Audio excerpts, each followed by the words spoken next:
Xenocide by Orson Scott Card. 1. A parting. Today one of the brothers asked me, "Is it a terrible prison not to be able to move from the place where you're standing?" You answered? I told him that I am now more free than he is. The inability to move frees me from the obligation to act. You who speak languages, you are such liars. Han Feiza sat in lotus position on the bare wooden floor beside his wife's sickbed. Until a moment ago, he might have been sleeping. He wasn't sure. But now he was aware of the slight change in her breathing, a change as subtle as the wind from a butterfly's passing. Jiang Qing, for her part, must also have detected some change in him, for she had not spoken before, and now she did speak. Her voice was very soft. But Han Feiza could hear her clearly, for the house was silent. He had asked his friends and servants for stillness during the dusk of Jiang Qing's life. Time enough for careless noise during the long night that was to come, when there would be no hushed words from her lips. "Still not dead," she said. She had greeted him with these words each time she woke during the past few days. At first, the words had seemed whimsical or ironic to him, but now he knew that she spoke with disappointment. She longed for death now, not because she hadn't loved life, but because death was now unavoidable, and what cannot be shunned must be embraced. That was the path. Jiang Qing had never taken a step away from the path in her life. "Then the gods are kind to me," said Han Feiza. "To you," she breathed. "What do we contemplate?" It was her way of asking him to share his private thoughts with her. When others asked his private thoughts, he felt spied upon. But Jiang Qing asked only so that she could also think the same thought. It was part of their having become a single soul.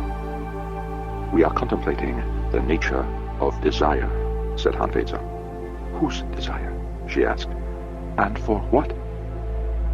"My desire for your bones to heal and become strong, so that they don't snap at the slightest pressure, so that you could stand again, or even raise an arm without your own muscles tearing away chunks of bone, or causing the bone to break under the tension, so that I wouldn't have to watch you wither away until now you weigh only 18 kilograms. I never knew how perfectly happy we were, until I learned that we could not stay together." "My desire," he answered. "For you. You only covet what you do not have." "Who said that?" "You did," said Han Feiza. "Some say what you cannot have. Others say what you should not have. I say you can truly covet only what you will always hunger for." "You have me forever." "I will lose you tonight, or tomorrow, or next week." "Let us contemplate the nature of desire," said Jiang Qing. As before, she was using philosophy to pull him out of his brooding melancholy. He resisted her, but only playfully. "You are a harsh ruler," said Han Feiza. "Like your ancestor of the heart, you make no allowance for other people's frailty."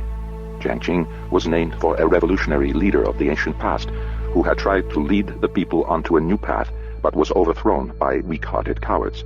It was not right, thought Han Feiza, for his wife to die before him. Her ancestor of the heart had outlived her husband. Besides, wives should live longer than husbands. Women were more complete inside themselves. They were also better at living in their children. They were never as solitary as a man alone. Jiang Qing refused to let him return to brooding. When a man's wife is dead, what does he long for? Rebelliously, Han Feiza gave her the most false answer to her question. "To lie with her," he said. "The desire of the body," said Jiang Qing. Since she was determined to have this conversation, Han Feiza took up the catalogue for her. "The desire of the body is to act. It includes all touches, casual and intimate, and all customary movements. Thus, he sees a movement out of the corner of his eye and thinks he has seen his dead wife moving across the doorway, and he cannot be content until he has walked to the door and seen that it was not his wife. Thus, he wakes up from a dream in which he heard her voice and finds himself speaking his answer aloud, as if she could hear him." "What else?" said Jiang Qing. "I'm tired of philosophy," said Han Feiza. "Maybe the Greeks found comfort in it, but not me." "The desire of the spirit," said Jiang Qing, insisting. "Because the spirit is of the earth. It is that part which makes new things out of old ones. The husband longs for all the unfinished things that he and his wife were making when she died, and all the unstarted dreams of what they would have made if she had lived. Thus a man grows angry at his children for being too much like him and not enough like his dead wife. Thus a man hates the house they lived in together, because either he does not change it so that it is as dead as his wife, or because he does change it so that it is no longer half of her making. "You don't have to be angry at our little Qingjiao," said Jiang Qing. "Why?" asked Han Feizi. "Will you stay then, and help me teach her to be a woman? All I can teach her is to be what I am. Cold and hard, sharp and strong like obsidian. If she grows like that while she looks so much like you, how can I help but be angry?" "Because you can teach her everything that I am too," said Jiang Qing. "If I had any part of you in me," said Han Feizi, "I would not have needed to marry you to become a complete person." Now he teased her by using philosophy to turn the conversation away from pain. "That is the desire of the soul, because the soul is made of light and dwells in air. It is that part which conceives and keeps ideas, especially the idea of the self. The husband longs for his whole self, which was made of the husband and wife together. Thus he never believes any of his own thoughts, because there is always a question in his mind to which his wife's thoughts were the only possible answer. Thus the whole world seems dead to him, because he cannot trust anything to keep its meaning before the onslaught of this unanswerable question." "Very deep," said Jiang Qing. "If I were Japanese, I would commit seppuku, spilling my bowel into the jar of your ashes." "Very wet and messy," she said. He smiled. "Then I should be an ancient Hindu and burn myself on your pyre." But she was through with joking. "Qingjiao," she whispered. She was reminding him he could do nothing so flamboyant as to die with her. There was little Qingjiao to care for. So Han Feizi answered her seriously. "How can I teach her to be what you are?" "All that is good in me," said Jiang Qing, "comes from the path. If you teach her to obey the gods, honor the ancestors, love the people, and serve the rulers, I will be in her as much as you are." "I would teach her the path as part of myself," said Han Feizi. "Not so," said Jiang Qing. "The path is not a natural part of you, my husband. Even with the gods speaking to you every day, you insist on believing in a world where everything can be explained by natural causes." "I obey the gods." He thought bitterly that he had no choice, that even to delay obedience was torture. "But you don't know them. You don't love their works." "The path is to love the people. The gods we only obey. How can I love gods who humiliate me and torment me at every opportunity?" "We love the people because they are creatures of the gods." "Don't preach to me," she sighed. Her sadness stung him like a spider. "I wish you would preach to me forever," said Han Feizi. "You married me because you knew I loved the gods, and that love for them was completely missing from yourself. That was how I completed you." How could he argue with her when he knew that even now he hated the gods for everything they had ever done to him, everything they had ever made him do, everything they had stolen from him in his life? "Promise me," said Jiang Qing. He knew what these words meant. She felt death upon her. She was laying the burden of her life upon him, a burden he would gladly bear. It was losing her company on the path that he had dreaded for so long. "Promise that you will teach Qingjiao to love the gods and walk always on the path. Promise that you will make her as much my daughter as yours, even if she never hears the voice of the gods." "The path is for everyone, not just the god spoken." Perhaps, thought Han Feizi, but it was much easier for the god spoken to follow the path, because to them the price for straying from it was so terrible. The common people were free. They could leave the path and not feel the pain of it for years. The god spoken couldn't leave the path for an hour. "Promise me." "I will. I promise." But he couldn't say the words out loud. He did not know why, but his reluctance was deep. In the silence, as she waited for his vow, they heard the sound of running feet on the gravel outside the front door of the house. It could only be Qingjiao, home from the garden of San Kaopi. Only Qingjiao was allowed to run and make noise during this time of hush. They waited, knowing that she would come straight to her mother's room. The door slid open almost noiselessly, Even Qingjiao had caught enough of the hush to walk softly when she was actually in the presence of her mother. Though she walked on tiptoe, she could hardly keep from dancing, almost galloping across the floor. But she did not fling her arms around her mother's neck. She remembered that lesson, even though the terrible bruise had faded from Jiang Qing's face, where Qingjiao's eager embrace had broken her jaw 3 months ago. I counted 23 white carp in the garden stream, said Qingjiao. So many, said Jiang Qing. I think they were showing themselves to me, said Qingjiao, so I could count them. None of them wanted to be left out. Love you, whispered Jiang Qing. Hanfeize heard a new sound in her breathy voice, a popping sound like bubbles bursting with her words. Do you think that seeing so many carp means that I will be God-spoken? Asked Qingjiao. I will ask the gods to speak to you, said Jiang Qing. Suddenly, Jiang Qing's breathing became quick and harsh. Hanfeize immediately knelt and looked at his wife. Her eyes were wide and frightened. The moment had come. Her lips moved.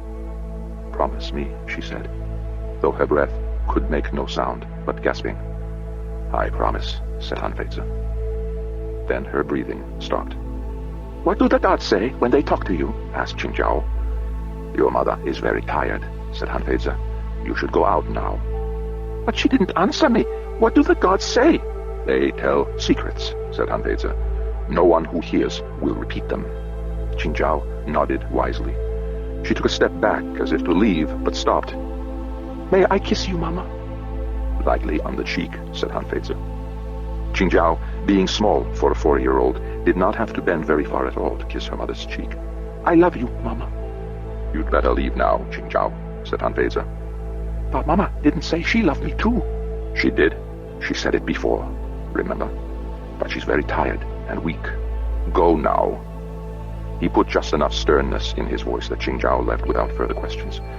Only when she was gone did Hanfeize let himself feel anything but care for her. He knelt over Jiang Qing's body and tried to imagine what was happening to her now. Her soul had flown and was now already in heaven. Her spirit would linger much longer. Perhaps her spirit would dwell in this house if it had truly been a place of happiness for her. Superstitious people believed that all spirits of the dead were dangerous and put up signs and wards to fend them off. But those who followed the path knew that the spirit of a good person was never harmful or destructive, for their goodness in life had come from the spirit's love of making things.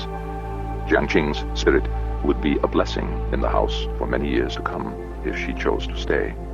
Yet, even as he tried to imagine her soul and spirit according to the teachings of the path, there was a cold place in his heart that was certain that all that was left of Jiang Qing was this brittle, dried-up body. Tonight it would burn as quickly as paper, and then she would be gone, except for the memories in his heart. Jiang Qing was right. Without her to complete his soul, he was already doubting the gods. And the gods had noticed. They always did. And once he felt the unbearable pressure to do the ritual of cleansing, until he was rid of his unworthy thoughts. Even now they could not leave him unpunished. Even now, with his wife lying dead before him, the gods insisted that he do obeisance to them before he could shed a single tear of grief for her. At first he meant to delay, to put off obedience. He had schooled himself to be able to postpone the ritual for as long as a whole day, while hiding all outward signs of his inner torment. He could do that now, but only by keeping his heart utterly cold. There was no point in that. Proper grief could come only when he had satisfied the gods. So, kneeling there, he began the ritual. He was still twisting and gyrating with the ritual when a servant peered in.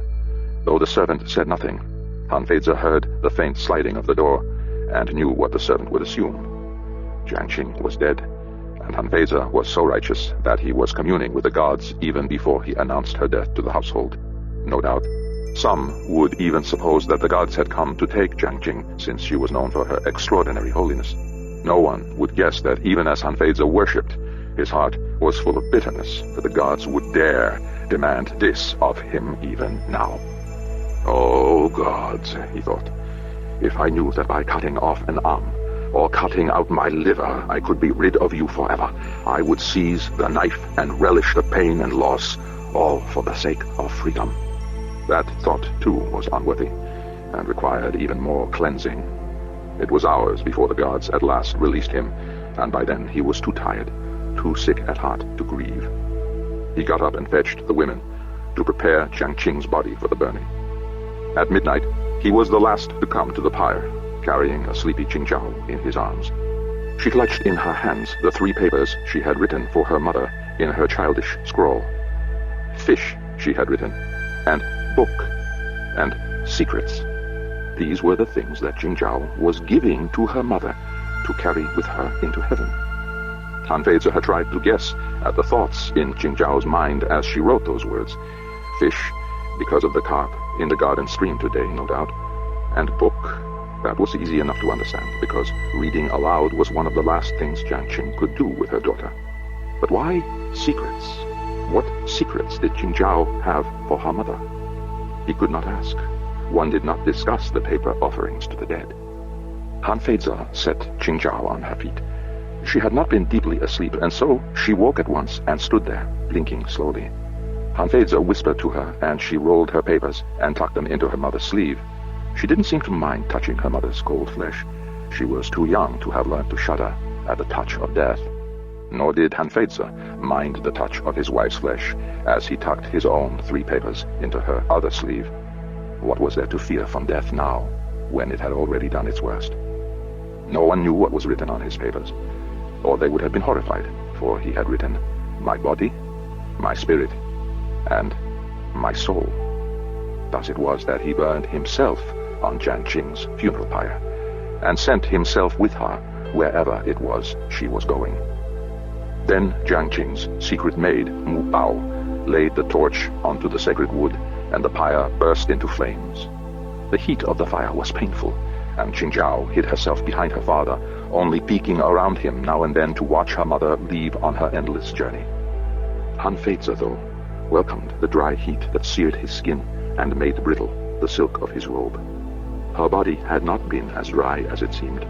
Long after the papers had crisped into ash and blown upward into the smoke of the fire, her body still sizzled, and the heavy incense burning all around the fire could not conceal from him the smell of burning flesh. That is what we're burning here. Meat, fish, carrion, nothing. Not my Jiang Qing. Only the costume she wore into this life, that which made that body into the woman that I loved, is still alive, must still live. And for a moment he thought he could see, or hear, or somehow feel the passage of Jiang Qing. Into the air, into the earth, into the fire. I am with you.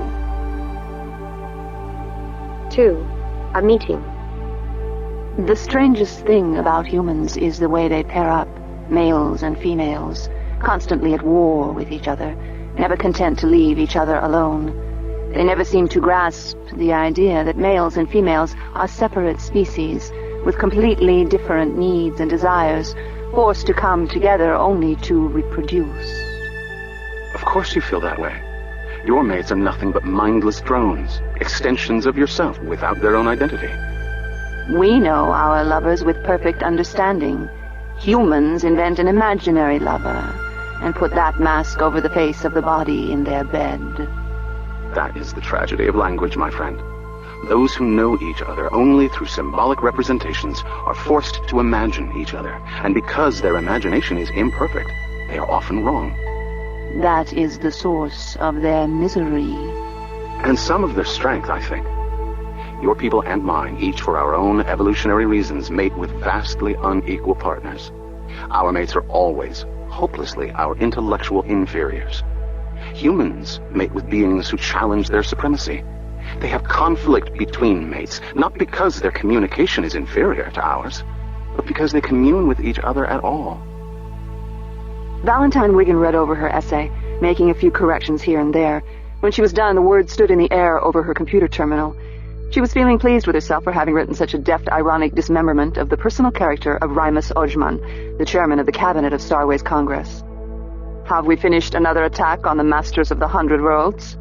Valentine did not turn to face her husband. She knew from his voice exactly what expression would be on his face, and so she smiled back at him without turning around. After 25 years of marriage, they could see each other clearly without having to look. We have made Rimus Ojman look ridiculous. Yak leaned into her tiny office. his face so close to hers that she could hear his soft breathing as he read the opening paragraphs. He wasn't young anymore. The exertion of leaning into her office, bracing his hands on the doorframe, was making him breathe more rapidly than she liked to hear. Then he spoke, but with his face so close to hers that she felt his lips brush her cheek, tickling her with every word. From now on, even his mother will laugh behind her hand whenever she sees the poor bastard. It was hard to make it funny, said Valentine. I caught myself denouncing him again and again.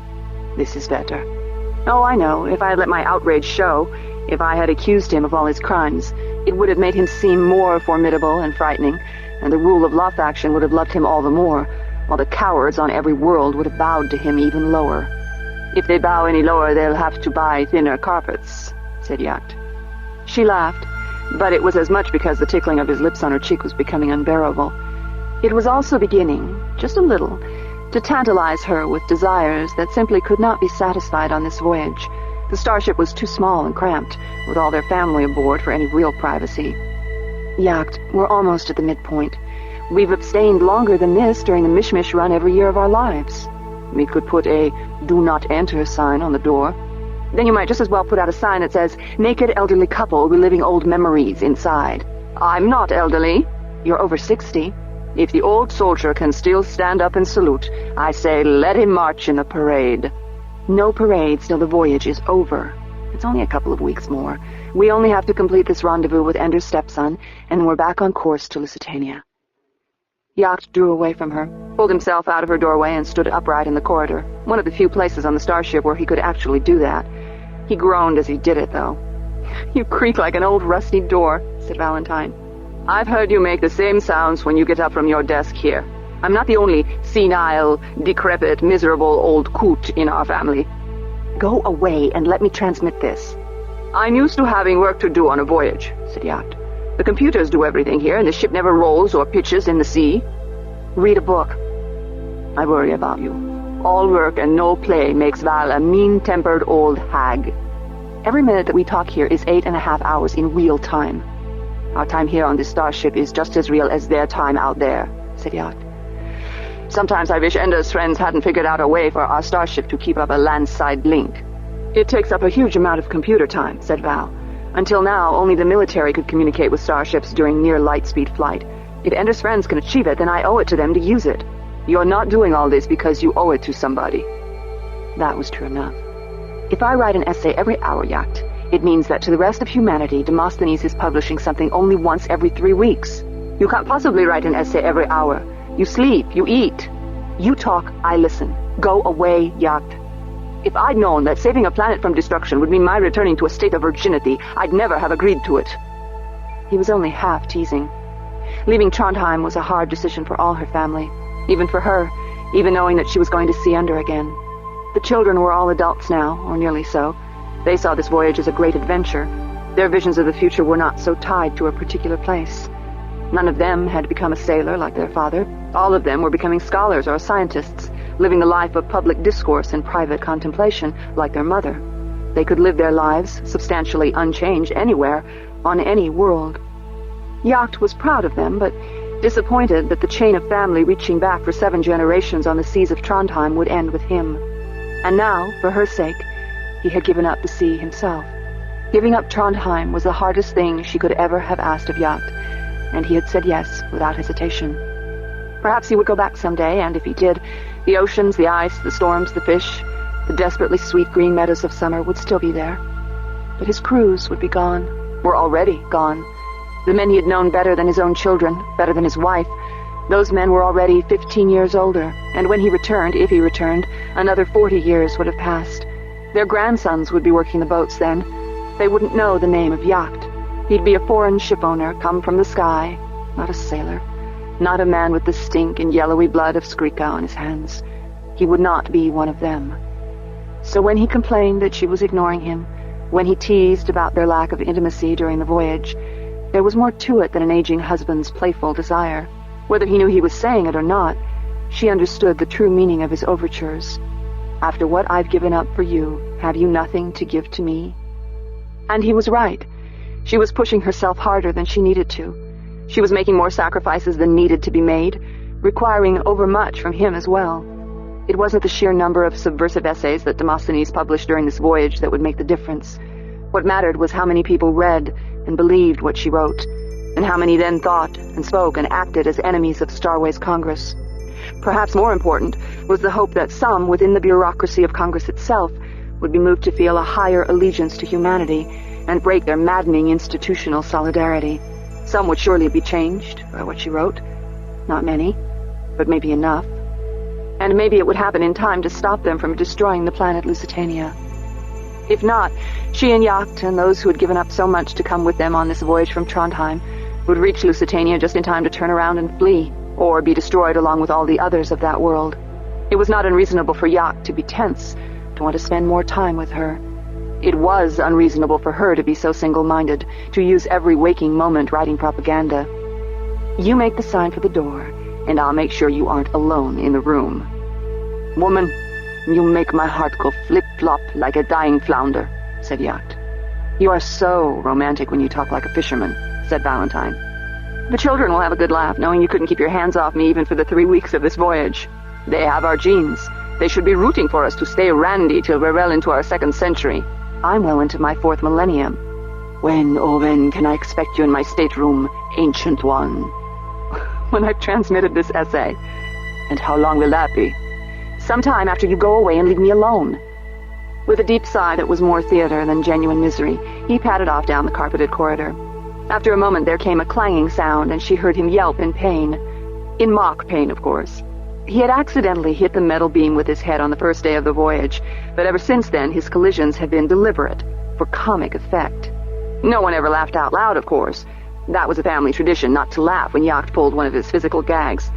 But then Yacht was not the sort of man who needed overt encouragement from others. He was his own best audience. A man couldn't be a sailor and a leader of men all his life without being quite self-contained. As far as Valentine knew, she and the children were the only people he had ever allowed himself to need. Even then, he had not needed them so much that he couldn't go on with his life as a sailor and fisherman, away from home for days, often weeks, sometimes months at a time. Valentine went with him sometimes at first, when they were still so hungry for each other that they could never be satisfied. But within a few years their hunger had given way to patience and trust. When he was away, she did her research and wrote her books, and then gave her entire attention to him and the children when he returned. The children used to complain, "I wish Father would get home so Mother would come out of her room and talk to us again." I was not a very good mother, Valentine thought. It's pure luck that the children turned out so well. The essay remained in the air over the terminal. Only a final touch remained to be given. At the bottom, she centered the cursor and typed the name under which all her writings were published. Demosthenes. It was a name given to her by her older brother Peter when they were children together 3,000 years ago. The mere thought of Peter still had the power to upset her, to make her go hot and cold inside. Peter, the cruel one, the violent one, the one whose mind was so subtle and dangerous that he was manipulating her by the age of 2 and the world by the age of 20. When they were still children on Earth in the 22nd century, he studied the political writings of great men and women, living and dead, not to learn their ideas, those he grasped instantly, but to learn how they said them, to learn, in practical terms, how to sound like an adult. When he had mastered it, he taught Valentine, and forced her to write low political demagoguery under the name of Demosthenes, while he wrote elevated statesmanlike essays under the name Locke. Then they submitted them to the computer networks, and within a few years were at the heart of the greatest political issues of the day. What galled Valentine then, and still stung a bit today, since it had never been resolved before Peter died, was that he, consumed by the lust for power, had forced her to write the sort of thing that expressed his character, while he got to write the peace-loving, elevated sentiments that were hers by nature. In those days, the name Demosthenes had felt like a terrible burden to her. Everything she wrote under that name was a lie, and not even her lie, Peter's lie. A lie within a lie. Not now. Not for 3,000 years. I've made the name my own. I've written histories and biographies that have shaped the thinking of millions of scholars on the 100 worlds and helped to shape the identities of dozens of nations. So much for you, Peter. So much for what you tried to make of me. Except that now, looking at the essay she had just written, she realized that even though she had freed herself from Peter's suzerainty, she was still his pupil. All she knew of rhetoric, polemic, yes, of demagoguery, she had learned from him, or because of his insistence.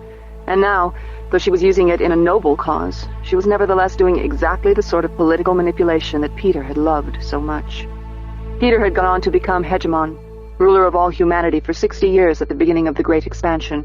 He was the one who united all the quarreling communities of man for the vast effort that flung starships out to every world where the buggers had once dwelt, and then on to discover more habitable worlds until, by the time he died, all the 100 worlds had either been settled or had colony ships on the way.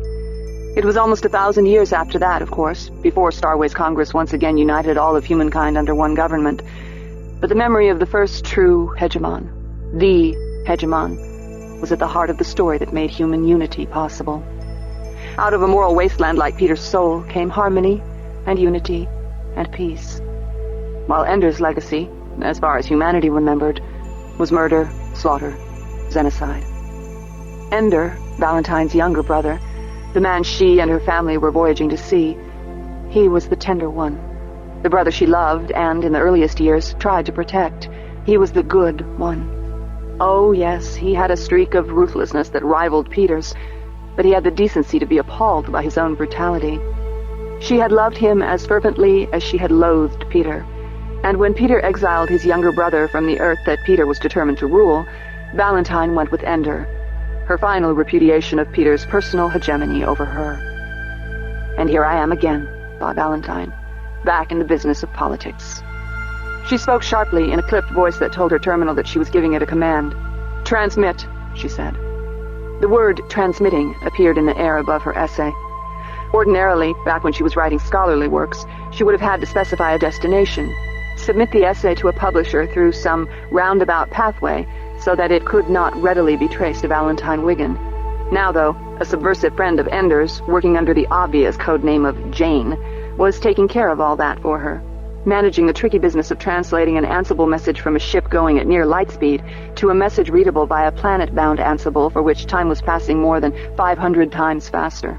Since communicating with a starship ate up huge amounts of planet-side Ansible time, it was usually done only to convey navigational information and instructions. The only people permitted to send extended text messages were high officials in the government or the military. Valentine could not begin to understand how Jane managed to get so much Ansible time for these text transmissions, and at the same time keep anyone from discovering where these subversive documents were coming from. Furthermore, Jane used even more Ansible time transmitting back to her the published responses to her writings, reporting to her on all the arguments and strategies the government was using to counter Valentine's propaganda, whoever Jane was. And Valentine suspected that Jane was simply the name for a clandestine organization that had penetrated the highest reaches of government. She was extraordinarily good, and extraordinarily foolhardy. Still, if Jane was willing to expose herself, themselves, to such risks, Valentine owed it to her, them, to produce as many tracts as she could, and as powerful and dangerous as she could make them. If words can be lethal weapons, I must provide them with an arsenal. But she was still a woman. Even revolutionaries are allowed to have a life, aren't they? Moments of joy, or pleasure, or perhaps only relief, stolen here and there. She got up from her seat, ignoring the pain that came from moving after sitting so long, and twisted her way out of the door of her tiny office, a storage bin really, before they converted the starship to their own use. She was a little ashamed of how eager she was to get to the room where Yacht would be waiting. Most of the great revolutionary propagandists in history would have been able to endure at least 3 weeks of physical abstinence. Or would they? She wondered if anyone had done a study of that particular question. She was still imagining how a researcher would go about writing a grant proposal for such a project when she got to the 4-bunk compartment they shared with Sifta and her husband Lars, who had proposed to her only a few days before they left, as soon as he realized that Sifta really meant to leave Trondheim. It was hard to share a cabin with newlyweds. Valentine always felt like such an intruder using the same room, but there was no choice. Though this starship was a luxury yacht with all the amenities they could hope for, it simply hadn't been meant to hold so many bodies. It had been the only starship near Trondheim that was remotely suitable, so it had to do. Their 20-year-old daughter, Ro, and Varson, their 16-year-old son, shared another compartment with Plicht, who had been their lifelong tutor and dearest family friend. The members of the yacht staff and crew who had chosen to make this voyage with them, it would have been wrong to dismiss them all and strand them on Trondheim, used the other two. The bridge, the dining room, the galley, the salon, the sleeping compartments, all were filled with people doing their best not to let their annoyance at the close quarters get out of hand. None of them were in the corridor now, however, and Yacht had already taped a sign to their door, Stay out or die. It was signed, The Proprietor. Valentine opened the door. Yacht was leaning against the wall so close to the door that she was startled and gave a little gasp. Well, it's nice to know that the sight of me can make you cry out in pleasure. In shock. Come in, my sweet seditionist. Technically, you know, I'm the proprietor of the starship, but yours is mine. I married you for your property. She was inside the compartment now. He closed the door and sealed it. That's all I am to you? She asked.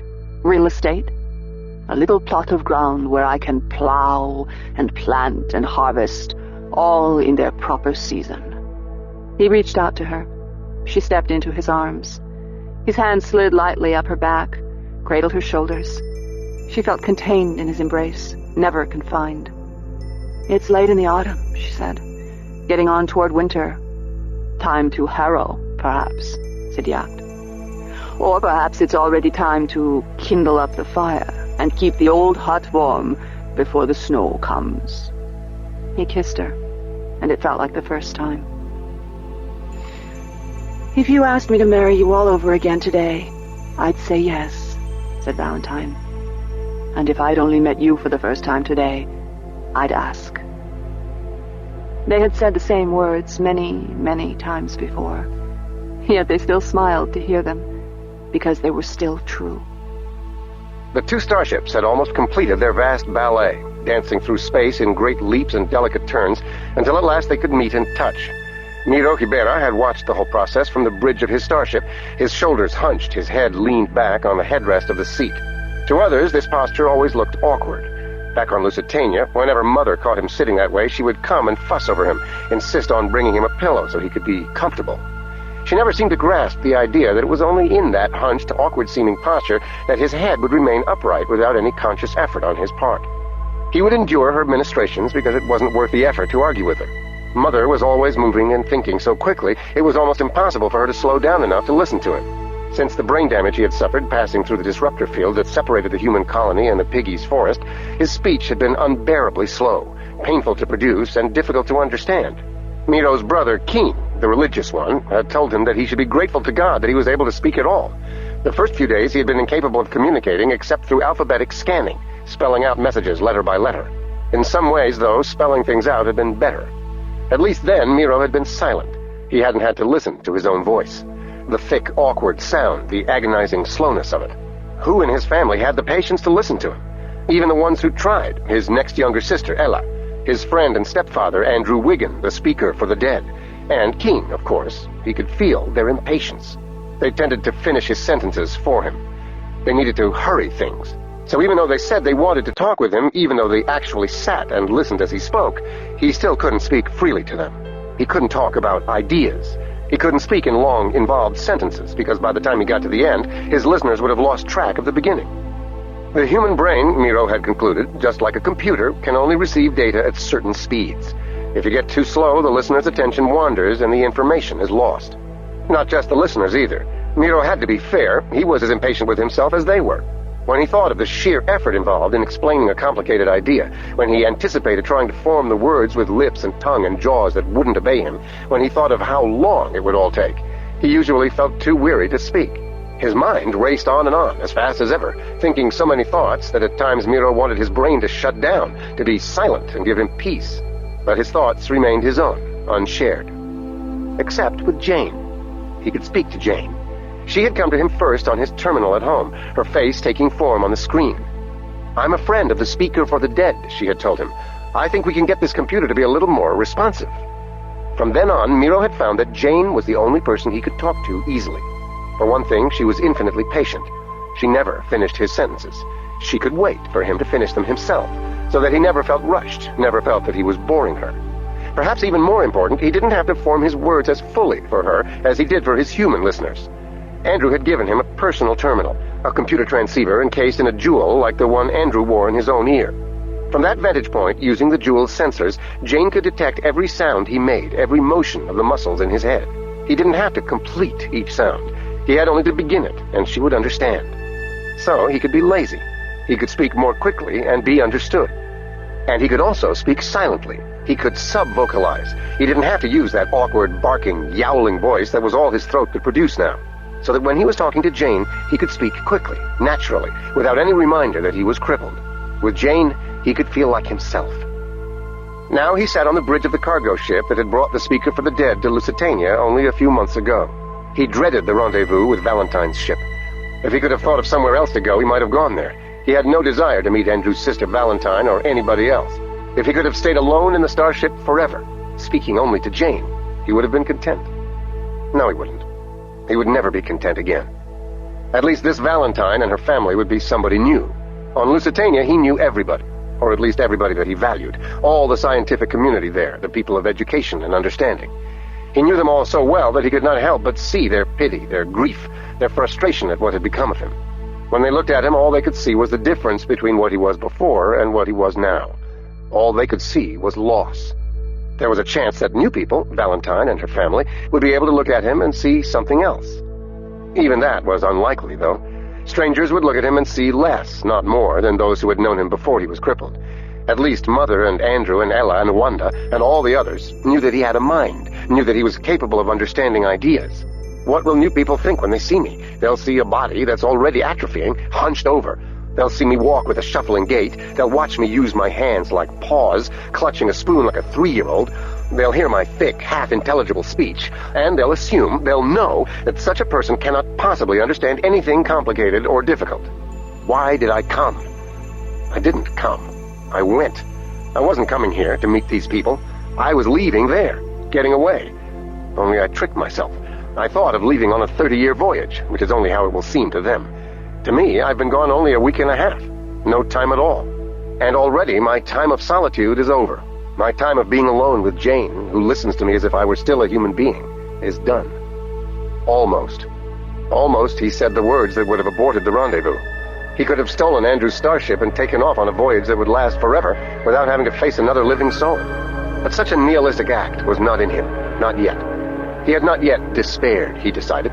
There might yet be something he could do that might justify his continuing to live in this body. And perhaps it would begin with meeting Andrew's sister.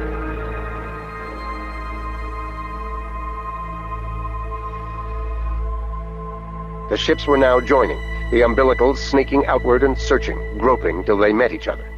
Miro watched on the monitors and listened to the computer reports of each successful linkage. The ships were joining in every possible way so that they could make the rest of the voyage to Lusitania in perfect tandem. All resources would be shared. Since Miro's ship was a cargo vessel, it couldn't take on more than a handful of people, but it could take some of the other ships' life support supplies.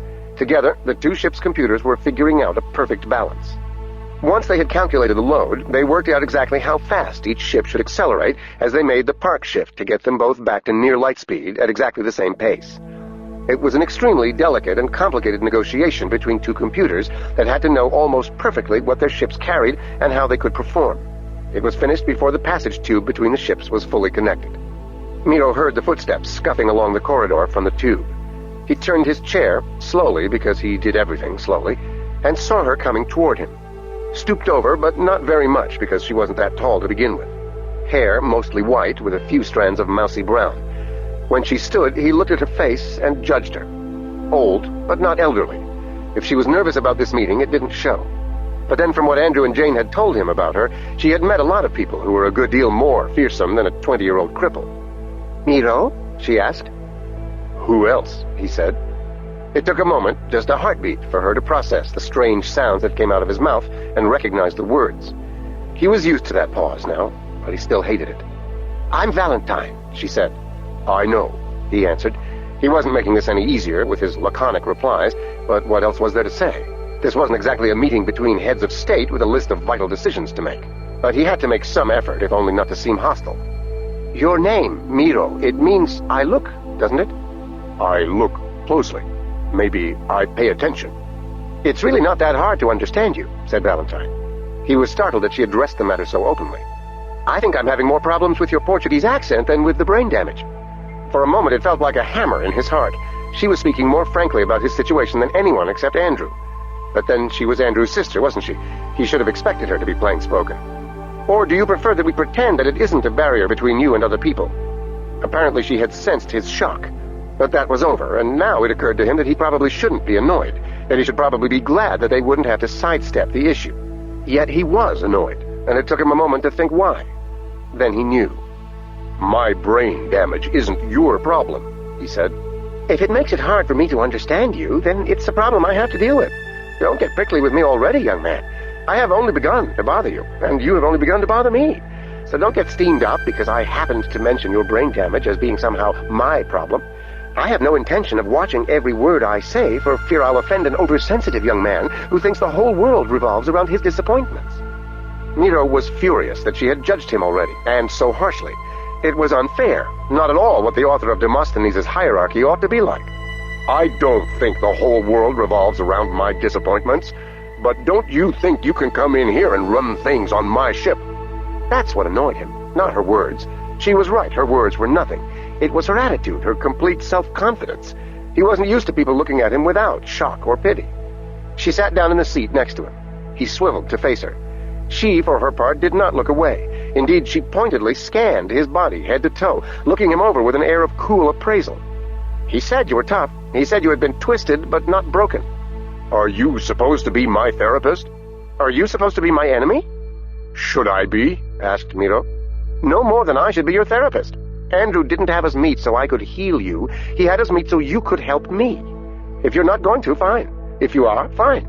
Just let me make a few things clear. I'm spending every waking moment writing subversive propaganda to try to arouse public sentiment on the 100 worlds and in the colonies. I'm trying to turn the people against the fleet that Starways Congress has sent to subdue Lusitania.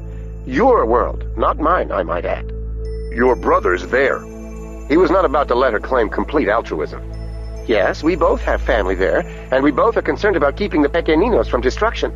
And we both know that Ender has restored the Hive Queen on your world, so that there are 2 alien species that will be destroyed if Starways Congress gets its way. There's a great deal at stake, and I am already doing all that I can possibly do to try to stop that fleet. Now, if spending a few hours with you can help me do it better, it's worth taking time away from my writing in order to talk with you. But I have no intention of wasting my time worrying about whether I'm going to offend you or not. So, if you're going to be my adversary, you can sit up here all by yourself, and I'll get back to my work." "Andrew said you were the best person he ever knew." "He reached that conclusion before he saw me raise 3 barbarian children to adulthood. I understand your mother has 6. "Right." "And you're the oldest." "Yes." "That's too bad. Parents always make their worst mistakes with the oldest children. That's when parents know the least and care the most, so they're more likely to be wrong and also more likely to insist that they're right." Miro didn't like hearing this woman leap to conclusions about his mother. "She's nothing like you." "Of course not." She leaned forward in her seat. "Well, have you decided?" "Decided what?" "Are we working together, or did you just unplug yourself from 30 years of human history for nothing?" "What do you want from me?" "Stories, of course. Facts I can get from the computer." "Stories about what?" "You, the piggies. You and the piggies. This whole business with the Lusitania fleet began with you and the piggies, after all. It was because you interfered with them that—" "We helped them." "Oh, did I use the wrong word again?" Miro glared at her. But even as he did, he knew that she was right. He was being oversensitive. The word interfered, when used in a scientific context, was almost value-neutral. It merely meant that he had introduced change into the culture he was studying, and if it did have a negative connotation, it was that he had lost his scientific perspective. He had stopped studying the Pequeninos and started treating them as friends. Of that he was surely guilty. No, not guilty, he was proud of having made that transition. "Go on," he said. "All this began because you broke the law and piggies started growing amaranth." "Not anymore." "Yes, that's ironic, isn't it? The Descolada virus has gotten in and killed every strain of amaranth that your sister developed for them. So your interference was in vain." "No, it wasn't," said Miro. "They're learning." "Yes, I know. More to the point, they're choosing. What to learn, what to do. You brought them freedom. I approve wholeheartedly of what you decided to do. But my job is to write about you to the people out there in the 100 worlds and the colonies, and they won't necessarily see things that way. So what I need from you is the story of how and why you broke the law and interfered with the piggies, and why the government and people of Lusitania rebelled against Congress rather than send you off to be tried and punished for your crimes." "Andrew already told you that story." "And I've already written about it in larger terms. Now I need the personal things. I want to be able to let other people know these so-called piggies as people. And you too. I have to let them know you as a person. If it's possible, it would be nice if I could bring them to like you. Then the Lusitania fleet will look like what it is, a monstrous overreaction to a threat that never existed." "The fleet is Xenocide." So I've said in my propaganda, said Valentine. He couldn't bear her self-certainty. He couldn't bear her unshakable faith in herself. So he had to contradict her, and the only way he could was to blurt out ideas that he had not yet thought out completely, ideas that were still only half-formed doubts in his mind. The fleet is also self-defense. It had the desired effect. It stopped her lecture and even made her raise her eyebrows, questioning him. The trouble was, now he had to explain what he meant. The Descolada, he said. It's the most dangerous form of life, anywhere. The answer to that is quarantine, not sending a fleet armed with the MD device so they have the capacity to turn Lusitania and everybody on it into microscopic interstellar dust. You're so sure you're right? I'm sure that it's wrong for Starways Congress even to contemplate obliterating another sentient species. The piggies can't live without the Descolada, said Miro. And if the Descolada ever spreads to another planet, it will destroy all life there. It will. It was a pleasure to see that Valentine was capable of looking puzzled. But I thought the virus was contained. It was your grandparents who found a way to stop it, to make it dormant in human beings. The Descolada adapts, said Miro. Jane told me that it's already changed itself a couple of times. My mother and my sister Ella are working on it, trying to stay ahead of the Descolada. Sometimes it even looks like the Descolada is doing it deliberately, intelligently, finding strategies to get around the chemicals we use to contain it and stop it from killing people. It's getting into the earth-born crops that humans need in order to survive on Lusitania. They have to spray them now. What if the Descolada finds a way to get around all our barriers? Valentine was silent. No glib answer now. She hadn't faced this question squarely. No one had, except Miro. I haven't even told this to Jane, said Miro. But what if the fleet is right? What if the only way to save humanity from the Descolada is to destroy Lusitania now? No, said Valentine. This has nothing to do with the purposes for which Starways Congress sent out the fleet. Their reasons all have to do with interplanetary politics, with showing the colonies who's boss. It has to do with a bureaucracy out of control and a military that... Listen to me, said Miro. You said you wanted to hear my stories. Listen to this one. It doesn't matter what their reasons are. It doesn't matter if they're a bunch of murderous beasts. I don't care. What matters is, should they blow up Lusitania? What kind of person are you? Asked Valentine. He could hear both awe and loathing in her voice. You're the moral philosopher, said Miro. You tell me. Are we supposed to love the Pequeninos so much that we allow the virus they carry to destroy all of humanity? Of course not. We simply have to find a way to neutralize the Descolada. And if we can't, then we quarantine Lusitania. Even if all the human beings on the planet die, your family and mine, we still don't destroy the Pequeninos. Really? Asked Miro. What about the Hive Queen? Ender told me that she was re-establishing herself, but she contains within herself a complete industrialized society. She's going to build starships and get off the planet. She wouldn't take the Descolada with her. She has no choice. The Descolada is in her already. It's in me. That was when he really got to her. He could see it in her eyes, the fear. It'll be in you too. Even if you run back to your ship and seal me off and keep yourself from infection, once you land on Lusitania, the Descolada will get into you and your husband and your children. They'll have to ingest the chemicals with their food and water every day of their lives. And they can never go away from Lusitania again, or they'll carry death and destruction with them. I suppose we knew that was a possibility, said Valentine. When you left, it was only a possibility. We thought that the Descolada would soon be controlled. Now they aren't sure if it can ever be controlled. And that means that you can never leave Lusitania once you go there. I hope we like the weather. Miro studied her face, the way she was processing the information he had given her. The initial fear was gone. She was herself again, thinking. Here's what I think, said Miro. I think that no matter how terrible Congress is, no matter how evil their plans might be, that fleet might be the salvation of humanity. Valentine answered thoughtfully, searching for words. Miro was glad to see that. She was a person who didn't shoot back without thinking. She was able to learn. I can see that if events move down one possible path, there might be a time when... But it's very improbable. First of all, knowing all this, the Hive Queen is quite unlikely to build any starships that would carry the Descolada away from Lusitania. Do you know the Hive Queen? Demanded Miro. Do you understand her? Even if she would do such a thing. Your mother and sister are working on this, aren't they? By the time we reach Lusitania, by the time the fleet reaches Lusitania, they might have found a way to control the Descolada once and for all. And if they do, should they use it? Why shouldn't they? How could they kill all the Descolada virus? The virus is an integral part of the Pequenino life cycle. When the Pequenino body form dies, it's the Descolada virus that enables the transformation into the tree state, what the piggies call the third life. And it's only in the third life, as trees, that the Pequenino males can fertilize the females. If the virus is gone, there can be no more passage into the third life, and this generation of piggies is the last. That doesn't make it impossible, it only makes it harder. Your mother and sister have to find a way to neutralize the Descolada in human beings and the crops we need to eat without destroying its ability to enable the Pequeninos to pass into adulthood. And they have less than 15 years to do it, said Miro.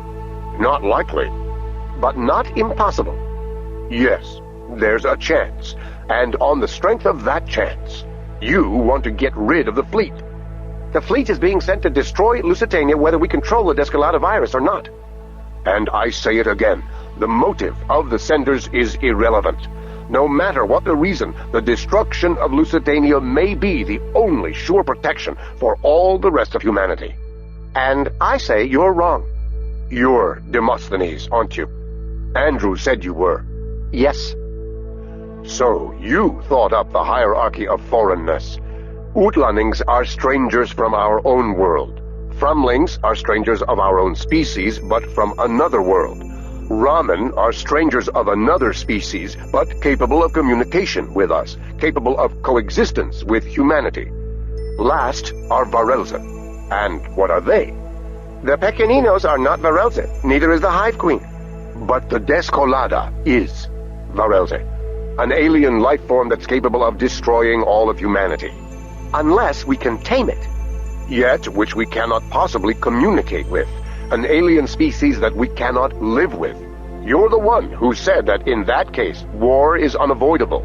If an alien species seems bent on destroying us, and we can't communicate with them, can't understand them, if there's no possibility of turning them away from their course peacefully, then we are justified in any action necessary to save ourselves, including the complete destruction of the other species.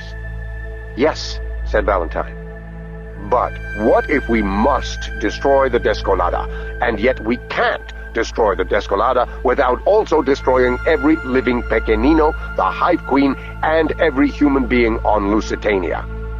To Miro's surprise, Valentine's eyes were awash with tears. So, this is what you have become. Miro was confused. When did this conversation become a discussion of me? You've done all this thinking, you've seen all the possibilities for the future, good ones and bad ones alike. And yet the only one that you're willing to believe in, the imagined future that you seize upon as the foundation for all your moral judgments, is the only future in which everyone that you and I have ever loved, and everything we've ever hoped for, must be obliterated. I didn't say I liked that future. I didn't say you liked it either, said Valentine. I said that's the future you choose to prepare for. But I don't. I choose to live in a universe that has some hope in it. I choose to live in a universe where your mother and sister will find a way to contain the Descolada, a universe in which Starways Congress can be reformed or replaced, a universe in which there is neither the power nor the will to destroy an entire species. What if you're wrong? Then I'll still have plenty of time to despair before I die. But you, do you seek out every opportunity to despair? I can understand the impulse that might lead to that. Andrew tells me you are a handsome man. You still are, you know, and that losing the full use of your body has hurt you deeply. But other people have lost more than you have, without getting such a black-hearted vision of the world. This is your analysis of me? Asked Miro. We've known each other half an hour, and now you understand everything about me? I know that this is the most depressing conversation I've ever had in my life. And so you assume that it's because I am crippled. Well, let me tell you something, Valentine Wiggin. I hope the same things you hope. I even hope that someday I'll get more of my body back again. If I didn't have hope, I'd be dead. The things I told you just now aren't because I despair. I said all that because these things are possible. And because they're possible, we have to think of them so they don't surprise us later. We have to think of them so that if the worst does come, we'll already know how to live in that universe. Valentine seemed to be studying his face. He felt her gaze on him as an almost palpable thing, like a faint tickling under the skin, inside his brain. "Yes," she said. "Yes, what?" "Yes, my husband and I will move over here and live on your ship." She got up from her seat and started toward the corridor leading back to the tube. "Why did you decide that?" "Because it's too crowded on our ship, and because you are definitely worth talking to, and not just to get material for the essays I have to write." "Oh, so I passed your test." "Yes, you did," she said. "Did I pass yours?" "I wasn't testing you." "Like hell," she said. "But in case you didn't notice, I'll tell you. I did pass, or you wouldn't have said to me all the things you said." She was gone. He could hear her shuffling down the corridor, and then the computer reported that she was passing through the tube between ships. He already missed her, because she was right. She had passed his test. She had listened to him the way no one else did, without impatience, without finishing his sentences, without letting her gaze waver from his face. He had spoken to her, not with careful precision, but with great emotion. Much of the time his words must surely have been almost unintelligible, yet she had listened so carefully and well that she had understood all his arguments and never once asked him to repeat something. He could talk to this woman as naturally as he ever talked to anyone before his brain was injured. Yes, she was opinionated, headstrong, bossy, and quick to reach conclusions, but she could also listen to an opposing view, change her mind when she needed to. She could listen, and so he could speak. Perhaps with her he could still be Miro. 3. Clean hands. The most unpleasant thing about human beings is that they don't metamorphose. Your people and mine are born as grubs, but we transform ourselves into a higher form before we reproduce. Human beings remain grubs all their lives. Human beings do metamorphose. They change their identity constantly. However, each new identity thrives on the delusion that it was always in possession of the body it has just conquered. Such changes are superficial. The nature of the organism remains the same. Humans are very proud of their changes, but every imagined transformation turns out to be a new set of excuses for behaving exactly as the individual has always behaved. You are too different from humans ever to understand them. You are too similar to humans for you ever to be able to see them clearly. The gods first spoke to Han Qingjiao when she was 7 years old. She didn't realize for a while that she was hearing the voice of a god. All she knew was that her hands were filthy, covered with some loathsome invisible slime, and she had to purify them. The first few times a simple washing was enough, and she felt better for days. But as time passed, the feeling of filthiness returned sooner each time, and it took more and more scrubbing to remove the dirt, until she was washing several times a day, using a hard bristled brush to stab at her hands until they bled. Only when the pain was unbearable did she feel clean, and then only for a few hours at a time. She told no one. She knew instinctively that the filthiness of her hands had to be kept secret. Everyone knew that hand-washing was one of the first signs that the gods were speaking to a child, and most parents in the whole world of Path watched their children hopefully for signs of excessive concern with cleanliness. But what these people did not understand was the terrible self-knowledge that led to the washing. The first message from the gods was of the unspeakable filthiness of the one they spoke to. Qingjiao hid her hand-washing, not because she was ashamed that the gods spoke to her, but because she was sure that if anyone knew how vile she was, they would despise her. The gods conspired with her in concealment. They allowed her to confine her savage scrubbing to the palms of her hands. This meant that when her hands were badly hurt, she could clench them into fists, or tuck them into the folds of her skirt as she walked, or lay them in her lap very meekly when she sat, and no one would notice them. They saw only a very well-behaved little girl. If her mother had been alive, Qingjiao's secret would have been discovered much sooner. As it was, it took months for a servant to notice. fat old Mu Bao happened to notice a bloody stain on the small tablecloth from Qingzhao's breakfast table. Mu Bao knew at once what it meant. Weren't bloody hands well known to be an early sign of the gods' attention? That was why many an ambitious mother and father forced a particularly promising child to wash and wash. Throughout the world of Path, ostentatious hand-washing was called inviting the gods. Mu Bao went at once to Qingzhao's father, the noble Han Feizi, rumored to be the greatest of the gods-spoken, one of the few so powerful in the eyes of the gods that he could meet with friendlings, off-worlders, and never betray a hint of the voices of the gods within him, thus preserving the divine secret of the world of Path.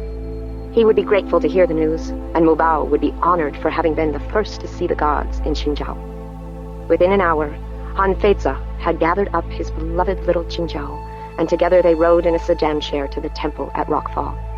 Qingzhao didn't like riding in such chairs. She felt bad for the men who had to carry their weight. They don't suffer, Father told her the first time she mentioned this idea. They feel greatly honored. It is one of the ways the people show honor to the gods. When one of the gods-spoken goes to a temple, he does it on the shoulders of the people of Path. But I am getting bigger every day, Qingzhao answered. When you're too big, either you'll walk on your own feet, or you'll ride in your own chair, said Father. He did not need to explain that she would have her own chair only if she grew up to be God-spoken herself. And we try to show our humility by remaining very thin and light, so we aren't a heavy burden to the people. This was a joke, of course, since Father's belly, while not immense, was copious. But the lesson behind the joke was true. The God-spoken must never be a burden to the common people of Path. The people must always be grateful, never resentful, that the gods had chosen their world of all worlds to hear their voices. Now, though, Qingzhao was more concerned with the ordeal that lay before her. She knew that she was being taken for testing. Many children are taught to pretend that the gods speak to them, Father explained. We must find out if the gods have truly chosen you. I want them to stop choosing me, said Qingzhao. And you will want it even more during the test, said Father. His voice was filled with pity. It made Qingzhao even more afraid. The folks see only our powers and privileges and envy us. They don't know the great suffering of those who hear the voices of the gods. If the gods truly speak to you, my Qingzhao, you will learn to bear the suffering the way jade bears the carver's knife, the polisher's rough cloth. It will make you shine. Why else do you think I named you Qingzhao? Qingzhao, gloriously bright, was what the name meant. It was also the name of a great poet from ancient times in old China, a woman poet in an age when only men were given respect, and yet she was honored as the greatest of poets in her day. Thin fog and thick cloud, gloom all day. It was the opening of Li Qingzhao's song, The Double Ninth. That was how Qingzhao felt now. And how did the poem end? Now my curtains lifted only by the western wind, I've grown thinner than this golden blossom. Would this be her ending also? Was her ancestor of the heart telling her in this poem that the darkness falling over her now would be lifted only when the gods came out of the west to lift her thin, light, golden soul out of her body? It was too terrible to think of death now, when she was only 7 years old. And yet the thought came to her, if I die soon, then soon I'll see Mother, and even the great Li Qingzhao herself. But the test had nothing to do with death. Or at least it was not supposed to. It was quite simple, really. Father led her into a large room where 3 old men knelt. Or they seemed like men. They could have been women. They were so old that all distinctions had disappeared. They had only the tiniest wisps of white hair and no beards at all, and they dressed in shapeless sacks. Later, Qingzhao would learn that these were temple eunuchs, survivors of the old days before Starways Congress intervened and forbade even voluntary self-mutilation in the service of a religion. Now, though, they were mysterious, ghostly old creatures whose hands touched her, exploring her clothing. What were they searching for? They found her ebony chopsticks and took them away. They took the sash from around her waist. They took her slippers. Later, she would learn that these things were taken because other children had become so desperate during their testing that they had killed themselves. One of them had inserted her chopsticks into her nostrils and then flung herself to the floor, jamming the sticks into her brain. Another had hanged herself with her sash. Another had forced her slippers into her mouth and down her throat, choking herself to death. Successful suicide attempts were rare, but they seemed to happen with the brightest of the children, and most commonly with girls. So they took away from Qingzhao all the known ways of committing suicide. The old ones left. Father knelt beside Jingzhao and spoke to her face to face. You must understand, Jingzhao, that we are not really testing you. Nothing that you do of your own free will can make the slightest difference in what happens here. We are really testing the gods to see if they are determined to speak to you. If they are, they'll find a way, and we'll see it, and you'll come out of this room as one of the gods spoken. If they aren't, then you'll come out of here free of their voices for all time. I can't tell you which outcome I pray for, since I don't know myself. Father, said Jingzhao, what if you're ashamed of me? The very thought made her feel a tingling in her hands, as if there were dirt on them, as if she needed to wash them. I will not be ashamed of you either way. Then he clapped his hands. One of the old ones came back in bearing a heavy basin. He set it down before Jingzhao. Thrust in your hands, said Father. The basin was filled with thick, black grease. Jingzhao shuddered. I can't put my hands in there.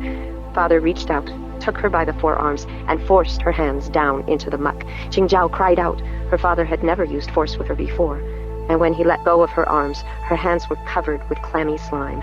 She gasped at the filthiness of her hands. It was hard to breathe, looking at them like that, smelling them. The old one picked up the basin and carried it out. Where can I wash, Father? Jingzhao whimpered. You can't wash, said Father. You can never wash again.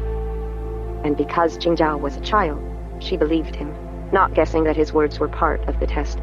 She watched Father leave the room. She heard the door latch behind him. She was alone.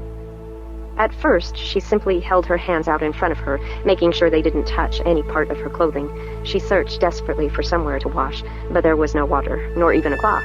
The room was far from bare. There were chairs, tables, statues, large stone jars, but all the surfaces were hard and well-polished and so clean that she couldn't bear to touch them. Yet the filthiness of her hands was unendurable. She had to get them clean. Father, she called out, come and wash my hands. Surely he could hear her. Surely he was somewhere near, waiting for the outcome of her test. He must hear her. But he didn't come. The only cloth in the room was the gown she was wearing. She could wipe on that, only then she would be wearing the grease. It might get on other parts of her body. The solution, of course, was to take it off, but how could she do that without touching her filthy hands to some other part of herself? She tried. First, she carefully scraped off as much of the grease as she could on the smooth arms of a statue. Forgive me, she said to the statue, in case it belonged to a god. I will come and clean you after. I'll clean you with my own gown.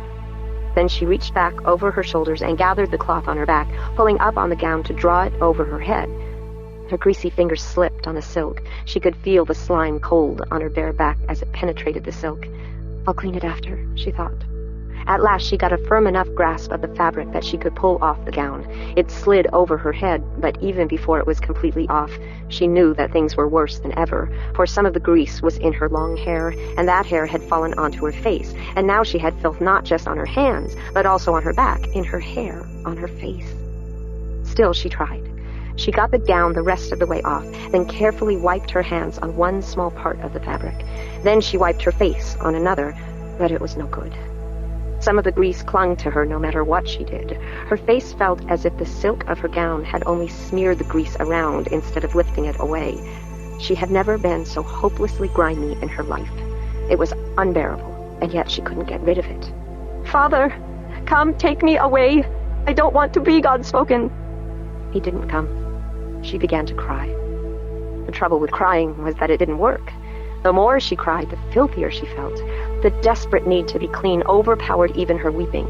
So, with tears streaming down her face, she began to search desperately for some way to get the grease off her hands. Again, she tried the silk of her gown, but within a little while she was wiping her hands on the walls, sidling around the room, smearing them with grease. She rubbed her palms on the wall so rapidly that heat built up and the grease melted. She did it again and again, until her hands were red, until some of the softened scabs on her palms had worn away or been torn off by invisible snags in the wooden walls. When her palms and fingers hurt badly enough that she couldn't feel the slime on them, she wiped her face with them, gouged at her face with her fingernails to scrape away the grease there. Then, hands dirty again, she once more rubbed them on the walls. Finally, exhausted, she fell to the floor and wept at the pain in her hands, at her helplessness to get clean. Her eyes were shut with weeping. Tears streaked down her cheeks. She rubbed at her eyes, at her cheeks, and felt how slimy the tears made her skin, how filthy she was. She knew what this surely meant. The gods had judged her and found her unclean. She wasn't worthy to live. If she couldn't get clean, she had to blot herself out. That would satisfy them. That would ease the agony of it. All she had to do was find a way to die, to stop breeding. Father would be sorry he didn't come when she called to him, but she couldn't help that. She was under the power of the gods now, and they had judged her unworthy to be among the living. After all, what right did she have to breathe when the gate of mother's lips had stopped letting the air pass through, in or out, for all these many years? She first thought of using her gown, thought of stuffing it into her mouth to block her breath, or tying it around her throat to choke herself, but it was too filthy to handle, too covered with grease. She would have to find another way. Qingjiao walked to the wall, pressed against it, sturdy wood. She leaned back and flung her head against the wood. Pain flashed through her head when it struck. Stunned, she dropped to a sitting position on the floor. Her head ached inside. The room swung slowly around and around her. For a moment, she forgot the filthiness of her hands. But the relief didn't last long. She could see on the wall a slightly duller place where the grease from her forehead broke up the shiny polished surface. The gods spoke inside her, insisted she was as filthy as ever. A little pain wouldn't make up for her unworthiness. Again, she struck her head against the wall. This time, however, there was nowhere near as much pain. Again. And now she realized that against her will, her body was recoiling from the blow, refusing to inflict so much pain on herself. This helped her understand why the gods found her so unworthy. She was too weak to make her body obey. Well, she wasn't helpless. She could fool her body into submission. She selected the tallest of the statues, which stood perhaps 3 meters high. It was a bronze casting of a man in mid-stride, holding a sword above his head. There were enough angles and bends and projections that she could climb. Her hands kept slipping, but she persevered until she balanced on the statue's shoulders, holding onto its headdress with one hand and the sword with the other. For a moment, touching the sword, she thought of trying to cut her throat on it. That would stop her breath, wouldn't it? But the blade was only a pretend blade. It wasn't sharp, and she couldn't get her neck to it at the right angle. So she went back to her original plan. She took several deep breaths, then clasped her hands behind her back and toppled forward. She would land on her head, and that would end her filthiness.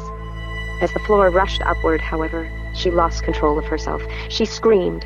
She felt her hands tear free of each other behind her back and rush forward to try to break her fall. Too late, she thought with grim satisfaction. And then her head struck the floor, and everything went black. Qingjiao awoke with a dull ache in her arm and a sharp pain in her head whenever she moved. But she was alive. When she could bear to open her eyes, she saw that the room was darker. Was it night outside? How long had she slept? She couldn't bear to move her left arm, the one with the pain. She could see an ugly red bruise at the elbow, and she thought she must have broken it inside when she fell. She also saw that her hands were still smeared with grease, and felt her unbearable dirtiness, the gods' judgment against her. She shouldn't have tried to kill herself after all. The gods wouldn't allow her to escape their judgment so easily. "What can I do?" she pleaded. "How can I be clean before you, O gods? Li Qingjiao, my ancestor of the heart, show me how to make myself worthy to receive the kind judgment of the gods." What came at once to her mind was Li Qingjiao's love song, Separation. It was one of the first that Father had given her to memorize when she was only 3 years old, only a short time before he and Mother told her that Mother was going to die. It was exactly appropriate now, too, for wasn't she separated from the goodwill of the gods? Didn't she need to be reconciled with them so they could receive her as one of the truly God-spoken ones? Someone sent a loving note in lines of returning geese, and as the moon fills my western chamber, as petals dance over the flowing stream, again I think of you, the two of us, living a sadness apart, a hurt that can't be removed. Yet when my gaze comes down, my heart stays up. The moon filling the western chamber told her that it was really a god, not an ordinary man-lover who was being pined for in this poem. References to the West always meant that the gods were involved. Li Qingjiao had answered the prayer of little Han Qingjiao and sent this poem to tell her how to cure the hurt that couldn't be removed, the filthiness of her flesh. What is the loving note? Thought Qingjiao. Lines of returning geese. But there are no geese in this room. petals dancing over a flowing stream. But there are no petals. There is no stream here. Yet, when my gaze comes down, my heart stays up. That was the clue. That was the answer. She knew it. Slowly, carefully, Qingjiao rolled over onto her belly. Once, when she tried to put weight on her left hand, her elbow buckled, and an exquisite pain almost made her lose consciousness again. At last, she knelt, her head bowed, leaning on her right hand, gazing down. The poem promised that this would let her heart stay up. She felt no better, still filthy, still in pain. Looking down showed her nothing but the polished boards of the floor, the grain of the wood making rippling lines reaching. She felt no better, still filthy, still in pain. Looking down showed her nothing but the polished boards of the floor, the grain of the wood making rippling lines reaching. Couldn't the wood grain also be seen as a flowing stream? She must follow these lines like the geese. She must dance over these flowing streams like a petal. That was what the promise meant. When her gaze came down, her heart would stay up. She found one particular line in the wood grain, a line of darkness like a river rippling through the lighter wood around it, and knew at once that this was the stream she was supposed to follow. She dared not touch it with her finger, filthy, unworthy finger. It had to be followed lightly, the way a goose touched the air, the way a petal touched the stream. Only her eyes could follow the line. So she began to trace the line, follow it carefully to the wall. A couple of times she moved so quickly that she lost the line, forgot which one it was, but soon she found it again, or thought she did, and followed it to the wall. Was it good enough? Were the gods satisfied? Almost, but not quite. She couldn't be sure that when her gaze slipped from the line, she had returned to the right one. Petals didn't skip from stream to stream. She had to follow the right one, along its entire length. This time, she started at the wall and bowed very low, so her eyes wouldn't be distracted even by the movement of her own right hand. She inched her way along, never letting herself so much as blink, even when her eyes burned. She knew that if she lost the grain she was following, she'd have to go back and start over. It had to be done perfectly, or it would lose all its power to cleanse her.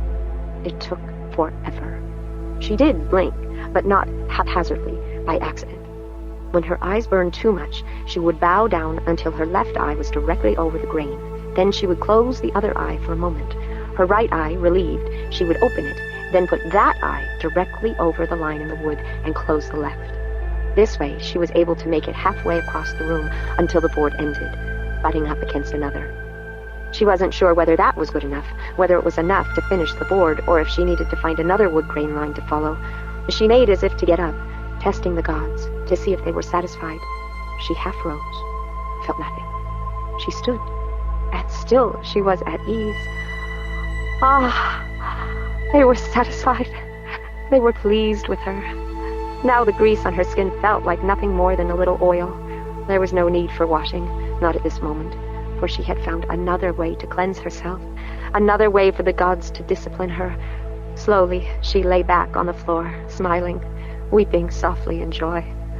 Li Qingjiao, my ancestor of the heart, thank you for showing me the way. Now I have been joined to the gods. The separation is over. Mother, I am again connected to you, clean and worthy. White tiger of the west, I am now pure enough to touch your fur and leave no mark of filthiness. Then hands touched her, father's hands, picking her up. Drops of water fell onto her face, the bare skin of her body. Father's tears. You're alive, he said. My God-spoken one, my beloved, my daughter, my life. Gloriously bright, you shine on. Later, she would learn that father had had to be tied and gagged during her test, that when she climbed the statue and made as if to press her throat against the sword, he flung himself forward with such force that his chair fell, and his head struck the floor. This was regarded as a great mercy, since it meant he didn't see her terrible fall from the statue.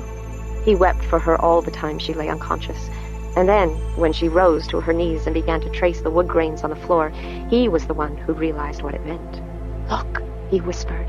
The gods have given her a task. The gods are speaking to her. The others were slow to recognize it, because they had never seen anyone trace wood grain lines before. It wasn't in the catalog of voices of the gods. Door waiting, counting to multiples of 5, object counting, checking for accidental murders, fingernail tearing, skin scraping, pulling out of hair, gnawing at stone, bugging out of eyes. All these were known to be penances that the gods demanded, rituals of obedience that cleansed the soul of the gods-spoken so that the gods could fill their minds with wisdom. No one had ever seen wood grain tracing, yet Father saw what she was doing, named the ritual, and added it to the catalog of voices. It would forever bear her name, Han Jingjiao, as the first to be commanded by the gods to perform this rite. It made her very special. So did her unusual resourcefulness in trying to find ways to cleanse her hands and, later, kill herself. Many had tried scraping their hands on walls, of course, and most attempted to wipe on clothes, but rubbing her hands to build up the heat of friction, that was regarded as rare and clever. And while head beating was common, climbing a statue and jumping off and landing on her head was very rare. And none who had done it before had been strong enough to keep their hands behind their backs so long. The temple was all abuzz with it, and word soon spread to all the temples in Path. It was a great honor to Han Feiza, of course, that his daughter was so powerfully possessed by the gods, and the story of his near madness when she was trying to destroy herself spread just as quickly and touched many hearts. He may be the greatest of the gods spoken, they said of him, but he loves his daughter more than life. This made them love him as much as they already revered him.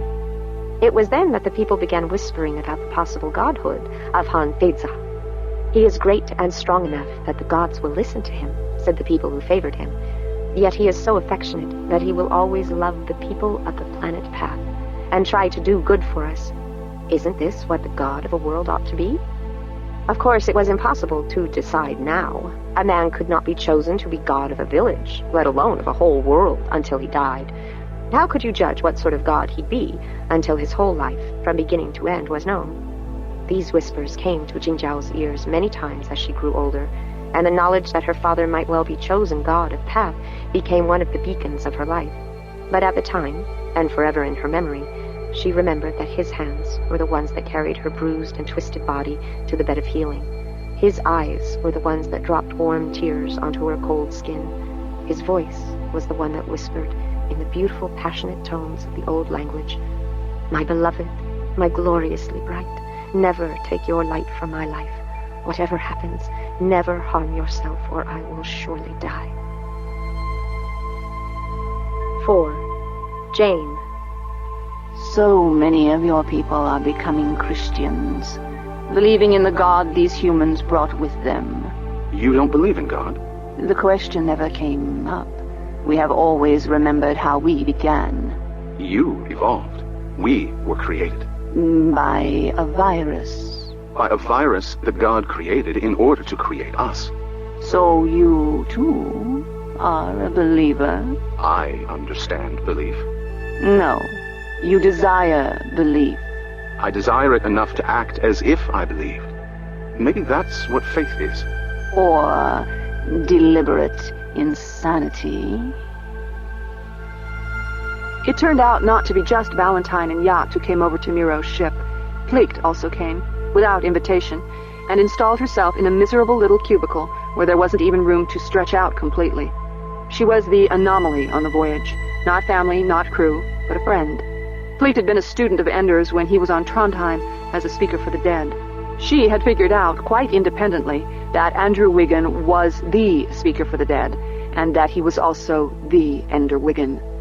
Why this brilliant young woman should have become so fixed on Ender Wiggin, Valentine could not really understand. At times she thought, perhaps this is how some religions start. The founder doesn't ask for disciples. They come and force themselves upon him. In any event, Plicht had stayed with Valentine and her family for all the years since Ender left Trondheim, tutoring the children and helping in Valentine's research, always waiting for the day that the family journeyed to be with Ender, a day that only Plicht had known would come. So during the last half of the voyage to Lusitania, it was the four of them who traveled in Miro's ship: Valentine, Miro, Yacht, and Plicht. Or so Valentine thought at first. It was on the third day since the rendezvous that she learned of the fifth traveler who had been with them all along. That day, as always, the four of them were gathered on the bridge. There was nowhere else to go. This was a cargo ship.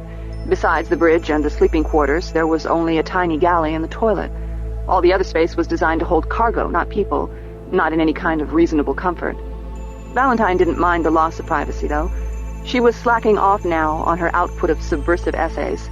It was more important, she felt, to get to know Miro, and through him, Lusitania. The people there, the Pequeninos, and, most particularly, Miro's family. For Ender had married Novinia, Miro's mother. Valentine did glean much of that kind of information, of course. She couldn't have been a historian and biographer for all these years without learning how to extrapolate much from scant bits of evidence. The real prize for her had turned out to be Miro himself. He was bitter, angry, frustrated, and filled with loathing for his crippled body. But all that was understandable. His loss had happened only a few months before, and he was still trying to redefine himself. Valentine didn't worry about his future. She could see that he was very strong-willed, the kind of man who didn't easily fall apart. He would adapt and thrive. What interested her most was his thought. It was as if the confinement of his body had freed his mind. When he had first been injured, his paralysis was almost total. He had had nothing to do but lie in one place and think. Of course, much of his time had been spent brooding about his losses, his mistakes, the future he couldn't have. But he had also spent many hours thinking about the issues that busy people almost never think about. And on that third day together, that's what Valentine was trying to draw out of him. Most people don't think about it, not seriously. And you have, said Valentine. Just because I think about it doesn't mean I know anything, said Miro. She really was used to his voice now, though sometimes his speech was maddeningly slow. It took a real effort of will at times to keep from showing any sign of inattention. The nature of the universe, said Yacht. The sources of life, said Valentine.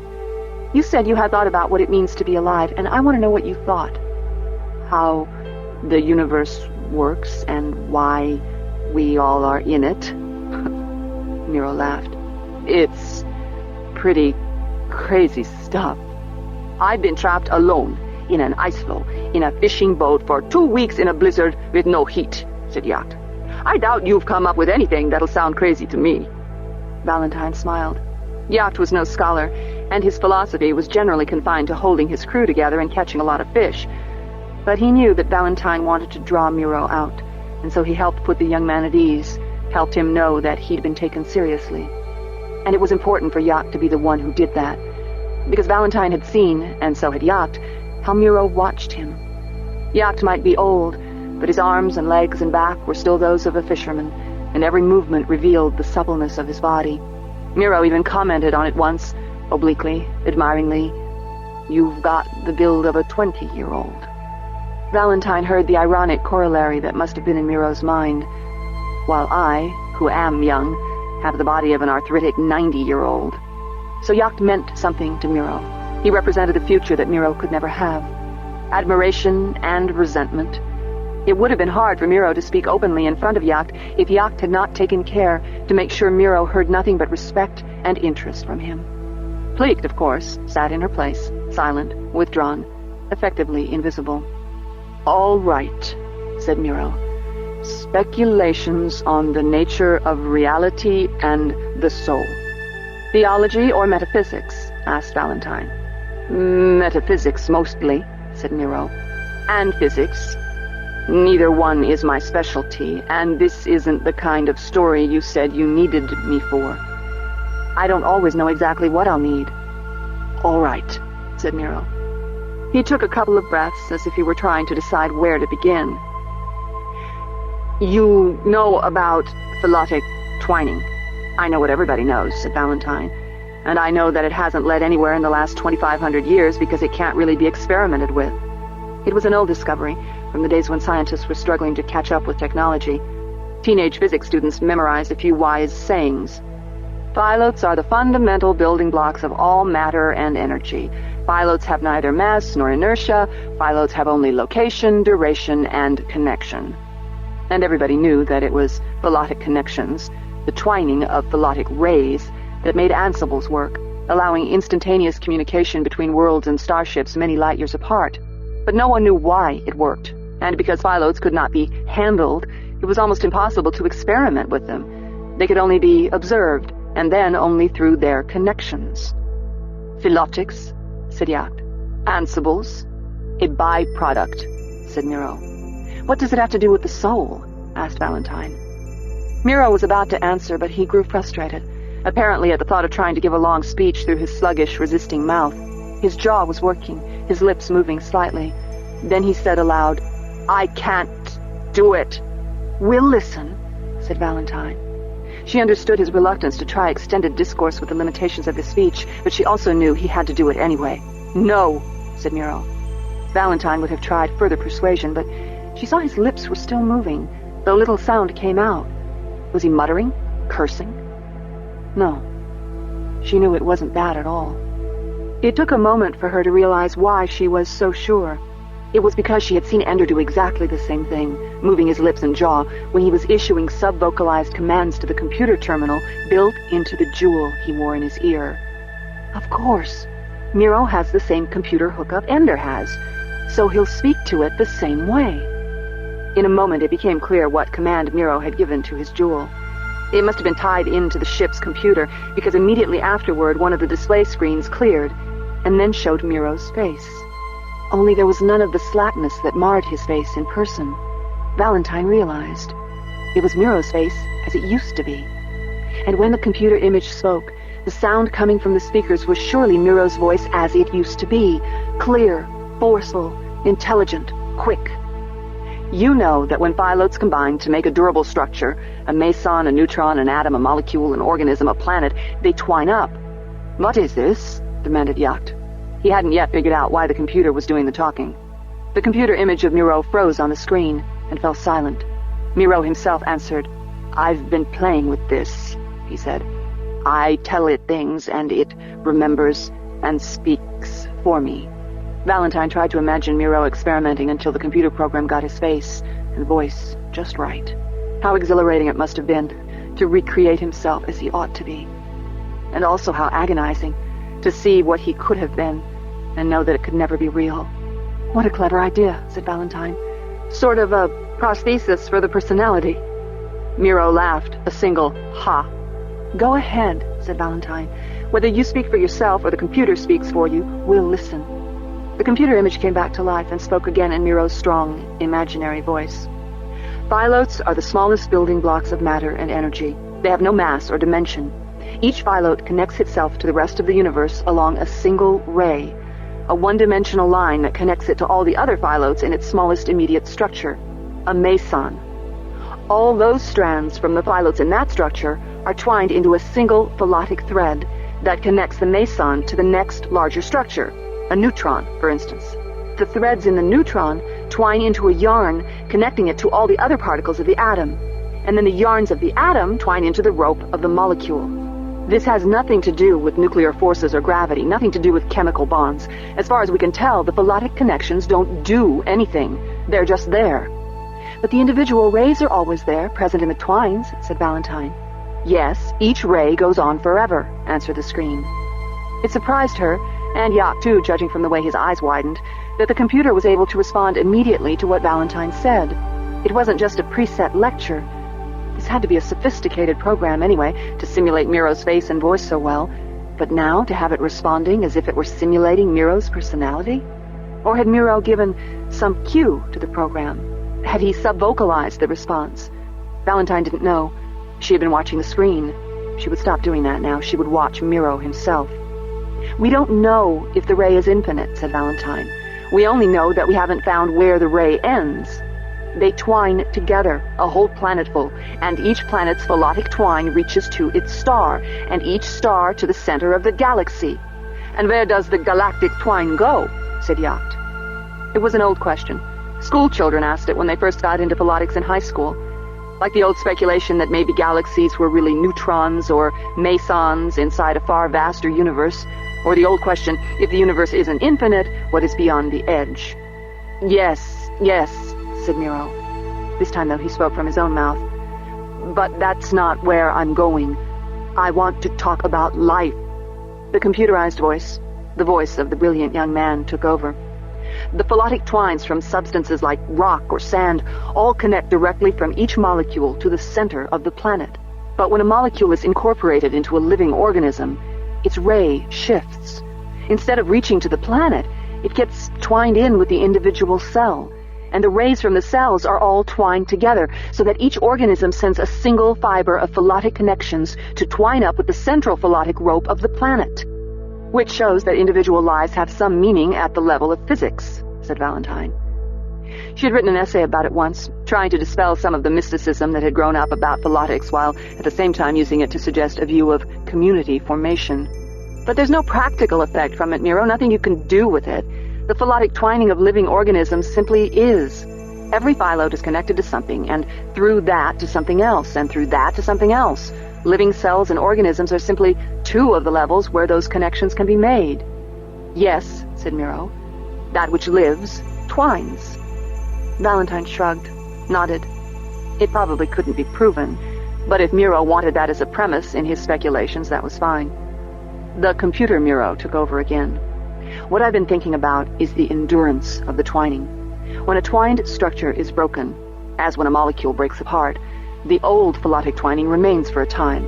Fragments that are no longer physically joined remain philotically connected for a while. And the smaller the particle, the longer that connection lasts after the breakup of the original structure, and the more slowly the fragments shift to new twinings. Yacht frowned. I thought the smaller things were, the faster things happened. It is counterintuitive, said Valentine. After nuclear fission, it takes hours for the philotic rays to sort themselves back out again, said the computer Miro. Split a particle smaller than an atom, and the philotic connection between the fragments will last much longer than that. Which is how the Ansible works, said Miro. Valentine looked at him closely. Why was he talking sometimes in his own voice, sometimes through the computer? Was the program under his control, or wasn't it? The principle of the Ansible is that if you suspend a meson in a powerful magnetic field, said computer Miro, split it, and carry the two parts as far away as you want, the philotic twining will still connect them. And the connection is instantaneous. If one fragment spins or vibrates, the ray between them spins and vibrates, and the movement is detectable at the other end at exactly the same moment. It takes no time whatsoever for the movement to be transmitted along the entire length of the ray, even if the two fragments are carried light years away from each other. Nobody knows why it works, but we're glad it does. Without the Ansible, there'd be no possibility of meaningful communication between human worlds. Hell, there's no meaningful communication now, said Yacht. And if it wasn't for the Ansibles, there'd be no warfleet heading for Lusitania right now. Valentine wasn't listening to Yacht, though. She was watching Miro. This time, Valentine saw when he moved his lips and jaw, slightly, silently. Sure enough, after he subvocalized, the computer image of Miro spoke again. He was giving commands. It had been absurd for her to think otherwise. Who else could be controlling the computer? It's a hierarchy, said the image. The more complex the structure, the faster the response to change. It's as if the smaller the particle is, the stupider it is. So it's slower to pick up on the fact that it's now part of a different structure.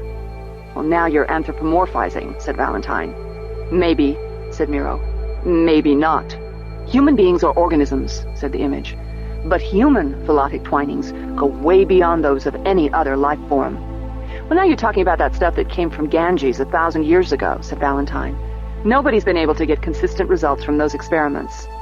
The researchers, Hindus all and devout ones, claimed that they had shown that human philotic twinings, unlike those of other organisms, did not always reach directly down into the planet's core to twine with all other life and matter. Rather, they claimed, the philotic rays from human beings often twined with those of other human beings, most often with families, but sometimes between teachers and students, and sometimes between close co-workers, including the researchers themselves. The Gangians had concluded that this distinction between humans and other plant and animal life proved that the souls of some humans were literally lifted to a higher plane, nearer to perfection. They believed that the perfecting ones had become one with each other the way that all of life was one with the world. It's all very pleasingly mystical, but nobody except Gangian Hindus takes it seriously anymore. I do, said Miro. To each his own, said Yacht. Not as a religion, said Miro. As science. You mean metaphysics, don't you? Said Valentine. It was the Miro image that answered. The philotic connections between people change fastest of all, and what the Gangians proved is that they respond to human will. If you have strong feelings binding you to your family, then your philotic rays will twine, and you will be one, in exactly the same way that the different atoms in a molecule are one. It was a sweet idea. She had thought so when she first heard it, perhaps 2,000 years ago, when Ender was speaking for a murdered revolutionary on Mindanao. She and Ender had speculated then on whether the Gangian tests would show that they were twined, as brother and sister. They wondered whether there had been such a connection between them as children, and if it had persisted when Ender was taken off to battle school and they were separated for 6 years. Ender had liked that idea very much, and so had Valentine. But after that one conversation, the subject never came up again. The notion of philotic connections between people had remained in the pretty idea category in her memory. "It's nice to think that the metaphor of human unity might have a physical analog," said Valentine. "Listen," said Miro. Apparently he didn't want her to dismiss the idea as nice. Again his image spoke for him. If the Gangians are right, then when a human being chooses to bond with another person, when he makes a commitment to a community, it is not just a social phenomenon, it's a physical event as well. The phylote, the smallest conceivable physical particle, if we can call something with no mass or inertia physical at all, responds to an act of the human will. Well, that's why it's so hard for anyone to take the Gangian experiments seriously. The Gangian experiments were careful and honest, but no one else ever got the same results. No one else ever took them seriously enough to perform the same experiments. Does that surprise you? Yes, said Valentine. But then she remembered how the idea had been ridiculed in the scientific press, while it was immediately picked up by the lunatic fringe and incorporated into dozens of fringe religions. Once that happened, how could a scientist hope to get funding for such a project? How could a scientist expect to have a career if others came to think of him as a proponent of a metaphysical religion? No, I suppose it doesn't. The Miro image nodded. If the philotic ray twines in response to the human will, why couldn't we suppose that all philotic twining is willed? Every particle, all of matter and energy, why couldn't every observable phenomenon in the universe be the willing behavior of individuals? Now we're beyond Gangian Hinduism, said Valentine. How seriously am I supposed to take this? What you're talking about is animism, the most primitive kind of religion. Everything's alive, stones and oceans and... No, said Miro. Life is life. Life is life, said the computer program. Life is when a single phylote has the strength of will to bind together the molecules of a single cell, to entwine their rays into one. A stronger phylote can bind together many cells into a single organism. The strongest of all are the intelligent beings. We can bestow our philotic connections where we will. The philotic basis of intelligent life is even clearer in the other known sentient species. When a Pequenino dies and passes into the third life, it's his strong-willed phylote that preserves his identity and passes it from the mammaloid corpse to the living tree. Reincarnation, said Yacht. The phylote is the soul. It happens with the piggies, anyway, said Miro. The Hive Queen as well, said the Miro image. The reason we discovered philotic connections in the first place was because we saw how the buggers communicated with each other faster than light. That's what showed us it was possible. The individual buggers are all part of the Hive Queen. They're like her hands and feet, and she's their mind.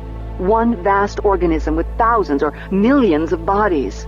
And the only connection between them is the twining of their philotic rays. It was a picture of the universe that Valentine had never conceived of before. Of course, as a historian and biographer, she usually conceived of things in terms of peoples and societies. While she wasn't ignorant of physics, neither was she deeply trained in it. Perhaps a physicist would know at once why this whole idea was absurd. But then perhaps a physicist would be so locked into the consensus of his scientific community that it would be harder for him to accept an idea that transformed the meaning of everything he knew, even if it were true. And she liked the idea well enough to wish it were true. Of the trillion lovers who had whispered to each other, "We are one," could it be that some of them really were? Of the billions of families who had bonded together so closely they felt like a single soul, wouldn't it be lovely to think that at the most basic level of reality it was so? Yacht, however, was not so caught up in the idea. "I thought we weren't supposed to talk about the existence of the Hive Queen," he said. "I thought that was Ender's secret." "It's all right," said Valentine. "Everyone in this room knows." Yacht gave her his impatient look.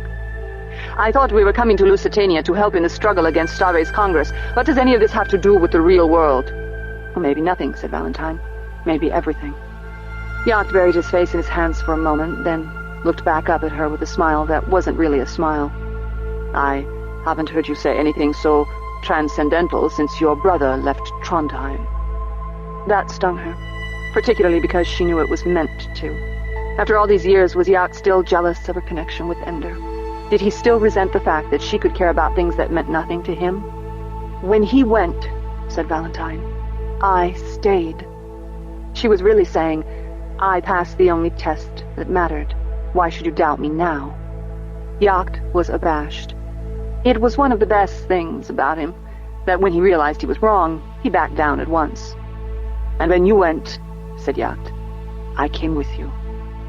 Which she took to mean, "I'm with you, I'm really not jealous of Ender anymore, and I'm sorry for sniping at you." Later, when they were alone, they'd say these things again, openly. It wouldn't do to reach Lusitania with suspicions and jealousy on either's part. Miro, of course, was oblivious to the fact that Yacht and Valentine had already declared a truce. He was only aware of the tension between them, and thought he was the cause of it. "I'm sorry," said Miro. "I didn't mean to—" "It's all right," said Yacht. "I was out of line." "There is no line," said Valentine, with a smile at her husband. Yacht smiled back.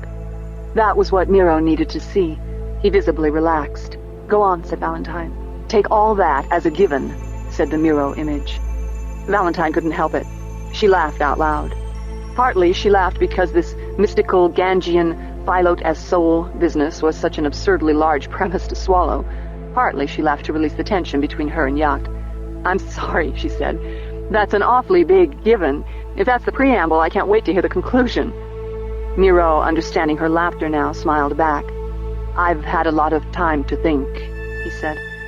"That really was my speculation on what life is. That everything in the universe is behavior. But there's something else we want to tell you about. And ask you about, too, I guess." He turned to Yacht. "And it has a lot to do with stopping the Lusitania fleet." Yacht smiled and nodded. "I appreciate being tossed a bone now and then." Valentine smiled her most charming smile. "So, later you'll be glad when I break a few bones." Yacht laughed again. "Go on, Miro," said Valentine. It was the image Miro that responded. "If all of reality is the behavior of Philots, then obviously most Philots are only smart enough or strong enough to act as a meson or hold together a neutron. Very few of them have the strength of will to be alive, to govern an organism. And a tiny, tiny fraction of them are powerful enough to control, no, to be, a sentient organism. But still, the most complex and intelligent being, the Hive Queen, for instance, is, at core, just a Philot, like all the others. It gains its identity and life from the particular role it happens to fulfill, but what it is a Philot. Myself, my will is a subatomic particle? Asked Valentine. Yacht smiled, nodded. "A fun idea," he said. "My Shu and I are brothers." Miro smiled wanly. The Miro image, however, answered. "If a star and a hydrogen atom are brothers, then yes, there is a kinship between you and the Philots that make up common objects like your Shu." Valentine noticed that Miro had not subvocalized anything just before the Miro image answered. How had the software producing the Miro image come up with the analogy with stars and hydrogen atoms if Miro didn't provide it on the spot? Valentine had never heard of a computer program capable of producing such involved yet appropriate conversation on its own. "And maybe there are other kinships in the universe that you know nothing of till now," said the Miro image. "Maybe there's a kind of life you haven't met." Valentine, watching Miro, saw that he seemed worried, agitated, as if he didn't like what the Miro image was doing now. "What kind of life are you talking about?" asked Yacht. "There's a physical phenomenon in the universe, a very common one, that is completely unexplained, and yet everyone takes it for granted, and no one has seriously investigated why and how it happens. This is it. None of the Ansible connections has ever broken." "Nonsense," said Yacht. "One of the Ansibles on Trondheim was out of service for 6 months last year. It doesn't happen often, but it happens." Again Miro's lips and jaw were motionless. Again the image answered immediately. Clearly he was not controlling it now. "I didn't say that the Ansibles never break down. I said that the connections, the philotic twining between the parts of a split meson, have never broken. The machinery of the Ansible can break down, the software can get corrupted, but never has a meson fragment within an Ansible made the shift to allow its philotic ray to entwine with another local meson or even with a nearby planet. The magnetic field suspends the fragment, of course, said Yacht. Split mesons don't endure long enough in nature for us to know how they naturally act, said Valentine. I know all the standard answers, said the image. All nonsense. All the kind of answers parents give their children when they don't know the truth and don't want to bother finding out. People still treat the Ansibles like magic. Everybody's glad enough that the Ansibles keep on working. If they tried to figure out why, the magic might go out of it, and then the Ansibles would stop. Nobody feels that way, said Valentine. They all do, said the image. Even if it took hundreds of years, or 1,000 years, or 3,000 years, one of those connections should have broken by now. One of those meson fragments should have shifted its philotic ray, but they never have. Why? Asked Miro. Valentine assumed at first that Miro was asking a rhetorical question. But no, he was looking at the image just like the rest of them, asking it to tell him why. I thought this program was reporting your speculations, said Valentine. It was, said Miro, but not now. What if there's a being who lives among the philotic connections between Ansibles? Asked the image. Are you sure you want to do this? Asked Miro. Again he was speaking to the image on the screen, and the image on the screen changed to the face of a young woman, one that Valentine had never seen before. What if there's a being who dwells in the web of philotic rays connecting the Ansibles on every world and every starship in the human universe? What if she is composed of those philotic connections? What if her thoughts take place in the spin and vibration of the split pairs? What if her memories are stored in the computers of every world and every ship? Who are you? Asked Valentine, speaking directly to the image. Maybe I'm the one who keeps all those philotic connections alive, Ansible to Ansible. Maybe I'm a new kind of organism, one that doesn't twine rays together, but instead keeps them twined to each other so that they never break apart.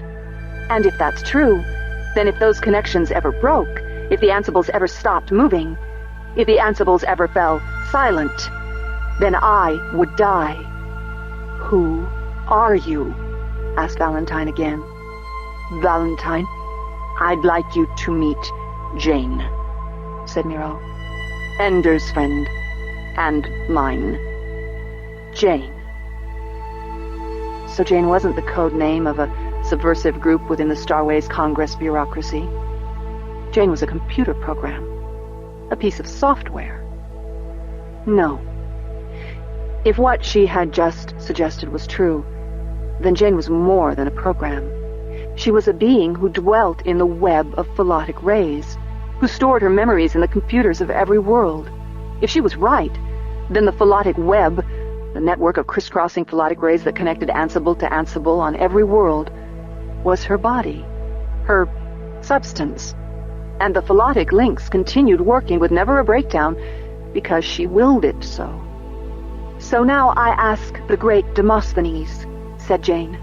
Am I Raman or Varelsa? Am I alive at all? I need your answer, because I think I can stop the Lusitania fleet. But before I do, I have to know, is it a cause worth dying for? Jane's words cut Miro to the heart. She could stop the fleet. He could see that at once. Congress had sent the MD device with several ships of the fleet, but they had not yet sent the order to use it. They couldn't send the order without Jane knowing it beforehand, and with her complete penetration of all the Ansible communications, she could intercept the order before it was sent. The trouble was that she couldn't do it without Congress realizing that she existed, or at least that something was wrong. If the fleet didn't confirm the order, it would simply be sent again and again and again. The more she blocked the messages, the clearer it would be to Congress that someone had an impossible degree of control over the Ansible computers. She might avoid this by sending a counterfeit confirmation, but then she would have to monitor all the communications between the ships of the fleet and between the fleet and all planet-side stations in order to keep up the pretense that the fleet knew something about the kill order. Despite Jane's enormous abilities, this would soon be beyond her. She could pay some degree of attention to hundreds, even thousands of things at a time, but it didn't take Miro long to realize that there was no way she could handle all the monitoring and alterations this would take, even if she did nothing else. One way or another, the secret would be out. And as Jane explained her plan, Miro knew that she was right. Her best option, the one with the least chance of revealing her existence, was simply to cut off all Ansible communications between the fleet and the planet-side stations, and between the ships of the fleet. Let each ship remain isolated, the crew wondering what had happened, and they would have no choice but to abort their mission or continue to obey their original orders. Either they would go away, or they would arrive at Lusitania without the authority to use the little doctor. In the meantime, however, Congress would know that something had happened. It was possible that with Congress's normal bureaucratic inefficiency, no one would ever figure out what happened. But eventually, somebody would realize that there was no natural or human explanation of what happened. Someone would realize that Jane, or something like her, must exist, and that cutting off Ansible communications would destroy her. Once they knew this, she would surely die. Maybe not, Miro insisted. Maybe you can keep them from acting, interfere with interplanetary communications so they can't give the order to shut down communications. No one answered. He knew why. She couldn't interfere with Ansible communications forever. Eventually, the government on each planet would reach the conclusion on its own. She might live on in constant warfare for years, decades, generations. But the more power she used, the more humankind would hate and fear her. Eventually, she would be killed. "A book, then," said Miro. "Like the Hive Queen and the Hegemon, like the life of human. The speaker for the dead could write it, to persuade them not to do it." "Maybe," said Valentine. "She can't die," said Miro.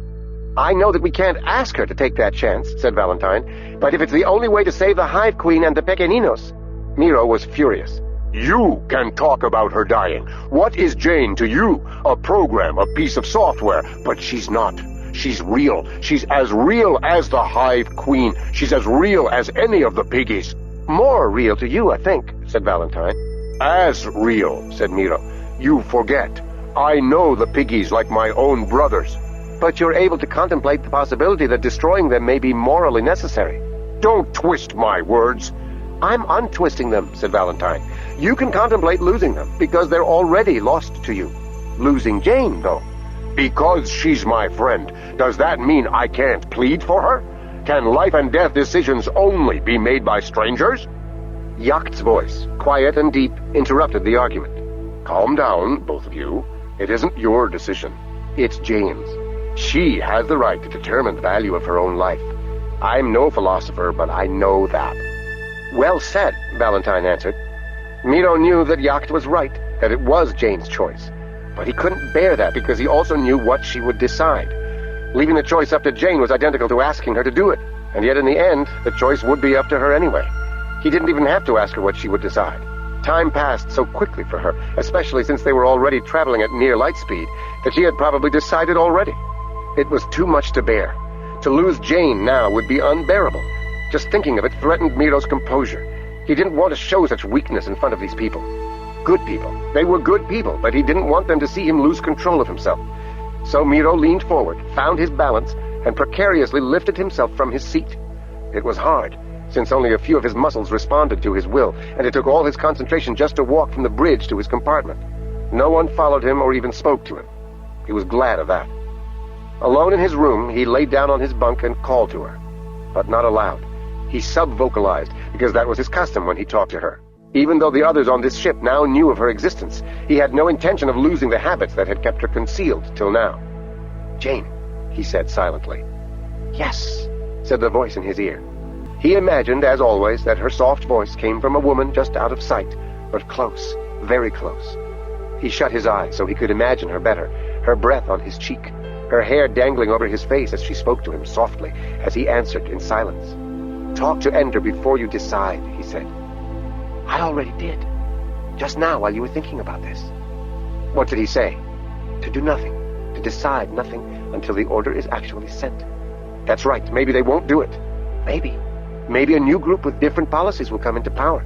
Maybe this group will change its mind. Maybe Valentine's propaganda will succeed. Maybe there'll be a mutiny on the fleet." This last was so unlikely that Miro realized Jane absolutely believed that the order would be sent. "How soon?" asked Miro. "The fleet should arrive in about 15 years. A year or less after these two ships get there. That's how I timed your voyage. The order will be sent sometime before, maybe 6 months before arrival, which would be about 8 hours ship's time before the fleet drops out of light speed and staggers down to normal speeds." "Don't do it," said Miro.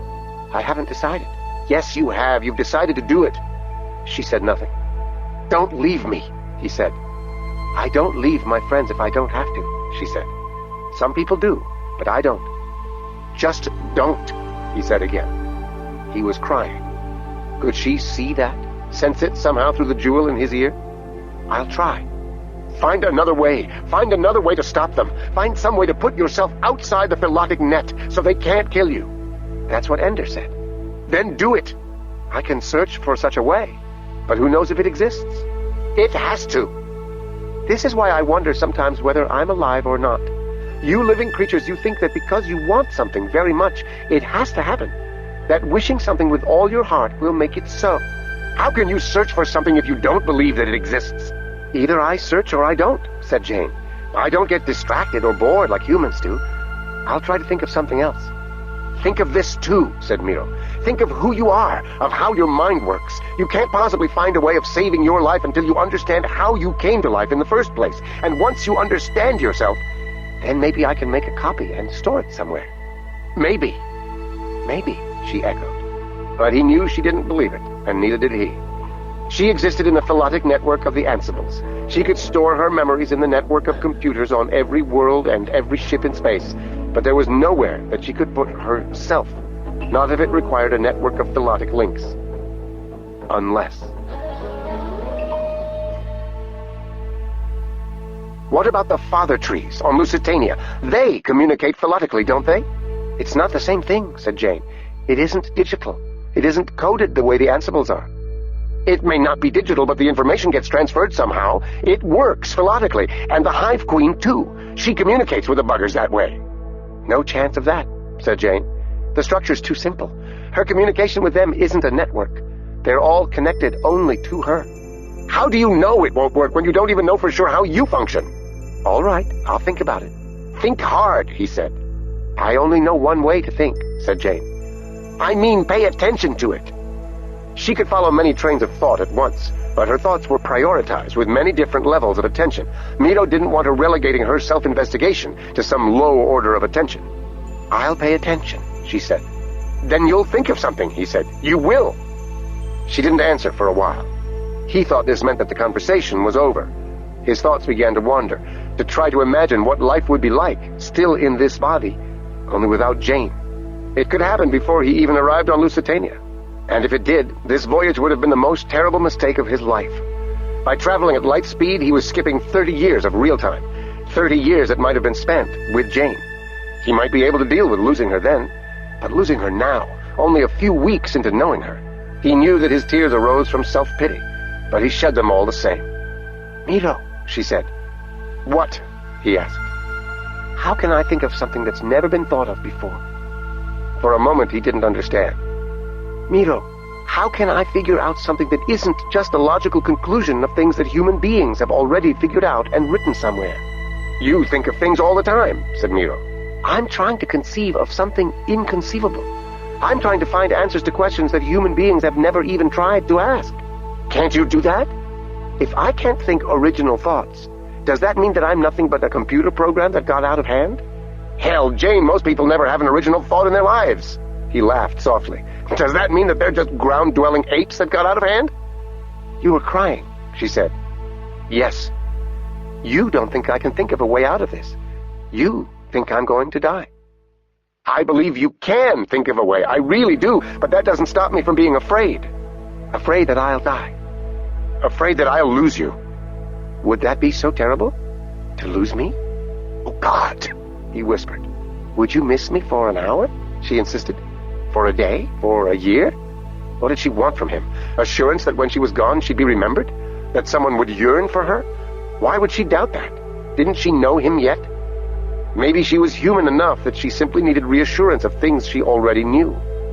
Forever, he said. It was her turn to laugh, playfully. You won't live that long, she said. Now you tell me, he said.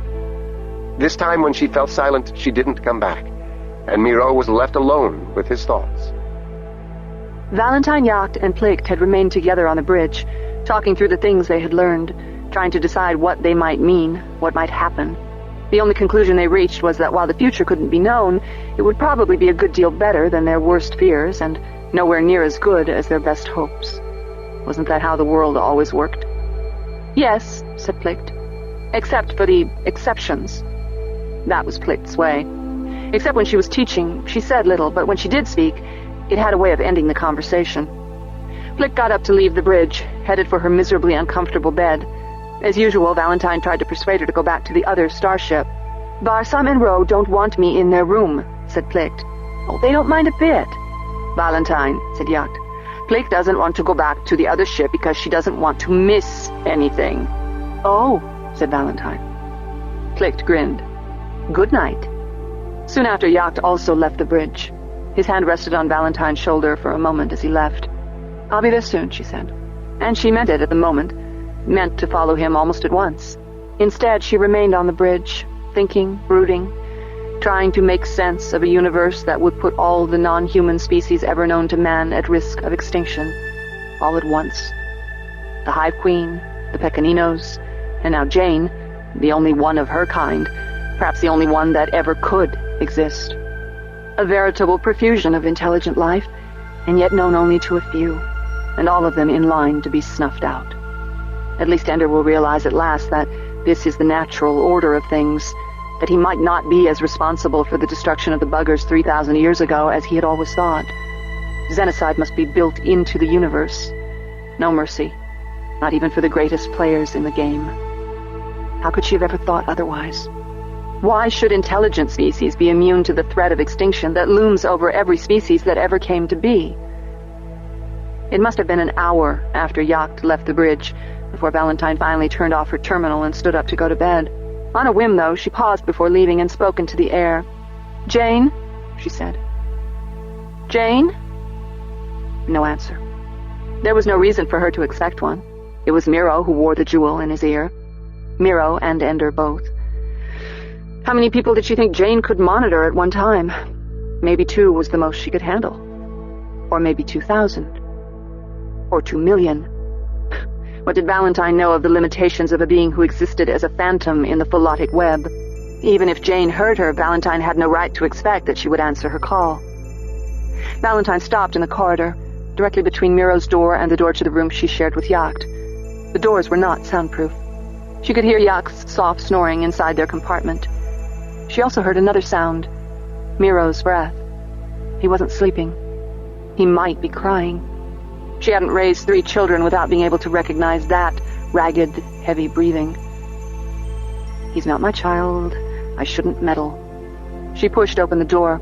It was noiseless, but it cast a shaft of light across the bed. Miro's crying stopped immediately, but he looked at her through swollen eyes. "What do you want?" he said. She stepped into the room and sat on the floor beside his bunk, so their faces were only a few inches apart. "You've never cried for yourself, have you?" she said. "A few times. But tonight you're crying for her." "Myself, as much as her?" Valentine leaned closer, put her arm around him, pulled his head onto her shoulder. "No," he said. But he didn't pull away. After a few moments, his arm swung awkwardly around to embrace her. He didn't cry anymore, but he did let her hold him for a minute or 2. Maybe it helped. Valentine had no way of knowing. Then he was done. He pulled away, rolled onto his back. "I'm sorry," he said. "You're welcome," she said. She believed in answering what people meant, not what they said. "Don't tell Yacht," he whispered. "Nothing to tell," she said. "We had a good talk." She got up and left, closing his door behind her. He was a good boy. She liked the fact that he could admit caring what Yacht thought about him. And what did it matter if his tears tonight had self-pity in them?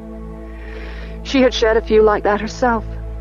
Grief, she reminded herself, is almost always for the mourner's loss. 5. The Lusitania fleet. Ender says that when the war fleet from Starways Congress reaches us, they plan to destroy this world. Interesting. You don't fear death? We don't intend to be here when they arrive. Qingzhao was no longer the little girl whose hands had bled in secret. Her life had been transformed from the moment she was proved to be God-spoken, and in the 10 years since that day, she had come to accept the voice of the gods in her life and the role this gave her in society. She learned to accept the privileges and honors given to her as gifts actually meant for the gods. As her father taught her, she did not take on airs, but instead grew more humble as the gods and the people laid ever heavier burdens on her. She took her duties seriously and found joy in them. For the past 10 years, she had passed through a rigorous, exhilarating course of studies. Her body was shaped and trained in the company of other children, running, swimming, riding, combat with swords, combat with sticks, combat with bones. Along with other children, her memory was filled with languages. Stark, the common speech of the stars, which was typed into computers, Old Chinese, which was sung in the throat and drawn in beautiful ideograms on rice paper or in fine sand, and New Chinese, which was merely spoken at the mouth and jotted down with a common alphabet on ordinary paper or in dirt. No one was surprised, except Qingzhao herself, that she learned all these languages much more quickly and easily and thoroughly than any of the other children. Other teachers came to her alone. This was how she learned sciences and history, mathematics and music. And every week she would go to her father and spend half a day with him, showing him all that she had learned and listening to what he said in response. His praise made her dance all the way back to her room. His mildest rebuke made her spend hours tracing wood grain lines in her schoolroom until she felt worthy to return to studying. Another part of her schooling was utterly private. She had seen for herself how father was so strong that he could postpone his obedience to the gods. She knew that when the gods demanded a ritual of purification, the hunger, the need to obey them was so exquisite it could not be denied. And yet father somehow denied it, long enough at least that his rituals were always in private. Qingzhao longed for such strength herself, and so she began to discipline herself to delay. When the gods made her feel her oppressive unworthiness, and her eyes began to search for wood grain lines, or her hands began to feel unbearably filthy, she would wait, trying to concentrate on what was happening at the moment, and put off obedience as long as she could. At first, it was a triumph if she managed to postpone her purification for a full minute. And when her resistance broke, the gods punished her for it by making the ritual more onerous and difficult than usual. But she refused to give up. She was Han Feiza's daughter, wasn't she? And in time, over the years, she learned what her father had learned, that one could live with the hunger, contain it, often for hours, like a bright fire encased in a box of translucent jade, a dangerous, terrible fire from the gods, burning within her heart. Then, when she was alone, she could open that box and let the fire out, not in a single terrible eruption, but slowly, gradually, filling her with light as she bowed her head and traced the lines on the floor, or bent over the sacred laver of her holy washings, quietly and methodically rubbing her hands with pumice, lye, and aloe. Thus, she converted the raging voices of the gods into a private, disciplined worship. Only at rare moments of sudden distress did she lose control and fling herself to the floor in front of a teacher or visitor. She accepted these humiliations as the gods' way of reminding her that their power over her was absolute, that her usual self-control was only permitted for their amusement. She was content with this imperfect discipline. After all, it would be presumptuous of her to equal her father's perfect self-control. His extraordinary nobility came because the gods honored him, and so did not require his public humiliation. She had done nothing to earn such honor. Last of all, her schooling included one day each week helping with the righteous labor of the common people. Righteous labor, of course, was not the work the common people did every day in their offices and factories. Righteous labor meant the back-breaking work of the rice paddies. Every man and woman and child on path had to perform this labor, bending and stooping in shin-deep water to plant and harvest the rice, or forfeit citizenship. This is how we honor our ancestors, Father explained to her when she was little. We show them that none of us will ever rise above doing their labor. The rice that was grown by righteous labor was considered holy. It was offered in the temples and eaten on holy days. It was placed in small bowls as offerings to the household gods. Once, when Qingzhao was 12, the day was terribly hot, and she was eager to finish her work on a research project. "Don't make me go to the rice paddies today," she said to her teacher. "What I'm doing here is so much more important." The teacher bowed and went away, but soon Father came into her room. He carried a heavy sword, and she screamed in terror when he raised it over his head. Did he mean to kill her for having spoken so sacrilegiously? But he did not hurt her. How could she have imagined that he might? Instead, the sword came down on her computer terminal.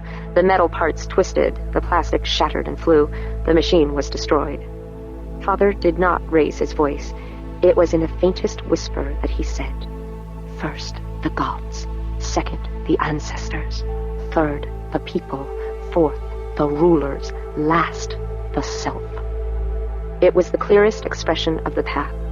It was the reason this world was settled in the first place. She had forgotten. If she was too busy to perform righteous labor, she was not on the path. She would never forget again. And, in time, she learned to love the sun beating down on her back, the water cool and murky around her legs and hands, the stalks of the rice plants like fingers reaching up from the mud to intertwine with her fingers. Covered with muck and the rice paddies, she never felt unclean, because she knew that she was filthy in the service of the gods. Finally, at the age of 16, her schooling was finished. She had only to prove herself in a grown woman's task, one that was difficult and important enough that it could be entrusted only to one who was God-spoken. She came before the great Han Feiza in his room. Like hers, it was a large open space. Like hers, the sleeping accommodation was simple, a mat on the floor. Like hers, the room was dominated by a table with a computer terminal on it. She had never entered her father's room without seeing something floating in the display above the terminal. Diagrams, three-dimensional models, real-time simulations, words. Most commonly words, letters or ideographs floating in the air on simulated pages, moving back and forward, side to side, as father needed to compare them. In Qingzhao's room, all the rest of the space was empty. Since father did not trace wood grain lines, he had no need for that much austerity. Even so, his tastes were simple. One rug, only rarely one that had much decoration to it, one low table, with one sculpture standing on it, walls bare except for one painting, and because the room was so large, each one of these things seemed almost lost, like the faint voice of someone crying out from very far away. The message of this room to visitors was clear. Han Feiza chose simplicity. One of each thing was enough for a pure soul. The message to Qingzhao, however, was quite different, for she knew what no one outside the household realized. The rug, the table, the sculpture, and the painting were changed every day, and never in her life had she recognized any one of them. So the lesson she learned was this: a pure soul must never grow attached to any one thing. A pure soul must expose himself to new things every day. Because this was a formal occasion, she did not come and stand behind him as he worked, studying what appeared in his display, trying to guess what he was doing. This time, she came to the middle of the room and knelt on the plain rug, which was today the color of a robin's egg, with a small stain in one corner. She kept her eyes down, not even studying the stain, until father got up from his chair and came to stand before her. "Han Jingzhao," he said, "let me see the sunrise of my daughter's face." She lifted her head, looked at him, and smiled. He smiled back. "What I will set before you is not an easy task, even for an experienced adult," said father. Qingzhao bowed her head. She had expected that father would set a hard challenge for her, and she was ready to do his will. "Look at me, my Qingzhao," said father. She lifted her head, looked into his eyes. "This is not going to be a school assignment. This is a task from the real world, a task that Starways Congress has given me, on which the fate of nations and peoples and worlds may rest." Qingzhao had been tense already, but now father was frightening her. "Then you must give this task to someone who can be trusted with it, not to an untried child." "You haven't been a child in years, Qingzhao. Are you ready to hear your task?" "Yes, father." "What do you know about the Lusitania fleet?" "Do you want me to tell you everything I know about it? I want you to tell me all you think matters." So, this was a kind of test, to see how well she could distill the important from the unimportant in her knowledge about a particular subject.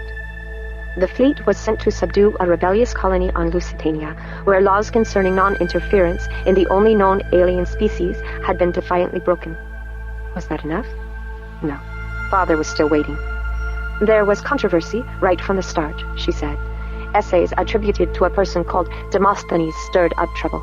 "What trouble in particular?" To colony worlds, Demosthenes gave warning that the Lusitania fleet was a dangerous precedent. It would only be a matter of time before Starways Congress used force to compel their obedience too. To Catholic worlds and Catholic minorities everywhere, Demosthenes charged that Congress was trying to punish the Bishop of Lusitania for sending missionaries to the Pequeninos to save their souls from hell. To scientists, Demosthenes sent warning that the principle of independent research was at stake. A whole world was under military attack because it dared to prefer the judgment of the scientists on the scene to the judgment of bureaucrats many light years away. And to everyone, Demosthenes made claims that the Lusitania fleet carried the molecular disruption device. Of course, that is an obvious lie, but some believed it. How effective were these essays? Asked Father. I don't know. They were very effective, said Father. 15 years ago, the earliest essays to the colonies were so effective that they almost caused revolution.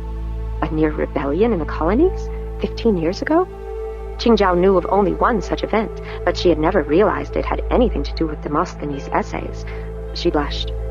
That was the time of the colony charter, your first great treaty. The treaty was not mine, said Han Feiza. The treaty belonged equally to Congress and the colonies. Because of it, a terrible conflict was avoided, and the Lusitania fleet continues on its great mission. You wrote every word of the treaty, Father. In doing so, I only found expression for the wishes and desires already in the hearts of the people on both sides of the issue. I was a clerk. Qingzhao bowed her head. She knew the truth, and so did everyone else. It had been the beginning of Han Feiza's greatness. For he not only wrote the treaty, but also persuaded both sides to accept it almost without revision. Ever after that, Han Feiza had been one of the most trusted advisors to Congress. Messages arrived daily from the greatest men and women of every world. If he chose to call himself a clerk in that great undertaking, that was only because he was a man of great modesty. Qingzhao also knew that Mother was already dying as he accomplished all this work. That was the kind of man her father was, for he neglected neither his wife nor his duty. He could not save Mother's life, but he could save the lives that might have been lost in war. Qingzhao, why do you say that it is an obvious lie that the fleet is carrying the MD device? Because it would be monstrous. It would be like Ender the Xenocide, destroying an entire world. So much power has no right or reason to exist in the universe. Who taught you this? Decency taught me this, said Qingzhao. The gods made the stars and all the planets. Who is man to unmake them? But the gods also made the laws of nature that make it possible to destroy them. Who is man to refuse to receive what the gods have given? Qingzhao was stunned to silence. She had never heard Father speak in apparent defense of any aspect of war. He loathed war in any form. I ask you again, who taught you that so much power has no right or reason to exist in the universe? It's my own idea. But that sentence is an exact quotation. Yes, from Demosthenes. But if I believe an idea, it becomes my own. You taught me that. You must be careful that you understand all the consequences of an idea before you believe it. The little doctor must never be used on Lusitania, and therefore it should not have been sent. Han Feiza nodded gravely. How do you know it must never be used? Because it would destroy the Pequeninos, a young and beautiful people who are eager to fulfill their potential as a sentient species. Another quotation. Father, have you read The Life of Human? I have. Then how can you doubt that the Pequeninos must be preserved? I said I had read The Life of Human. I didn't say that I believed it. You don't believe it? I neither believe it nor disbelieve it. The book first appeared after the Ansible on Lusitania had been destroyed. Therefore, it is probable that the book did not originate there, and if it did not originate there, then it's fiction. That seems particularly likely because it signs Speaker for the Dead, which is the same name signed to the Hive Queen and the Hegemon, which are thousands of years old. Someone was obviously trying to capitalize on the reverence people feel toward those ancient works. I believe The Life of Human is true. That's your privilege, Qingzhao. But why do you believe it? Because it sounded true when she read it. Could she say that to Father? Yes, she could say anything. Because when I read it, I felt that it must be true. I see. Now you know that I am foolish. On the contrary, I know that you are wise. When you hear a true story, there is a part of you that responds to it regardless of art, regardless of evidence. Let it be clumsily told, and you will still love the tale, if you love truth. Let it be the most obvious fabrication, and you will still believe whatever truth is in it, because you cannot deny truth, no matter how shabbily it is dressed. Then how is it that you don't believe The Life of Human? I spoke unclearly. We are using two different meanings of the words truth and belief. You believe that the story is true because you responded to it from that sense of truth deep within you, but that sense of truth does not respond to a story's factuality, to whether it literally depicts a real event in the real world. Your inner sense of truth responds to a story's causality, to whether it faithfully shows the way the universe functions, the way the gods work their will among human beings. Qingzhao thought for only a moment, then nodded her understanding. So, The Life of Human may be universally true, but specifically false. Yes, said Han Feiza. You can read the book and gain great wisdom from it, because it is true. But is that book an accurate representation of the Pequeninos themselves? One can hardly believe that. A mammaloid species that turns into a tree when it dies? Beautiful as poetry, ludicrous as science.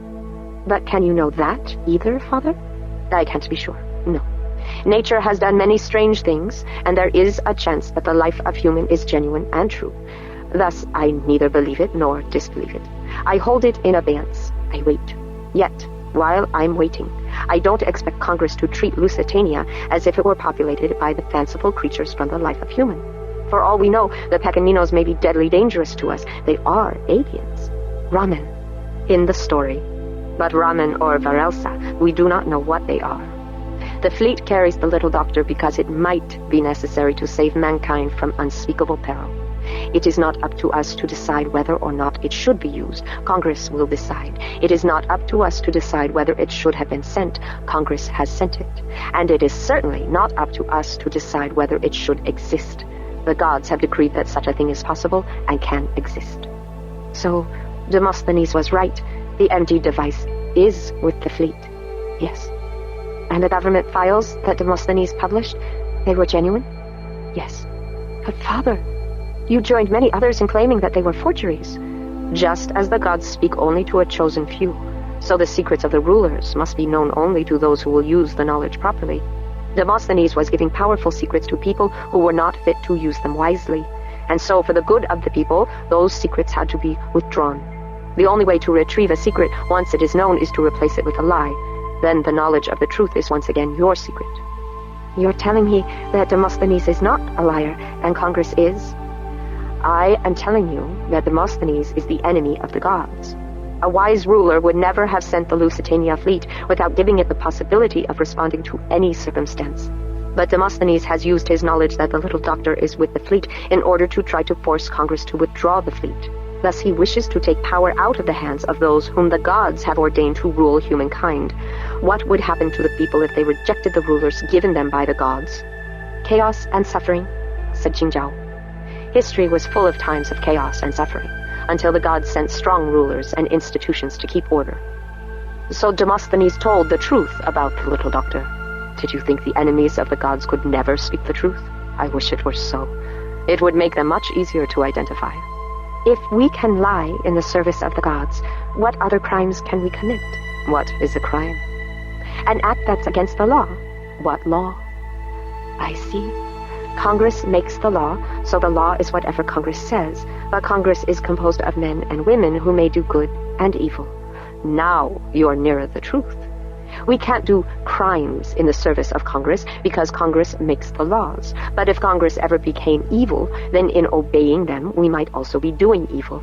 That is a matter of conscience. However, if that happened, Congress would surely lose the mandate of heaven, and we, the God-spoken, don't have to wait and wonder about the mandate of heaven as others do. If Congress ever loses the mandate of the gods, we will know at once. So you lied for Congress because Congress had the mandate of heaven. And therefore I knew that to help them keep their secret was the will of the gods for the good of the people. Qingzhao had never thought of Congress in quite this way before. All the history books she had studied showed Congress as the great unifier of humanity, and according to the school books, all its acts were noble. Now, though, she understood that some of its actions might not seem good, yet that didn't necessarily mean that they were not good. I must learn from the gods, then, whether the will of Congress is also their will, she said. Will you do that? Asked Han Feiza. Will you obey the will of Congress even when it might seem wrong, as long as Congress has the mandate of heaven? Are you asking for my oath? I am. Then yes, I will obey, as long as they have the mandate of heaven. I had to have that oath from you to satisfy the security requirements of Congress, he said. I couldn't have given you your task without it. He cleared his throat. But now, I ask you for another oath. I'll give it if I can. This oath is it arises from great love. Han Qingzhao, will you serve the gods in all things, in all ways, throughout your life? Oh, Father, we need no oath for this. Haven't the gods chosen me already and led me with their voice? Nevertheless, I ask you for this oath. Always, in all things, in all ways, I will serve the gods. To her surprise, Father knelt before her and took her hands in his. Tears streamed down his cheeks. You have lifted from my heart the heaviest burden that was ever laid there. How did I do this, Father? Before your mother died, she asked me for my promise. She said that since her entire character was expressed by her devotion to the gods, the only way I could help you to know her was to teach you also to serve the gods. All my life, I have still been afraid that I might fail, that you might turn away from the gods, that you might come to hate them, or that you might not be worthy of their voice. This struck Jingzhao to the heart. She was always conscious of her deep unworthiness before the gods, of her filthiness in their sight, even when they weren't requiring her to watch or trace wood grain lines. Only now did she learn what was at stake, her mother's love for her. All my fears are gone now. You are a perfect daughter by Jingzhao. You already serve the gods well, and now, with your oath, I can be sure you'll continue forever. This will cause great rejoicing in the house in heaven where your mother dwells. Will it? In heaven they know my weakness. You, Father, you only see that I have not yet failed the gods. Mother must know how close I've come so many times, how filthy I am whenever the gods look upon me. But he seemed so full of joy that she dared not show him how much she dreaded the day when she would prove her unworthiness for all to see. So she embraced him. Still, she couldn't help asking him, Father, do you really think Mother heard me make that oath? I hope so, said Han Feiza. If she didn't, the gods will surely save the echo of it, and put it in a seashell, and let her listen to it whenever she puts it to her ear. This sort of fanciful storytelling was a game they had played together as children. Jingzhao set aside her dread and quickly came up with an answer. No, the gods will save the touch of our embrace, and weave it into a shawl, which she can wear around her shoulders when winter comes to heaven. She was relieved, anyway, that Father had not said yes. He only hoped that Mother had heard the oath she made. Perhaps she hadn't, and so she wouldn't be so disappointed when her daughter failed. Father kissed her, then stood up. Now you are ready to hear your task, he said. He took her by the hand and led her to his table. She stood beside him when he sat on his chair. She was not much taller standing than he was sitting down.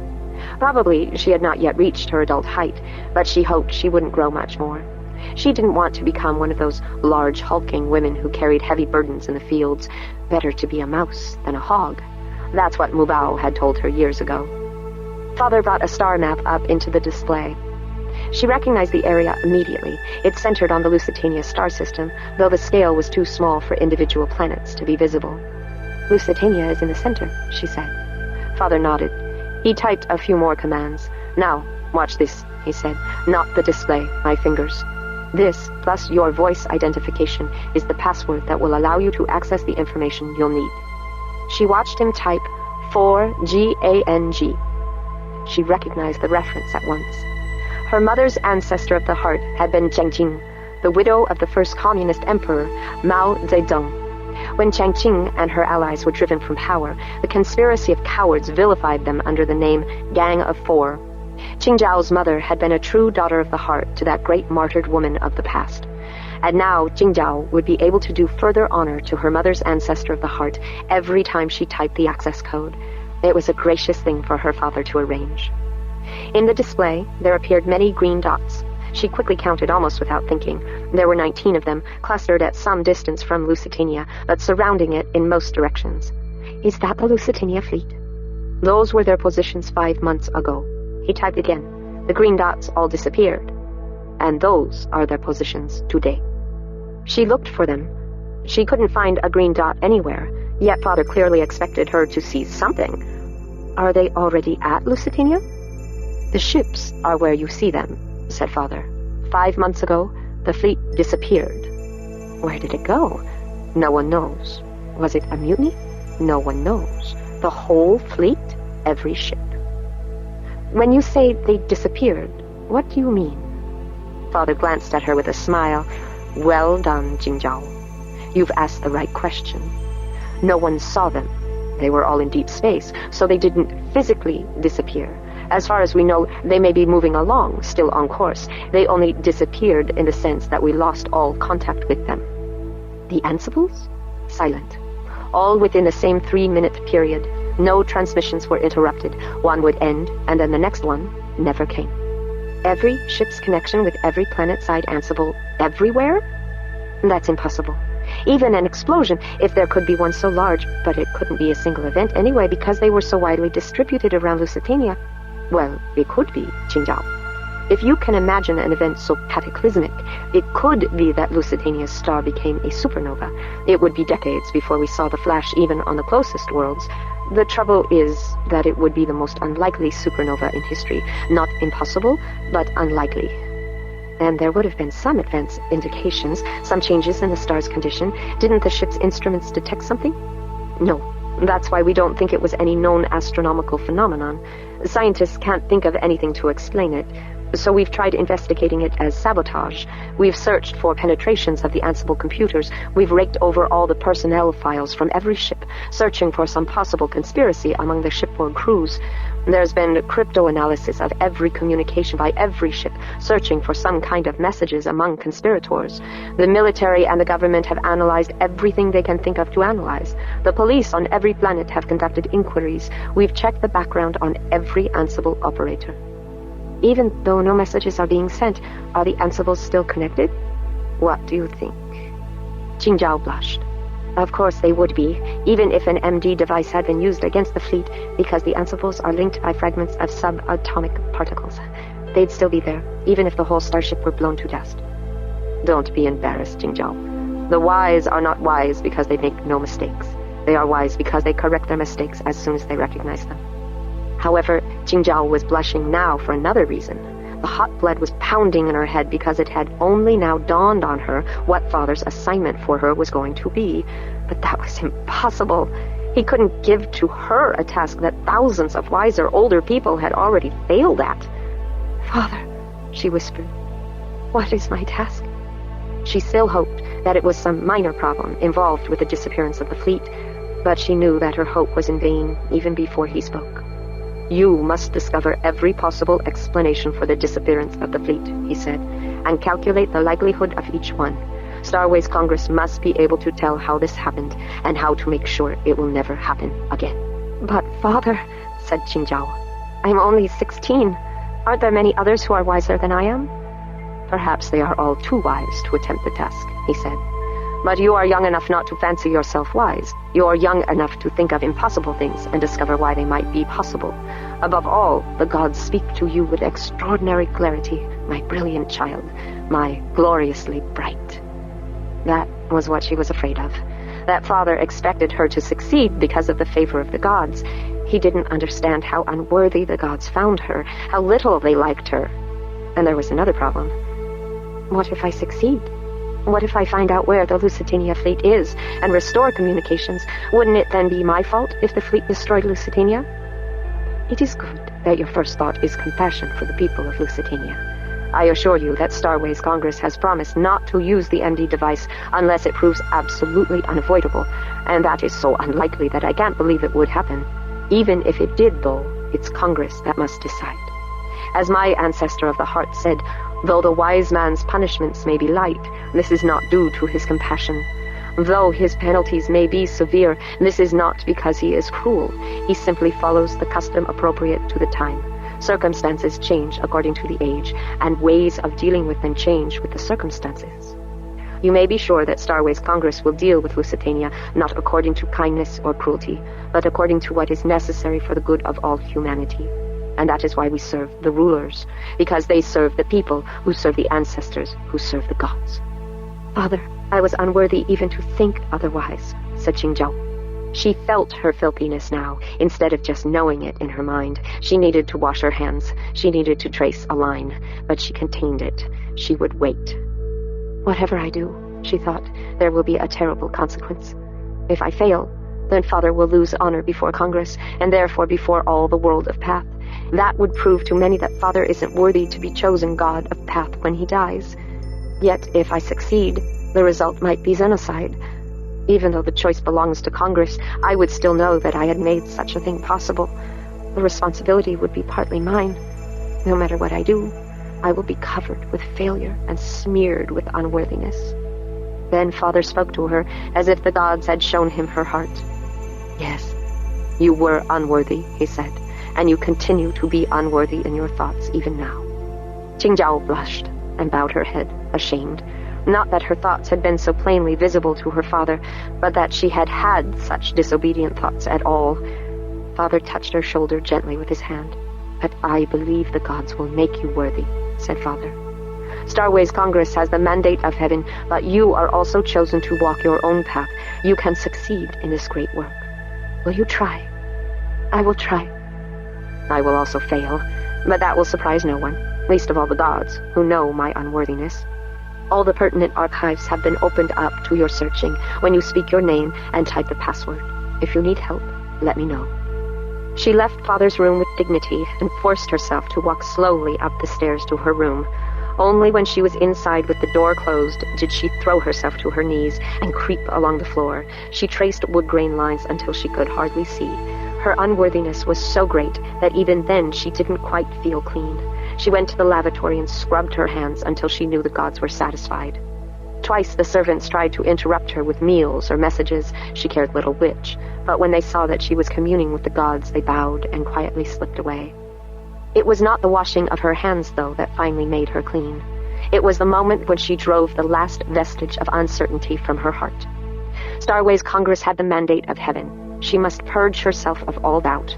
Whatever they meant to do with the Lusitania fleet, it was surely the will of the gods that it be accomplished. Therefore, it was her duty to help them accomplish it. And if she was in fact doing the will of the gods, then they would open a way for her to solve the problem that had been set before her. Any time she thought otherwise, any time the words of Demosthenes returned to her mind, she would have to blot them out by remembering that she would obey the rulers who have the mandate of heaven.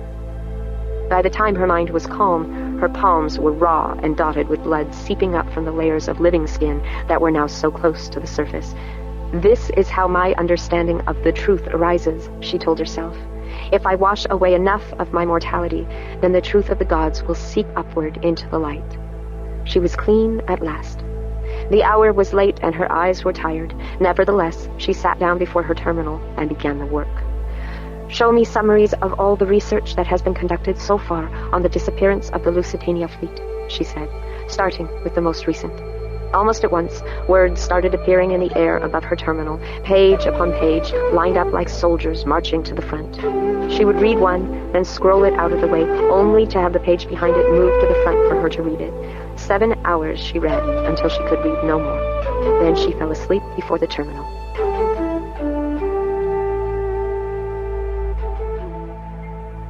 Jane watches everything. She can do 1,000,000 jobs and pay attention to 1,000 things at once. Neither of these capacities is infinite, but they're so much greater than our pathetic ability to think about one thing while doing another that they might as well be. She does have a sensory limitation that we don't have, however, or rather, we are her greatest limitation. She can't see or know anything that hasn't been entered as data in a computer that is tied to the great interworld network. That's less of a limitation than you might think. She has almost immediate access to the raw inputs of every starship, every satellite, every traffic control system, and almost every electronically monitored spy device in the human universe. But it does mean that she almost never witnesses lovers' quarrels, bedtime stories, classroom arguments, supper table gossip, or bitter tears privately shed. She only knows that aspect of our lives that we represent as digital information. If you asked her the exact number of human beings in the settled worlds, she would quickly give you a number based on census figures combined with birth and death probabilities in all our population groups. In most cases, she could match numbers with names, though no human could live long enough to read the list. And if you took a name you just happened to think of, Han Qingzhao, for instance, and you asked Jane, "Who is this person?" she'd almost immediately give you the vital statistics: birth date, citizenship, parentage, height and weight at last medical checkup, grades in school. But that is all gratuitous information, background noise to her. She knows it's there, but it means nothing.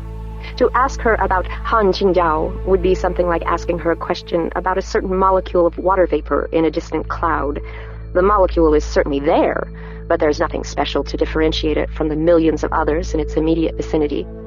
That was true until the moment that Han Qingzhao began to use her computer to access all the reports dealing with the disappearance of the Lusitania fleet. Then Qingzhao's name moved many levels upward in Jane's attention. Jane began to keep a log of everything that Qingzhao did with her computer, and it quickly became clear to her that Han Qingzhao, though she was only 16, meant to make serious trouble for Jane. Because Han Qingzhao, unconnected as she was to any particular bureaucracy, having no ideological axe to grind or vested interest to protect, was taking a broader and therefore more dangerous look at all the information that had been collected by every human agency. Why was it dangerous? Had Jane left clues behind that Qingzhao would find? No, of course not. Jane left no clues. She had thought of leaving some, of trying to make the disappearance of the Lusitania fleet look like sabotage or mechanical failure or some natural disaster. She had to give up on that idea, because she couldn't work up any physical clues. All she could do was leave misleading data in computer memories. None of it would ever have any physical analog in the real world, and therefore any halfway intelligent researcher would quickly realize that the clues were all faked-up data. Then he would conclude that the disappearance of the Lusitania fleet had to have been caused by some agency that had unimaginably detailed access to the computer systems that had the false data. Surely that would lead people to discover her far more quickly than if she left no evidence at all. Leaving no evidence was the best course, definitely. And until Han Qingzhao began her investigation, it had worked very well. Each investigating agency looked only in the places they usually looked. The police on many planets checked out all the known dissident groups, and in some places tortured various dissidents until they made useless confessions, at which point the interrogators filed final reports and pronounced the issue closed. The military looked for evidence of military opposition, especially alien starships, since the military had keen memories of the invasion of the buggers 3,000 years before. Scientists looked for evidence of some unexpected, invisible, astronomical phenomenon that could account for either the destruction of the fleet or the selective breakdown of Ansible communication. The politicians looked for somebody else to blame. Nobody imagined Jane, and therefore nobody found her. But Han Qingzhao was putting everything together, carefully, systematically, running precise searches on the data. She would inevitably turn up the evidence that could eventually prove and end Jane's existence. That evidence was, simply put, the lack of evidence. Nobody else could see it because nobody had ever brought an unbiased, methodical mind to the investigation. What Jane couldn't know was that Qingzhao's seemingly inhuman patience, her meticulous attention to detail, her constant rephrasing and reprogramming of computer searches, that all of these were the result of endless hours kneeling, hunched over on a wooden floor, carefully following a grain in the wood from one end of a board to the other, from one side of a room to the other. Jane couldn't begin to guess that it was the great lesson taught her by the gods that made Qingzhao her most formidable opponent. All Jane knew was that at some point, this searcher named Qingzhao would probably realize what no one else really understood, that every conceivable explanation for the disappearance of the Lusitania fleet had already been completely eliminated. At that point, only one conclusion would remain, that some force not yet encountered anywhere in the history of humankind had the power either to make a widely scattered fleet of starships disappear simultaneously, or, just as unlikely, to make that fleet's Ansibles all stop functioning at once. And if that same methodical mind then started listing possible forces that might have such power, eventually it was bound to name the one that was true. An independent entity that dwelt among, that was composed of, the thalatic rays connecting all Ansibles together. Because this idea was true, no amount of logical scrutiny or research would eliminate it. Eventually this idea would be left standing alone, and at that point, somebody would surely act on Qingzhao's discovery and set out to destroy Jane. So Jane watched Qingzhao's research with more and more fascination. This 16-year-old daughter of Han Feizi, who weighed 39 kilograms and stood 160 centimeters tall and was in the uppermost social and intellectual class on the Taoist Chinese world of path, was the first human being Jane had ever found who approached the thoroughness and precision of a computer and, therefore, of Jane herself. And though Jane could conduct in an hour the search that was taking Qingzhao weeks and months to complete, the dangerous truth was that Qingzhao was performing almost exactly the search Jane herself would have conducted. And therefore, there was no reason for Jane to suppose that Qingzhao would not reach the conclusion that Jane herself would reach. Qingzhao was therefore Jane's most dangerous enemy, and Jane was helpless to stop her, at least physically. Trying to block Jingzhao's access to information would only mean leading her more quickly to the knowledge of Jane's existence. So instead of open opposition, Jane searched for another way to stop her enemy. She did not understand all of human nature, but Ender had taught her this. To stop a human being from doing something, you must find a way to make the person stop wanting to do it. 6. Varelsa. How are you able to speak directly into Ender's mind? Now that we know where he is, it's as natural as eating. How did you find him? I've never been able to speak into the mind of anyone who hasn't passed into the third life. We found him through the ansibles and the electronics connected to them. Found where his body was in space. To reach his mind, we had to reach into chaos and form a bridge. Bridge? A transitional entity, which partly resembled his mind and partly ours. If you could reach his mind, why didn't you stop him from destroying you? The human brain is very strange. Before we could make sense of what we found there, before we could learn how to speak into that twisted space, all my sisters and mothers were gone. We continued to study his mind during all the years we waited, cocooned, until he found us. When he came, then we could speak directly to him. What happened to the bridge you made? We never thought about it. It's probably still out there somewhere. The new strain of potatoes was dying. Ender saw the telltale brown circles in the leaves, the plants broken off where the stems had turned so brittle that the slightest breeze bent them till they snapped. This morning they had all been healthy. The onset of this disease was so sudden, its effect so devastating, that it could only be the Descolata virus. Ella and Novinia would be disappointed. They had such hopes for this strain of potato. Ella, Ender's stepdaughter, had been working on a gene that would cause every cell in an organism to produce 3 different chemicals that were known to inhibit or kill the Descolata virus. Novinia, Ender's wife, had been working on a gene that would cause cell nuclei to be impermeable to any molecule larger than 1/10 the size of the Descolata. With this strain of potato, they had spliced in both genes, and when early tests showed that both traits had taken hold, Ender had brought the seedlings to the experimental farm and planted them. He and his assistants had nurtured them for the past 6 weeks. All had seemed to be going well. If the technique had worked, it could have been adapted to all the plants and animals that the humans of Lusitania depended on for food. But the Descolata virus was too clever by half. It saw through all their stratagems eventually. Still, 6 weeks was better than the normal 2 or 3 days. Maybe they were on the right track. Or maybe things had already gone too far. Back when Ender first arrived on Lusitania, new strains of Earth-born plants and animals could last as long as 20 years in the field before the Descolata decoded their genetic molecules and tore them apart. But in recent years, the Descolata virus had apparently made a breakthrough that allowed it to decode any genetic molecule from Earth in days, or even hours. These days, the only thing that allowed the human colonists to grow their plants and raise their animals was a spray that was immediately fatal to the Descolata virus. There were human colonists who wanted to spray the whole planet and wipe out the Descolata virus once and for all. Spraying a whole planet was impractical, but not impossible. There were other reasons for rejecting that option. Every form of native life absolutely depended on the Descolata in order to reproduce. That included the piggies, the Pequeninos, the intelligent natives of this world whose reproductive cycle was inextricably bound up with the only native species of tree. If the Descolata virus were ever destroyed, this generation of Pequeninos would be the last. It would be Xenocide.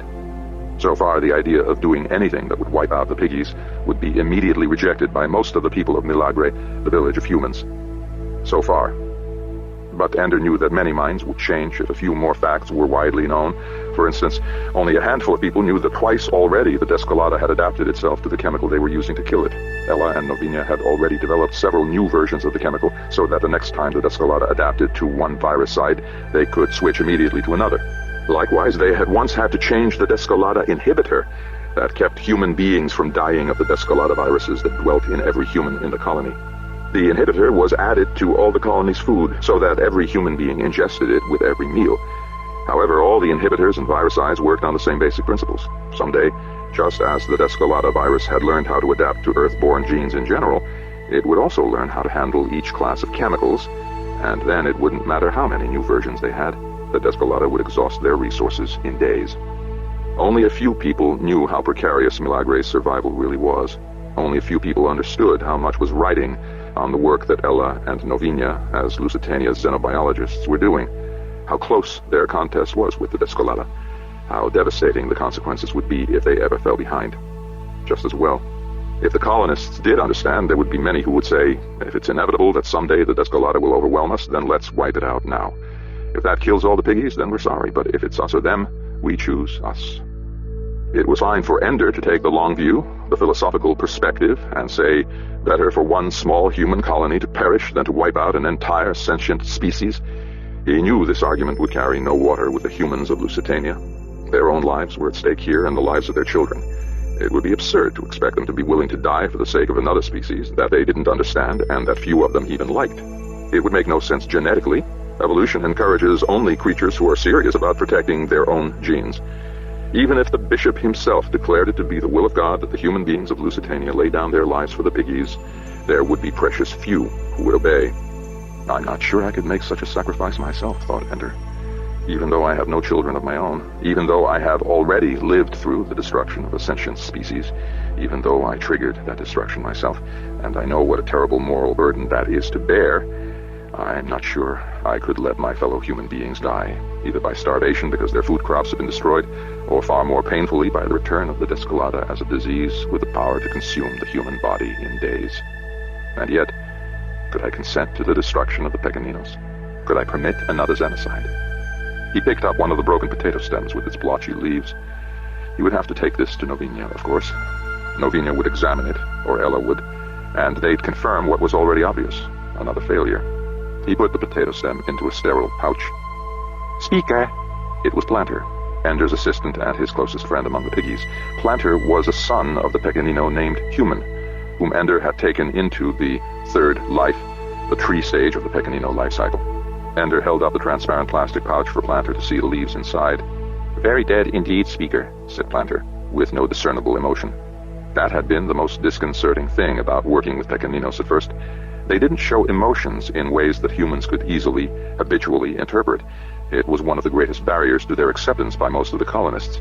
The piggies weren't cute or cuddly. They were merely strange. We'll try again, said Ender. I think we're getting closer. Your wife wants you, said Planter. The word wife, even translated into a human language like Stark, was so loaded with tension for a Pequenino that it was difficult to speak the word naturally. Planter almost screeched it. Yet the idea of wifeness was so powerful to the Pequeninos that, while they could call Novinia by her name when they spoke to her directly, when they were speaking to Novinia's husband, they could only refer to her by her title. I was just about to go see her anyway, said Ender. Would you measure and record these potatoes, please? Planter leaped straight up, like a popcorn, Ender thought. Though his face remained to human eyes expressionless, the vertical jump showed his delight. Planter loved working with the electronic equipment, both because machines fascinated him and because it added greatly to his status among the other Pequenino males. Planter immediately began unpacking the camera and its computer from the bag he always carried with him. When you're done, please prepare this isolated section for flash burning, said Ender. Yes, yes, said Planter. Yes, yes, yes. Ender sighed. Pequeninos got so annoyed when humans told them things that they already knew. Planter certainly knew the routine when the Descolada had adapted to a new crop. The educated virus had to be destroyed while it was still in isolation. No point in letting the whole community of Descolada viruses profit from what one strain had learned. So Ender shouldn't have reminded him. And yet that was how human beings satisfied their sense of responsibility, checking again even when they knew it was unnecessary. Planter was so busy he hardly noticed that Ender was leaving the field. When Ender was inside the isolation shed at the townward end of the field, he stripped, put his clothes in the purification box, and then did the purification dance.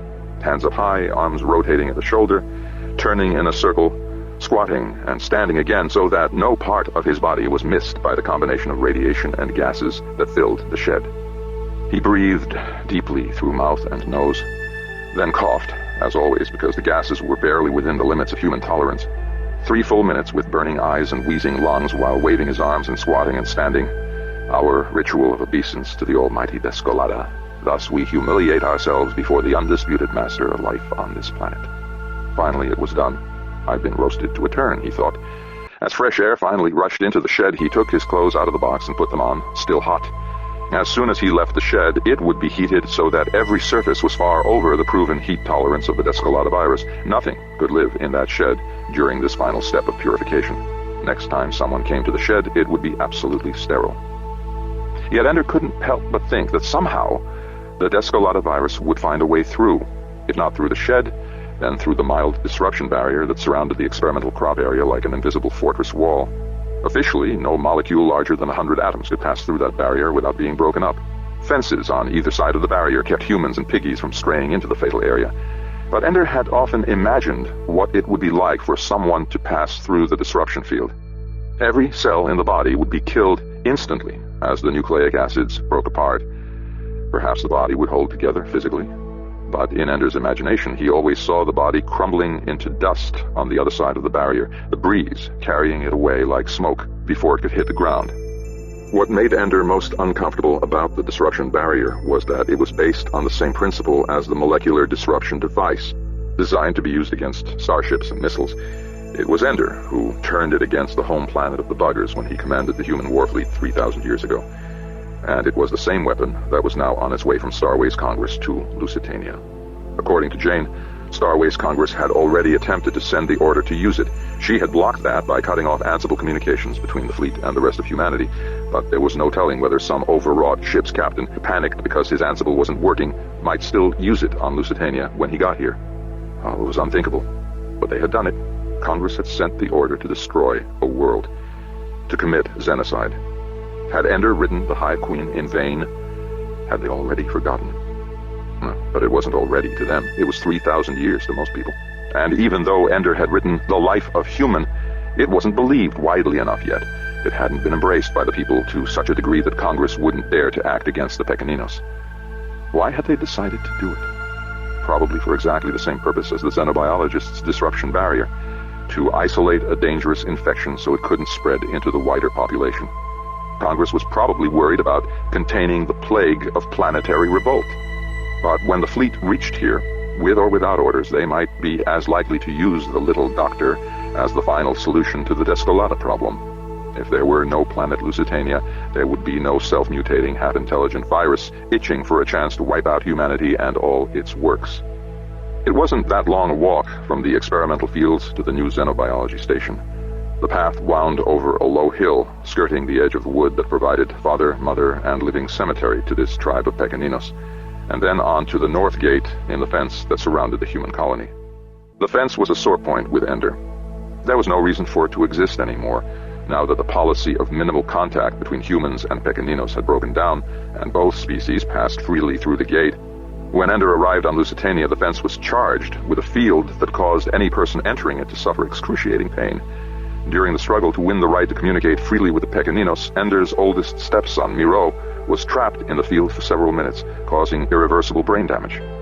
Yet Miro's experience was only the most painful and immediate expression of what the fence did to the souls of the humans enclosed within it. The psycho barrier had been shot off 30 years ago. In all that time, there had been no reason to have any barrier between humans and Pequeninos. Yet the fence remained. The human colonists of Lusitania wanted it that way. They wanted the boundary between human and Pequenino to remain unbreached. That was why the xenobiology labs had been moved from their old location down by the river. If Pequeninos were to take part in the research, the lab had to be close to the fence, and all the experimental fields outside it, so that humans and Pequeninos wouldn't have occasion to confront each other unexpectedly. When Miro left to meet Valentine, Ender had thought he would return to be astonished by the great changes in the world of Lusitania. He had thought that Miro would see humans and Pequeninos living side by side, two species living in harmony. Instead, Miro would find the colony nearly unchanged. With rare exceptions, the human beings of Lusitania did not long for the close company of another species. It was a good thing that Ender had helped the Hive Queen restore the race of buggers so far from Milagre. Ender had planned to help buggers and humans gradually come to know each other. Instead, he and Novinia and their family had been forced to keep the existence of the buggers on Lusitania a close-held secret. If the human colonists couldn't deal with the mammal-like Pequeninos, it was certain that knowing about the insect-like buggers would provoke violent xenophobia almost at once. I have too many secrets, thought Ender. For all these years I've been a speaker for the dead, uncovering secrets and helping people to live in the light of truth. Now I no longer tell anyone half of what I know, because if I told the whole truth, there would be fear, hatred, brutality, murder, war. Not far from the gate, but outside it, stood two father trees, the one named Rooter, the other named Human, planted so that from the gate it would seem that Rooter was on the left hand, Human on the right. Human was the Pequenino whom Ender had been required to ritually kill with his own hands in order to seal the treaty between humans and Pequeninos. Then Human was reborn in cellulose and chlorophyll, finally a mature adult male able to sire children. At present, Human still had enormous prestige, not only among the piggies of this tribe, but in many other tribes as well. Ender knew that he was alive, yet seeing the tree, it was impossible for him to forget how Human had died. Ender had no trouble dealing with Human as a person, for he had spoken with this father tree many times. What he could not manage was to think of this tree as the same person he had known as the Pequenino named Human. Ender might understand intellectually that it was will and memory that made up a person's identity, and that will and memory had passed intact from the Pequenino into the father tree. But intellectual understanding did not always bring visceral belief. Human was so alien now. Yet still he was human, and he was still Ender's friend. Ender touched the bark of the tree as he passed. Then, taking a few steps out of his way, Ender walked to the older father tree named Rooter, and touched his bark also. He had never known Rooter as a Pequenino. Rooter had been killed by other hands, and his tree was already tall and well spread before Ender arrived on Lusitania. There was no sense of loss to trouble him when Ender talked to Rooter. At Rooter's base, among the roots, lay many sticks. Some had been brought here. Some were shed from Rooter's own branches. They were talking sticks. Pequeninos used them to beat a rhythm on the trunk of a father tree. The father tree would shape and reshape the hollow areas inside his own trunk to change the sound, to make a slow kind of speech. Ender could beat the rhythm, clumsily, but well enough to get words from the trees. Today, though, Ender wanted no conversation. Let Planter tell the father trees that another experiment had failed. Ender would talk to Rooter and Human later. He would talk to the Hive Queen. He would talk to Jane. He would talk to everybody. And after all the talking, they would be no closer to solving any of the problems that darkened Lusitania's future, because the solution to their problems now did not depend on talk. It depended on knowledge and action. Knowledge that only other people could learn, actions that only other people could perform. There was nothing that Ender could do himself to solve anything. All he could do, all he had ever done since his final battle as a child warrior, was listen and talk. At other times, in other places, that had been enough. Not now.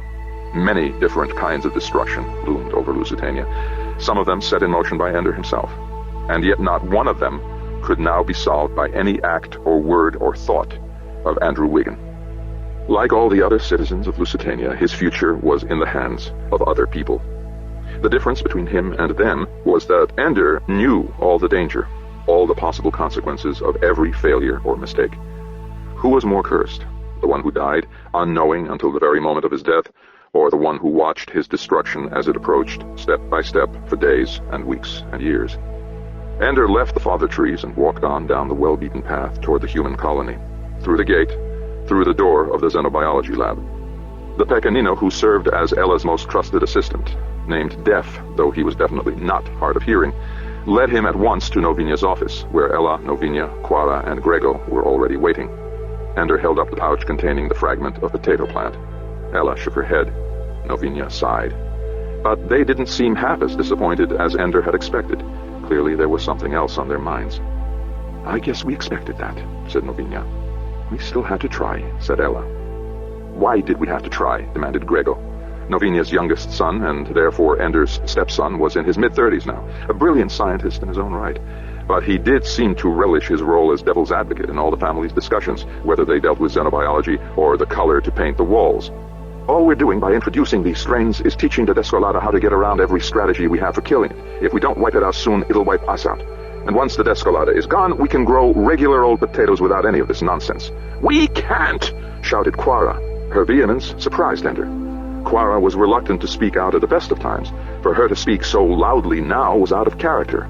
"I tell you that the Descolada is alive." "And I tell you that a virus is a virus," said Grego. It bothered Ender that Grego was calling for the extermination of the Descolada. It wasn't like him to so easily call for something that would destroy the Pequeninos. Grego had practically grown up among the Pequenino males. He knew them better, spoke their language better than anyone. "Children, be quiet, and let me explain this to Andrew," said Novinia. We were discussing what to do if the potatoes failed, Ella and I. And she told me, no, you explain it, Ella. It's an easy enough concept. Instead of trying to grow plants that inhibit the growth of the Descolata virus, we need to go after the virus itself. Right, said Grego. Shut up, said Quara. As a kindness to us all, Grego, please do as your sister has so kindly asked, said Novinia. Ella sighed and went on. We can't just kill it because that would kill all the other native life on Lusitania. So what I propose is trying to develop a new strain of Descolata that continues to act as the present virus acts in the reproductive cycles of all the Lusitanian life forms, but without the ability to adapt to new species. You can eliminate that part of the virus? Asked Ender. You can find it? Not likely. But I think I can find all the parts of the virus that are active in the piggies and in all the other plant-animal pairs, keep those, and discard everything else. Then we'd add a rudimentary reproductive ability and set up some receptors so it'll respond properly to the appropriate changes in the host bodies. Put the whole thing in a little organelle, and there we have it. A substitute for the Descolata so that the Pequeninos and all the other native species are safe, while we can live without worry. Then you'll spray all the original Descolata virus to wipe them out? Asked Ender. What if there's already a resistant strain? No, we don't spray them, because spraying wouldn't wipe out the viruses that are already incorporated into the bodies of every Lusitanian creature. This is the really tricky part. As if the rest were easy, said Novinia, making a new organelle out of nothing. We can't just inject these organelles into a few piggies or even into all of them, because we'd also have to inject them into every other native animal and tree and blade of grass. Can't be done, said Ender. So we have to develop a mechanism to deliver the organelles universally and at the same time destroy the old Descolata viruses once and for all. Xenocide, said Quara. That's the argument, said Ella. Quara says the Descolata is sentient. Ender looked at his youngest stepdaughter. A sentient molecule? They have language, Andrew. When did this happen? Asked Ender. He was trying to imagine how a genetic molecule, even one as long and complex as the Descolata virus, could possibly speak. I've suspected it for a long time. I wasn't going to say anything until I was sure, but... Which means she isn't sure, said Grego triumphantly. But I'm almost sure now, and you can't go destroying a whole species until we know. How do they speak? Asked Ender. Not like us, of course, said Quara. They pass information back and forth to each other at a molecular level. I first noticed it as I was working on the question of how the new resistant strains of the Descolata spread so quickly and replaced all the old viruses in such a short time. I couldn't solve that problem because I was asking the wrong question. They don't replace the old ones. They simply pass messages. They throw darts, said Grego. Well, that was my own word for it, said Quara. I didn't understand that it was speech. Because it wasn't speech, said Grego. That was 5 years ago, said Ender. You said the darts they send out carry the needed genes, and then all the viruses that receive the darts revise their own structure to include the new gene. Now, that's hardly language. But that isn't the only time they send darts, said Quara. Those messenger molecules are moving in and out all the time, and most of the time they aren't incorporated into the body at all. They get read by several parts of the Descolata, and then they're passed on to another one. This is language? Asked Grego. Not yet, said Quara. But sometimes, after a virus reads one of these darts, it makes a new dart and sends it out. Here's the part that tells me it's a language. The front part of the new dart always begins with a molecular sequence similar to the back tag of the dart that it's answering. It holds the thread of the conversation together. Conversation, said Grego scornfully. Be quiet or die, said Ella. Even after all these years, Ender realized Ella's voice still had the power to curb Grego's snottiness, sometimes at least. I've tracked some of these conversations for as many as 100 statements and answers. Most of them die out much sooner than that. A few of them are incorporated into the main body of the virus. But here's the most interesting thing. It's completely voluntary. Sometimes one virus will pick up that dart and keep it, while most of the others don't. Sometimes most of the viruses will keep a particular dart. But the area where they incorporate these message darts is exactly that area that has been hardest to map. It's hardest to map because it isn't part of their structure. It's their memory. And individuals are all different from each other. They also tend to weed out a few memory fragments when they've taken on too many darts. This is all fascinating, said Grego, but it isn't science. There are plenty of explanations for these darts and the random bonding and shedding. Not random, said Quara. None of this is language, said Grego. Ender ignored the argument, because Jane was whispering in his ear through the jewel-like transceiver he wore there. She spoke to him more rarely now than in years past. He listened carefully, taking nothing for granted. She's onto something, Jane said. I've looked at her research, and there's something going on here that doesn't happen with any other subcellular creature. I've run many different analyses on the data, and the more I simulate and test this particular behavior of the Descolata, the less it looks like genetic coding, and the more it looks like language. At the moment, we can't rule out the possibility that it is voluntary. When Ender turned his attention back to the argument, Grego was speaking. Why do we have to turn everything we haven't figured out yet into some kind of mystical experience? Grego closed his eyes and intoned, I have found new life, I have found new life. Stop it, shouted Quara. This is getting out of hand, said Novinia. Grego, try to keep this at the level of rational discussion. It's hard to, when the whole thing is so irrational. A te, aggiora che mia, immagino un microbiologista che si trova innamorata di una molecola. Who ever heard of a microbiologist getting a crush on a molecule? Enough, said Novinia sharply. Quara is as much a scientist as you are. And she was, murmured Grego. And, if you will kindly shut up long enough to hear me out, she has a right to be heard. Novinia was quite angry now, but as usual, Grego seemed unimpressed. You should know by now, Grego, that it's often the ideas that sound most absurd and counterintuitive at first that later cause fundamental shifts in the way we see the world. Do you really think this is one of those basic discoveries? Asked Grego, looking them in the eye, each in turn. A talking virus? Se Quara sabe tanto, porque ella now diz o que aqueles bichos dizem? If she knows so much about it, why doesn't she tell us what these little beasts are saying? It was a sign that the discussion was getting out of hand, that he broke into Portuguese instead of speaking in Stark, the language of science and diplomacy. Does it matter? Asked Ender. Matter? Said Quara. Ella looked at Ender with consternation. It's only the difference between curing a dangerous disease and destroying an entire sentient species. I think it matters. I meant, said Ender patiently, does it matter whether we know what they're saying? No, said Quara. We'll probably never understand their language, but that doesn't change the fact that they're sentient. What do viruses and human beings have to say to each other anyway? How about, please stop trying to kill us, said Grego. If you can figure out how to say that in virus language, then this might be useful. But Grego, said Quara with mock sweetness, do we say that to them, or do they say that to us? We don't have to decide today, said Ender. We can afford to wait a while. How do you know, said Grego.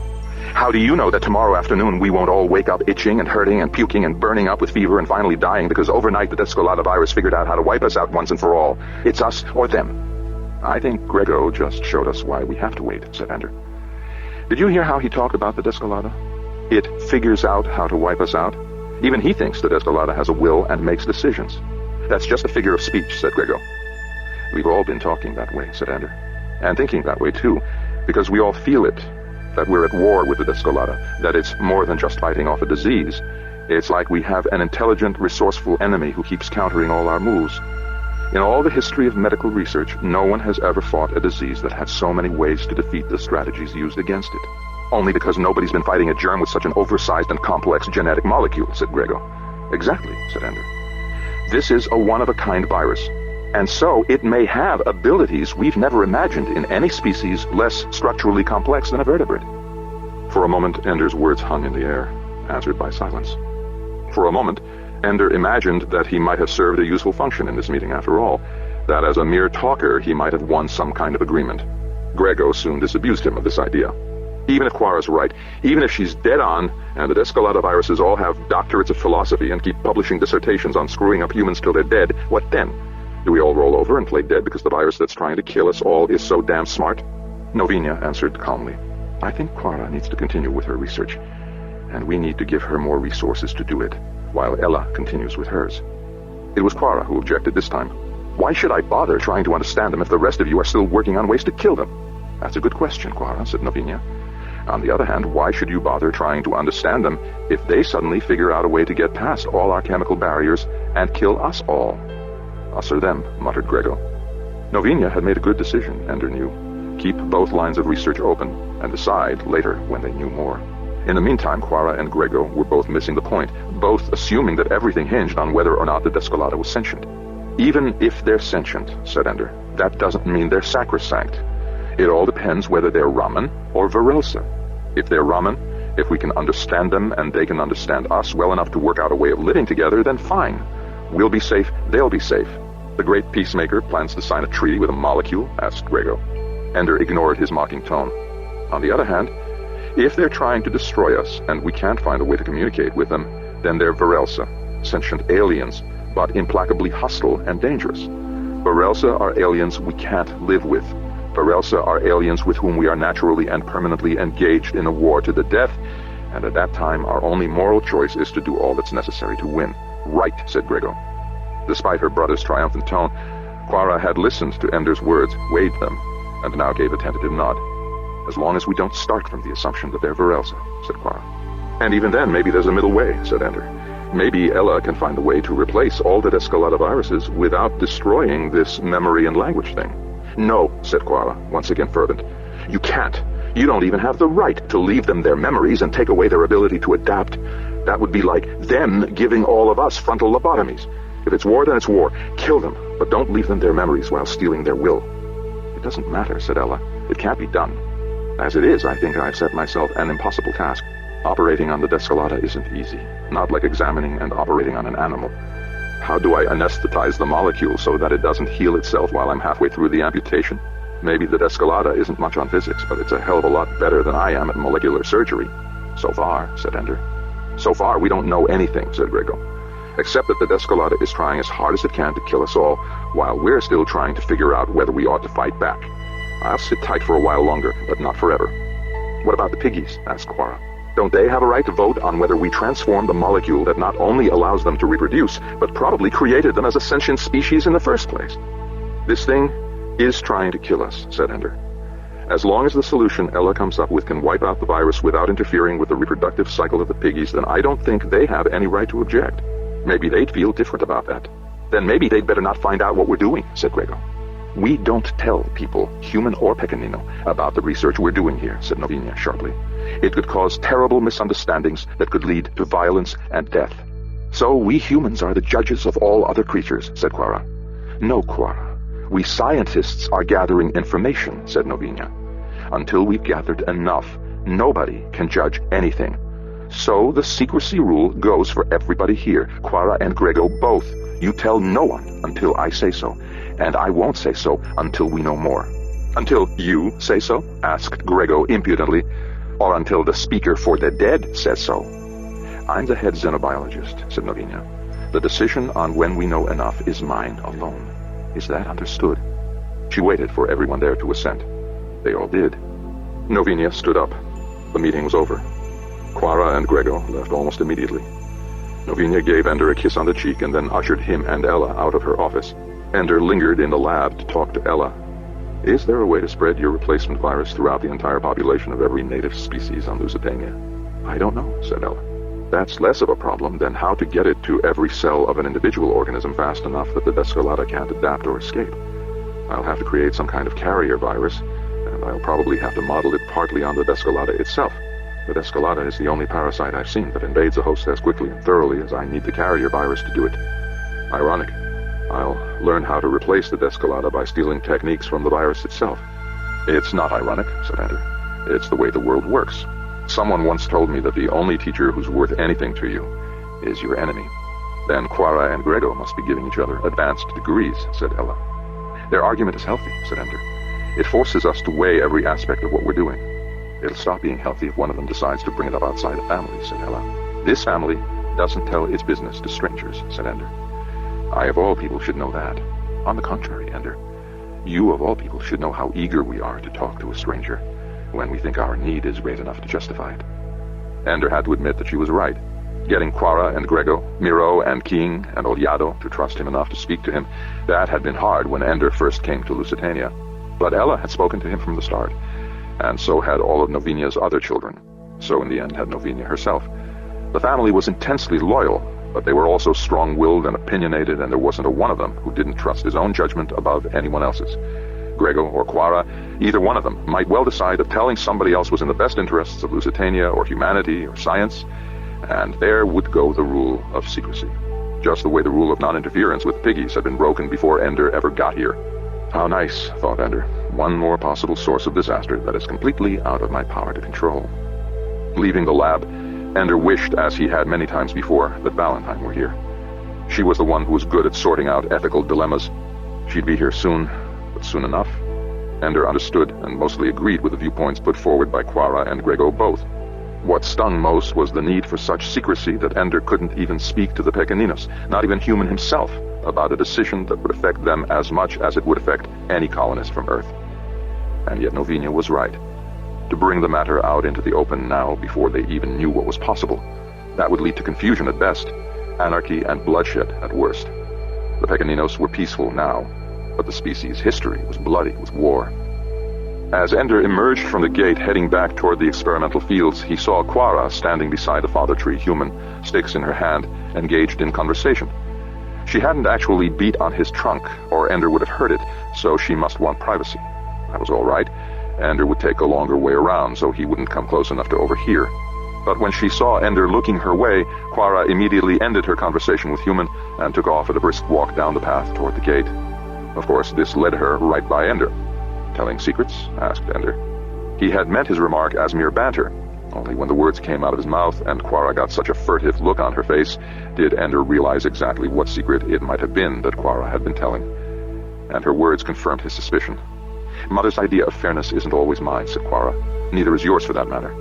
He had known she might do this, but it never occurred to him she would do it so quickly after promising not to.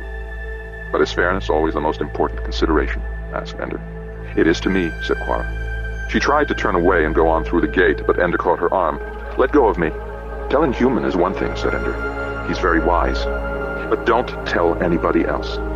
Some of the Pequeninos, some of the males, they can be pretty aggressive if they think they have a reason." "They're not just males," said Quara.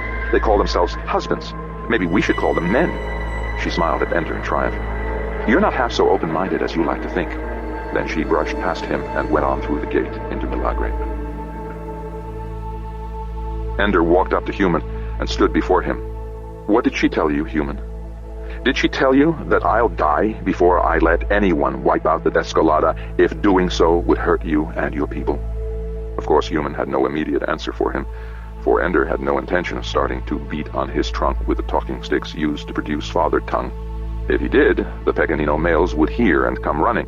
There was no private speech between Pequeninos and father trees. If a father tree wanted privacy, he could always talk silently with the other father trees. They spoke to each other mind to mind, the way the Hive Queen spoke to the buggers that served as her eyes and ears and hands and feet. If only I were part of that communications network, thought Ender. Instantaneous speech consisting of pure thought, projected anywhere in the universe. Still, he had to say something to help counteract the sort of thing he knew Quara would have said. "Human, we're doing all we can to save human beings and Pequeninos both. We'll even try to save the Descolada virus if we can. Ella and Novinia are very good at what they do. So are Grego and Quara, for that matter. But for now, please trust us and say nothing to anyone else. Please. If humans and Pequeninos come to understand the danger we're in before we're ready to take steps to contain it, the results would be violent and terrible." There was nothing else to say. Ender went back to the experimental fields. Before nightfall, he and Planter completed the measurements, then burned and flashed the entire field. No large molecules survived inside the disruption barrier. They had done all they could to ensure that whatever the Descolada might have learned from this field was forgotten. What they could never do was get rid of the viruses they carried within their own cells, human and Pequenino alike. What if Quara was right? What if the Descolada inside the barrier, before it died, managed to tell the viruses that Planter and Ender carried inside them about what had been learned from this new strain of potato, about the defenses that Ella and Novinia had tried to build into it, about the ways this virus had found to defeat their tactics? If the Descolada were truly intelligent, with a language to spread information and pass behaviors from one individual to many others, then how could Ender, how could any of them, hope to be victorious in the end? In the long run, it might well be that the Descolada was the most adaptable species, the one most capable of subduing worlds and eliminating rivals, stronger than humans or piggies or buggers or any other living creatures on any settled worlds. That was the thought that Ender took to bed with him that night, the thought that preoccupied him even as he made love with Novinia, so that she felt the need to comfort him as if he, not she, were the one burdened with the cares of a world. He tried to apologize, but soon realized the futility of it. Why add to her worries by telling of his own? 7. Secret made. Is it true that in the old days, when you sent out your starships to settle many worlds, you could always talk to each other as if you stood in the same forest? We assume that it will be the same for you. When the new father trees have grown, they'll be present with you. The philotic connections are unaffected by distance. But will we be connected? We'll be sending no trees on the voyage. Only brothers, a few wives, and 100 little mothers to give birth to new generations. The voyage will last decades at least. As soon as they arrive, the best of the brothers will be sent on to the third life, but it will take at least a year before the first of the father trees grows old enough to sire young ones. How will the first father on that new world know how to speak to us? How can we greet him when we don't know where he is? Sweat ran down Qingzhao's face. Bent over as she was, the drops trickled along her cheeks, under her eyes, and down to the tip of her nose. From there, her sweat dropped into the muddy water of the rice paddy, or onto the new rice plants that rose only slightly above the water's surface. "Why don't you wipe your face, Holy One?" Qingzhao looked up to see who was near enough to speak to her. Usually the others on her righteous labor crew did not work close by. It made them too nervous, being with one of the gods spoken. It was a girl, younger than Qingzhao, perhaps 14, boyish in the body, with her hair cropped very short. She was looking at Qingzhao with frank curiosity. There was an openness about her, an utter lack of shyness that Qingzhao found strange and a little displeasing. Her first thought was to ignore the girl. But to ignore her would be arrogant. It would be the same as saying, "Because I am God-spoken, I do not need to answer when I am spoken to." No one would ever suppose that the reason she didn't answer was because she was so preoccupied with the impossible task she had been given by the great Han Feizi that it was almost painful to think of anything else. So she answered, but with a question. "Why should I wipe my face? Doesn't it tickle? The sweat dripping down, doesn't it get in your eyes and sting?" Qingzhao lowered her face to her work for a few moments, and this time deliberately noticed how it felt. It did tickle, and the sweat in her eyes did sting.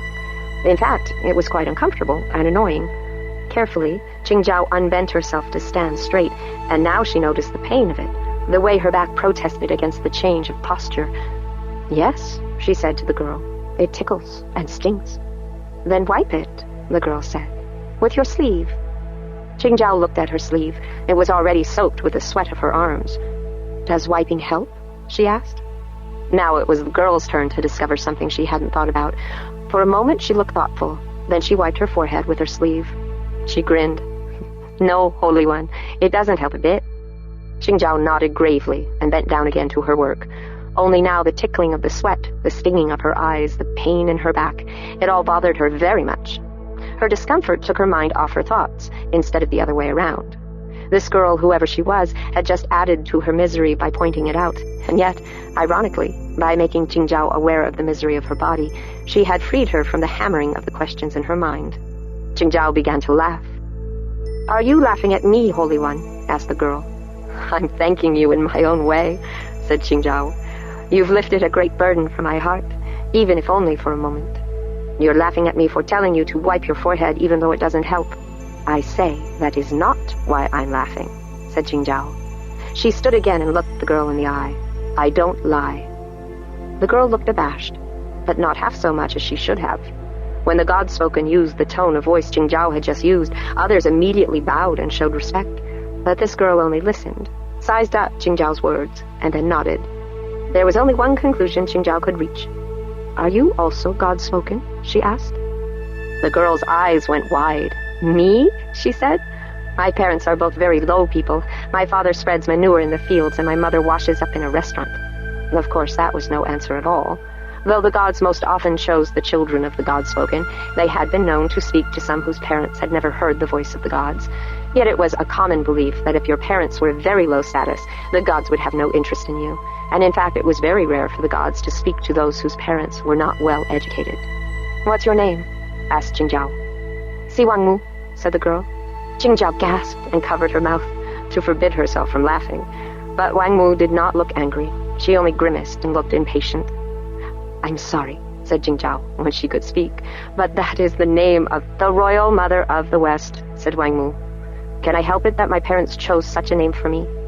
"It's a noble name," said Qingzhao. My ancestor of the heart was a great woman, but she was only mortal, a poet. Yours is one of the oldest of the gods." "What good is that?" asked Wang Mu. "My parents were too presumptuous, naming me for such a distinguished god. That's why the gods will never speak to me."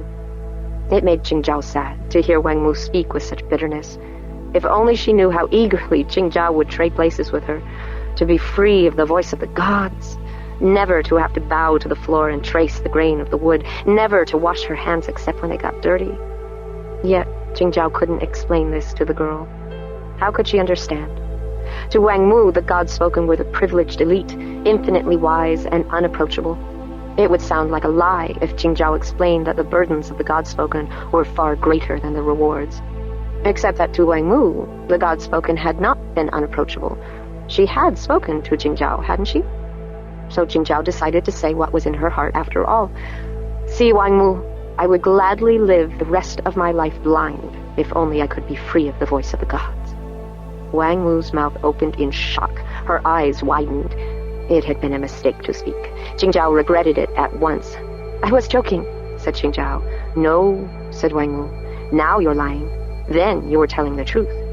She came closer, slogging carelessly through the paddy, trampling rice plants as she came. "All my life, I've seen the gods spoken borne to the temple in their sedan chairs, wearing their bright silks, all people bowing to them, every computer open to them. When they speak, their language is music. Who wouldn't want to be such a one?" Qingzhao could not answer openly, could not say, "Every day the gods humiliate me and make me do stupid, meaningless tasks to purify myself, and the next day it starts again. You won't believe me, Wang Mu, but this life, out here in the fields, this is better." "No!" cried Wang Mu. "You have been taught everything. You know all there is to know. You can speak many languages. You can read every kind of word. You can think of thoughts that are as far above mine as my thoughts are above the thoughts of a snail. You speak very clearly and well," said Qingzhao. "You must have been to school." "School!" said Wang Mu scornfully. "What do they care about school for children like me? We learned to read, but only enough to read prayers and street signs. We learned our numbers, but only enough to do the shopping. We memorized sayings of the wise, but only the ones that taught us to be content with our place in life and obey those who are wiser than we are." Qingzhao hadn't known that schools could be like that. She thought that children in school learned the same things that she had learned from her tutors, but she saw at once that Wang Mu must be telling the truth. One teacher with 30 students couldn't possibly teach all the things that Qingzhao had learned as one student with many teachers. "My parents are very low," said Wang Mu. "Why should they waste time teaching me more than a servant needs to know? Because that's my highest hope in life, to be washed very clean and become a servant in a rich man's house. They were very careful to teach me how to clean a floor." Qingzhao thought of the hours she had spent on the floors of her house, tracing wood grains from wall to wall. It had never once occurred to her how much work it was for the servants to keep the floors so clean and polished that Qingzhao's gowns never got visibly dirty, despite all her crawling. "I know something about floors," said Qingzhao. "You know something about everything," said Wang Mu bitterly. "So don't tell me how hard it is to be God-spoken. The gods have never given a thought to me, and I tell you, that is worse." "Why weren't you afraid to speak to me?" asked Qingzhao. "I decided not to be afraid of anything," said Wang Mu. "What could you do to me that's worse than my life will already be anyway? I could make you wash your hands until they bleed every day of your life." But then something turned around in Qingzhao's mind, and she saw that this girl might not think that was worse. Perhaps Wang Mu would gladly wash her hands until there was nothing left but a bloody fringe of tattered skin on the stumps of her wrists, if only she could learn all that Qingzhao knew. Qingzhao had felt so oppressed by the impossibility of the task her father had set for her, yet it was a task that, succeed or fail, would change history. Wang Mu would live her whole life and never be set a single task that would not need to be done again the next day. All of Wang Mu's life would be spent doing work that would only be noticed or spoken of if she did it badly. Wasn't the work of a servant almost as fruitless in the end as the rituals of purification? "The life of a servant must be hard," said Qingzhao. "I am glad for your sake that you haven't been hired out yet. My parents are waiting in the hope that I'll be pretty when I become a woman. Then they'll get a better hiring bonus for putting me out for service. Perhaps a rich man's body servant will want me for his wife. Perhaps a rich lady will want me for her secret maid." "You're already pretty," said Qingzhao. Wang Mu shrugged. My friend, Fan Liu, is in service, and she says that the ugly ones work harder, but the men of the house leave them alone. Ugly ones are free to think their own thoughts. They don't keep having to say pretty things to their ladies. Jingzhao thought of the servants in her father's house. She knew her father would never bother any of the serving women, and nobody had to say pretty things to her. It's different in my house, she said. But I don't serve in your house, said Wang Mu. Now, suddenly, the whole picture became clear.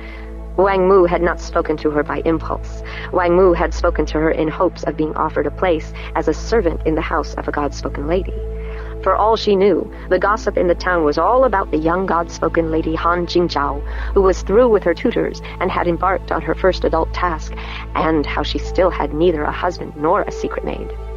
Si Wang Mu had probably wangled her way onto the same righteous labor crew as Jingzhao in order to have exactly this conversation. For a moment, Jingzhao was angry. Then she thought, why shouldn't Wang Mu do exactly as she has done?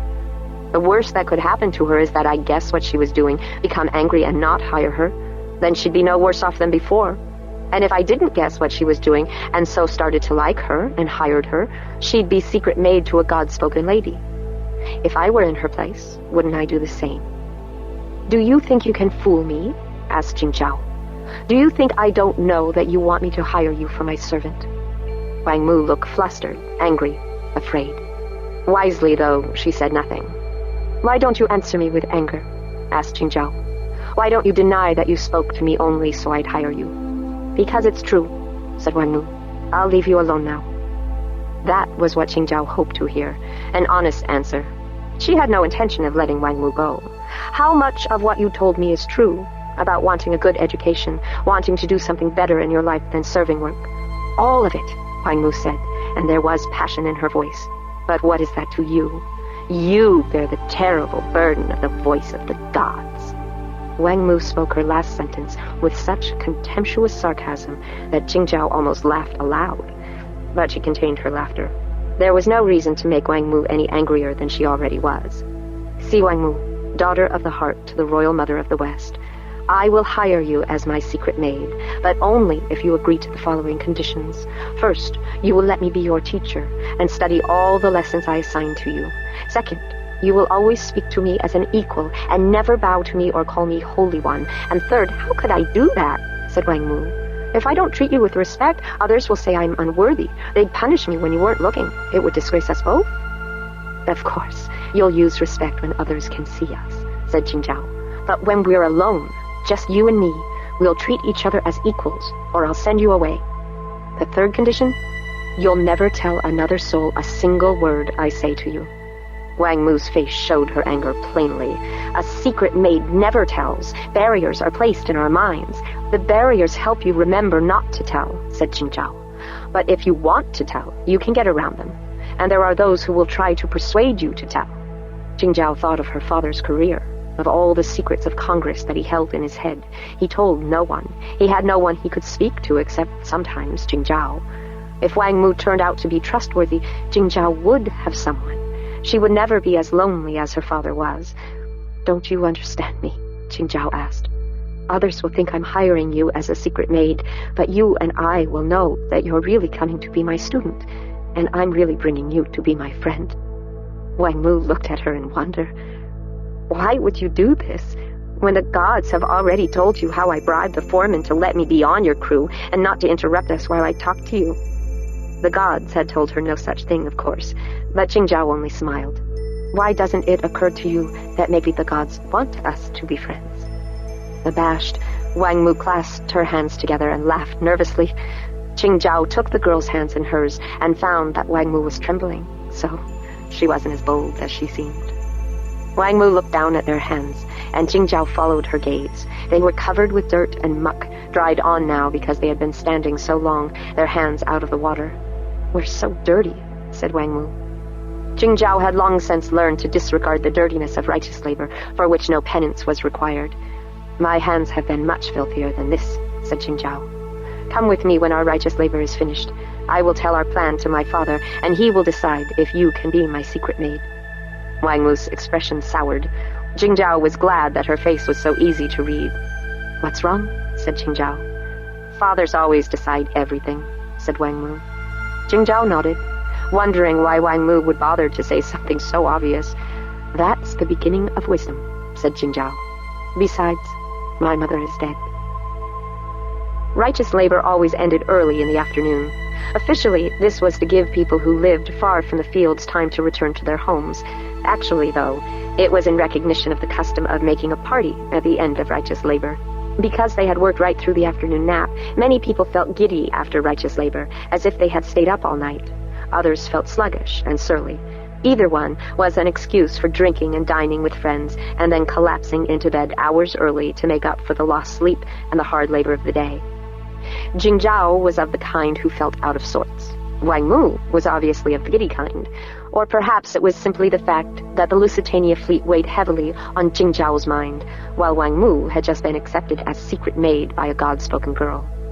Jingzhao led Wang Mu through the process of applying for employment with the House of Han, washing, fingerprinting, the security check, until she finally despaired of listening to Wang Mu's bubbling voice another moment and withdrew.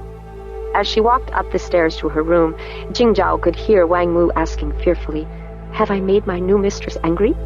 And Zhu Gengmei, the guardian of the house, answered, "The God-spoken answer to other voices than yours, little one." It was a kind answer. Jingzhao often admired the gentleness and wisdom of those her father had hired into his house. She wondered if she had chosen as wisely in her first hiring. No sooner did she think of this worry than she knew she had been wicked to make such a decision so quickly, and without consulting with her father beforehand. Wang Mu would be found to be hopelessly unsuitable, and father would rebuke her for having acted foolishly. Imagining father's rebuke was enough to bring the immediate reproof of the gods. Jingzhao felt unclean. She rushed to her room and closed the door. It was bitterly ironic that she could think over and over again how hateful it was to perform the rituals the gods demanded, how empty their worship was. But let her think a disloyal thought about father or Starways Congress, and she had to do penance at once. Usually she would spend a half hour, an hour, perhaps longer, resisting the need for penance, enduring her own filthiness. Today, though, she hungered for the ritual of purification. In its own way, the ritual made sense. It had a structure, a beginning and end, rules to follow, not at all like the problem of the Lusitania fleet. On her knees, she deliberately chose the narrowest, faintest grain in the palest board she could see. This would be a hard penance. Perhaps then the gods would judge her clean enough that they could show her the solution to the problem father had set for her. It took her half an hour to make her way across the room, for she kept losing the grain and had to start over each time. At the end, exhausted from righteous labor and eyesore from line tracing, she wanted desperately to sleep. Instead, she sat on the floor before her terminal and called up the summary of her work so far. After examining and eliminating all the useless absurdities that had cropped up during the investigation, Jingzhao had come up with 3 broad categories of possibility. First, that the disappearance was caused by some natural event that, at light speed, had simply not become visible yet to the watching astronomers. Second, that the loss of Ansible communications was the result of either sabotage or a command decision in the fleet.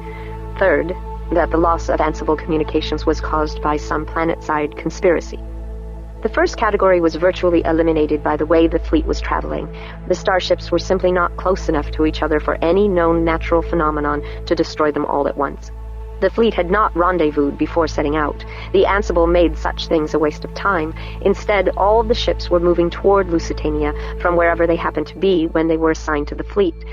Even now, with only a year or so of travel left before all were in orbit around Lusitania's star, they were so far apart that no conceivable natural event could possibly have affected them all at once. The second category was made almost as unlikely by the fact that the entire fleet had disappeared without exception. Could any human plan possibly work with such perfect efficiency, and without leaving any evidence of advanced planning in any of the databases, or personality profiles, or communications logs that were maintained in planet-side computers? Nor was there the slightest evidence that anyone had altered or hidden any data, or masked any communications to avoid leaving behind a trail of evidence. If it was a fleet-side plan, there was neither evidence nor concealment nor error.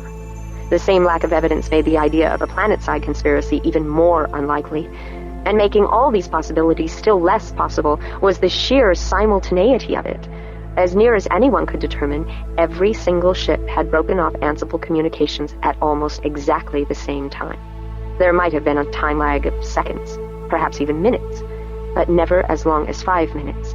Never a gap long enough for someone on one ship to remark about the disappearance of another. The summary was elegant in its simplicity. There was nothing left. The evidence was as complete as it would ever be, and it made every conceivable explanation inconceivable. Why would Father do this to me? She wondered, not for the first time. Immediately, as usual, she felt unclean even for asking such a question, for doubting her father's perfect correctness in all his decisions. She needed to wash, just a little, to take away the impurity of her doubt. But she didn't wash. Instead, she let the voice of the gods swell inside her, let their command grow more urgent. This time she wasn't resisting out of a righteous desire to grow more disciplined. This time she was deliberately trying to attract as much attention as possible from the gods. Only when she was panting with the need to cleanse herself, only when she shuddered at the most casual touch of her own flesh, a hand brushing a knee, only then did she voice her question. "You did it, didn't you?" she said to the gods. "What no human being could have done, you must have done. You reached out and cut off the Lusitania fleet." The answer came not in words, but in the ever-increasing need for purification. "But Congress and the Admiralty are not of the way. They can't imagine the golden door into the city of the Jade Mountain in the west. If Father says to them, 'The gods stole your fleet to punish you for wickedness,' they'll only despise him. If they despise him, our greatest living statesman, they'll despise us as well. And if Path is shamed because of Father, it will destroy him. Is that why you did this thing?" She began to weep. "I won't let you destroy my father. I'll find another way. I'll find an answer that will satisfy them. I defy you." No sooner had she said the words than the gods sent her the most overpowering sense of her own abominable filthiness she had ever felt. It was so strong it took her breath away, and she fell forward, clutching at her terminal. She tried to speak, to plead for forgiveness, but she gagged instead, swallowed hard to keep from retching. She felt as though her hands were spreading slime on everything she touched. As she struggled to her feet, her gown clung across her flesh as if it were covered with thick black grease. But she did not wash, nor did she fall to the ground and trace lines in the wood. Instead, she staggered to the door, meaning to go downstairs to her father's room. The doorway caught her, though. Not physically. The door swung open easily as ever, but still she could not pass. She had heard of such things, how the gods captured their disobedient servants in doorways, but it had never happened to her before. She couldn't understand how she was being held. Her body was free to move. There was no barrier. But she felt such a sickening dread at the thought of walking through that she knew she couldn't do it. Knew that the gods required some sort of penance, some sort of purification, or they'd never let her leave the room. Not wood grain tracing, not hand-washing. What did the gods require? Then, all at once, she knew why the gods wouldn't let her pass through the door. It was the oath that Father had required of her for her mother's sake. The oath that she would always serve the gods, no matter what. And here she had been on the verge of defiance. "Mother, forgive me. I will not defy the gods. But still, I must go to Father and explain to him the terrible predicament in which the gods have placed us. Mother, help me pass through this door." As if in answer to her plea, it came to her how she might pass through the door. All she needed to do was fix her gaze on a point in the air just outside the upper right corner of the door, and while never letting her gaze move from that spot, step backward through the door with her right foot, place her left hand through, then pivot leftward, bringing her left leg backward through the doorway, then her right arm forward. It was complicated and difficult, like a dance, but by moving very slowly and carefully, she did it. The door released her. And though she still felt the pressure of her own filthiness, some of the intensity had faded. It was bearable. She could breathe without gasping, speak without gagging. She went downstairs and rang the little bell outside her father's door. "Is it my daughter, my gloriously bright?" asked Father. "Yes, noble one," said Qingzhao. "I am ready to receive you." She opened Father's door and stepped through. No ritual was needed this time. She strode at once to where he sat on a chair before his terminal and knelt before him on the floor. "I have examined your Siwang Mu," said Father, "and I believe your first hiring has been a worthy one. It took a moment for Father's words to make sense. See Wang Mu? Why did Father speak to her of an ancient god? She looked up in surprise, then looked where Father was looking, at a serving girl in a clean gray gown, kneeling demurely, looking at the floor. It took a moment to remember the girl from the rice paddy, to remember that she was to be Qingzhao's secret maid. How could she have forgotten? It was only a few hours ago that Qingzhao left her. Yet in that time, Qingzhao had battled with the gods, and if she hadn't won, at least she had not yet lost. What was the hiring of a servant compared to a struggle with the gods? Wang Mu is impertinent and ambitious, said Father, but she is also honest, and far more intelligent than I would have expected.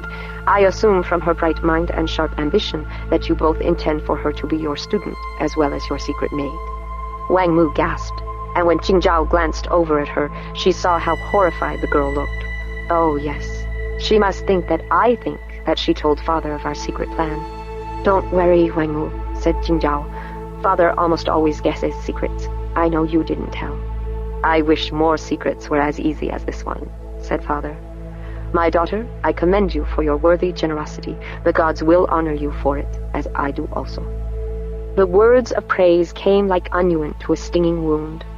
Perhaps this was why her rebelliousness had not destroyed her, why some god had taken mercy on her and shown her how to get through the door of her room just now, because she had judged Wang Mu with mercy and wisdom, forgiving the girl's impertinence. Qingzhao herself was being forgiven, at least a little, for her own outrageous daring. Wang Mu does not repent of her ambition, thought Qingzhao. Neither will I repent of my decision. I must not let Father be destroyed because I can't find or invent a non-divine explanation for the disappearance of the Lusitania fleet. And yet, how can I defy the purposes of the gods? They have hidden or destroyed the fleet, and the works of the gods must be recognized by their obedient servants, even if they must remain hidden from unbelievers on other worlds. Father, said Qingzhao, I must speak to you about my task. Father misunderstood her hesitation. We can speak in front of Wang Mu. She's been hired now as your secret maid. The hiring bonus has been sent to her father. The first barriers of secrecy have been suggested to her mind. We can trust her to hear us and never tell. Yes, Father, said Qingzhao. In truth, she had again forgotten that Wang Mu was even there. Father, I know who has hidden the Lusitania fleet, but you must promise me that you will never tell it to Starways Congress. Father, who was usually placid, looked mildly distressed. I can't promise such a thing, he said. It would be unworthy of me to be such a disloyal servant. What could she do, then? How could she speak? And yet how could she keep from speaking? Who is your master? She cried. Congress or the gods? First, the gods, said Father. They are always first. Then I must tell you that I have discovered that the gods are the ones who have hidden the fleet from us, Father. But if you tell this to the Congress, they'll mock you and you'll be ruined. Then another thought occurred to her. If it was the gods who stopped the fleet, Father, then the fleet must have been against the will of the gods after all, and if Starways Congress sent the fleet against the will of... Father held up his hand for her to be silent. She immediately stopped speaking and bowed her head. She waited. Of course it's the gods, said Father. His words came as both a relief and a humiliation. Of course, he had said. Had he known this all along? The gods do all things that are done in the universe, but don't assume that you know why. You say they must have stopped the fleet because they oppose its mission, but I say that Congress couldn't have sent the fleet in the first place if the gods hadn't willed it. So why couldn't it be that the gods stopped the fleet because its mission was so great and noble that humanity was not worthy of it? Or what if they hid the fleet because it would provide a difficult test for you? One thing is certain. The gods have permitted Starways Congress to hold sway over most of humanity. As long as they have the mandate of heaven, we of Path will follow their edicts without opposition. I didn't mean to oppose. She could not finish such an obvious falsehood. Father understood perfectly, of course. I hear how your voice fades, and your words trail off into nothing. That is because you know your words are not true. You meant to oppose Starways Congress in spite of all I have taught you. Then his voice grew gentler. For my sake, you meant to do it. You're my ancestor. I owe you a higher duty than I owe them. I'm your father. I won't become your ancestor until I'm dead. For Mother's sake, then. If they ever lose the mandate of heaven, then I will be their most terrible enemy, for I will serve the gods. Yet, even as she said this, she knew her words were a dangerous half-truth. Until only a few moments ago, until she had been caught in the door, hadn't she been perfectly willing to defy even the gods for her father's sake? I am the most unworthy, terrible daughter, she thought. I tell you now, my gloriously bright daughter, that opposing Congress will never be for my good, or yours either, but I forgive you for loving me to excess. It is the gentlest and kindest of vices. He smiled. It calmed her agitation to see him smile, though she knew that she didn't deserve his approbation. Qingzhao was able to think again, to return to the puzzle. You knew that the gods did this, and yet you made me search for the answer. But were you asking the right question? Said Father. The question we need answered is, how did the gods do it? How can I know? Answered Qingzhao. They might have destroyed the fleet, or hidden it, or carried it away to some secret place in the west. Qingzhao, look at me, hear me well. She looked. His stern command helped calm her, give her focus. This is something I have tried to teach you all your life, but now you must learn it, Qingzhao. The gods are the cause of everything that happens, but they never act except in disguise. Do you hear me? She nodded. She'd heard those words 100 times. You hear, and yet you don't understand me, even now, said Father. The gods have chosen the people of Path, Qingzhao. Only we are privileged to hear their voice. Only we are allowed to see that they are the cause of all that is, and was, and will be. To all other people, their works remain hidden, a mystery. Your task is not to discover the true cause of the disappearance of the Lusitania fleet. All of Path would know at once that the true cause is that the gods wished it to happen. Your task is to discover the disguise that the gods have created for this event. Qingzhao felt lightheaded, dizzy. She had been so certain that she had the answer, that she had fulfilled her task. Now it was slipping away. The answer was still true, but her task was different now. Right now, because we can't find a natural explanation, the gods stand exposed for all of humanity to see, the unbelievers as well as the believers. The gods are naked, and we must clothe them. We must find out the series of events the gods have created to explain the disappearance of the fleet, to make it appear natural to the unbelievers. I thought you understood this. We serve Starways Congress, but only because by serving Congress we also serve the gods. The gods wish us to deceive Congress, and Congress wishes to be deceived. Qingzhao nodded, numb with disappointment that her task was still not finished. Does this sound heartless of me? Asked Father. Am I dishonest? Am I cruel to the unbeliever? Does a daughter judge her father? Whispered Qingzhao. Of course she does, said Father. Every day, all people judge all other people. The question is whether we judge wisely. Then I judge that it's no sin to speak to the unbelievers in the language of their unbelief, said Qingzhao. Was that a smile now at the corners of his mouth? You do understand, said Father. If ever Congress comes to us, humbly seeking to know the truth, then we will teach them the way, and they'll become part of Path. Until then, we serve the gods by helping the unbelievers deceive themselves into thinking that all things happen because of natural explanations. Qingzhao bowed until her head nearly touched the floor. You have tried to teach me this many times, but until now I never had a task that this principle applied to. Forgive the foolishness of your unworthy daughter. I have no unworthy daughter, said Father. I have only my daughter, who is gloriously bright. The principle you've learned today is one that few on Path will ever really understand. That's why only a few of us are able to deal directly with people from other worlds without baffling or confusing them.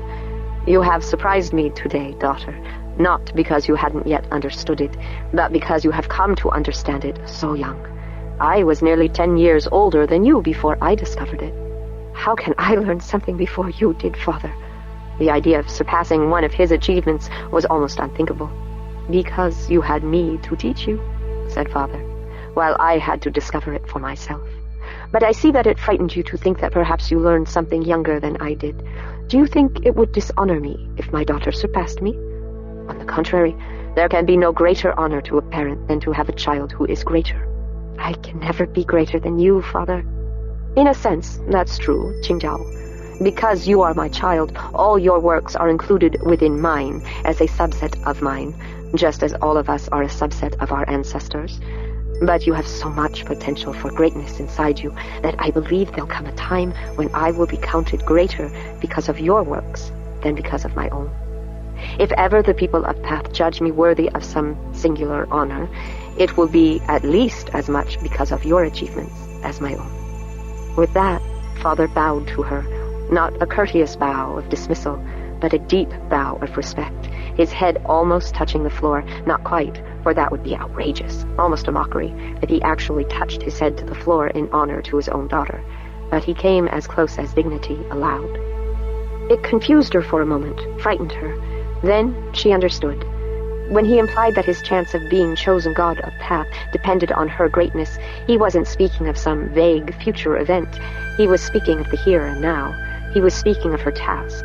If she could find the god's disguise, the natural explanation for the disappearance of the Lusitania fleet, then his selection as god of Path would be assured. That was how much he trusted her. That was how important this task was. What was her coming of age compared to her father's godhood? She must work harder, think better, and succeed where all the resources of the military and the Congress had failed. Not for herself, but for Mother, for the gods, and for Father's chance to become one of them. Qingzhao withdrew from Father's room. She paused in the doorway and glanced at Wang Mu. One glance from the God-spoken was enough to tell the girl to follow. By the time Qingzhao got to her room, she was shaking with the pent-up need for purification. All that she had done wrong today, her rebelliousness toward the gods, her refusal to accept purification earlier, her stupidity at not understanding her true task, it came together now. Not that she felt dirty. It wasn't washing she wanted, or self-loathing that she felt. After all, her unworthiness had been tempered by her father's praise, by the god who showed her how to pass through the door. And Wang Mu's having proven to be a good choice, that was a test that Qingzhao had passed, and boldly, too. So it wasn't vileness that made her tremble. She was hungry for purification. She longed for the gods to be with her as she served them. Yet no penance that she knew of would be enough to quell her hunger. Then she knew. She must trace a line on every board in the room. At once, she chose her starting point, the southeast corner. She would begin each tracing at the eastern wall so that her rituals would all move westward, toward the gods. Last of all would be the shortest board in the room, less than a meter long, in the northwest corner. It would be her reward that her last tracing would be so brief and easy. She could hear Wang Mu enter the room softly behind her, but Qingzhao had no time now for mortals. The gods were waiting. She knelt in the corner, scanned the grains to find the one the gods wanted her to follow. Usually she had to choose for herself, and then she always chose the most difficult one, so the gods wouldn't despise her. But tonight she was filled with instant certainty that the gods were choosing for her. The first line was a thick one, wavy but easy to see. Already they were being merciful. Tonight's ritual would be almost a conversation between her and the gods. She had broken through an invisible barrier today. She had come closer to her father's clear understanding. Perhaps someday the gods would speak to her with the sort of clarity that the common people believed all the gods spoken heard. "Holy One," said Wang Mu. It was as though Qingzhao's joy were made of glass, and Wang Mu had deliberately shattered it. Didn't she know that when a ritual was interrupted, it had to begin again? Qingzhao rose up on her knees and turned to face the girl. Wang Mu must have seen the fury on Qingzhao's face, but didn't understand it.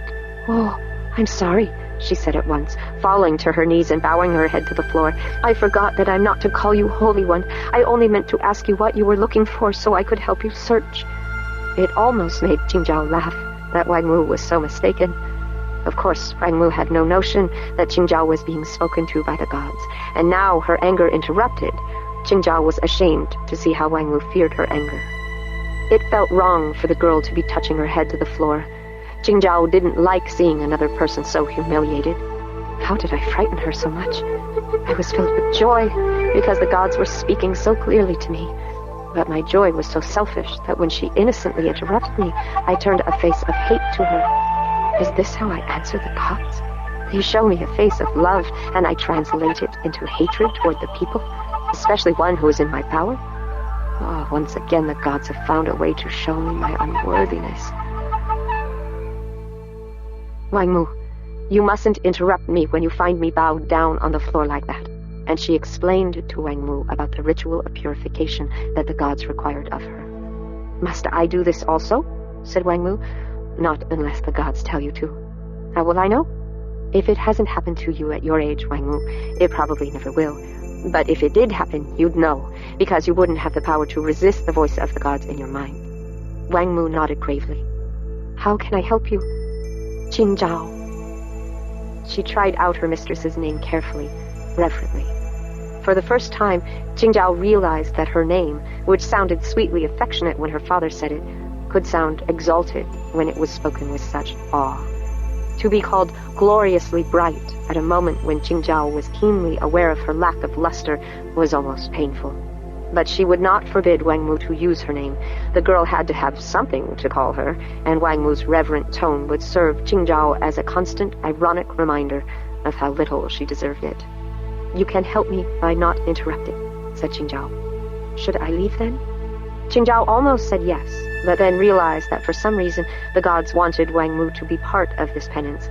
How did she know? Because the thought of Wang Mu leaving felt almost as unbearable as the knowledge of her unfinished tracing. Please, stay, said Qingzhao. Can you wait in silence, watching me? Yes, Qingzhao. If it goes on so long that you can't bear it, you may leave, said Qingzhao. But only when you see me moving from the west to the east. That means I'm between tracings, and it won't distract me for you to leave, though you mustn't speak to me. Wang Mu's eyes widened. You're going to do this with every grain of wood in every board of the floor? No, said Qingzhao. The gods would never be so cruel as that. But even as she thought this, Qingzhao knew that someday there might come a time when the gods would require exactly that penance. It made her sick with dread. Only one line in each board in the room. Watch with me, will you? She saw Wang Mu glance at the time message that glowed in the air over her terminal. It was already the hour for sleep, and both of them had missed their afternoon nap. It wasn't natural for human beings to go so long without sleeping. The days on Path were half again as long as those on Earth, so that they never worked out quite evenly with the internal cycles of the human body. To miss the nap and then delay the sleep was a very hard thing. But Qingzhao had no choice, and if Wang Mu couldn't stay awake, she'd have to leave now. However, the gods resisted that idea. You must stay awake, said Qingzhao. If you fall asleep, I'll have to speak to you so you'll move and uncover some of the lines I have to trace, and if I speak to you, I'll have to begin again. Can you stay awake, silent and unmoving? Wang Mu nodded. Qingzhao believed that she meant it. She did not really believe the girl could do it. Yet the gods insisted that she let her new secret maid remain. Who was Qingzhao to refuse what the gods required of her? Qingzhao returned to the first board and started her tracing over again. To her relief, the gods were still with her. On board after board, she was given the boldest, easiest grain to follow, and when, now and then, she was given a harder one, it invariably happened that the easy grain faded or disappeared off the edge of the board partway along. The gods were caring for her. As for Wang Mu, the girl struggled mightily. Twice, on a passage back from the west to begin again in the east, Qingzhao glanced at Wang Mu and saw her sleeping. But when Qingzhao began passing near to the place where Wang Mu had lain, she found that her secret maid had wakened and moved so quietly to a place where Qingzhao had already traced that Qingzhao hadn't even heard her movements. A good girl, a worthy choice for a secret maid. At last, at long last, Qingzhao reached the beginning of the last board, a short one in the very corner. She almost spoke aloud in joy, but caught herself in time. The sound of her own voice and Wang Mu's inevitable answer would surely send her back to start again. It would be an unbelievable folly. Qingzhao bent over the beginning of the board, already less than a meter from the northwest corner of the room, and began tracing the boldest line. It led her, clear and true, right to the wall. It was done. Qingzhao slumped against the wall and began laughing in relief. But she was so weak and tired that her laughter must have sounded like weeping to Wang Mu. In moments, the girl was with her, touching her shoulder. "Qingzhao," she said, "are you in pain?" Qingzhao took the girl's hand and held it. "Not in pain, or at least no pain that sleeping won't cure. I'm finished. I'm clean." Clean enough, in fact, that she felt no reluctance in letting her hand clasp Wang Mu's hand, skin to skin, without filthiness of any kind. It was a gift from the gods that she had someone's hand to hold when her ritual was done. You did very well, said Qingzhao. It was easier for me to concentrate on the tracing with you in the room. I think I fell asleep once, Qingzhao. Perhaps twice. But you woke when it mattered, and no harm was done. Wang Mu began to weep. She closed her eyes, but didn't take her hand away from Qingzhao to cover her face. She simply let the tears flow down her cheeks. Why are you weeping, Wang Mu? I didn't know, she said. It really is a hard thing to be God-spoken. I didn't know. And a hard thing to be a true friend to the God-spoken as well, said Qingzhao. That's why I didn't want you to be my servant, calling me Holy One and fearing the sound of my voice. That kind of servant I'd have to send out of my room when the gods spoke to me. If anything, Wang Mu's tears flowed harder. See, Wang Mu, is it too hard for you to be with me? Asked Qingzhao. Wang Mu shook her head. If it's ever too hard, I'll understand. You can leave me then. I was alone before. I'm not afraid to be alone again. Wang Mu shook her head fiercely this time. How could I leave you, now that I see how hard it is for you? Then it will be written one day and told in a story that Si Wang Mu never left the side of Han Qingzhao during her purifications. Suddenly, Wang Mu's smile broke across her face, and her eyes opened into the squint of laughter, despite the tears still shining on her cheeks. Don't you hear the joke you told? Said Wang Mu. My name, Si Wang Mu. When they tell that story, they won't know it was your secret maid with you. They'll think it was the royal mother of the West. Qingzhao laughed then too. But an idea also crossed her mind that perhaps the royal mother was a true ancestor of the heart to Wang Mu, and by having Wang Mu by her side as her friend, Qingzhao also had a new closeness with this god, who was almost the oldest of them all. Wang Mu laid out their sleeping mats, though Qingzhao had to show her how. It was Wang Mu's proper duty, and Qingzhao would have to let her do it every night, though she had never minded doing it herself.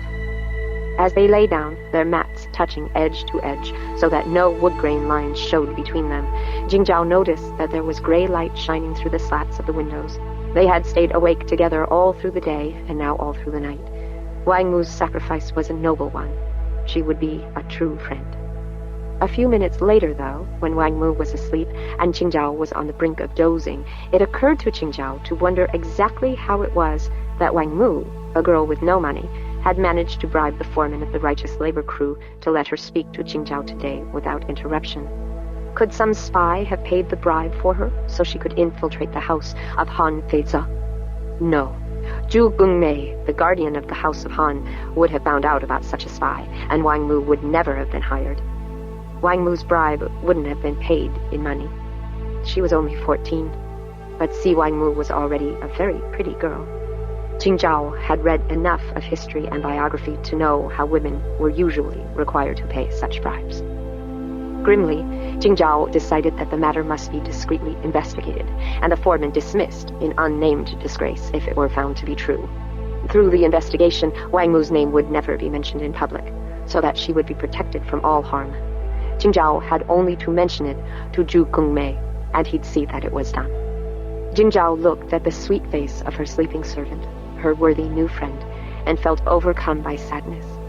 What most saddened Qingzhao, however, was not the price Wang Mu had paid to the foreman, but rather that she had paid it for such a worthless, painful, terrible job as that of being secret maid to Han Qingzhao. If a woman must sell the doorway to her womb, as so many women have been forced to do through all of human history, surely the gods must let her receive something of value in return. That is why Qingzhao went to sleep that morning, even firmer in her resolve to devote herself to the education of Si Wang Mu. She could not let Wang Mu's education interfere with her struggle with the riddle of the Lusitania fleet, but she would take all other possible time and give Wang Mu a fit blessing in honor of her sacrifice. Surely the gods must expect no less of her in return for their having sent her such a perfect secret maid. 8. Miracles.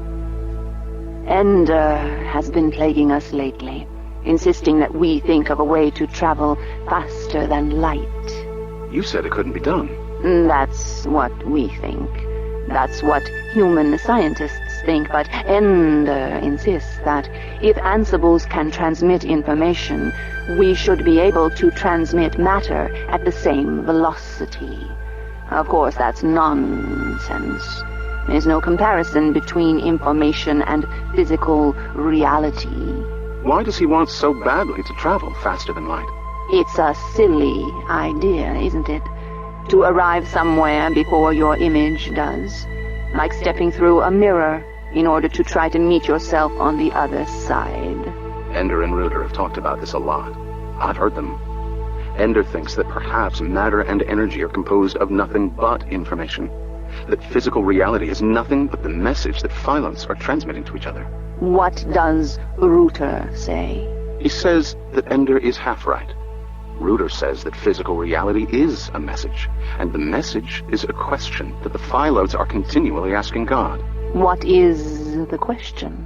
One word. Why? And how does God answer them? With life. Ruder says that life is how God gives purpose to the universe. Miro's whole family came to meet him when he returned to Lusitania. After all, they loved him. And he loved them too, and after a month in space, he was looking forward to their company. He knew, intellectually at least, that his month in space had been a quarter century to them. He had prepared himself for the wrinkles in Mother's face, for even Grego and Quara to be adults in their 30s. What he had not anticipated, not viscerally anyway, was that they would be strangers. No, worse than strangers. They were strangers who pitied him and thought they knew him and looked down on him like a child. They were all older than him, all of them, and all younger because pain and loss hadn't touched them the way it had touched him.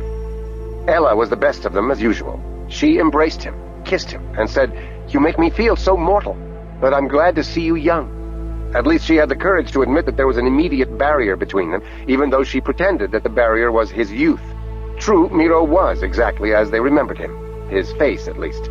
The long-lost brother returned from the dead. The ghost who comes to haunt the family, eternally young.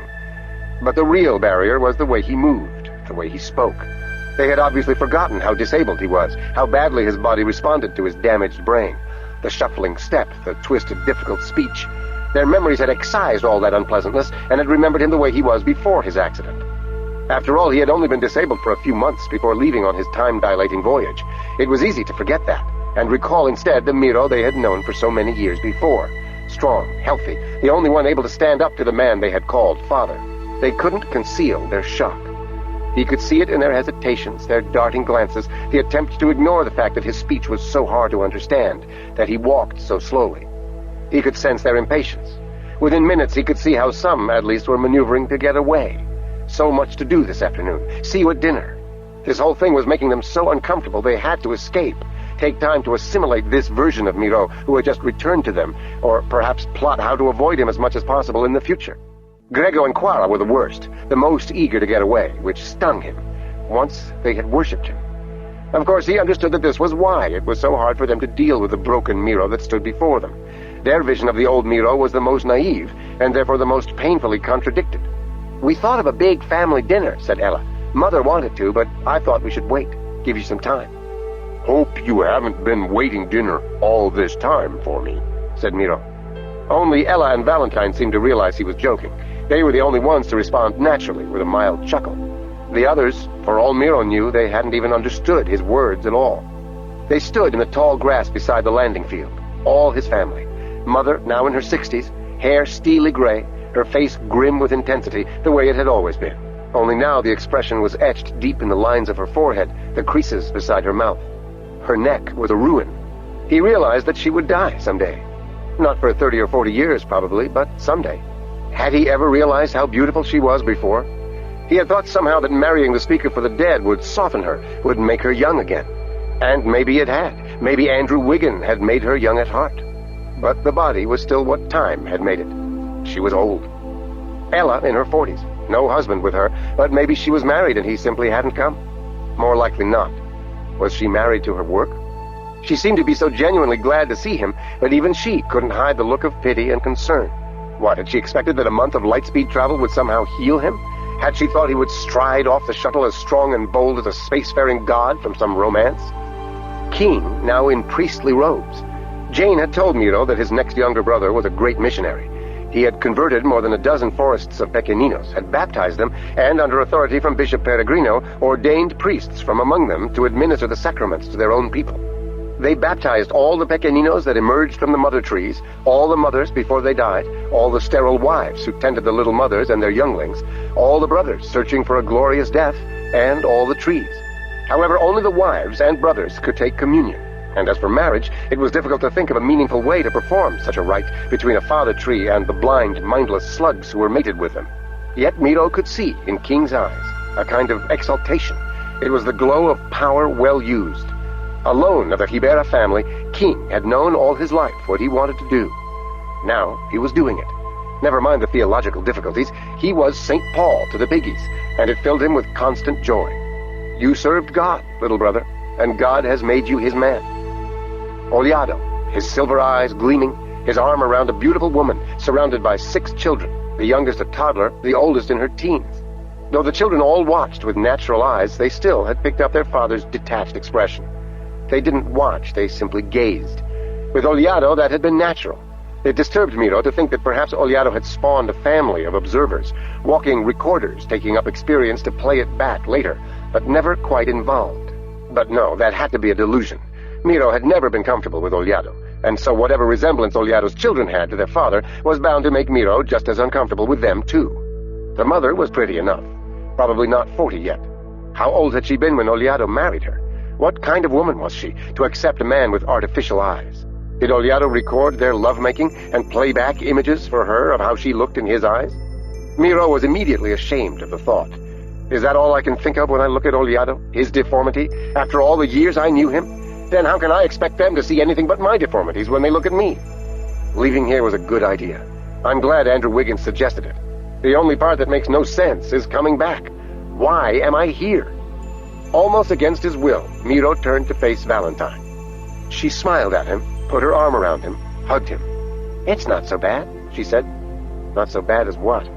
I have only the one brother left to greet me, she said. All your family came to meet you. Right, said Miro. Only then did Jane speak up, her voice taunting him in his ear. Not all. Shut up, Miro said silently. Only one brother, said Andrew Wiggin. Only me? The speaker for the dead stepped forward and embraced his sister. But did Miro see awkwardness there, too? Was it possible that Valentine and Andrew Wiggin were shy with each other? What a laugh. Valentine, bold as brass. She was Demosthenes, wasn't she? And Wiggin, the man who had broken into their lives and remade their family without so much as a da licenza. Could they be timid? Could they feel strange? You've aged miserably, said Andrew. Thin as a rail. Doesn't Yachts provide a decent living for you? Doesn't Novinia cook? Asked Valentine. And you look stupider than ever. I got here just in time to witness your complete mental vegetation. And here I thought you came to save the world. The universe. But you first. She put her arm around Miro again, and around Andrew on the other side. She spoke to the others. So many of you, but I feel like I know you all. I hope that soon you'll feel that way about me and my family. So gracious, so able to put people at ease. Even me, thought Miro. She simply handles people, the way Andrew Wiggin does. Did she learn it from him, or did he learn it from her? Or was it born into their family? After all, Peter was the supreme manipulator of all time, the original hegemon. What a family. As strange as mine.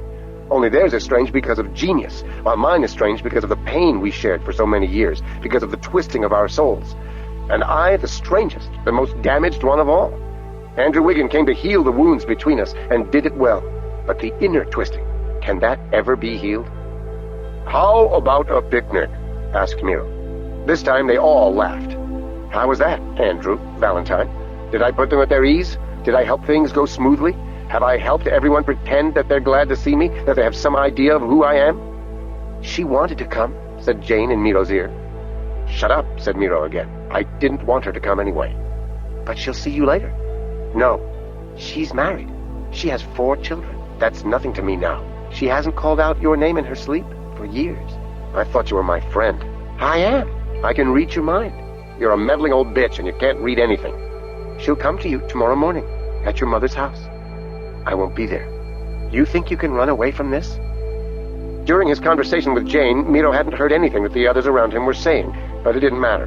Valentine's husband and children had come from the ship, and she was introducing them all around. Particularly to their uncle, of course. It surprised Miro to see the awe with which they spoke to him. Then they knew who he really was.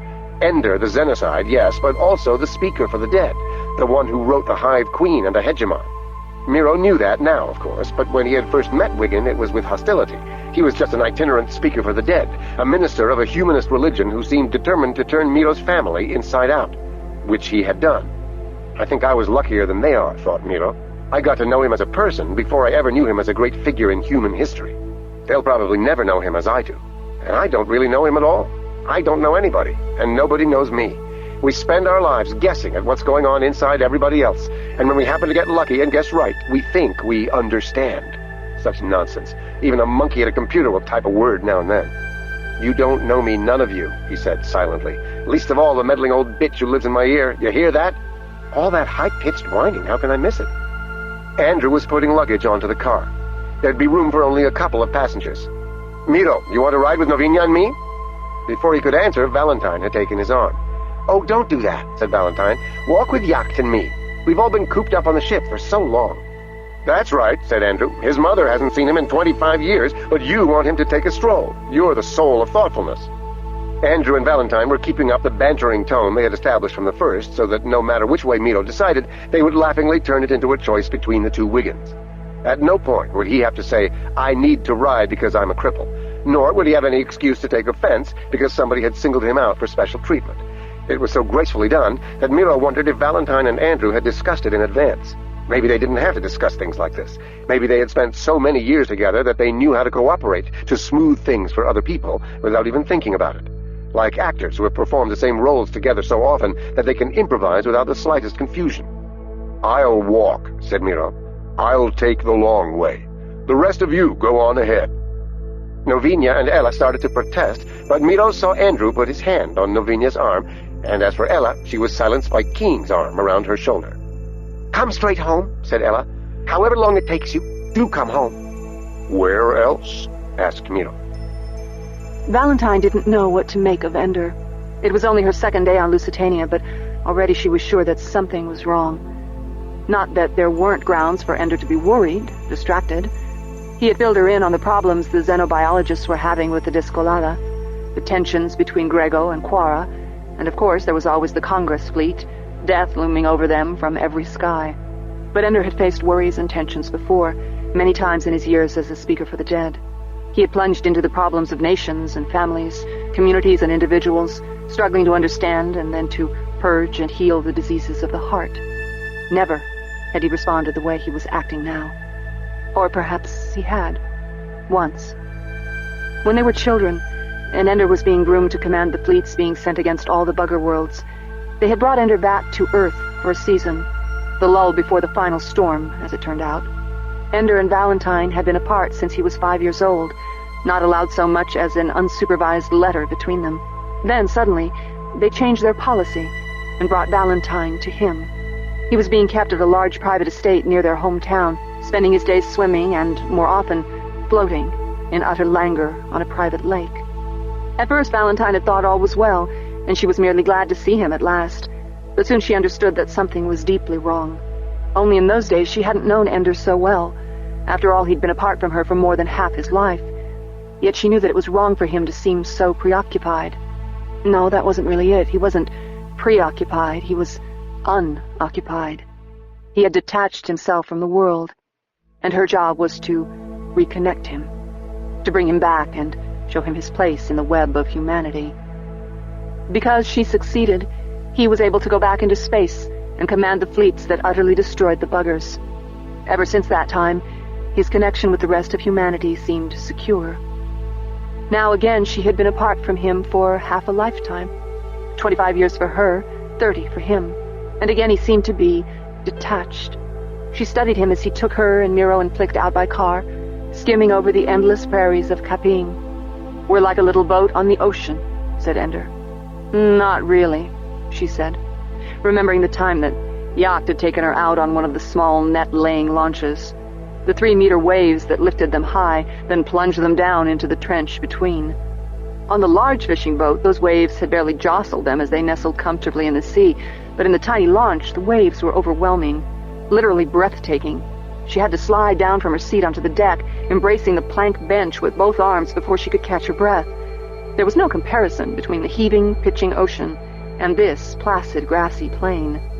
Then again, maybe to Ender there was. Maybe when he saw the acres of Kaping, he saw within it the Descolata virus, malevolently adapting itself to slaughter humankind and all its companion species.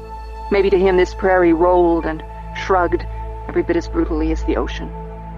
The sailors had laughed at her, not mockingly, but tenderly, like parents laughing at the fears of a child. "These seas are nothing," they said. "You should try doing this in 20-meter seas." Ender was as calm, outwardly, as the sailors had been. Calm, unconnected, making conversation with her and Miro and Silent Plick, but still holding something back. Is there something wrong between Ender and Ovinia? Valentine hadn't seen them together long enough to know what was natural between them and what was strained. Certainly there were no obvious quarrels. So perhaps Ender's problem was a growing barrier between him and the community of Milagre. That was possible. Valentine certainly remembered how hard it had been for her to win acceptance from the Trondheimers, and she had been married to a man with enormous prestige among them. How was it for Ender, married to a woman whose whole family had already been alienated from the rest of Milagre? Could it be that his healing of this place was not as complete as anyone supposed? Not possible. When Valentine met with the mayor, Covano Zeliejo, and with old Bishop Peregrino that morning, they had shown genuine affection for Ender. Valentine had attended too many meetings not to know the difference between formal courtesies, political hypocrisies, and genuine friendship. If Ender felt detached from these people, it wasn't by their choice. I'm reading too much into this, thought Valentine. If Ender seems to be strange and detached, it's because we have been apart so long. Or perhaps because he feels shy with this angry young man, Miro. Or perhaps it's Plicht, with her silent, calculating worship of Ender Wiggin, who makes him choose to be distant with us. Or maybe it's nothing more than my insistence that I must meet the Hive Queen today, at once, even before meeting any of the leaders of the Piggies. There's no reason to look beyond present company for the cause of his unconnection. They first located the Hive Queen city by the pall of smoke. "Fossil fuels," said Ender. "She's burning them up at a disgusting rate. Ordinarily she'd never do that. The Hive Queens tend their worlds with great care, and they never make such a waste and a stink. But there's a great hurry these days, and Human says that they've given her permission to burn and pollute as much as necessary." "Necessary for what?" asked Valentine. "Human won't say, and neither will the Hive Queen, but I have my guesses, and I imagine you will too." "Are the Piggies hoping to jump to a fully technological society in a single generation, relying on the Hive Queen's work?" "Hardly," said Ender. "They're far too conservative for that. They want to know everything there is to know, but they aren't terribly interested in surrounding themselves with machines. Remember that the trees of the forest freely and gently give them every useful tool.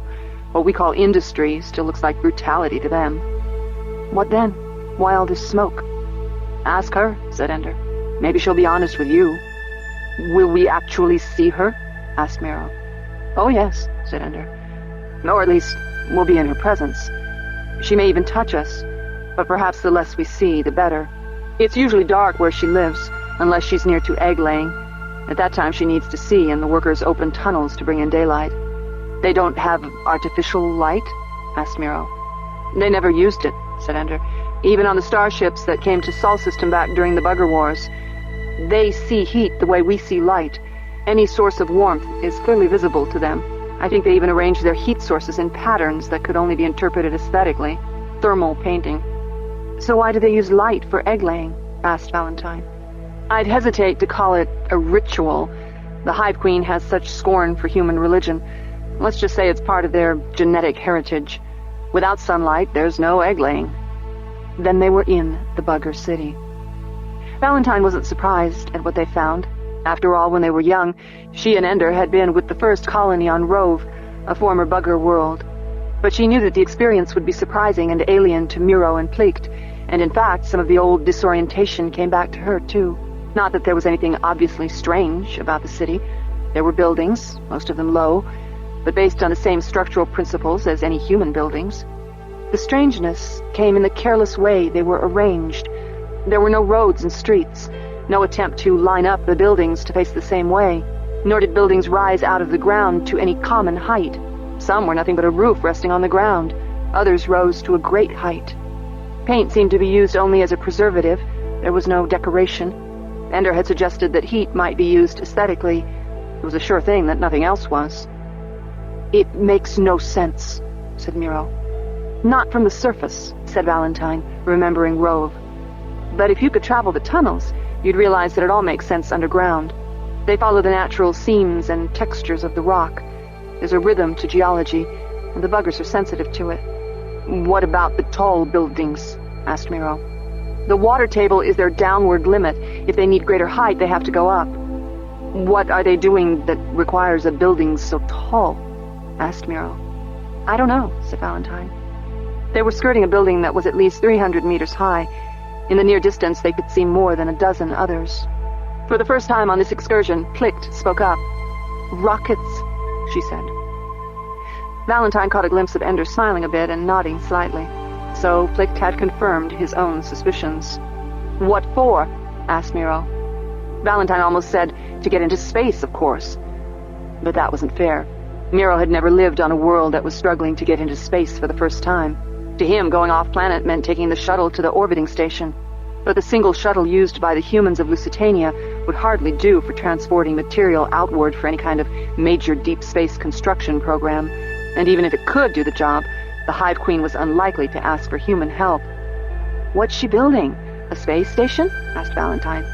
I think so, said Ender. But so many rockets, and such large ones. I think she's planning to build it all at once, probably cannibalizing the rockets themselves. What do you think the throw might be? Valentine almost answered with exasperation. How should I know? Then she realized that he wasn't asking her, because almost at once he supplied the answer himself, which meant that he must have been asking the computer in his ear. No, not a computer. Jane. He was asking Jane. It was still hard for Valentine to get used to the idea that even though there were only 4 people in the car, there was a 5th person present, looking and listening through the jewels Ender and Miro both wore. She could do it all at once, said Ender.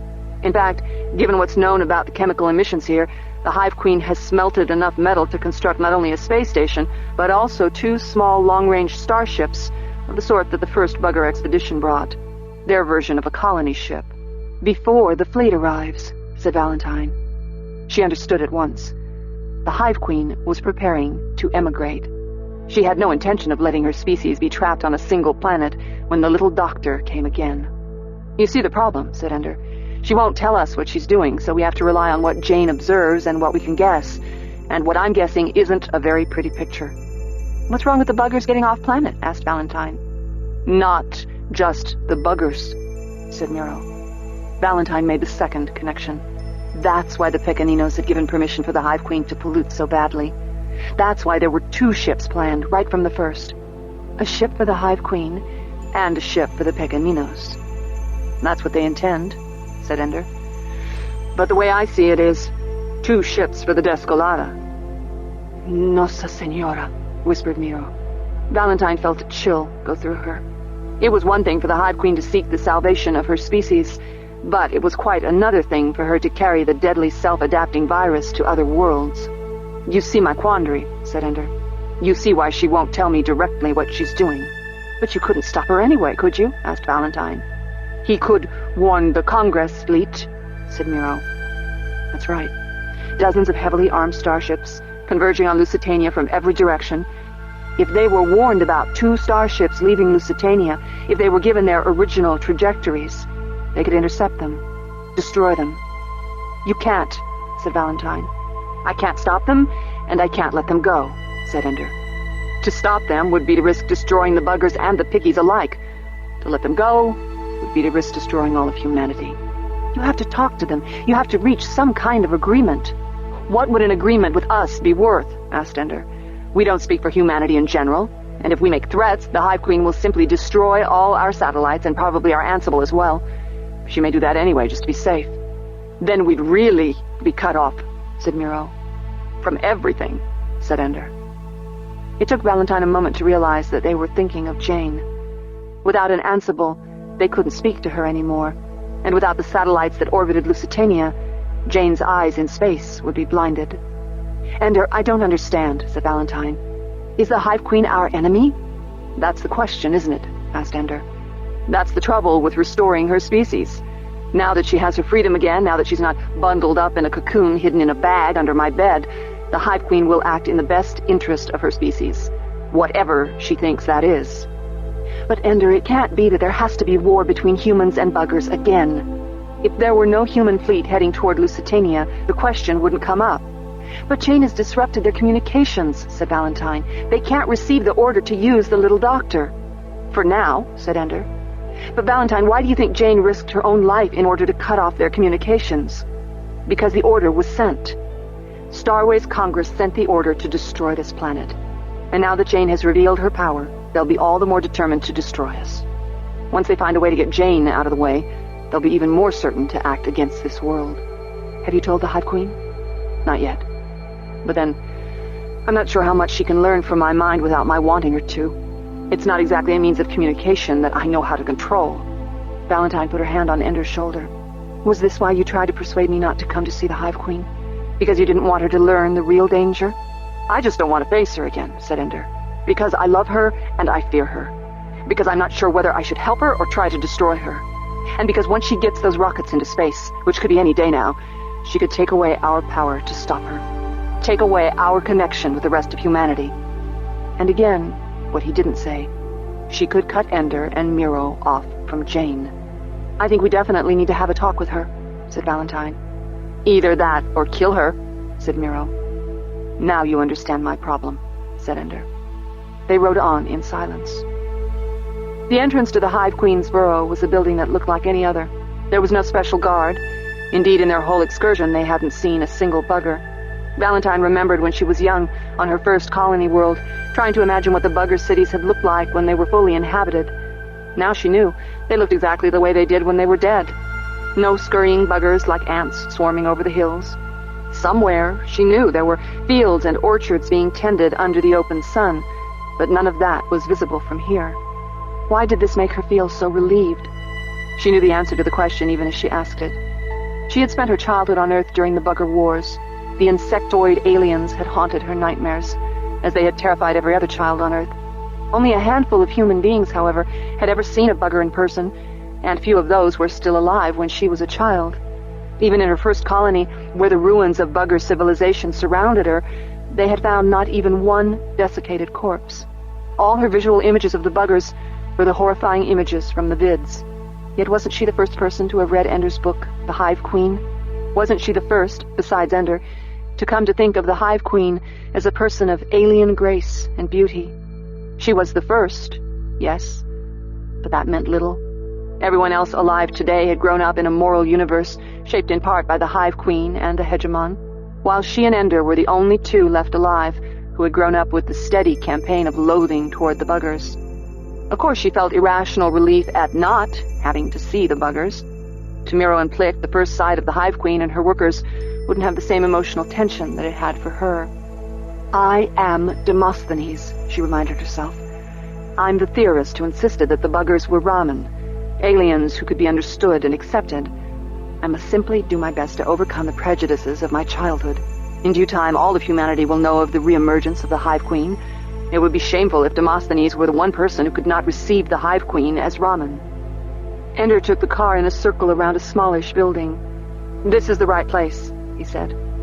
He pulled the car to a stop, then slowed the fan to settle it onto the caping near the building's single door. The door was very low. An adult would have to go through on hands and knees. How do you know? Asked Miro. Because she says so, said Ender. Jane? Asked Miro. He looked puzzled, because of course Jane had said nothing of the sort to him. The Hive Queen, said Valentine. She speaks directly into Ender's mind. Nice trick, said Miro. Can I learn it? We'll see, said Ender, when you meet her. As they clambered off the car and dropped into the tall grass, Valentine noticed how Miro and Ender both kept glancing at Plicht. Of course it bothered them that Plicht was so quiet, or rather, seemed so quiet. Valentine thought of Plicht as a loquacious, eloquent woman. But she had also got used to the way Plicht played the mute at certain times. Ender and Miro, of course, were only discovering her perverse silence for the first time, and it bothered them, which was one of the main reasons Plicht did it. She believed that people revealed themselves most when they were vaguely anxious, and few things brought out non-specific anxieties like being in the presence of a person who never speaks. Valentine didn't think much of the technique as a way of dealing with strangers, but she had watched how, as a tutor, Plicht's silences forced her students, Valentine's children, to deal with their own ideas. When Valentine and Ender taught, they challenged their students with dialogue, questions, arguments. But Plicht forced her students to play both sides of an argument, proposing their own ideas, then attacking them in order to refute their own objections. The method probably wouldn't work for most people. Valentine had concluded that it worked so well for Plicht because her wordlessness was not complete non-communication. Her steady, penetrating gaze was in itself an eloquent expression of skepticism. When a student was confronted with that unblinking regard, he soon succumbed to all his own insecurities. Every doubt that the student had managed to put aside and ignore now forced itself forward, where the student had to discover within himself the reasons for Plicht's apparent doubt. Valentine's oldest, Sifta, had called these one-sided confrontations staring into the sun. Now Ender and Miro were taking their own turn at blinding themselves in a contest with the all-seeing eye and the not-saying mouth. Valentine wanted to laugh at their unease, to reassure them. She also wanted to give Plicht a gentle little slap and tell her not to be difficult. Instead of doing either, Valentine strode to the door of the building and pulled it open. There was no bolt, just a handle to grasp. The door opened easily. She held it open as Ender dropped to his knees and crawled through. Plicht followed immediately. Then Miro sighed and slowly sank to his knees. He was more awkward in crawling than he was in walking. Each movement of an arm or leg was made individually, as if it took a second to think of how to make it go. At last he was through, and now Valentine ducked down and squat-walked through the door. She was the smallest, and she didn't have to crawl. Inside, the only light came from the door.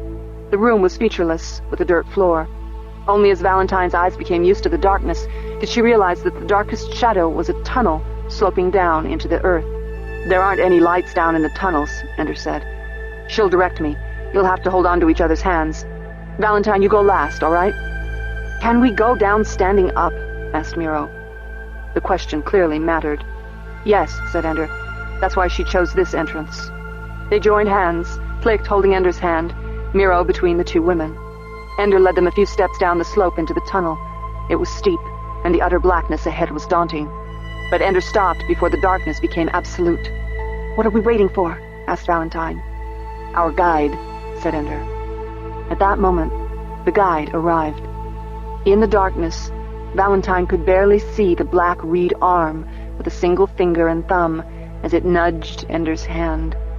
Immediately, Ender enclosed the finger within his left hand. The black thumb closed like a pincer over his hand.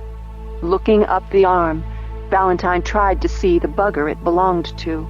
All she could actually make out, though, was a child-sized shadow, and perhaps a slight gleam of reflection off a carapace. Her imagination supplied all that was missing, and against her will, she shuddered. Miro muttered something in Portuguese. So he too was affected by the presence of the bugger. Plicht, however, remained silent, and Valentine couldn't tell whether she trembled or remained entirely unaffected. Then Miro took a shuffling forward step, pulling on Valentine's hand, leading her forward into the darkness.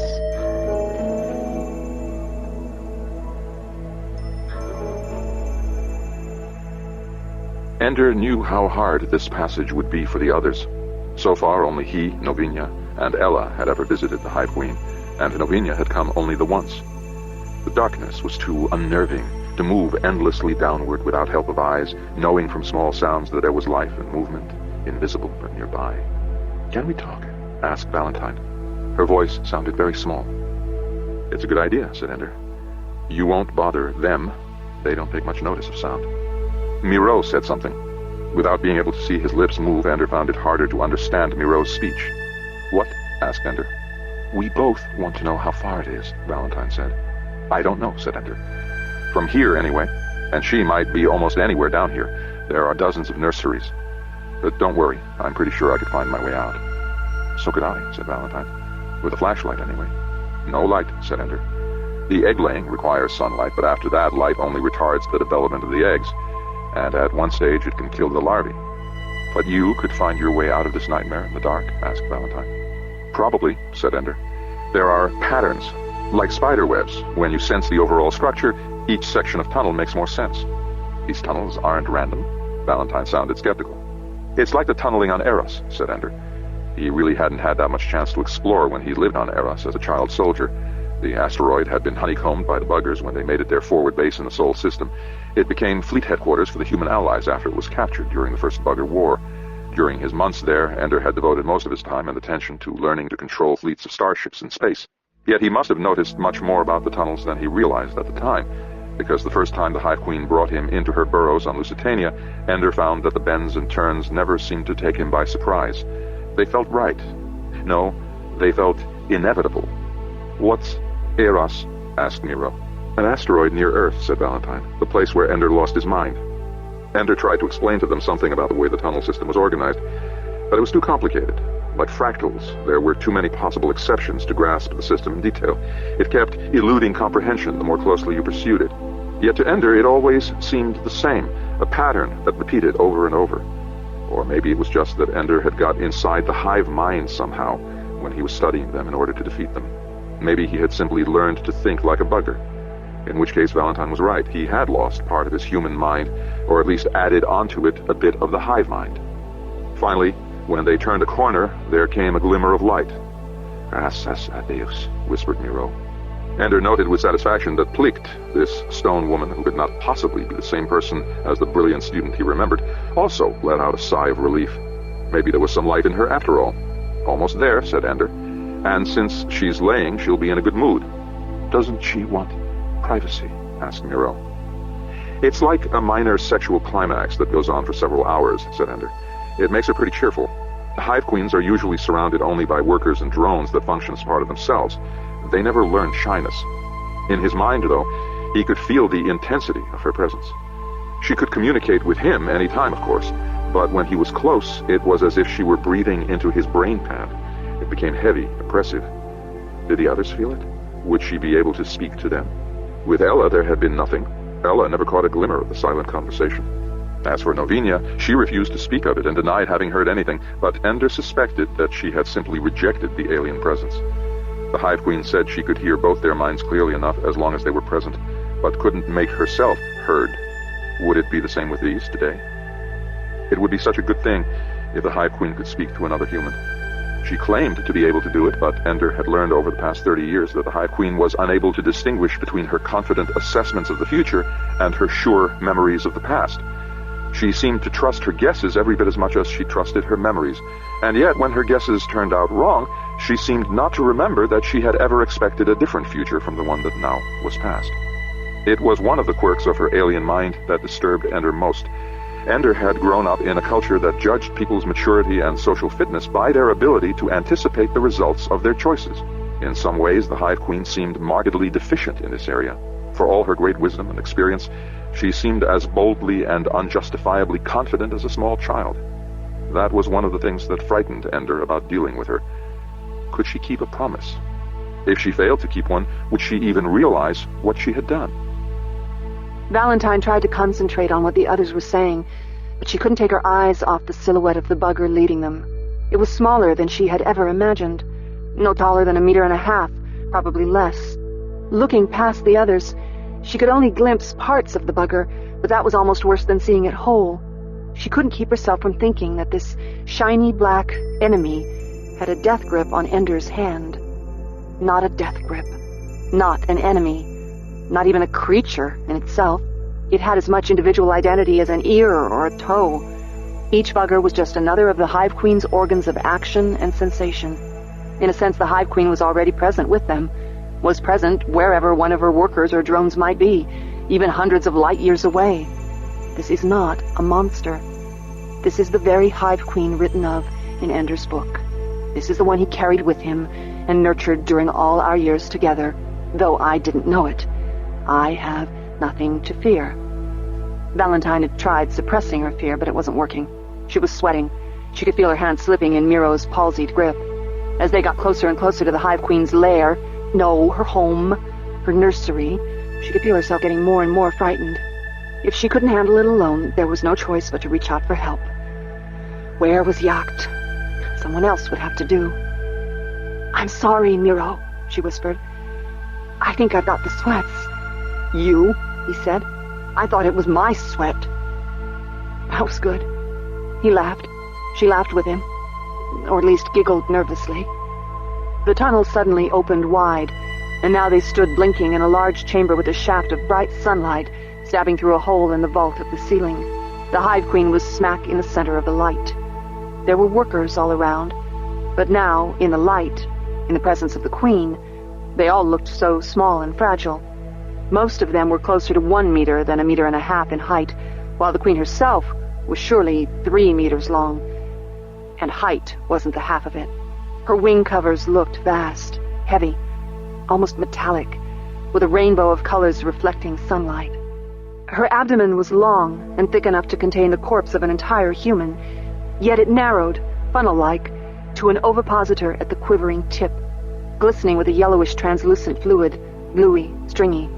It dipped into a hole in the floor of the room, deep as it could go, and then came back up, the fluid trailing away like unnoticed spittle, down into the hole. Grotesque and frightening as this was, a creature so large acting so much like an insect, it did not prepare Valentine for what happened next. For instead of simply dipping her ovipositor into the next hole, the Queen turned and seized one of the workers hovering nearby. Holding the quivering bugger between her large forelegs, she drew it close and bit off its legs, one by one. As each leg was bitten off, the remaining legs gesticulated ever more wildly, like a silent scream. Valentine found herself desperately relieved when the last leg was gone, so that the scream was at last gone from her sight. Then the Hive Queen pushed the unlimbed worker headfirst down the next hole. Only then did she position her ovipositor over the hole. As Valentine watched, the fluid at the ovipositor's tip seemed to thicken into a ball. But it wasn't fluid after all, or not entirely. Within the large drop was a soft, jelly-like egg. The Hive Queen maneuvered her body so that her face was directly in the sunlight, her multiplex eyes shining like hundreds of emerald stars. Then the ovipositor plunged downward. When it came up, the egg still clung to the end, but on the next emergence, the egg was gone. Several times more, her abdomen dipped downward, each time coming up with more strands of fluid stringing downward from the tip. "Nossa Senora," said Miro. Valentine recognized it from its Spanish equivalent, Nuestra Señora, Our Lady. It was usually an almost meaningless expression, but now it took on a repulsive irony. Not the Holy Virgin, here in this deep cavern. The Hive Queen was Our Lady of the Darkness, laying eggs over the bodies of lying workers to feed the larvae when they hatched. "It can't always be this way," said Plicht. For a moment, Valentine was simply surprised to hear Plicht's voice. Then she realized what Plicht was saying, and she was right. If a living worker had to be sacrificed for every bugger that hatched, it would be impossible for the population to increase. In fact, it would have been impossible for this hive to exist in the first place, since the Hive Queen had to give life to her first eggs without the benefit of any legless workers to feed them. Only a new queen. It came into Valentine's mind, as if it were her own idea. The Hive Queen only had to place a living worker's body into the egg casing when the egg was supposed to grow into a new Hive Queen. But this wasn't Valentine's own idea. It felt too certain for that. There was no way she could know this information, and yet the idea came clearly, unquestionably, all at once, as Valentine had always imagined that ancient prophets and mystics heard the voice of God. "Did you hear her? Any of you?" asked Ender. "Yes," said Plicht. "I think so," said Valentine. "Hear what?" asked Miro. "The Hive Queen," said Ender. "She explained that she only has to place a worker into the egg casing when she's laying the egg of a new Hive Queen. She's laying 5. There are 2 already in place. She invited us to come to see this. It's her way of telling us that she's sending out a colony ship. She lays 5 queen eggs, and then waits to see which is strongest. That's the one she sends." "What about the others?" asked Valentine. "If any of them is worth anything, she cocoons the larva. That's what they did to her. The others she kills and eats. She has to. If any trace of a rival queen's body should touch one of the drones that hasn't yet mated with this Hive Queen, it would go crazy and try to kill her. Drones are very loyal mates." "Everybody else heard this?" asked Miro. He sounded disappointed. The Hive Queen wasn't able to talk to him. "Yes," said Plicht. "Only a bit of it," said Valentine. Empty your mind as best you can, said Ender. Get some tune going in your head. That helps. In the meantime, the Hive Queen was nearly done with the next set of amputations. Valentine imagined stepping on the growing pile of legs around the Queen. In her imagination, they broke like twigs with hideous, snapping sounds. Very soft. Legs don't break. Bend. The Queen was answering her thoughts. You are part of Ender. You can hear me. The thoughts in her mind were clearer, not so intrusive now, more controlled. Valentine was able to feel the difference between the Hive Queen's communications and her own thoughts. Uvi, whispered Miro. He had heard something at last. Fala mais, escuto. Say more, I'm listening. Philotic connections. You are bound to Ender. When I talk to him through the philotic link, you overhear echoes, reverberations. Valentine tried to conceive how the Hive Queen was managing to speak Stark into her mind. Then she realized that the Hive Queen was almost certainly doing nothing of the kind. Miro was hearing her in his native language, Portuguese, and Valentine wasn't really hearing Stark at all. She was hearing the English that it was based on, the American English that she had grown up with. The Hive Queen wasn't sending language to them. She was sending thought, and their brains were making sense of it in whatever language lay deepest in their minds.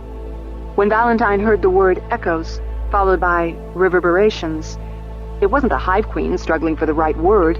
It was Valentine's own mind grasping for words to fit the meaning. Bound to him, like my people. Except you have free will. Independent Philot. Rogue people, all of you. She's making a joke, whispered Ender, not a judgment. Valentine was grateful for his interpretation. The visual image that came with the phrase, rogue people, was of an elephant stomping a man to death. It was an image out of her childhood, the story from which she had first learned the word rogue. It frightened her, that image, the way it had frightened her as a child.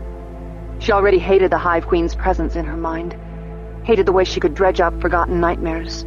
Everything about the Hive Queen was a nightmare. How could Valentine ever have imagined that this being was Raman? Yes, there was communication, too much of it. Communication like mental illness. And what was she saying?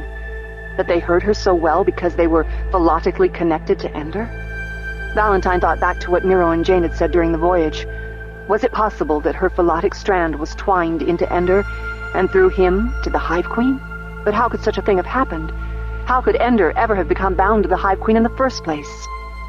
We reached for him. He was our enemy, trying to destroy us. We wanted to tame him, like a rogue. The understanding came suddenly, like a door opening. The buggers weren't all born docile. They could have their own identity, or at least a breakdown of control. And so the Hive Queens had evolved a way of capturing them, binding them philotically to get them under control. Bound him. Couldn't bind him. Too strong. And no one guessed the danger Ender was in. That the Hive Queen expected to be able to capture him, make him the same kind of mindless tool of her will as any bugger. Set up a web for him. Found the thing he yearned for, we thought. Got into it. Gave it a philotic core. Bonded with him. But it wasn't enough. Now you. Valentine felt the word like a hammer inside her mind. She means me. She means me. Me. She struggled to remember who me was. Valentine. I'm Valentine. She means Valentine. You were the one. You should have found you. What he longed for most. Not the other thing. It gave her a sick feeling inside. Was it possible that the military was correct all along? Was it possible that only their cruel separation of Valentine and Ender saved him? That if she had been with Ender, the buggers could have used her to get control of him? No. Could not do it. You are also too strong. We were doomed. We were dead. He couldn't belong to us. But not to you either. Not anymore. Couldn't tame him. But we twined with him. Valentine thought of the picture that had come to her mind on the ship, of people twined together, families tied by invisible cords, children to parents, parents to each other, or to their own parents, a shifting network of strings tying people together wherever their allegiance belonged. Only now the picture was of herself, tied to Ender, and then of Ender tied to the Hive Queen, the queen shaking her ovipositor, the strands quivering. And at the end of the strand, Ender's head, wagging, bobbing. She shook her head, trying to clear away the image. We don't control him. He's free. He can kill me if he wants. I won't stop him. Will you kill me? This time the you was not Valentine. She could feel the question recede from her. And now, as the Hive Queen waited for an answer, she felt another thought in her mind, so close to her own way of thinking that if she hadn't been sensitized, if she hadn't been waiting for Ender to answer, she would have assumed it was her own natural thought. Never, said the thought in her mind. I will never kill you. I love you. And along with this thought came a glimmer of genuine emotion toward the Hive Queen. All at once, her mental image of the Hive Queen included no loathing at all. Instead, she seemed majestic, royal, magnificent. The rainbows from her wing covers no longer seemed like an oily scum on water.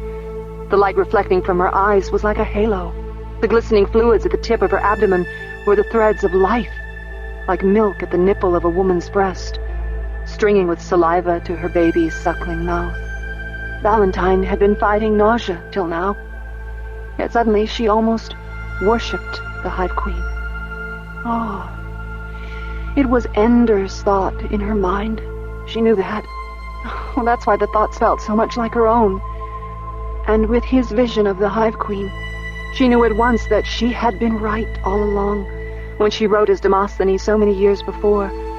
The Hive Queen was Raman, strange but still capable of understanding and being understood.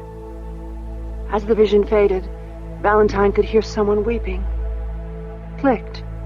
In all their years together, Valentine had never heard Plict show such frailty. Bonita, said Miro. Pretty. Was that all he had seen? The Hive Queen was pretty? The communication must be weak indeed between Miro and Ender. But why shouldn't it be? He hadn't known Ender that long or that well, while Valentine had known Ender all her life. But if that was why Valentine's reception of Ender's thought was so much stronger than Miro's, how could she explain the fact that Plict had so clearly received far more than Valentine? Was it possible that in all her years of studying Ender, of admiring him without really knowing him, Plict had managed to bind herself more tightly to Ender than even Valentine was bound? Of course she had. Of course. Valentine was married. Valentine had a husband. She had children. Her philotic connection to her brother was bound to be weaker. while Plict had no allegiance strong enough to compete. She had given herself wholly to Ender. So with the Hive Queen making it possible for the philotic twines to carry thought, of course Plict received Ender most perfectly. There was nothing to distract, no part of herself withheld. Could even Novinia, who after all was tied to her children, have such a complete devotion to Ender? It was impossible. And if Ender had any inkling of this, it had to be disturbing to him, or attractive. Valentine knew enough of men and women to know that worship was the most seductive of attributes. Have I brought a rival with me to trouble Ender's marriage? Can Ender and Plict read my thoughts, even now? Valentine felt deeply exposed, frightened. As if in answer, as if to calm her, the Hive Queen's mental voice returned, drowning out any thoughts that Ender might be sending. I know what you're afraid of, but my colony won't kill anyone. When we leave Lusitania, we can kill all the Descolata virus on our starship. Maybe, thought Ender. We'll find a way. We won't carry the virus. We don't have to die to save humans. Don't kill us, don't kill us. I'll never kill you. Ender's thought came like a whisper, almost drowned out in the Hive Queen's pleading. We couldn't kill you anyway, thought Valentine. It's you who could easily kill us. Once you build your starships, your weapons, you could be ready for the human fleet.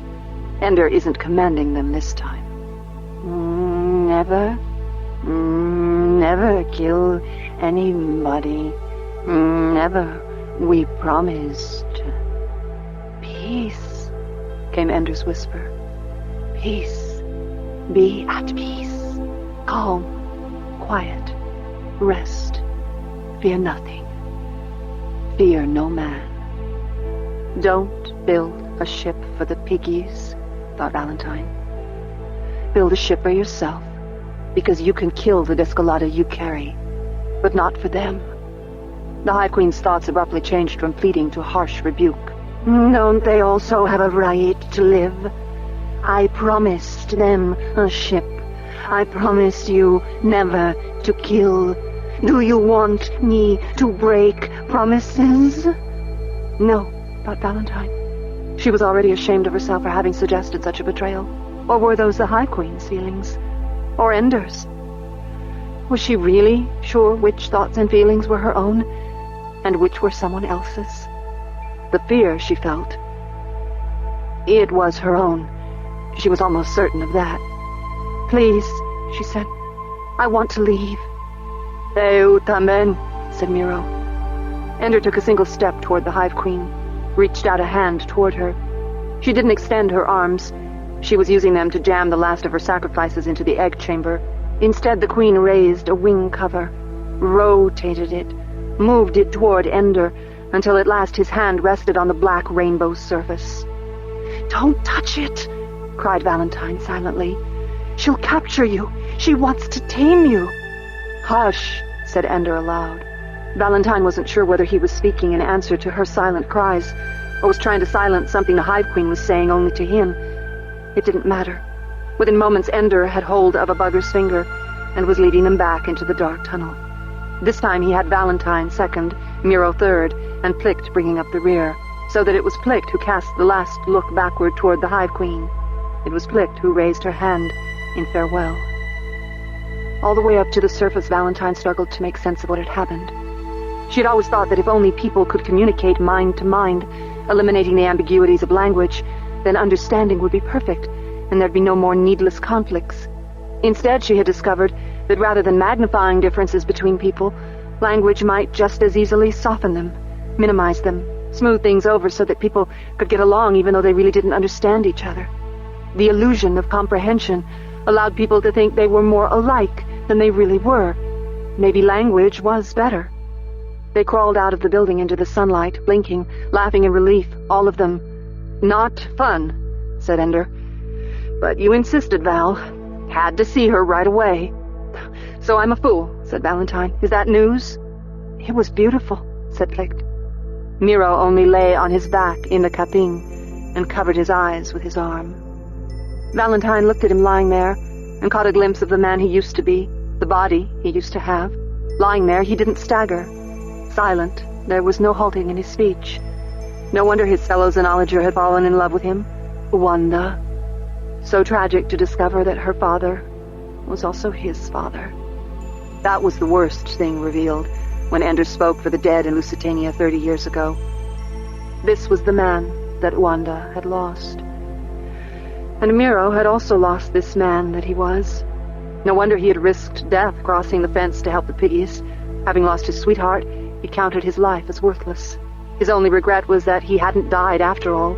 He had lived on, broken on the outside as he was broken on the inside. Why did she think of these things, looking at him?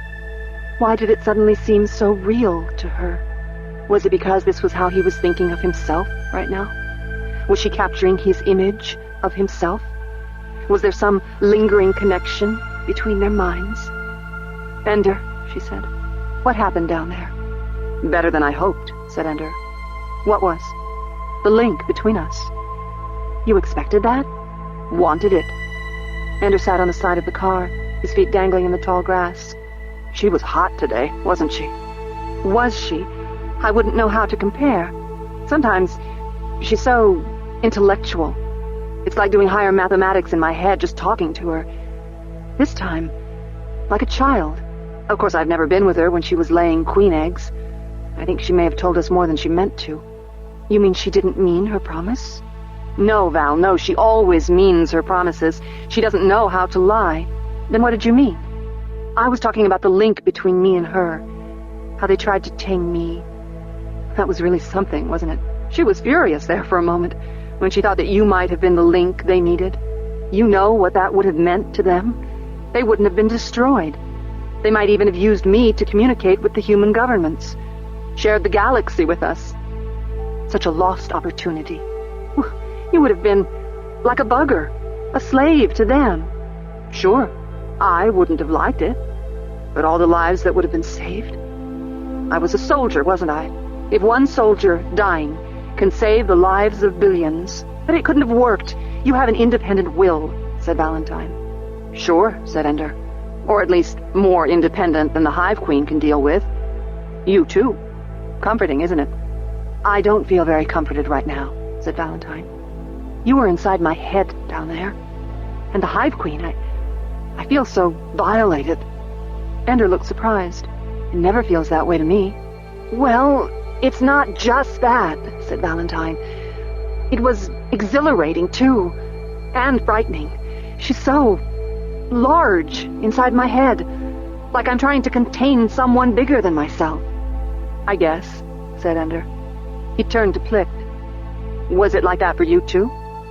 For the first time, Valentine realized how Plicht was looking at Ender, with eyes full, a trembling gaze. But Plicht said nothing. That's strong, huh? Said Ender. He chuckled and turned to Miro. Didn't he see? Plicht had already been obsessed with Ender. Now, having had him inside her mind, it might have been too much for her. The Hive Queen talked of taming rogue workers. Was it possible that Plicht had been tamed by Ender? Was it possible that she had lost her soul inside his? Absurd. Impossible. I hope to God it isn't so. Come on, Miro, said Ender. Miro allowed Ender to help him to his feet. Then they climbed back onto the car and headed home to Milagre. Miro had told them that he didn't want to go to Mass. Ender and Novinia went without him, but as soon as they were gone, he found it impossible to remain in the house.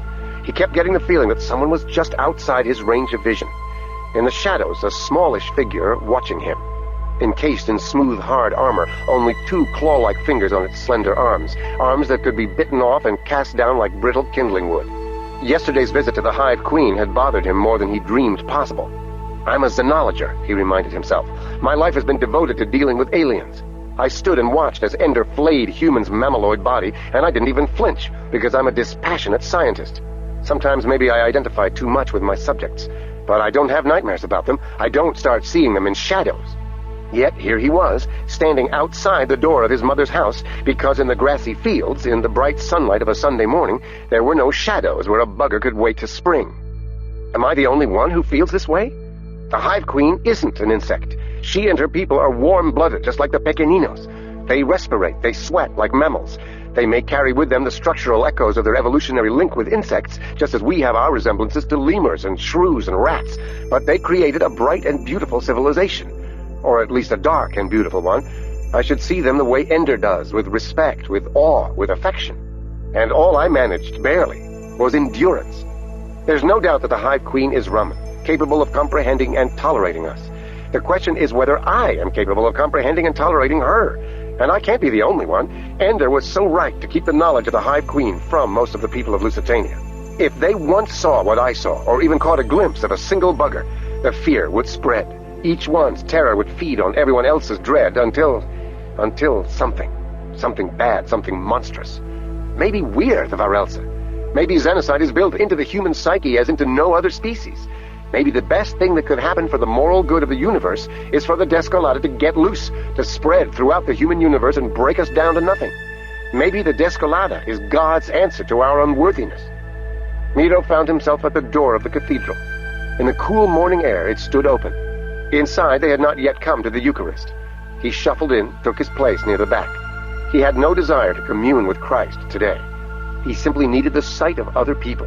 He needed to be surrounded by human beings. He knelt, crossed himself, then stayed there, clinging to the back of the pew in front of him, his head bowed. He would have prayed, but there was nothing in the Painoso to deal with his fear. Give us this day our daily bread. Forgive us our trespasses. Thy kingdom come on earth as it is in heaven. That would be good. God's kingdom in which the lion could dwell with a lamb. Then there came to his mind an image of St. Stephen's vision. Christ sitting at the right hand of God. But on the left hand was someone else. The Queen of Heaven. Not the Holy Virgin, but the Hive Queen, with whitish slime quivering on the tip of her abdomen. Miro clenched his hands on the wood of the pew before him. God, take this vision from me. Get thee behind me, enemy. Someone came and knelt beside him. He didn't dare to open his eyes. He listened for some sound that would declare his companion to be human. But the rustling of cloth could just as easily be wing casings sliding across a hardened thorax. He had to force this image away. He opened his eyes. With his peripheral vision, he could see that his companion was kneeling. From the slightness of the arm, from the color of the sleeve, it was a woman. "You can't hide from me forever," she whispered. The voice was wrong. Too husky. A voice that had spoken 100,000 times since he last heard it. A voice that had crooned to babies, cried out in the throes of love, shouted at children to come home, come home. A voice that had once, when it was young, told him of a love that would last forever. "Miro, if I could have taken your cross upon myself, I would have done it." My cross? Is that what it is I carry around with me, heavy and sluggish, weighing me down? And here I thought it was my body. I don't know what to tell you, Miro. I grieved for a long time. Sometimes I think I still do. Losing you, our hope for the future, I mean. It was better anyway. That's what I realized. I've had a good family, a good life, and so will you. But losing you as my friend, as my brother, that was the hardest thing. I was so lonely. I don't know if I ever got over that. Losing you as my sister was the easy part. I didn't need another sister. You break my heart, Miro. You're so young. You haven't changed, that's the hardest thing. You haven't changed in 30 years. It was more than Miro could bear in silence. He didn't lift his head, but he did raise his voice, far too loudly for the middle of Mass. He answered her. "Haven't I?" He rose to his feet, vaguely aware that people were turning around to look at him. "Haven't I?" His voice was thick, hard to understand, and he was doing nothing to make it any clearer. He took a halting step into the aisle, then turned to face her at last. "This is how you remember me?" She looked up at him, aghast. At what? At Miro's speech, his palsied movements? Or simply that he was embarrassing her, that it didn't turn into the tragically romantic scene she had imagined for the past 30 years? Her face wasn't old, but it wasn't Wanda either. Middle-aged, thicker, with creases at the eyes. How old was she? 50 now? Almost. What did this 50-year-old woman have to do with him? "I don't even know you," said Miro. Then he lurched his way to the door and passed out into the morning. Sometime later, he found himself resting in the shade of a tree. Which one was this? Rooter or human? Miro tried to remember. But it was only a few weeks ago that he left here, wasn't it? But when he left, Human's tree was still only a sapling, and now both trees looked to be about the same size, and he couldn't remember for sure whether Human had been killed uphill or downhill from Rooter. It didn't matter. Miro had nothing to say to a tree, and they had nothing to say to him. Besides, Miro had never learned tree language. They hadn't even known that all that beating on trees with sticks was really a language until it was too late for Miro. Ender could do it, and Wanda, and probably half a dozen other people, but Miro would never learn, because there was no way Miro's hands could hold the sticks and beat the rhythms. Just one more kind of speech that was now useless to him. Che diaciato, mio figlio. That was one voice that would never change. And the attitude was unchanging as well. What a rotten day, my son. Pious and snide at the same time, and mocking himself from both points of view. Hi, King. Father Estevan now, I'm afraid. King had adopted the full regalia of a priest, robes and all. Now he gathered them under himself and sat on the worn-down grass in front of Miro. You look the part, said Miro. King had matured well. As a kid he had looked pinched and pious. Experience with the real world instead of theological theory had given him lines and creases, but the face that resulted had compassion in it, and strength. Sorry I made a scene at Mass. Did you? Asked King. I wasn't there. Or rather, I was at Mass. I just wasn't at the cathedral. Communion for the Ramen? For the children of God. The church already had a vocabulary to deal with strangers. We didn't have to wait for Demosthenes. Well, you don't have to be smug about it, King. You didn't invent the terms. Let's not fight. Then let's not butt into other people's meditations. A noble sentiment, except that you have chosen to rest in the shade of a friend of mine with whom I need to have a conversation. I thought it was more polite to talk to you first before I start beating on Rooter with sticks. This is Rooter. Say hi. I know he was looking forward to your return. I never knew him. But he knew all about you. I don't think you realize, Miro, what a hero you are among the Pequeninos. They know what you did for them and what it cost you. And do they know what it's probably going to cost us all in the end? In the end, we'll all stand before the judgment bar of God. If a whole planet full of souls is taken there at once, then the only worry is to make sure no one goes unchristened whose soul might have been welcomed among the saints. So you don't even care? I care, of course, said King. But let's say that there's a longer view, in which life and death are less important matters than choosing what kind of life and what kind of death we have. You really do believe all this, don't you? Said Miro. Depending on what you mean by all this, yes, I do. I mean all of it. A living God, a resurrected Christ, miracles, visions, baptism, transubstantiation. Yes. Miracles, healing. Yes. Like at the shrine to grandfather and grandmother. Many healings have been reported there. Do you believe in them? Miro, I don't know. Some of them might have been hysterical. Some might have been a placebo effect. Some purported healings might have been spontaneous remissions or natural recoveries. But some were real. Might have been. You believe that miracles are possible? Yes. But you don't think any of them actually happen? Miro, I believe that they do happen. I just don't know if people accurately perceive which events are miracles and which are not. There are no doubt many miracles claimed which were not miracles at all. There are also probably many miracles that no one recognized when they occurred. What about me, King? What about you? Why no miracle for me? King ducked his head, pulled at the short grass in front of him. It was a habit when he was a child, trying to avoid a hard question. It was the way he responded when their supposed father, Marcão, was on a drunken rampage. What is it, King? Are miracles only for other people? Part of the miracle is that no one knows why it happens. What a weasel you are, King. King flushed. You want to know why you don't get a miraculous healing? Because you don't have faith, Miro. What about the man who said, "Yes, Master, I believe. Forgive my unbelief"? Are you that man? Have you even asked for a healing? I'm asking now, said Miro. And then, unbidden, tears came to his eyes. Oh, God, he whispered. I'm so ashamed. Of what? Asked King. Of having asked God for help? Of crying in front of your brother? Of your sins? Of your doubts? Miro shook his head. He didn't know. These questions were all too hard. Then he realized that he did know the answer. He held out his arms from his sides. Of this body, he said. King reached out and took his arms near the shoulder, drew them toward him, his hands sliding down. Audio Renaissance presents Xenocide by Orson Scott Card. I saw Wanda. She's been trying to speak to you since you arrived. She's old and fat. She's had a bunch of babies and lived 30 years, and some guy she married has plowed her up one side and down the other all that time. I'd rather have visited her grave. How generous of you. You know what I mean. Leaving Lusitania was a good idea, but 30 years wasn't long enough. You'd rather come back to a world where no one knows you. No one knows me here either. Maybe not, but we love you, Miro. You love what I used to be. You're the same man, Miro. You just have a different body.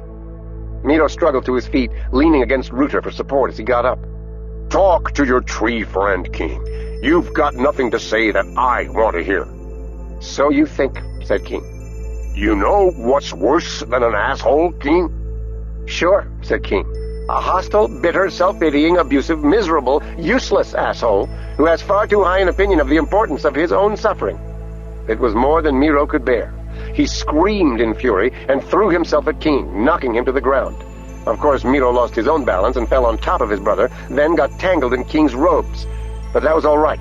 Miro wasn't trying to get up. He was trying to beat some pain into King, as if by doing that he would remove some from himself. After only a few blows, though, Miro stopped hitting King and collapsed in tears, weeping on his brother's chest. After a moment, he felt King's arms around him, heard King's soft voice intoning a prayer. Pai nosso, que estás no céu. From there, however, the incantation stopped, and the words turned new and therefore real. O teu filho está com dor. O meu irmão precisa a ressurreição da alma. Ele merece o refresco da esperança. Hearing King gave voice to Miro's pain, to his outrageous demands, made Miro ashamed again. Why should Miro imagine that he deserved new hope? How could he dare to demand that King pray for a miracle for him, for his body to be made whole? It was unfair, Miro knew, to put King's faith on the line for a self-pitying unbeliever like him. But the prayer went on. Ele deu tudo aos pequeninos, e tu nos disseste, Salvador, que qualquer coisa que fazemos a estes pequeninos, fazemos a ti. Miro wanted to interrupt. If I gave all to the Pequeninos, I did it for them, not for myself. But King's words held him silent.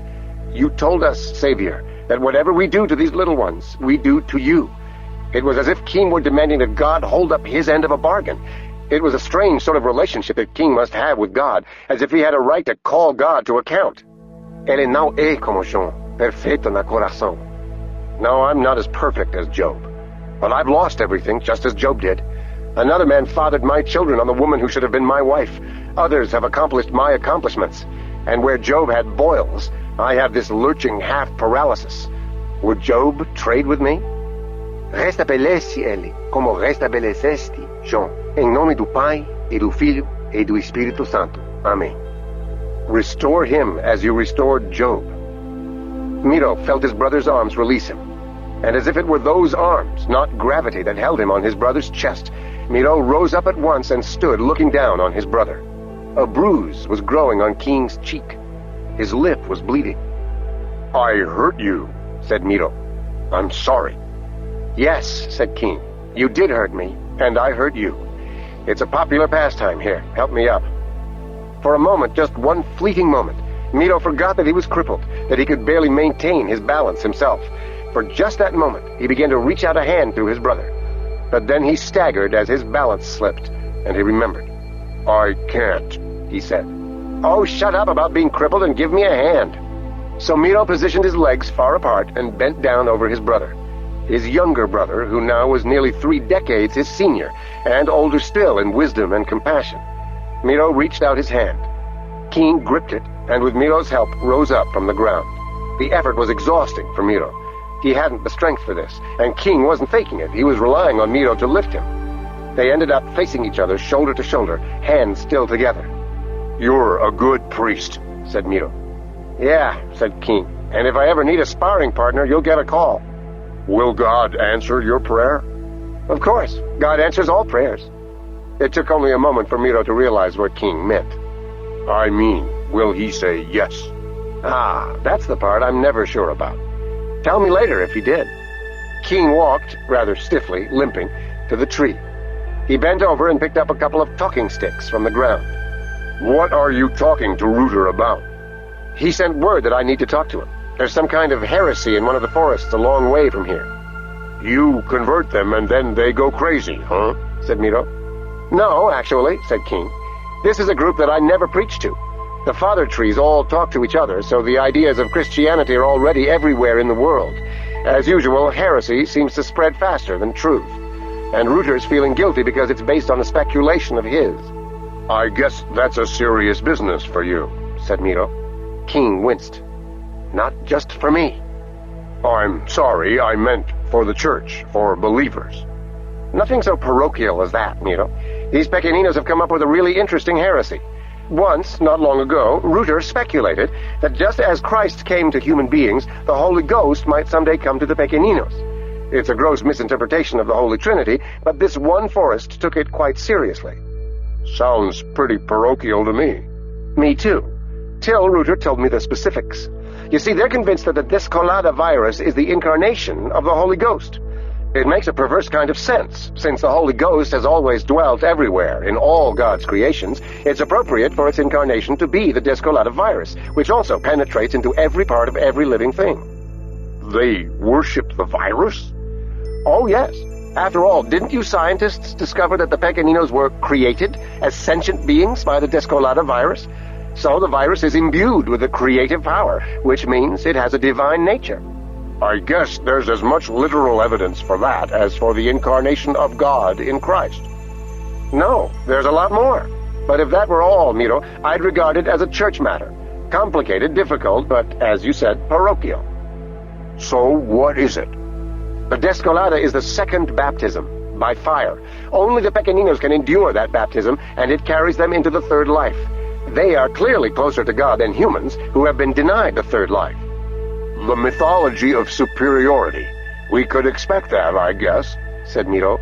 Most communities attempting to survive under irresistible pressure from a dominant culture develop a myth that allows them to believe they are somehow a special people, chosen, favored by the gods. Gypsies, Jews, plenty of historical precedents. Try this one, Senor Zenador. Since the Pequeninos are the ones chosen by the Holy Ghost, it's their mission to spread this second baptism to every tongue and every people. Spread the Descolada?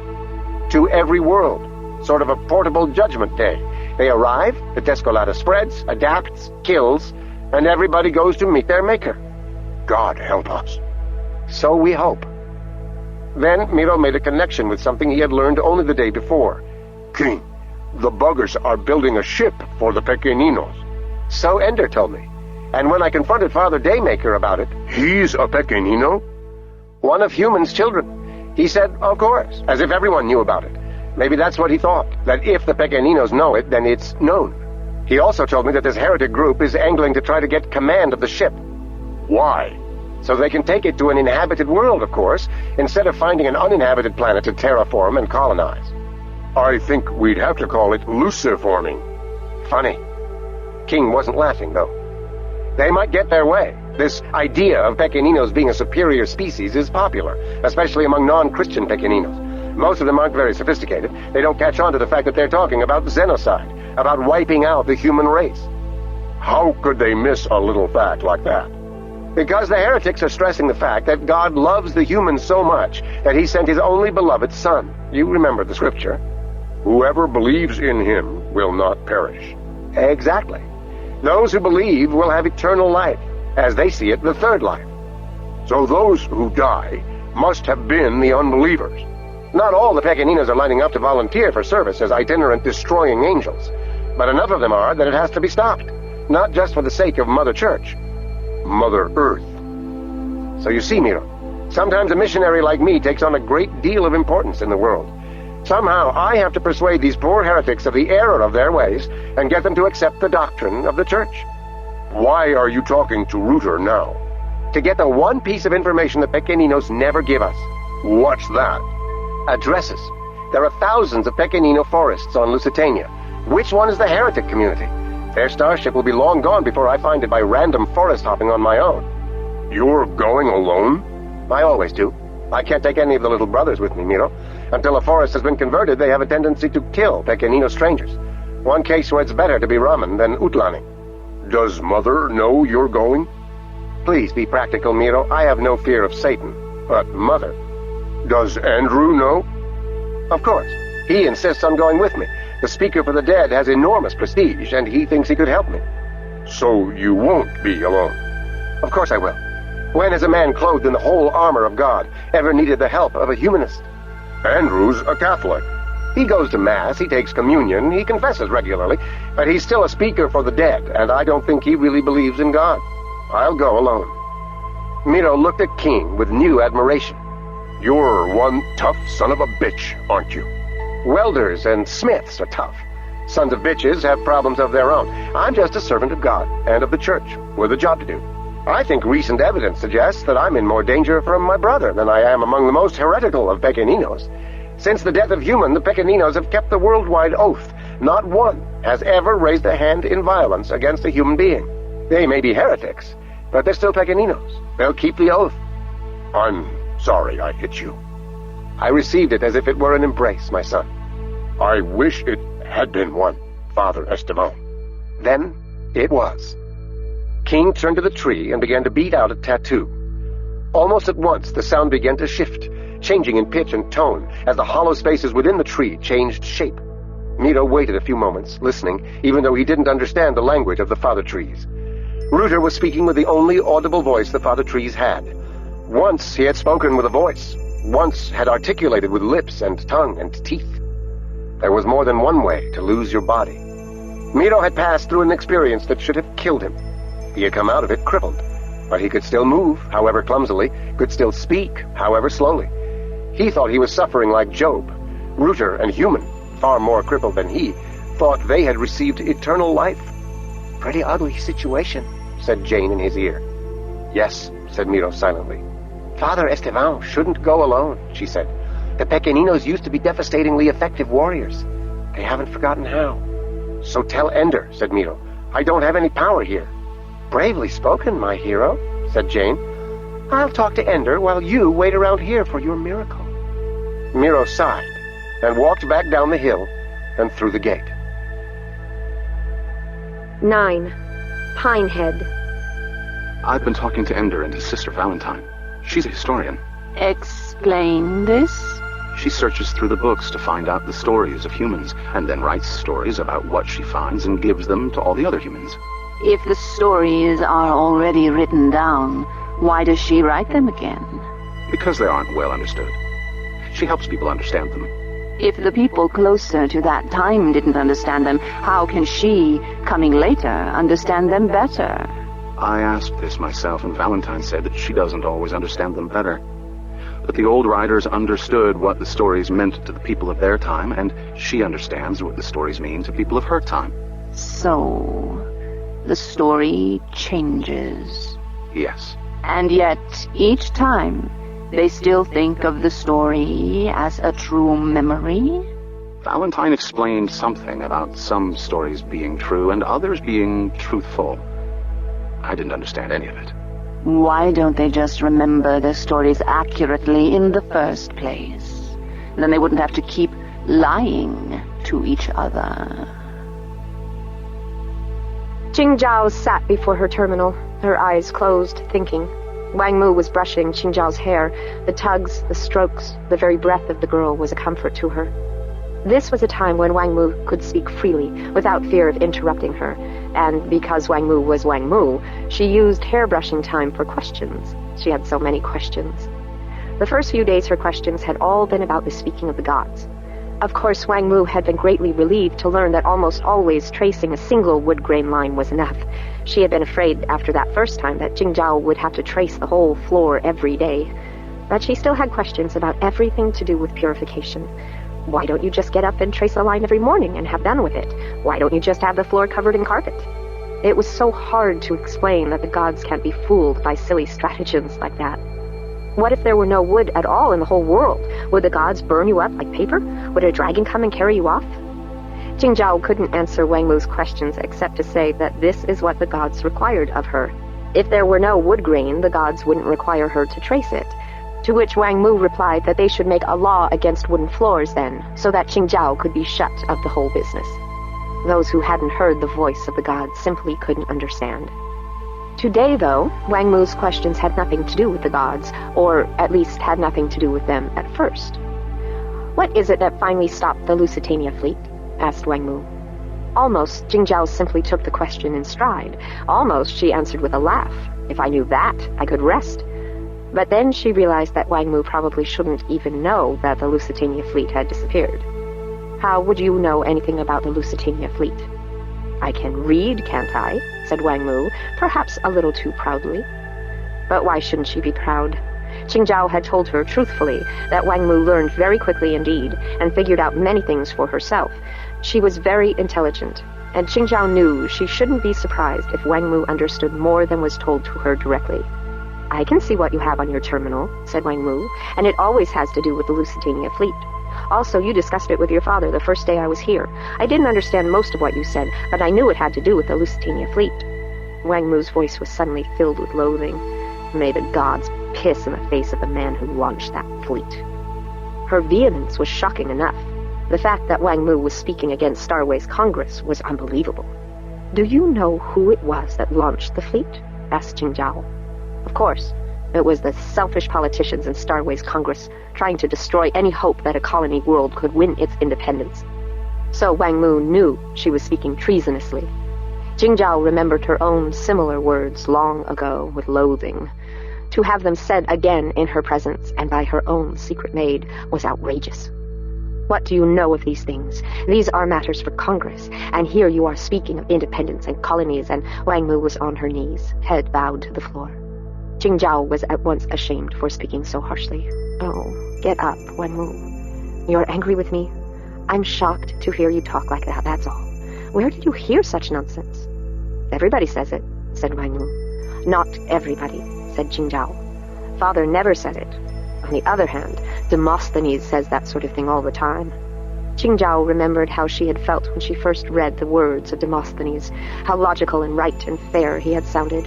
Only later, after Father had explained to her that Demosthenes was the enemy of the rulers, and therefore the enemy of the gods, only then did she realize how oily and deceptive the traitor's words had been, which had almost seduced her into believing that the Lusitania fleet was evil.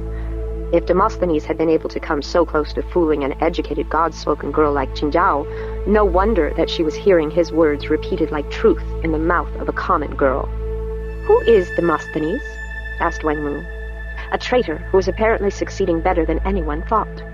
Did Starways Congress realize that Demosthenes' ideas were being repeated by people who had never heard of him? Did anyone understand what this meant? Demosthenes' ideas were now the common wisdom of the common people. Things had reached a more dangerous turn than Qingzhao had imagined. Father was wiser. He must know already.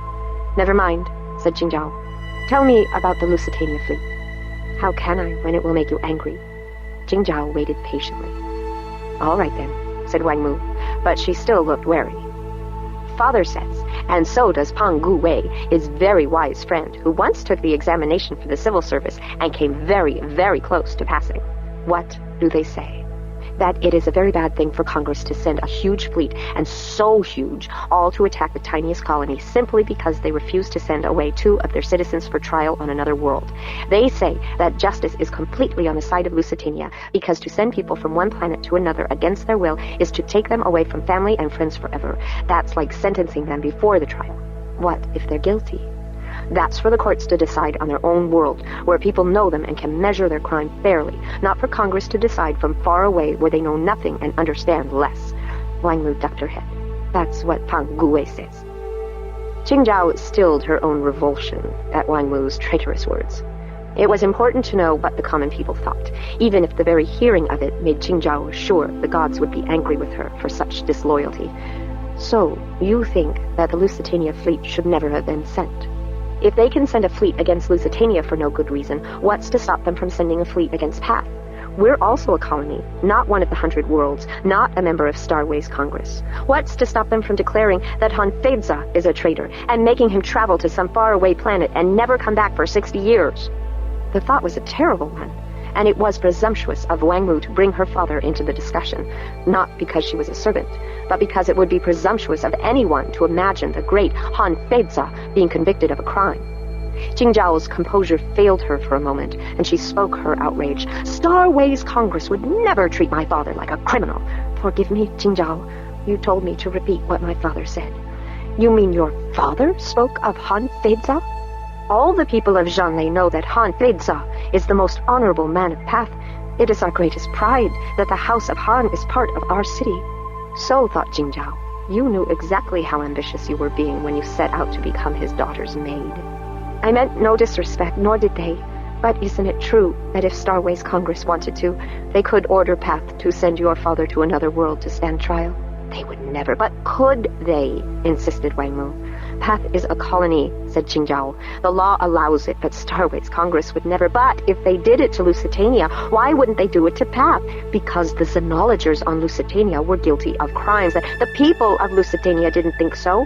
Their government refused to send them off for trial. That's the worst part.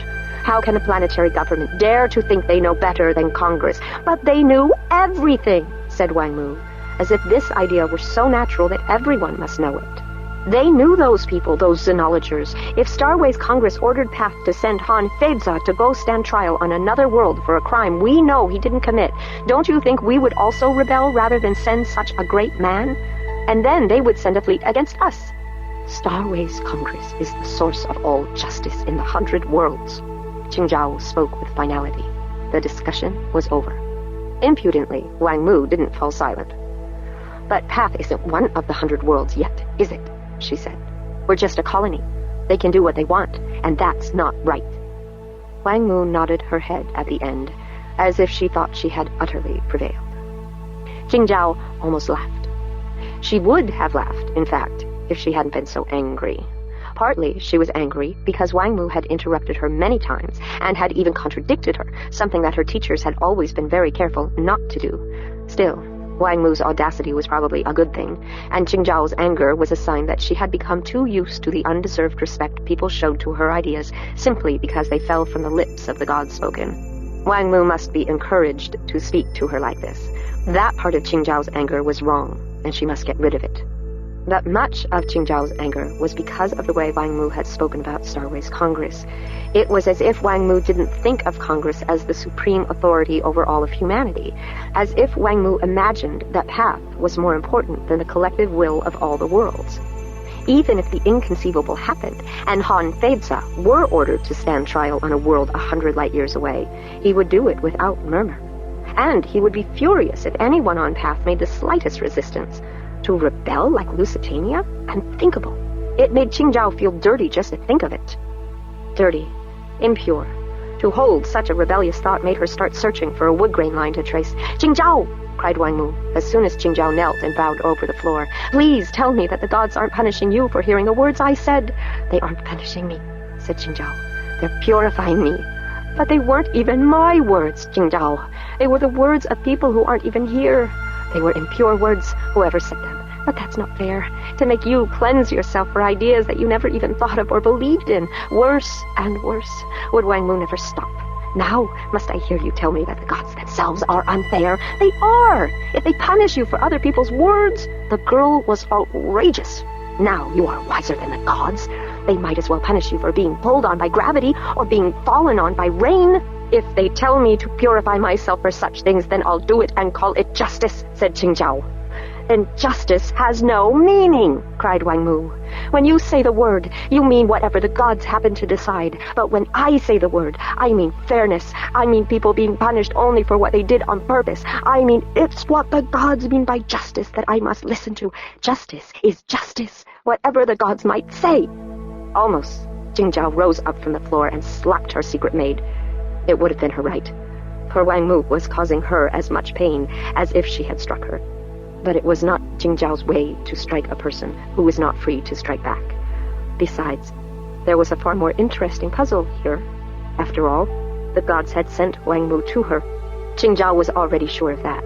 So instead of arguing with Wang Mu directly, Qingzhao should try to understand what the gods meant by sending her a servant who would say such shameful, disrespectful things.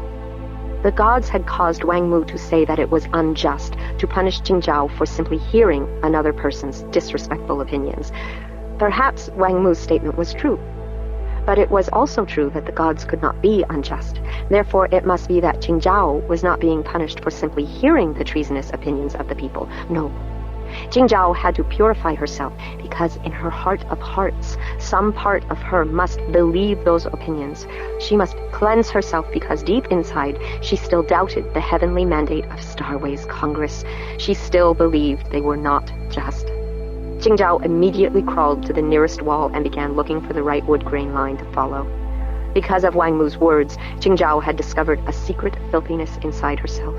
The gods had brought her another step closer to knowing the darkest places inside herself, so that she might someday be utterly filled with light, and thus earn the name that even now was still only a mockery. Some part of me doubts the righteousness of Starways Congress. Oh gods, for the sake of my ancestors, for my people, my rulers, and last of all for me, purge this doubt from me and make me clean. When she finished tracing the line, and it took only a single line to make her clean, which was a good sign that she had learned something true, there sat Wang Mu, watching her. All of Qingzhao's anger was gone now, and indeed she was grateful to Wang Mu for having been an unwitting tool of the gods in helping her learn new truth. But still, Wang Mu had to understand that she had been out of line. In this house, we are loyal servants of Starways Congress, said Qingzhao, her voice soft, her expression as kind as she could make it. And if you're a loyal servant of this house, you'll also serve Congress with all your heart. How could she explain to Wang Mu how painfully she had learned that lesson herself, how painfully she was still learning it? She needed Wang Mu to help her, not make it harder.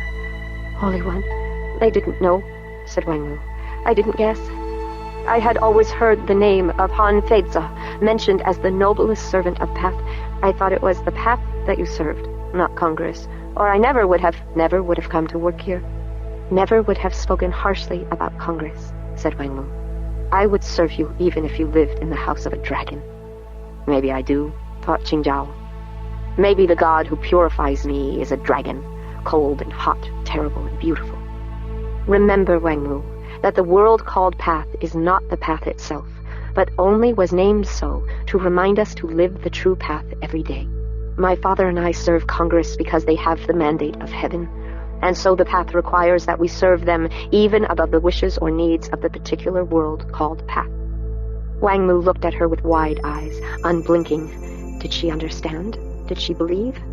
No matter. She would come to believe in time. Go away now, Wang Mu. I have to work. Yes, Qingzhao. Wang Mu immediately got up and backed away, bowing. Qingzhao turned back to her terminal, but as she began to call up more reports into the display, she became aware that someone was in the room with her. She whirled around on her chair. There, in the doorway, stood Wang Mu. What is it? Asked Qingzhao. Is it the duty of a secret maid to tell you whatever wisdom comes to her mind, even if it turns out to be foolishness? You can say whatever you like to me, said Qingzhao. Have I ever punished you? Then please forgive me, my Qingzhao, if I dare to say something about this great task you are working on. What did Wang Mu know of the Lusitania fleet? Wang Mu was a quick student, but Qingzhao was still teaching her at such a primitive level in every subject that it was absurd to think Wang Mu could even grasp the problems, let alone think of an answer. Nevertheless, Father had taught her, servants are always happier when they know their voices are heard by their master. Please tell me, said Qingzhao. How can you say anything more foolish than the things I have already said? My beloved elder sister, said Wang Mu. I really got this idea from you. You've said so many times that nothing known to all of science and history could possibly have caused the fleet to disappear so perfectly and all at once. But it happened, said Qingzhao, and so it must be possible after all. What came to my mind, my sweet Qingzhao, said Wang Mu, is something you explained to me as we studied logic, about first and final cause. All this time, you have been looking for first causes, how the fleet was made to disappear, but have you looked for final causes? What someone hoped to accomplish by cutting off the fleet, or even destroying it? Everyone knows why people want the fleet stopped. They're trying to protect the rights of colonies. Or else they have some ridiculous idea that Congress means to destroy the Pequeninos along with the whole colony. There are billions of people who want the fleet to stop. All of them are seditious in their hearts and enemies of the gods. But somebody actually did it, said Wang Mu. I only thought that since you can't find out what happened to the fleet directly, then maybe you could find out who made it happen. That will lead you to find out how they did it. We don't even know that it was done by a who, said Jingzhao.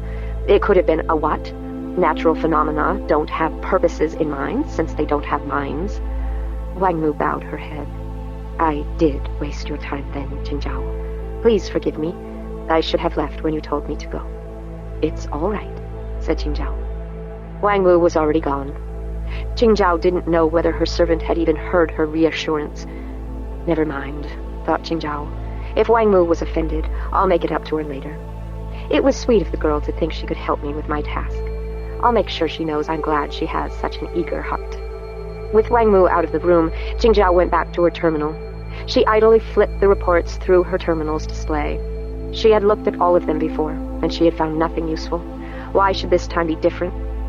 Maybe these reports and summaries showed her nothing because there was nothing to show. Maybe the fleet disappeared because of some god gone berserk.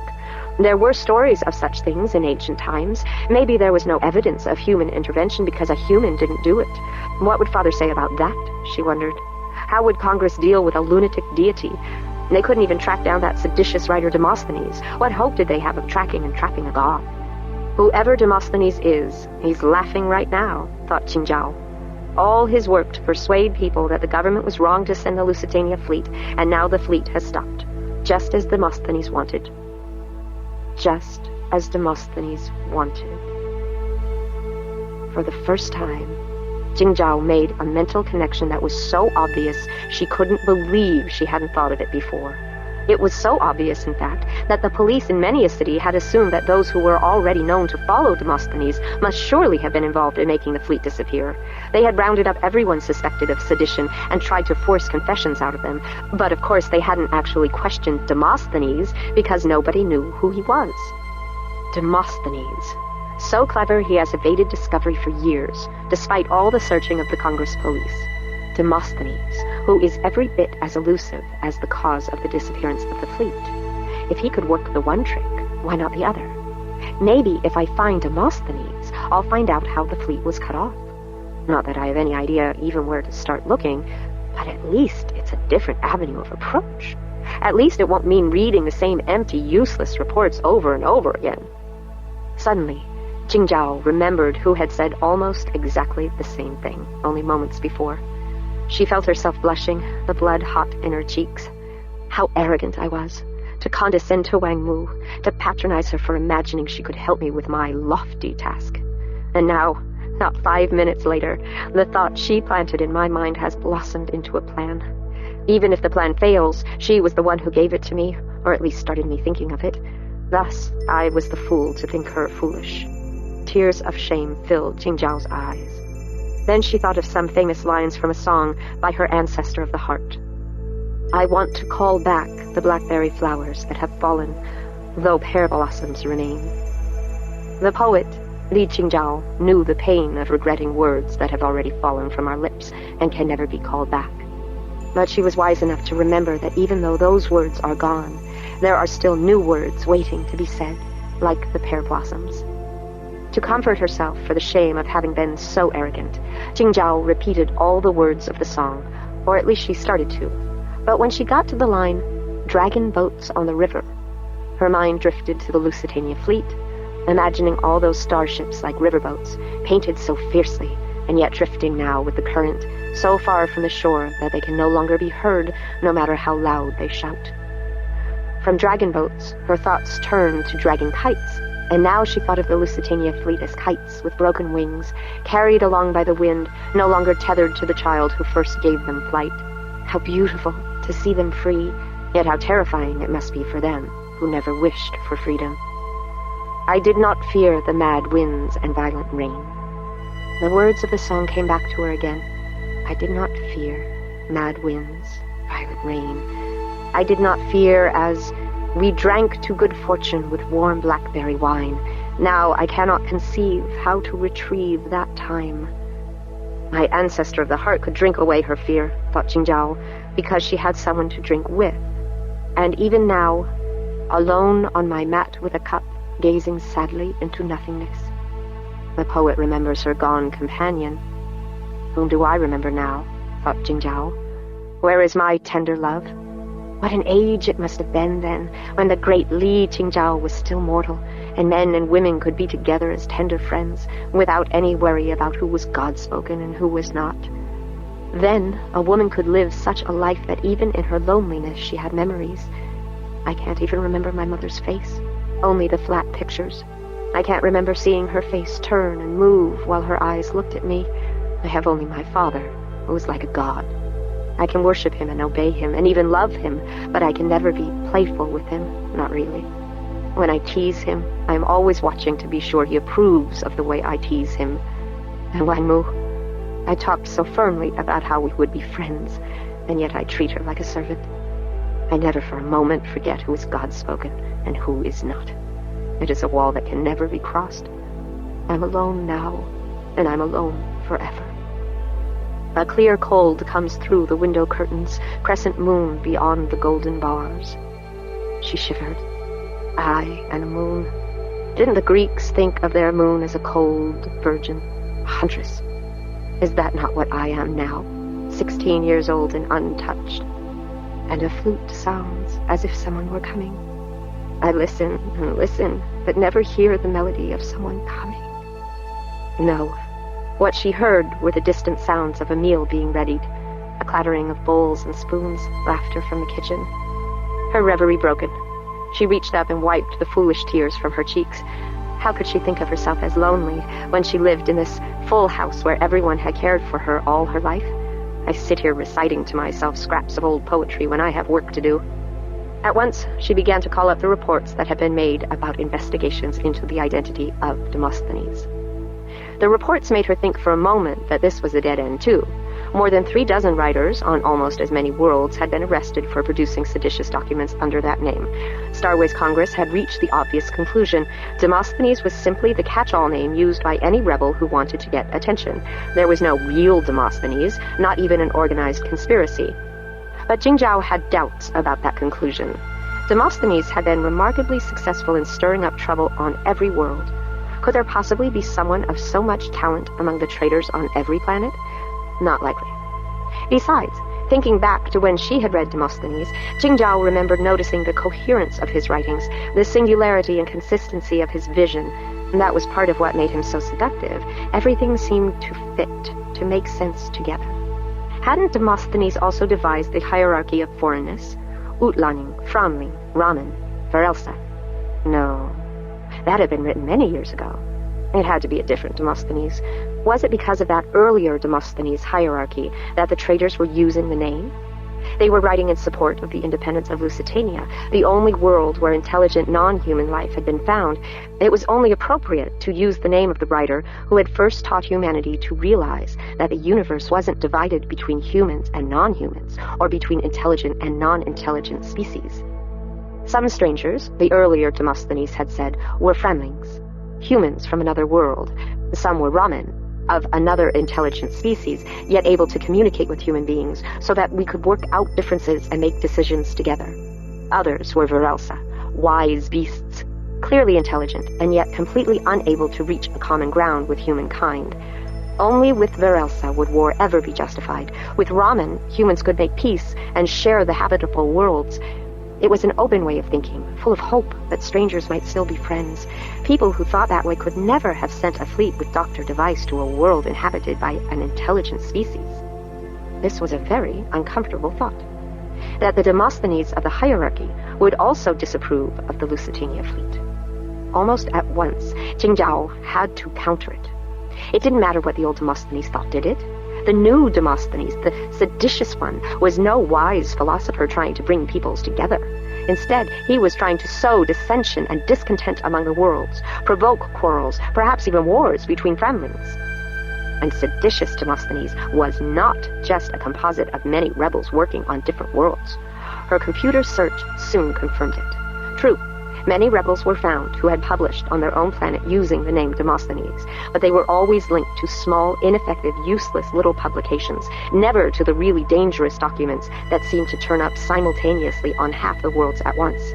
Each local police force, however, was very happy to declare their own petty Demosthenes the perpetrator of all the writings, take their bows, and close the case. Starways Congress had been only too happy to do the same thing with their own investigation. Having found several dozen cases where local police had arrested and convicted rebels who had incontrovertibly published something under the name Demosthenes, the Congress investigators sighed contentedly, declared that Demosthenes had proved to be a catch-all name and not one person at all, and then stopped investigating. In short, they had all taken the easy way out. Selfish, disloyal. Qingzhao felt a surge of indignation that such people were allowed to continue in their high offices. They should be punished, and severely too, for having let their private laziness or their desire for praise lead them to abandon the investigation of Demosthenes. Didn't they realize that Demosthenes was truly dangerous? That his writings were now the common wisdom of at least one world, and if one, then probably many? Because of him, how many people on how many worlds would rejoice if they knew that the Lusitania fleet had disappeared? No matter how many people the police had arrested under the name Demosthenes, his works kept appearing, and always in that same voice of sweet reasonableness. No. The more she read the reports, the more certain Qingzhao became that Demosthenes was one man, as yet undiscovered. One man who knew how to keep secrets impossibly well. From the kitchen came the sound of the flute. They were being called to dinner. She gazed into the display space over her terminal, where the latest report still hovered, the name Demosthenes repeated over and over. "I know you exist, Demosthenes," she whispered. "And I know you are very clever, and I will find you. When I do, you will stop your war against the rulers, and you will tell me what has happened to the Lusitania fleet. Then I will be done with you, and Congress will punish you, and Father will become the god of Path and live forever in the infinite West. That is the task that I was born for. The gods have chosen me for it. You might as well just show yourself to me now as later, for eventually all men and women lay their heads under the feet of the gods." The flute played on, a breathy, low melody, drawing Qingzhao out of herself and toward the company of the household. To her, this half-whispered music was the song of the inmost spirit, the quiet conversation of trees over a still pond, the sound of memories arising unbidden into the mind of a woman in prayer. Thus they were called to dine in the house of the noble Han Peizhao.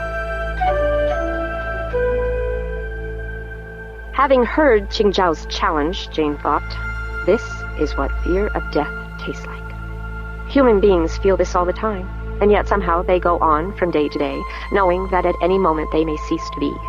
But this is because they can forget something and still know it. I can never forget, not without losing the knowledge entirely. I know that Han Qingzhao is on the verge of finding secrets that have stayed hidden only because no one has looked hard for them. And when those secrets are known, I will die. "Ender," she whispered. Was it day or night on Lusitania? Was he awake or asleep? For Jane, to ask a question is either to know or not know. So she knew at once that it was night. Ender had been asleep, but now he was awake. He was still attuned to her voice, she realized, even though many silences had passed between them in the past 30 years. "Jane," he whispered. Beside him, his wife, Novinia, stirred in her sleep. Jane heard her, felt the vibration of her movement, saw the changing shadows through the sensor that Ender wore in his ear. It was good that Jane had not yet learned to feel jealousy, or she might have hated Novinia for lying there, a warm body beside Ender's own. But Novinia, being human, was gifted at jealousy, and Jane knew how Novinia seethed whenever she saw Ender speaking to the woman who lived in the jewel in his ear. "Hush," said Jane. "Don't wake people up." Ender answered by moving his lips and tongue and teeth without letting anything louder than a breath pass his lips. "How fare our enemies in flight?" he said. He had greeted her this way for many years. "Not well," said Jane. "Perhaps you shouldn't have blocked them. We would have found a way. Valentine's writings are about to have their true authorship uncovered." "Everything's about to be uncovered." He didn't say, "because of you." "Only because Lusitania was marked for destruction," she answered. She also didn't say, "because of you." There was plenty of blame to go around. So they know about Valentine? A girl is finding out. On the world of Path. I don't know the place. A fairly new colony, a couple of centuries, Chinese, dedicated to preserving an odd mix of old religions. The gods speak to them. I lived on more than one Chinese world, said Ender. People believed in the old gods on all of them. Gods are alive on every world. Even here in the smallest human colony of all, they still have miracles of healing at the shrine of Os Venerados. Reuter has been telling us of a new heresy out in the hinterland somewhere. Some Pequeninos who commune constantly with the Holy Ghost. This business with gods is something I don't understand, said Jane. Hasn't anyone caught on yet that the gods always say what people want to hear? Not so, said Ender. The gods often ask us to do things we never desired, things that require us to sacrifice everything on their behalf. Don't underestimate the gods. Does your Catholic God speak to you? Maybe he does. I never hear him, though. Or if I do, I never know that it's his voice I'm hearing. And when you die, do the gods of every people really gather them up and take them off somewhere to live forever? I don't know. They never write. When I die, will there be some god to carry me away? Ender was still for a moment. Then he began to address her in his storytelling manner. There's an old tale of a doll maker who never had a son, so he made a puppet that was so lifelike that it looked like a real boy. And he would hold the wooden boy on his lap and talk to it and pretend it was his son. He wasn't crazy. He still knew it was a doll. He called it Pinehead. But one day, a god came and touched the puppet and it came to life. And when the doll maker spoke to it, Pinehead answered. The doll maker never told anyone about this. He kept his wooden son at home, but he brought the boy every tale he could gather and news of every wonder under heaven. Then one day, the doll maker was coming home from the wharf with tales of a far-off land that had just been discovered, when he saw that his house was on fire. Immediately he tried to run into the house, crying out, "My son, my son!" But his neighbors stopped him, saying, "Are you mad? You have no son." He watched the house burn to the ground, and when it was over, he plunged into the ruins and covered himself with hot ashes and wept bitterly. He refused to be comforted. He refused to rebuild his shop. When people asked him why, he said his son was dead. He stayed alive by doing odd jobs for other people, and they pitied him because they were sure the fire had made him a lunatic. Then, one day, 3 years later, a small orphan boy came to him and tugged on his sleeve and said, "Father, don't you have a tale for me?" Jane waited, but Ender said no more. "That's the whole story? Isn't it enough? Why did you tell me this? It's all dreams and wishes. What does it have to do with me?" It was the story that came to mind. Why did it come to mind? Maybe that's how God speaks to me, said Ender. Or maybe I'm sleepy, and I don't have what you want from me. I don't even know what I want from you. I know what you want, said Ender. You want to be alive, with your own body, not dependent on the phallotic web that binds the ancibles together. I'd give you that gift if I could. And if you can figure out a way for me to do it, I'll do it for you. But Jane, you don't even know what you are. Maybe when you know how you came to exist, what makes you yourself, then maybe we can save you from the day when they shut down the ancibles to kill you. So that's your story? Maybe I'll burn down with the house, that somehow my soul will end up in a 3-year-old orphan boy? Find out who you are, what you are, your essence, and we'll see if we can move you somewhere safer until all this is over. When we've got an ancible, maybe we can put you back. There aren't enough computers on Lusitania to contain me. You don't know that. You don't know what your self is. You're telling me to find my soul? She made her voice sound derisive as she said the word. Jane, the miracle wasn't that the doll was reborn as a boy. The miracle was the fact that the puppet ever came to life at all. Something happened to turn meaningless computer connections into a sentient being. Something created you. That's what makes no sense. After that one, the other part should be easy. His speech was slurring. He wants me to go away so he can sleep, she thought.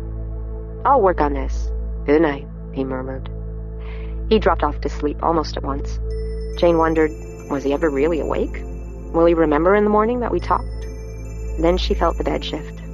Novinia. Her breathing was different. Only then did Jane realize. Novinia woke up while Ender and I were talking.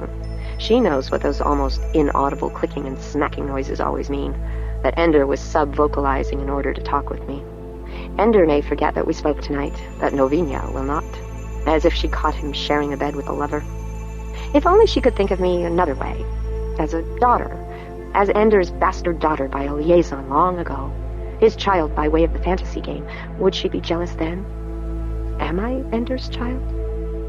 Jane began to search back in her own past. She began to study her own nature. She began to try to discover who she was and why she was alive. But because she was Jane, and not a human being, that was not all she was doing. She was also tracking Qingjiao's searches through the data dealing with Demosthenes, watching her come closer and closer to the truth. Jane's most urgent activity, however, was searching for a way to make Qingjiao want to stop trying to find her. This was the hardest task of all, for despite all Jane's experience with human minds, despite all her conversations with Ender, individual human beings were still mysterious. Jane had concluded, no matter how well you know what a person has done, and what he thought he was doing when he did it, and what he now thinks of what he did, it is impossible to be certain of what he will do next. Yet she had no choice but to try. So she began to watch the house of Han Feiza in a way that she had watched no one but Ender and, more recently, his stepson Miro. She could no longer wait for Qingjiao and her father to enter data into the computer and try to understand them from that. Now she had to take control of the house computer in order to use the audio and video receptors on the terminals in almost every room to be her ears and eyes. She watched them, alone and apart. She devoted a considerable part of her attention to them, studying and analyzing their words, their actions, trying to discern what they meant to each other. It did not take her long to realize that Qingjiao could best be influenced not by confronting her with arguments, but rather by persuading her father first, and then letting him persuade Qingjiao. And that was more in harmony with the path. Han Qingjiao would never disobey Starways Congress unless Han Feiza told her to, and then she would be bound to do it. In a way, this made Jane's task much easier. Persuading Qingjiao, a volatile and passionate adolescent who did not yet understand herself at all, would be chancy at best. But Han Feiza was a man of settled character, a rational man, yet a man of deep feeling. He could be persuaded by arguments, especially if Jane could convince him that opposing Congress was for the good of his world and of humanity at large. All she needed was the right information to let him reach that conclusion. By now, Jane already understood as much of the social patterns of Path as any human knew, because she had absorbed every history, every anthropological report, and every document produced by the people of Path. What she learned was disturbing. The people of Path were far more deeply controlled by their gods than any other people in any other place or time. Furthermore, the way that the gods spoke to them was disturbing. It was clearly the well-known brain defect called obsessive-compulsive disorder, OCD. Early in the history of Path, 7 generations before, when the world was first being settled, the doctors had treated the disorder accordingly. But they discovered at once that the gods spoken of Path did not respond at all to the normal drugs that in all other OCD patients restored the chemical balance of enoughness. That sense in a person's mind that a job is completed and there is no need to worry about it anymore. The gods spoken exhibited all the behaviors associated with OCD, but the well-known brain defect was not present. There must be another, an unknown cause. Now Jane explored more deeply into this story and found documents on other worlds, not on Path at all, that told more of the story. The researchers had immediately concluded that there must have been a new mutation that caused a related brain defect with similar results. But as soon as they issued their preliminary report, all the research ended and the researchers were assigned to another world. To another world. That was almost unthinkable. It meant uprooting them and disconnecting them from time, carrying them away from all friends and family that didn't go with them.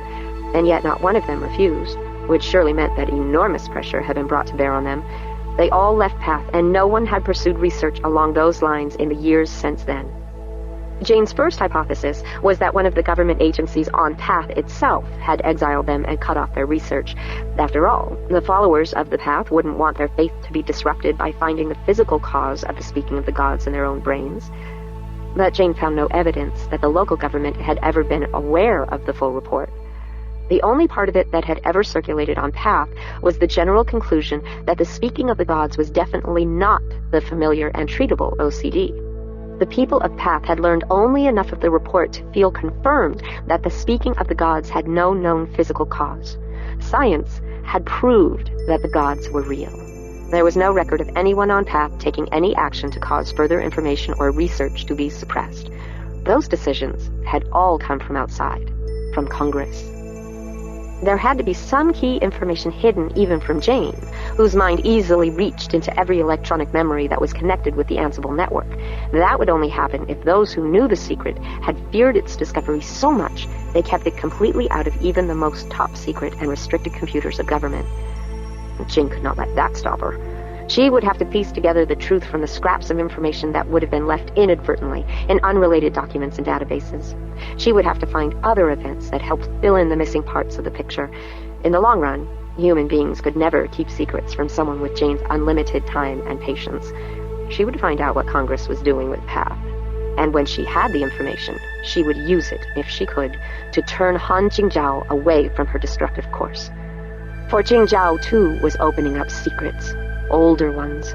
Secrets that had been hidden for 3,000 years. 10. Martyr. Andrew says that we're at the fulcrum of history here on Lusitania. That in the next few months or years, this will be the place where either death or understanding came to every sentient species. How thoughtful of him to bring us here just in time for our possible demise. You're teasing me, of course. If we knew how to tease, perhaps we'd do it to you. Lusitania is the fulcrum of history, in part because you're here. You carry a fulcrum with you wherever you go. We discard it. We give it to you. It's yours. Wherever strangers meet is the fulcrum. Then let's not be strangers anymore. Humans insist on making strangers of us. It's built into their genetic material. But we can be friends. This word is too strong. Say that we are fellow citizens.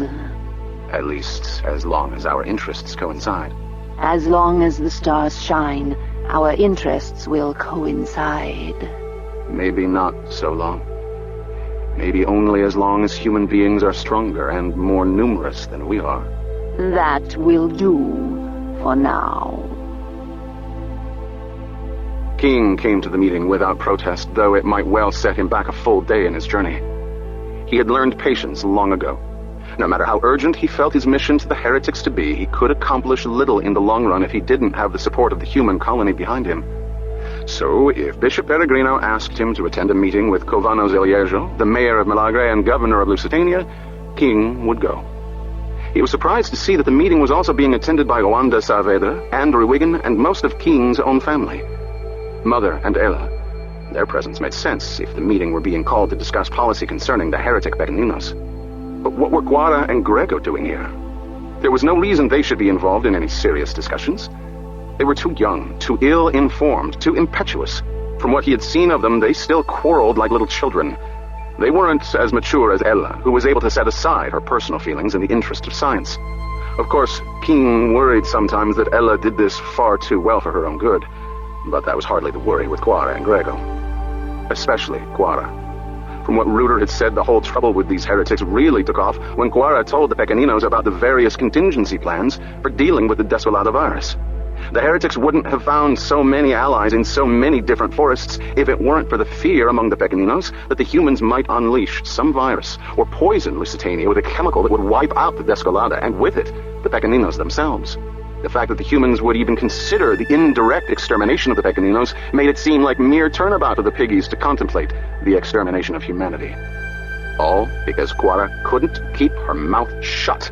And now she was at a meeting where policy would be discussed. Why? What constituency in the community did she represent? Did these people actually imagine that government or church policy was now the province of the Hibera family? Of course, Oliado and Miro weren't there, but that meant nothing. Since both were cripples, the rest of the family unconsciously treated them like children, though King knew well that neither of them deserved to be so callously dismissed. Still, King was patient. He could wait. He could listen. He could hear them out. Then he'd do something that would please both God and the bishop. Of course, if that wasn't possible, pleasing God would do well enough. This meeting wasn't my idea, said Mayor Covano.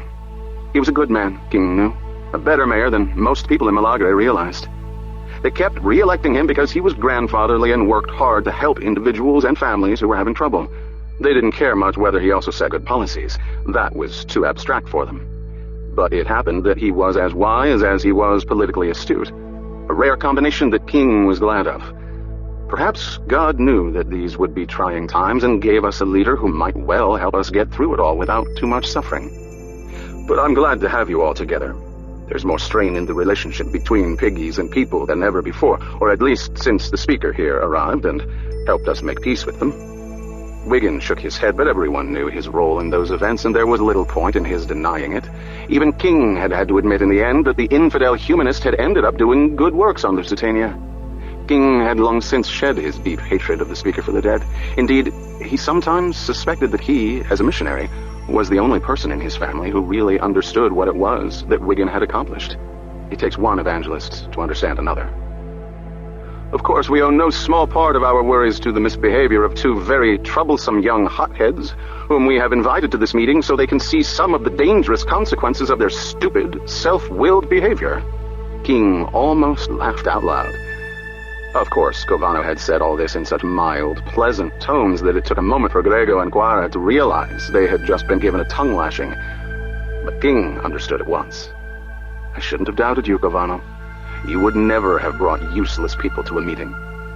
As I understand it, there is a movement among the piggies to launch a starship in order to deliberately infect the rest of humanity with the Descolada. And because of the contribution of our young parrot here, many other forests are giving heed to this idea.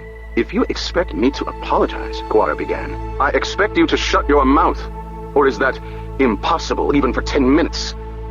Covano's voice had real fury in it. Guara's eyes grew wide, and she sat more rigidly in her chair. The other half of our problem is a young physicist who has, unfortunately, kept the common touch. Covano raised an eyebrow at Grego. If only you had become an aloof intellectual. Instead, you seem to have cultivated the friendship of the stupidest, most violent of Lusitanians. With people who disagree with you, you mean, said Grego. With people who forget that this world belongs to the Pequeninos, said Guara. Worlds belong to the people who need them and know how to make them produce, said Grego. Shut your mouths, children, or you'll be expelled from this meeting while the adults make up their minds. Grego glared at Covano. Don't you speak to me that way. I'll speak to you however I like, said Covano. As far as I'm concerned, you've both broken legal obligations of secrecy, and I should have you both locked up. On what charge? I have emergency powers, you'll recall. I don't need any charges until the emergency is over. Do I make myself clear? You won't do it. You need me, said Grego. I'm the only decent physicist on Lusitania. Physics isn't worth a slug to us if we end up in some kind of contest with the Pequeninos. It's the Descolada we have to confront, said Grego. We're wasting time, said Novinia. King looked at his mother for the first time since the meeting began. She seemed very nervous, fearful. He hadn't seen her like that in many years. We're here about this insane mission of King's, said Novinia. He is called Father Esteban, said Bishop Peregrino. He was a stickler for giving proper dignity to church offices. He's my son, said Novinia. I'll call him what I please. What a testy group of people we have here today, said Mayor Covano. Things were going very badly. King had deliberately avoided telling Mother any details about his mission to the heretics because he was sure she'd oppose the idea of him going straight to piggies who openly feared and hated human beings. King was well aware of the source of her dread of close contact with the Pequeninos. As a young child, she had lost her parents to the Descolada. The Xenologer people became her surrogate father, and then became the first human to be tortured to death by the Pequeninos. Novinia then spent 20 years trying to keep her lover Libo, Pipo's son, and the next Xenologer, from meeting the same fate.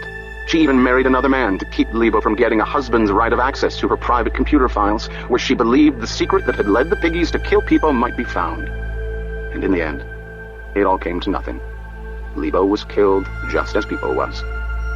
Even though Mother had since learned the true reason for the killing, even though the Pequeninos had undertaken solemn oaths not to undertake any violent act against another human being, there was no way Mother would ever be rational about her loved ones going off among the piggies.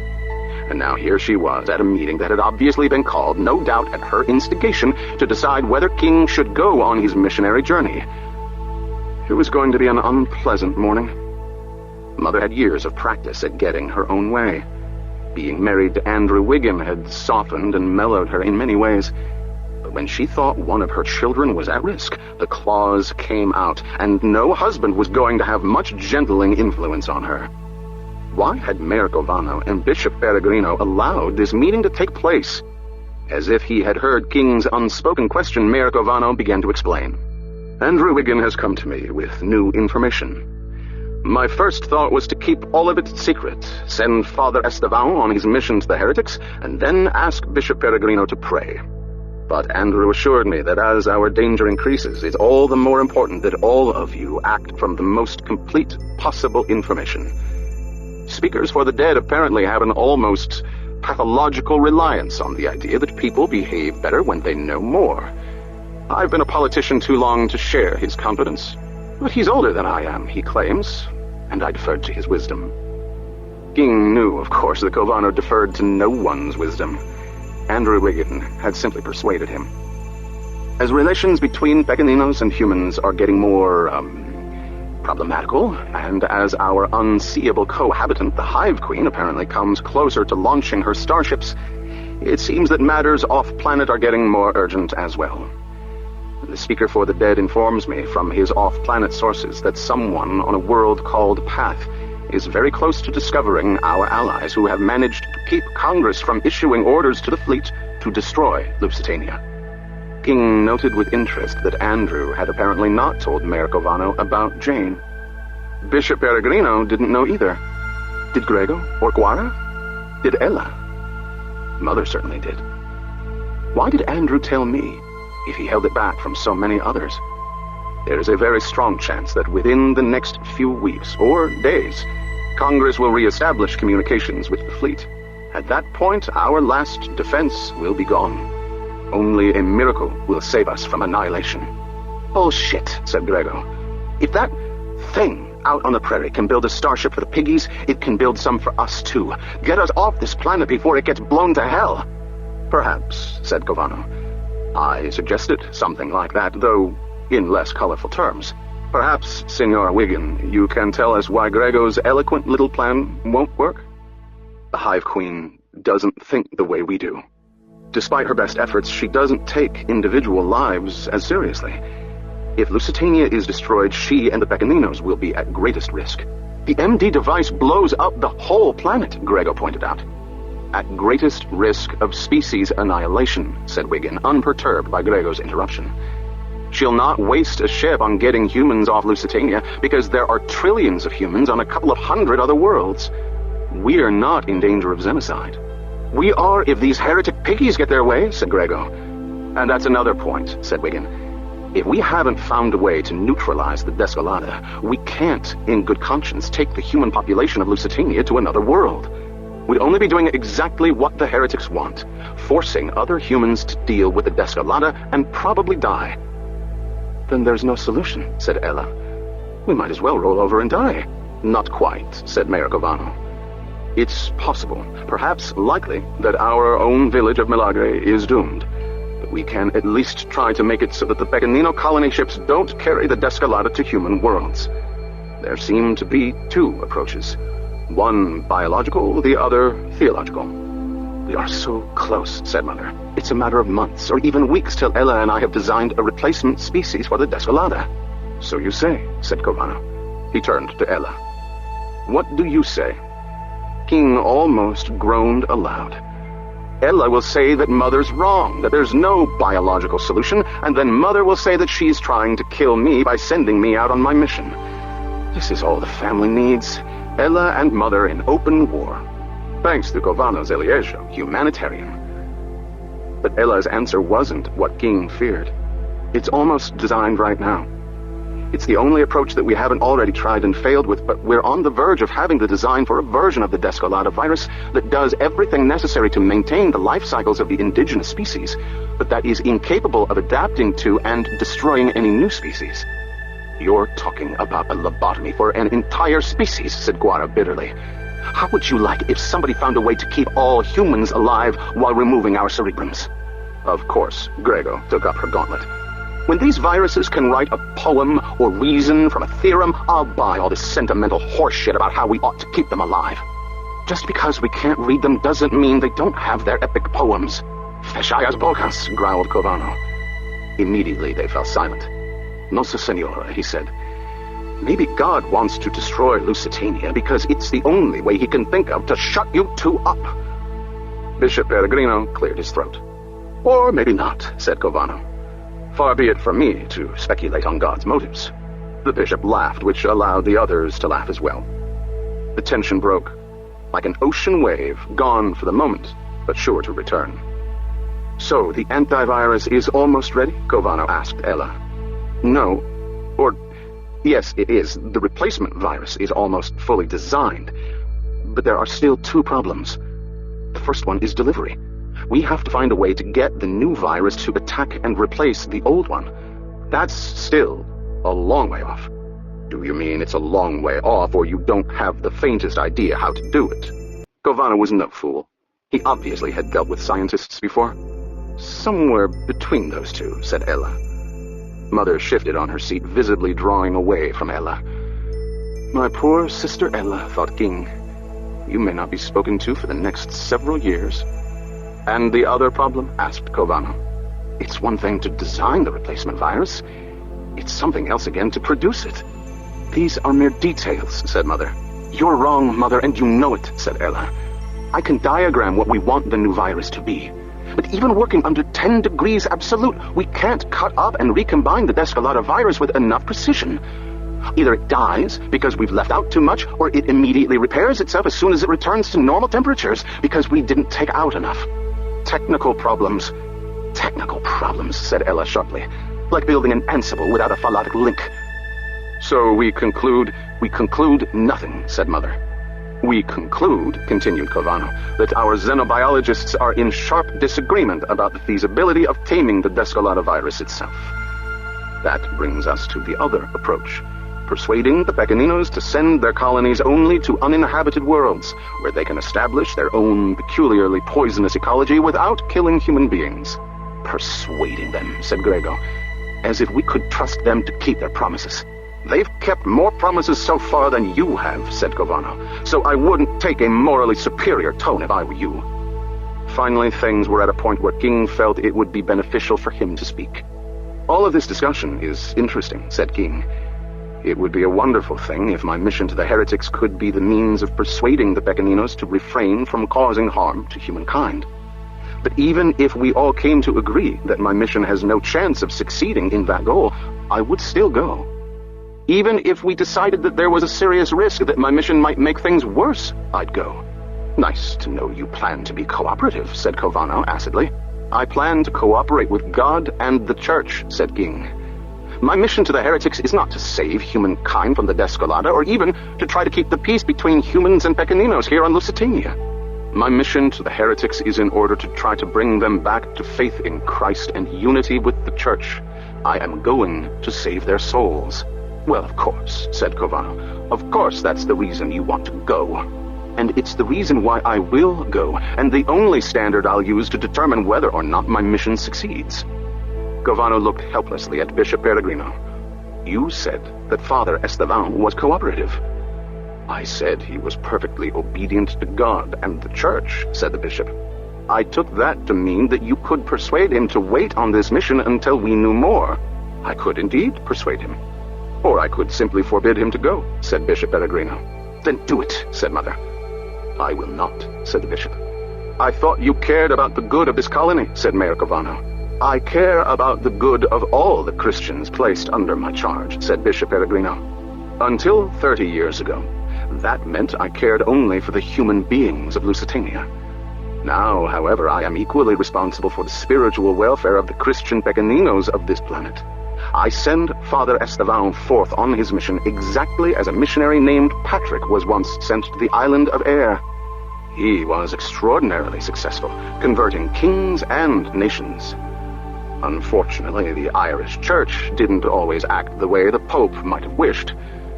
There was a great deal of, let us say it was controversy between them. Superficially, it concerned the date of Easter, but at heart it was over the issue of obedience to the Pope.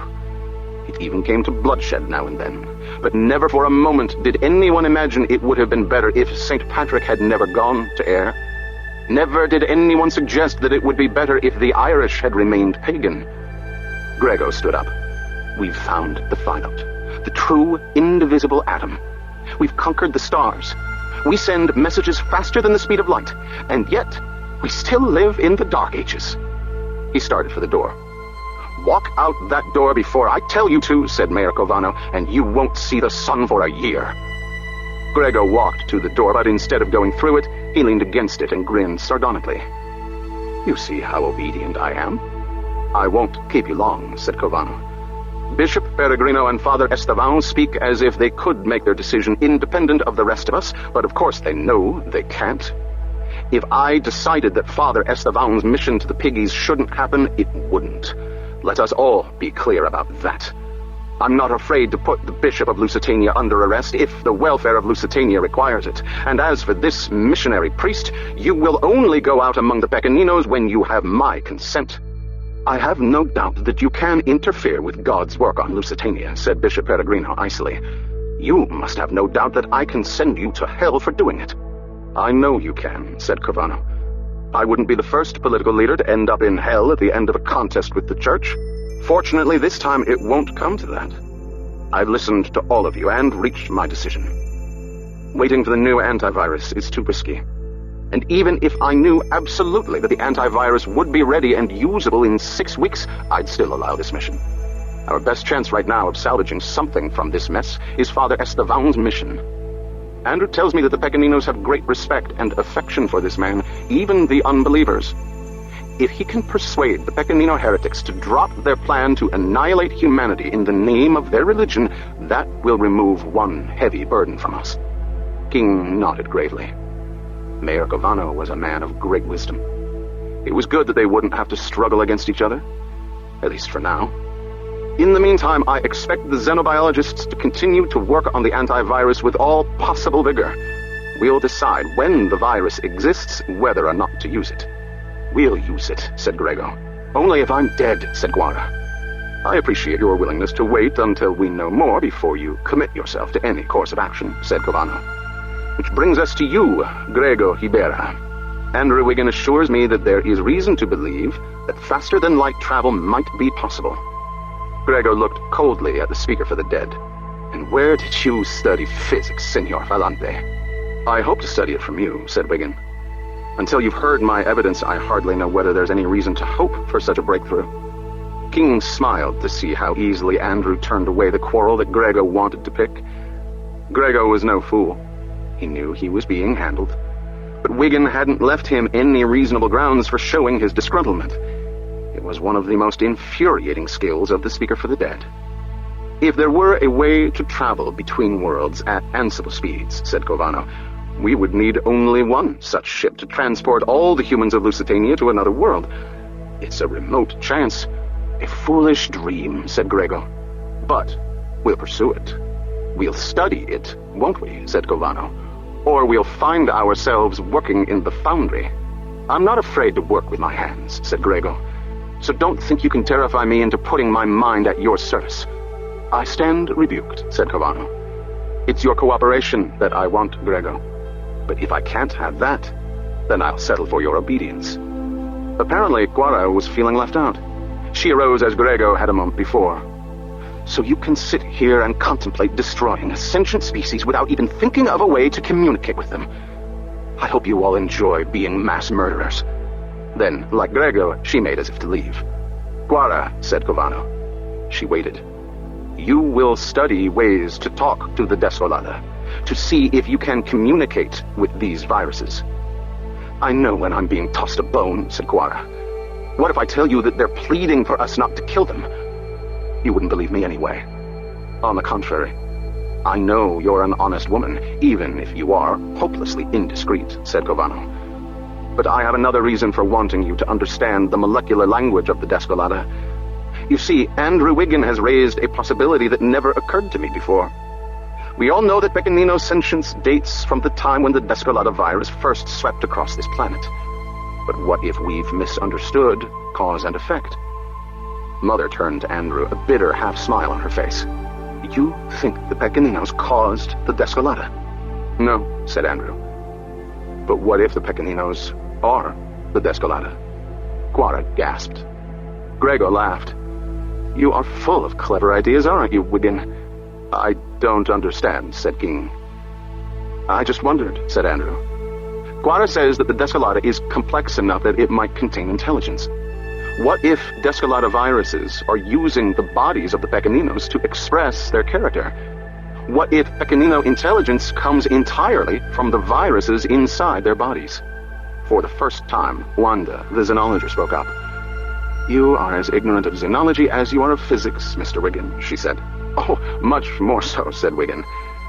But it occurred to me that we've never been able to think of any other way that memories and intelligence are preserved as a dying Pequenino passes into the third life.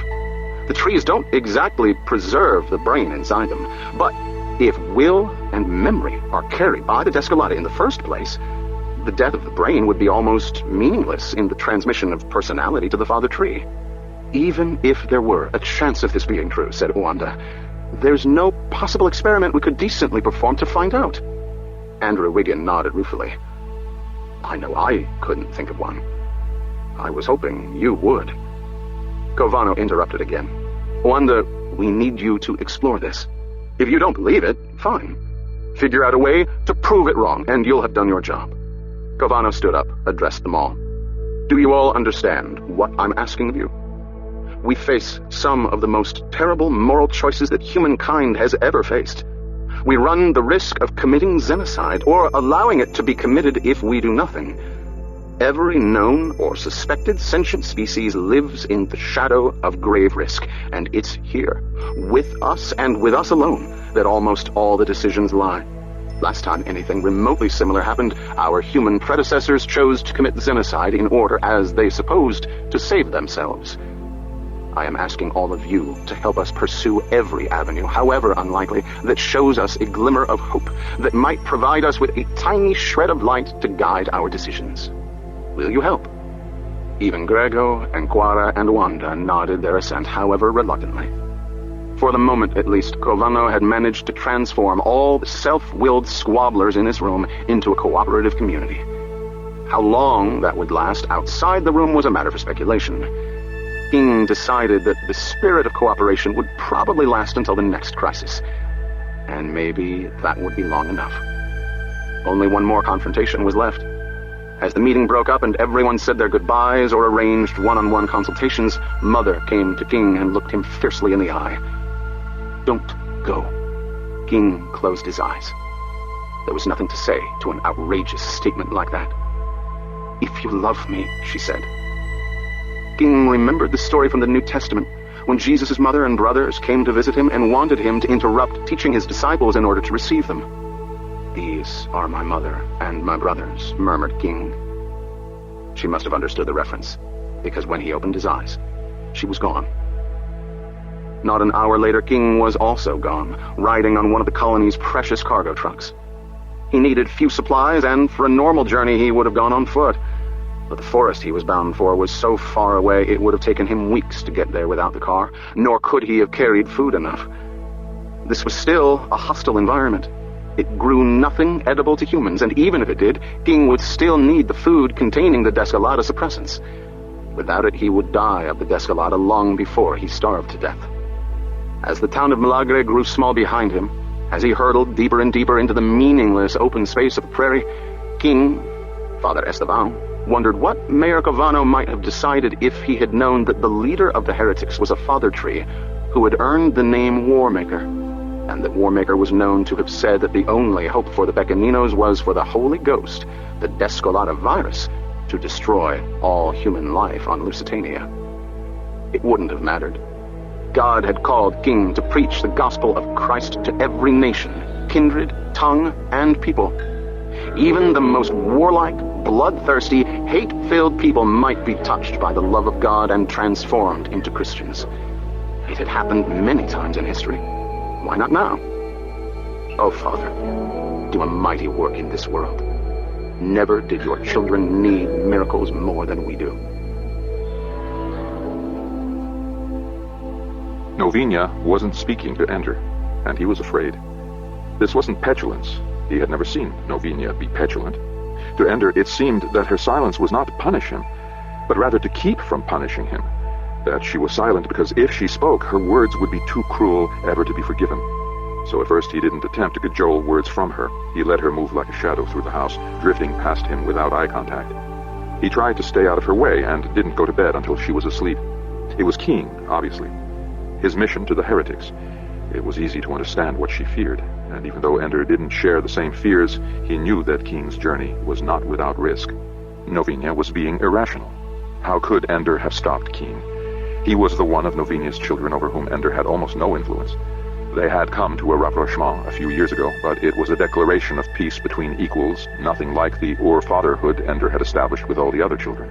If Novinia had not been able to persuade King to give up this mission, what more could Ender have accomplished? Novinia probably knew this intellectually, but like all other human beings, she did not always act according to her understanding. She had lost too many of the people that she loved.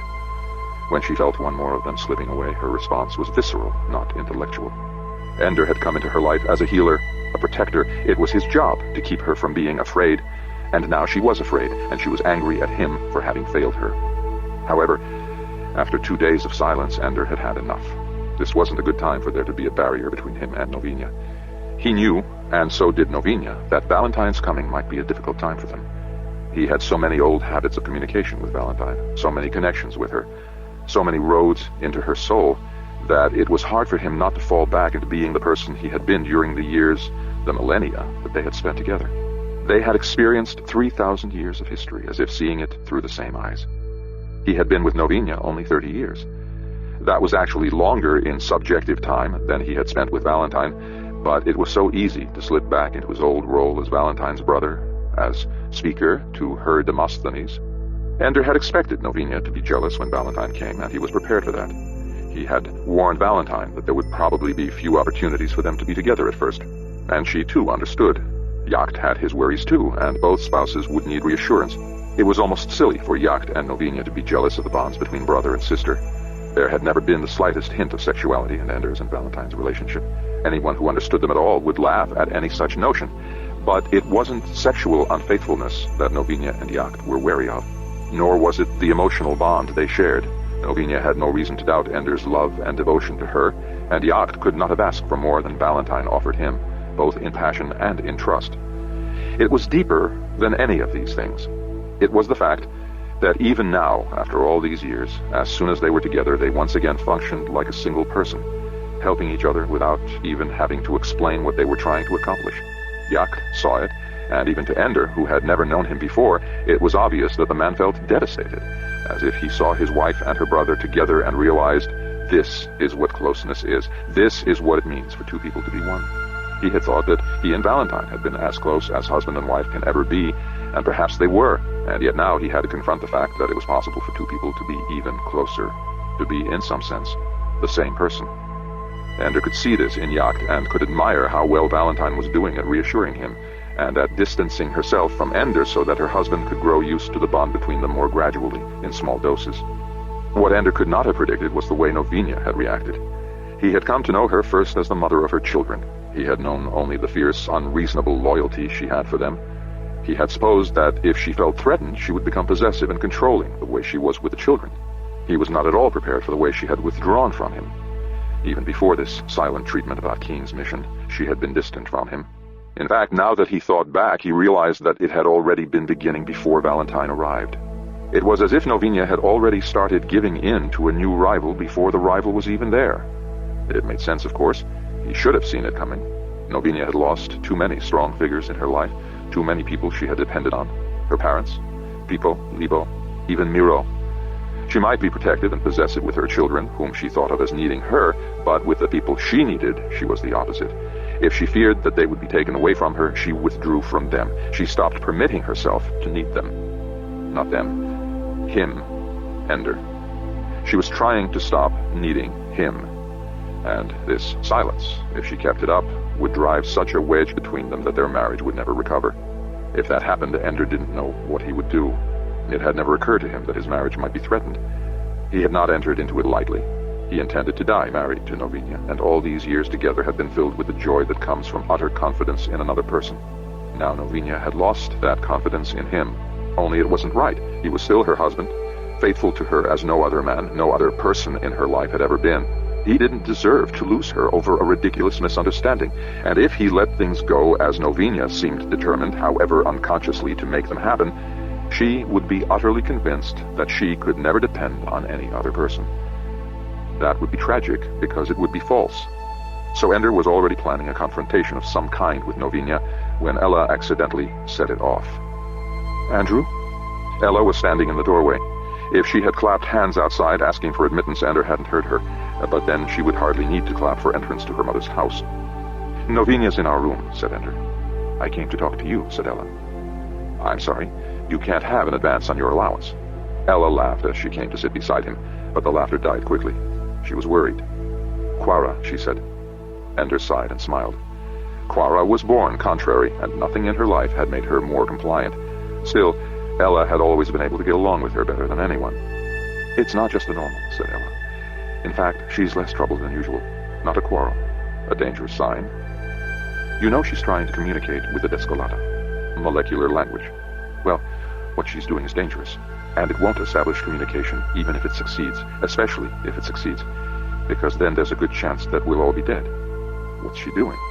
"She's been raiding my files, which isn't hard because I didn't think I needed to block them off from a fellow xenobiologist.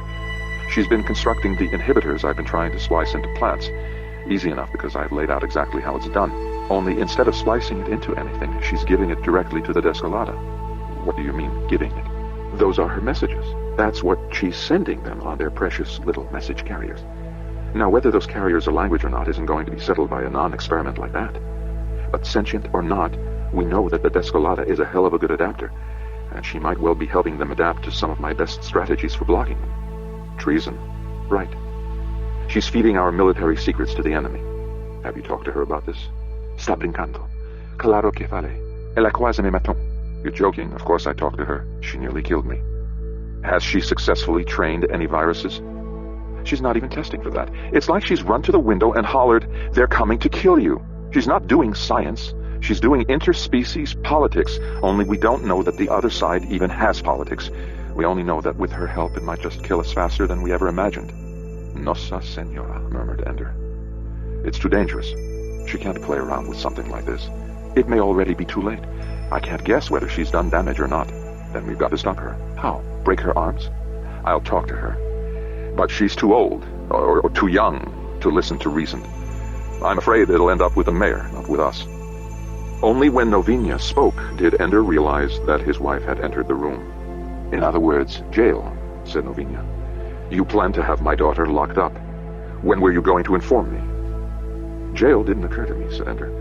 "I expected he'd shut off her access to—" "That isn't the mayor's job," said Novinia. "It's mine. I'm the head xenobiologist. Why didn't you come to me, Eleonora? Why to him?" Ella sat there in silence, looking at her mother steadily. It was how she handled conflict with her mother, with passive resistance. "Quara's out of control, Novinia," said Ender. "Telling secrets to the father trees was bad enough. Telling them to the Descolata is insane. Es psicologista jove. Now you're a psychologist. I'm not planning to lock her up." "You're not planning anything," said Novinia. "Not with my children." "That's right," said Ender. "I'm not planning to do anything with children. I do have a responsibility, however, to do something about an adult citizen of Milagre who is recklessly endangering the survival of every human being on this planet, and maybe every human being everywhere." "And where did you get that noble responsibility, Andrew? Did God come down to the mountain and carve your license to rule people on tablets of stone?" "Fine," said Ender. "What do you suggest?" "I suggest you stay out of business that doesn't concern you, and frankly, Andrew, that includes pretty much everything. You're not a xenobiologist. You're not a physicist. You're not a xenologer. In fact, you're not much of anything, are you? Except a professional meddler in other people's lives." Ella gasped. "Mother, the only thing that gives you any power anywhere is that damned jewel in your ear. She whispers secrets to you. She talks to you at night when you're in bed with your wife. And whenever she wants something, there you are in a meeting where you have no business, saying whatever it was she told you to say. You talk about Quara committing treason. As far as I can tell, you're the one who's betraying real people in favor of an overgrown piece of software." "Novinia," said Ender. It was supposed to be the beginning of an attempt to calm her, but she wasn't interested in dialogue. "Don't you dare to try to deal with me, Andrew. All these years I thought you loved me. I do. I thought you had really become one of us, part of our lives. I am. I thought it was real. It is. But you're just what Bishop Peregrino warned us you were from the start. A manipulator. A controller. Your brother once ruled all of humanity. Isn't that the story? But you aren't so ambitious. You'll settle for a little planet. In the name of God, Mother, have you lost your mind? Don't you know this man? I thought I did. Novinia was weeping now. But no one who loved me would ever let my son go out and face those murderous little swine. He couldn't have stopped Keen, Mother. Nobody could. He didn't even try. He approved. Yes, said Ender. I thought your son was acting nobly and bravely, and I approved of that. He knew that while the danger wasn't great, it was real, and yet he still chose to go, and I approved of that. It's exactly what you would have done, and I hope it's what I would do in the same place. King is a man. A good man, maybe a great one. He doesn't need your protection, and he doesn't want it. He has decided what his life's work is, and he's doing it. I honor him for that, and so should you. How dare you suggest that either of us should have stood in his way? Novinia was silent at last, for the moment anyway. Was she measuring Ender's words? Was she finally realizing how futile, and yes, cruel it was for her to send King away with her anger instead of her hope? During that silence, Ender still had some hope. Then the silence ended. If you ever meddle in the lives of my children again, I'm done with you, said Novinia. And if anything happens to King, anything, I will hate you till you die. And I'll pray for that day to come soon. You don't know everything, you bastard. And it's about time you stopped acting as if you did. She stalked to the door, but then thought better of the theatrical exit. She turned back to Ella and spoke with remarkable calm. Eleonora, I will take immediate steps to block Quara from access to records and equipment that she could use to help the Descolata. And in the future, my dear, if I ever hear you discussing lab business with anyone, especially this man, I will bar you from the lab for life. Do you understand? Again, Ella answered her with silence. Ah, said Novinia. I see that he has stolen more of my children from me than I thought. Then she was gone. Ender and Ella sat in stunned silence. Finally, Ella stood up, though she didn't take a single step. I really ought to go do something, said Ella. But I can't for the life of me think what. Maybe you should go to your mother and show her that you're still on her side. But I'm not, said Ella. In fact, I was thinking maybe I should go to Mayor Zeliergel and propose that he remove Mother as head xenobiologist because she has clearly lost her mind. No, she hasn't, said Ender. And if you did something like that, it would kill her. Mother? She's too tough to die. No, said Ender. She's so fragile right now that any blow might kill her. Not her body, her trust, her hope. Don't give her any reason to think you're not with her, no matter what. Ella looked at him with exasperation. Is this something you decide, or does it just come naturally to you? What are you talking about? Mother just said things to you that should have made you furious or hurt, or something anyway, and you just sit there trying to think of ways to help her. Don't you ever feel like lashing out at somebody? I mean, don't you ever lose your temper? Ella, after you've inadvertently killed a couple of people with your bare hands, either you learn to control your temper, or you lose your humanity. You've done that? Yes, he said. He thought for a moment that she was shocked. Do you think you could still do it? Probably, he said. Good. It may be useful when all hell breaks loose. Then she laughed. It was a joke. Ender was relieved. He even laughed, weakly, along with her. I'll go to Mother, said Ella. But not because you told me to, or even for the reasons that you said. Fine, just so you go. Don't you want to know why I'm going to stick with her? I already know why. Of course. She was wrong, wasn't she? You do know everything, don't you? You're going to go to your mother because it's the most painful thing you could do to yourself at this moment. You make it sound sick. It's the most painful, good thing you could do. It's the most unpleasant job around. It's the heaviest burden to bear. Ella the martyr, certo. Is that what you'll say when you speak my death? If I'm going to speak your death, I'll have to pre-record it. I intend to be dead long before you. So you're not leaving Lusitania? Of course not. Even if Mother boots you out? She can't. She has no grounds for divorce, and Bishop Peregrino knows us both well enough to laugh at any request for annulment based on a claim of non-consummation. You know what I mean. I'm here for the long haul, said Ender. No more phony immortality through time dilation. I'm through chasing around in space. I'll never leave the surface of Lusitania again, even if it kills you, even if the fleet comes. If everybody can leave, then I'll leave, said Ender. But I'll be the one who turns off all the lights and locks the door. She ran to him and kissed him on the cheek and embraced him just for a moment. Then she was out the door, and he was, once again, alone. I was so wrong about Novinia, he thought. It wasn't Valentine she was jealous of, it was Jane. All these years, she's seen me speaking silently with Jane, all the time, saying things that she could never hear, hearing things that she could never say. I've lost her trust in me, and I never even realized I was losing it. Even now, he must have been sub-vocalizing. He must have been talking to Jane out of a habit so deep that he didn't even know he was doing it, because she answered him. I warned you, she said. I suppose you did, Ender answered silently. You never think I understand anything about human beings. I guess you're learning. She's right, you know. You are my puppet. I manipulate you all the time. You haven't had a thought of your own in years. Shut up, he whispered. I'm not in the mood. Ender, she said, if you think it would help you keep from losing Novinia, take the jewel out of your ear. I wouldn't mind. I would, he said. I was lying, so would I, she said. But if you have to do it to keep her, then do it. Thank you, he said. But I'd be hard-pressed to keep someone that I've clearly lost already. When King comes back, everything will be fine. Right, thought Ender. Right. Please, God, take good care of Father Esteban. They knew Father Esteban was coming. Pequeninos always did. The father trees told each other everything. There were no secrets. Not that they wanted it that way.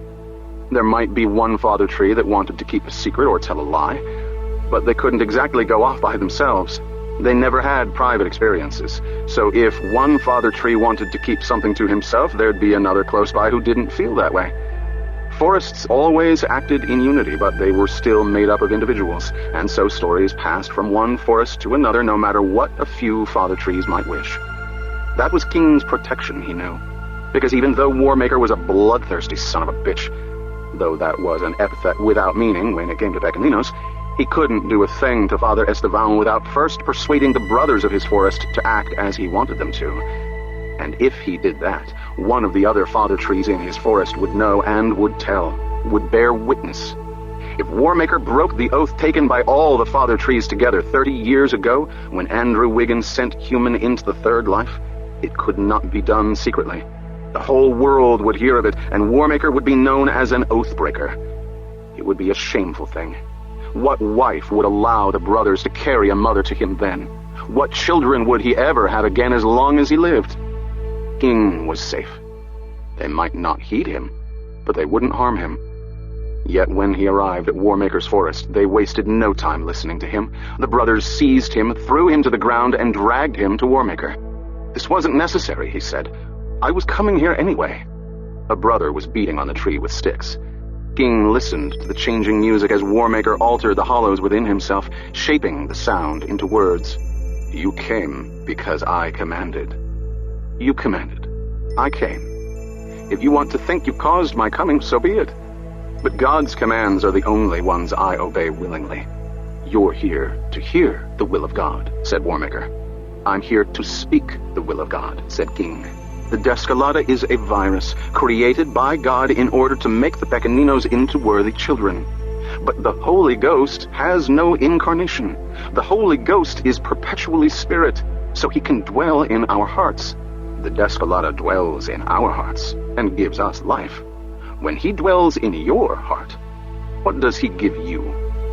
One God, one faith, one baptism. God doesn't preach one thing to humans and another to Pequeninos. We are not little ones. You will see who is mighty and who is small. They forced him to stand with his back pressed against Warmaker's trunk. He felt the bark shifting behind him. They pushed on him. Many small hands, many snouts breathing on him.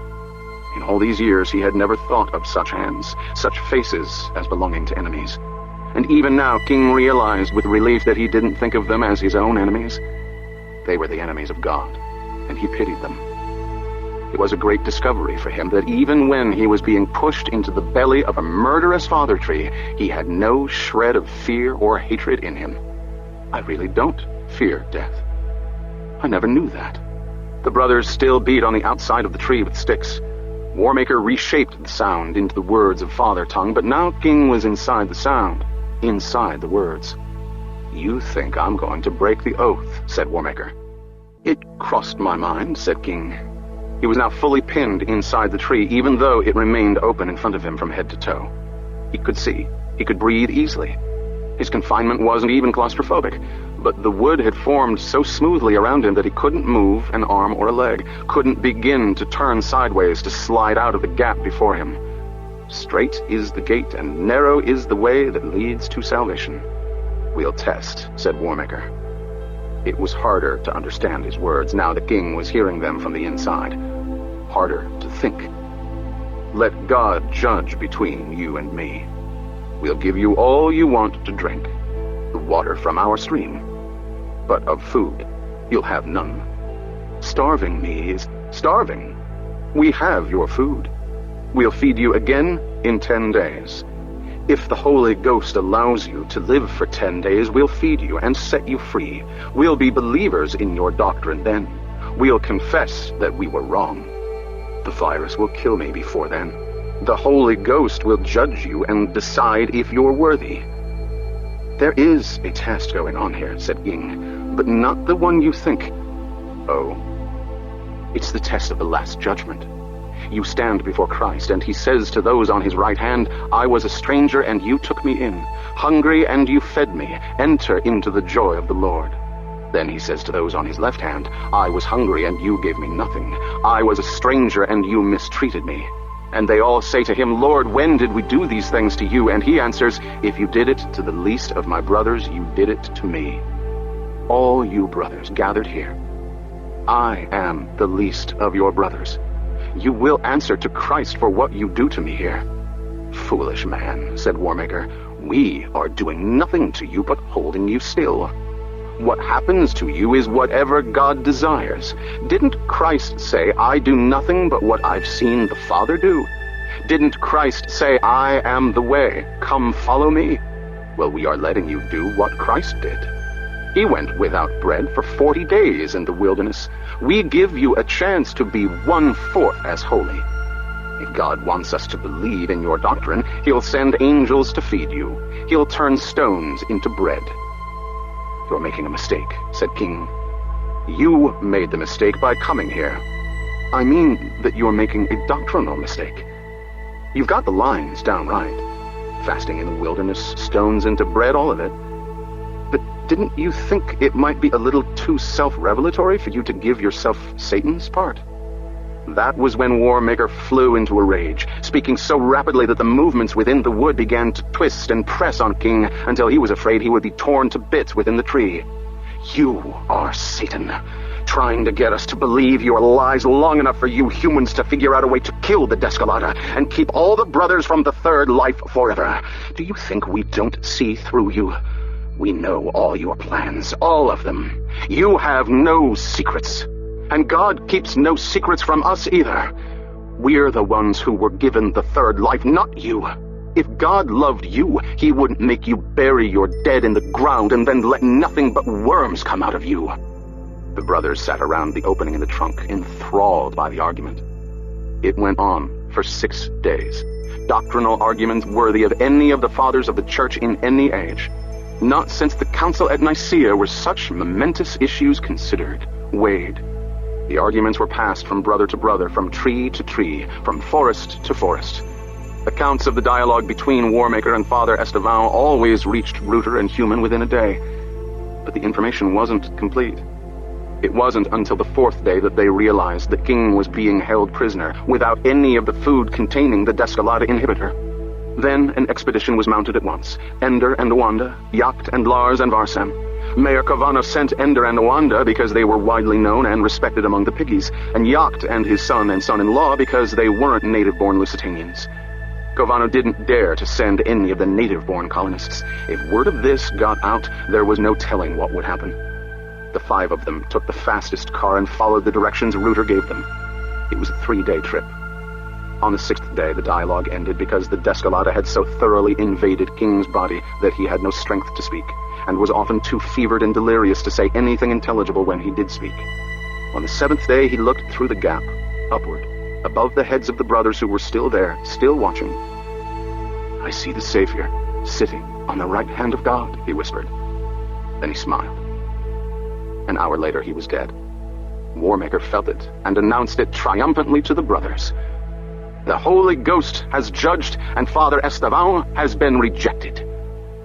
Some of the brothers rejoiced, but not as many as Warmaker had expected. At dusk, Ender's party arrived.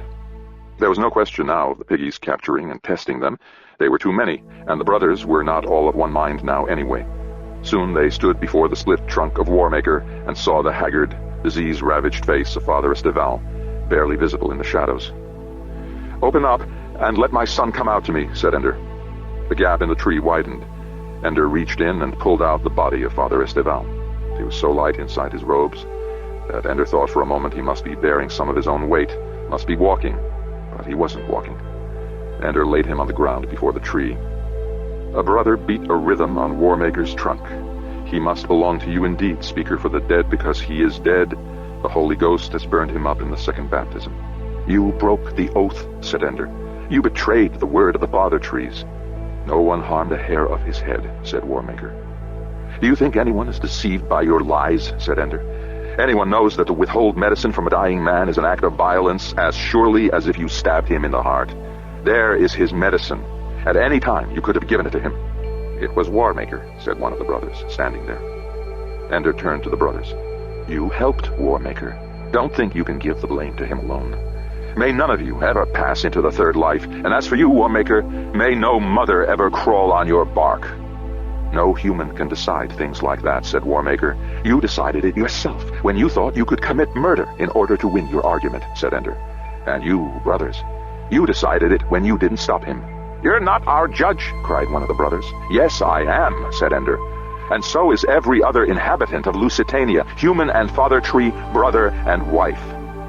They carried King's body to the car, and Yacht, Wanda, and Ender rode with him. Lars and Varsam took the car that King had used. Ender took a few minutes to tell Jane a message to give to Miro back in the colony. There was no reason Novinia should wait 3 days to hear that her son had died at the hands of the Pequeninos.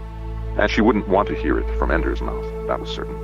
Whether Ender would have a wife when he returned to the colony was beyond his ability to guess. The only certain thing was that Novinia would not have her son, Esteban. "Will you speak for him?" asked Yacht as the car skimmed over the cabine. He had heard Ender speak for the dead once on Trondheim. "No," said Ender, "I don't think so." "Because he's a priest?" asked Yacht. "I've spoken for priests before," said Ender. "No, I won't speak for King because there's no reason to. King was always exactly what he seemed to be, and he died exactly as he would have chosen, serving God and preaching to the little ones. I have nothing to add to his story. He completed it himself." 11. The Jade of Master Ho. So now the killing starts. Amusing that your people started it, not the humans. Your people started it too, when you had your wars with the humans. We started it, but they ended it. How do they manage it, these humans? Beginning each time so innocently, yet always ending up with the most blood on their hands. Wang Mu watched the words and numbers moving through the display above her mistress's terminal. Qin Zhao was asleep, breathing softly on her mat not far away. Wang Mu also slept for a time, but something had wakened her. A cry, not far off, a cry of pain, perhaps. It had been part of Wang Mu's dream, but when she awoke, she heard the last of the sound in the air. It was not Qin Zhao's voice. A man, perhaps, though the sound was high, a wailing sound. It made Wang Mu think of death. But she did not get up and investigate. It was not her place to do that. Her place was with her mistress at all times, unless her mistress sent her away. If Qin Zhao needed to hear the news of what had happened to cause that cry, another servant would come and waken Wang Mu, who would then waken her mistress. For once a woman had a secret maid, and until she had a husband, only the hands of the secret maid could touch her without invitation. So Wang Mu lay awake, waiting to see if someone came to tell Qin Zhao why a man had wailed in such anguish, near enough to be heard in this room at the back of the house of Han Feizi. While she waited, her eyes were drawn to the moving display as the computer performed the searches Qin Zhao had programmed. The display stopped moving. Was there a problem? Wang Mu rose up to lean on one arm. It brought her close enough to read the most recent words of the display. The search was completed. At this time, the report was not one of the curt messages of failure. Not found. No information. No conclusion. This time, the message was a report. Wang Mu got up and stepped to the terminal. She did as Qingzhao had taught her, pressing the key that logged all current information so the computer would guard it no matter what happened. Then she went to Qingzhao and laid a gentle hand on her shoulder.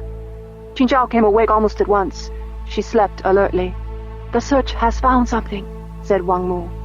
Qingzhao shed her sleep as easily as she might shrug off a loose jacket. In a moment, she was at the terminal taking in the words there. "I found Demosthenes," she said. "Where is he?" asked Wang Mu, breathless. "The great Demosthenes. No, the terrible Demosthenes. My mistress wishes me to think of him as an enemy. But the Demosthenes, in any case, the one whose words had stirred her so when she heard her father reading them aloud. As long as one being gets others to bow to him, because he has the power to destroy them and all they have, and all they love, then all of us must be afraid together." Wang Mu had overheard those words almost in her infancy. She was only 3 years old. But she remembered them, because they had made such a picture in her mind. When her father read those words, she had remembered a scene. Her mother spoke, and father grew angry. He didn't strike her, but he did tense his shoulder, and his arm jerked a bit, as if his body had meant to strike, and he had only with difficulty contained it. And when he did that, though no violent act was committed, Wang Mu's mother bowed her head and murmured something, and the tension eased. Wang Mu knew that she had seen what Demosthenes described. Mother had bowed to father because he had the power to hurt her, and Wang Mu had been afraid, both at the time and again when she remembered. So as she heard the words of Demosthenes, she knew that they were true, and marveled that her father could say those words, and even agree with them, and not realize that he had acted them out himself. That was why Wang Mu had always listened with great interest to all the words of the great, the terrible Demosthenes. Because, great or terrible, she knew that he told the truth. "Not he," said Qingzhao. "Demosthenes is a woman." The idea took Wang Mu's breath away. So, a woman all along. No wonder I heard such sympathy in Demosthenes. She's a woman, and knows what it is to be ruled by others every waking moment. She is a woman, and so she dreams of freedom, of an hour in which there is no duty waiting to be done.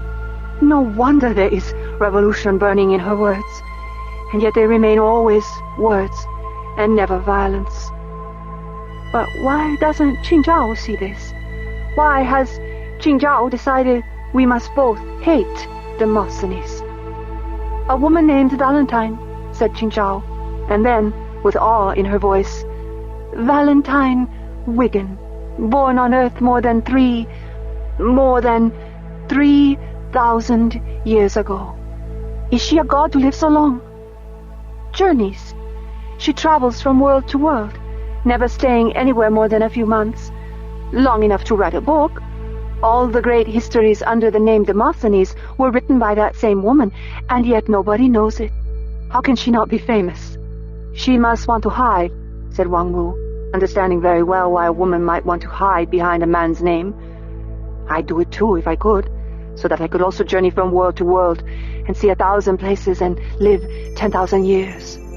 Subjectively, she's only in her 50s, still young. She stayed on one world for many years, married, and had children. But now she's gone again. To... Qingzhao gasped. "Where?" asked Wang Mu. "When she left her home, she took her family with her on a starship. They headed first toward heavenly peace and passed near Catalonia, and then they set out on a course directly toward Lusitania." Wang Mu's first thought was, "Of course. That's why Demosthenes has such sympathy and understanding for the Lusitanians. She has talked to them, to the rebellious xenologists, to the Pequeninos themselves. She has met them, and knows that they are Raman." Then she thought, if the Lusitania fleet arrives there and fulfills its mission, Demosthenes will be captured, and her words will end. And then she realized something that made all this impossible. How could she be on Lusitania when Lusitania has destroyed its Ansible? Wasn't that the first thing they did when they went into revolt? How can her writings be reaching us? Qingzhao shook her head. She hasn't reached Lusitania yet. Or if she has, it's only in the last few months. She's been in flight for the last 30 years since before the rebellion. She left before the rebellion. Then, all her writings have been done in flight? Wang Mu tried to imagine how the different time flows would be reconciled. To have written so much since the Lusitania fleet left, she must have been spending every waking moment on the starship, writing and writing and writing, said Qingzhao. And yet there's no record of her starship having sent any signals anywhere, except for the captain's reports. How has she been getting her writings distributed to so many different worlds, if she's been on a starship the whole time? Oh, it's impossible. There'd be some record of the Ansible transmissions, somewhere. It's always the Ansible, said Wang Mu. The Lusitania fleet stopped sending messages, and her starship must be sending them, but it isn't. Who knows? Maybe Lusitania is sending secret messages too? She thought of the life of human. There can't be any secret messages, said Qingzhao. The Ansible's philotic connections are permanent, and if there's any transmission at any frequency, it would be detected and the computers would keep a record of it. Well, there you are, said Wang Mu. If the Ansibles are all still connected, and the computers don't have a record of transmissions, and yet we know there have been transmissions because Demosthenes has been writing all these things, then the records must be wrong. There is no way for anyone to hide an Ansible transmission, said Qingzhao. Not unless they were right in there at the very moment the transmission was received, switching it away from the normal logging programs and... Anyway, it can't be done. A conspirator would have to be sitting at every Ansible all the time, working so fast that... Or they could have a program that did it automatically. But then we'd know about the program. It would be taking up memory. It would be using processor time. If somebody could make a program to intercept the Ansible messages, couldn't they also make it hide itself so it didn't show up in memory and left no record of the processor time it used? Qingzhao looked at Wang Mu in anger. Where did you learn so many questions about computers and you still don't know that things like that can't be done? Wang Mu bowed her head and touched it to the floor. She knew that humiliating herself like this would make Qingzhao ashamed of her anger, and they could talk again. No, said Qingzhao. I had no right to be angry. I'm sorry. Get up, Wang Mu. Keep asking questions. Those are good questions. It might be possible because you can think of it, and if you can think of it, maybe somebody could do it. But here's why I think it's impossible. Because how could anybody install such a masterful program on... It would have to be on every computer that processes Ansible communications anywhere. Thousands and thousands of them. And if one breaks down and another one comes online, it would have to download the program into the new computer almost instantly. And yet, it could never put itself into permanent storage or it would be found there. It must keep moving itself all the time, dodging, staying out of the way of other programs, moving into and out of storage. A program that could do all that would have to be intelligent. It would have to be trying to hide and figuring out new ways to do it all the time, or we would have noticed it by now, and we never have. There's no program like that. How would anyone have ever programmed it? How could it have started? And look, Wang Mu, this Valentine Wiggin who writes all of the Demosthenes things, she's been hiding herself for thousands of years. If there's a program like that, it must have been in existence the whole time. It wouldn't have been made up by the enemies of Starways Congress because there wasn't a Starways Congress when Valentine Wiggin started hiding who she was. See how old these records are that gave us her name? She hasn't been openly linked to Demosthenes since these earliest reports from Earth, before starships, before... Qingzhao's voice trailed off, but Wang Mu already understood, had reached this conclusion before Qingzhao vocalized it. So, if there's a secret program in the Ansible computers, said Wang Mu, it must have been there all along, right from the start.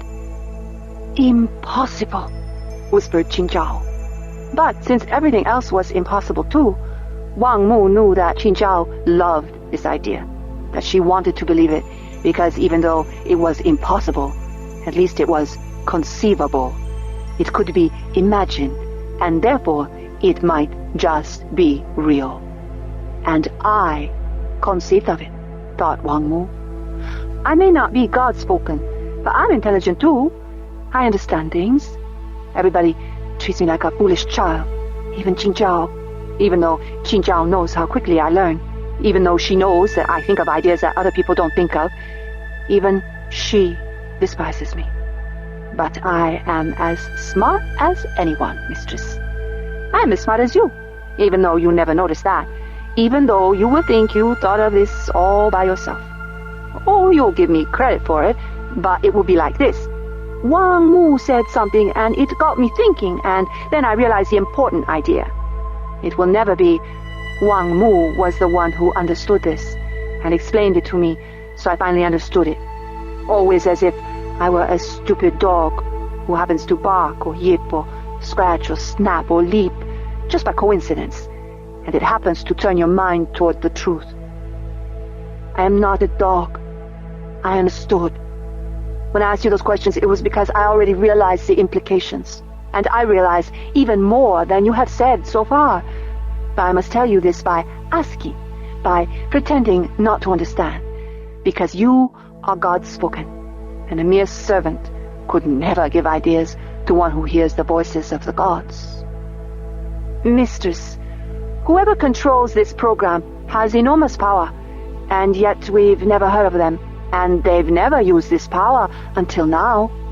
They've used it, said Qingzhao, to hide Demosthenes' true identity. This Valentine Wiggin is very rich, too, but her ownerships are all concealed, so that no one realizes how much she has, that all of her possessions are part of the same fortune. This powerful program has dwelt in every answerable computer since Starfight began, and yet all it ever did was hide this woman's fortune? You're right, said Qingzhao. It makes no sense at all. Why didn't someone with this much power already use it to take control of things? Or perhaps they did. They were there before Starways Congress was formed, so maybe they... but then why would they oppose Congress now? Maybe, said Wang Mu, maybe they just don't care about power. Who doesn't? Whoever controls this secret program. Then why would they have created the program in the first place? Wang Mu, you aren't thinking. No, of course not. I never think. Wang Mu bowed her head. I mean, you are thinking, but you're not thinking of this. Nobody would create such a powerful program unless they wanted that much power.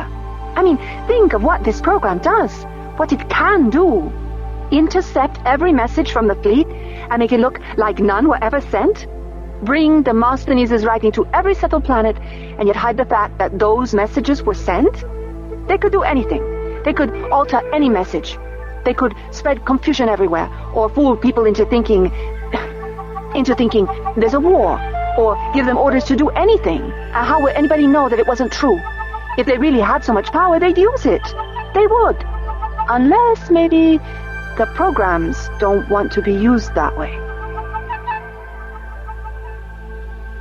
Qingzhao laughed aloud. Now, Wang Mu, that was one of our first lessons about computers. It's all right for the common people to imagine that computers actually decide things, but you and I know that computers are only servants. They only do what they're told. They never actually want anything themselves. Wang Mu almost lost control of herself, almost flew into a rage. Do you think that never wanting anything is a way that computers are similar to servants? Do you really think that we servants do only what we're told and never want anything ourselves? Do you think that just because the gods don't make us rub our noses on the floor or wash our hands till they bleed, that we don't have any other desires? Well, if computers and servants are just alike, then it's because computers have desires, not because servants don't have them. Because we want, we yearn, we hunger. What we never do is act on those hungers. Because if we did, you God-spoken ones would send us away and find others more obedient. Why are you angry? Asked Qingzhao. Horrified that she had let her feelings show on her face, Wang Mu bowed her head. Forgive me, she said.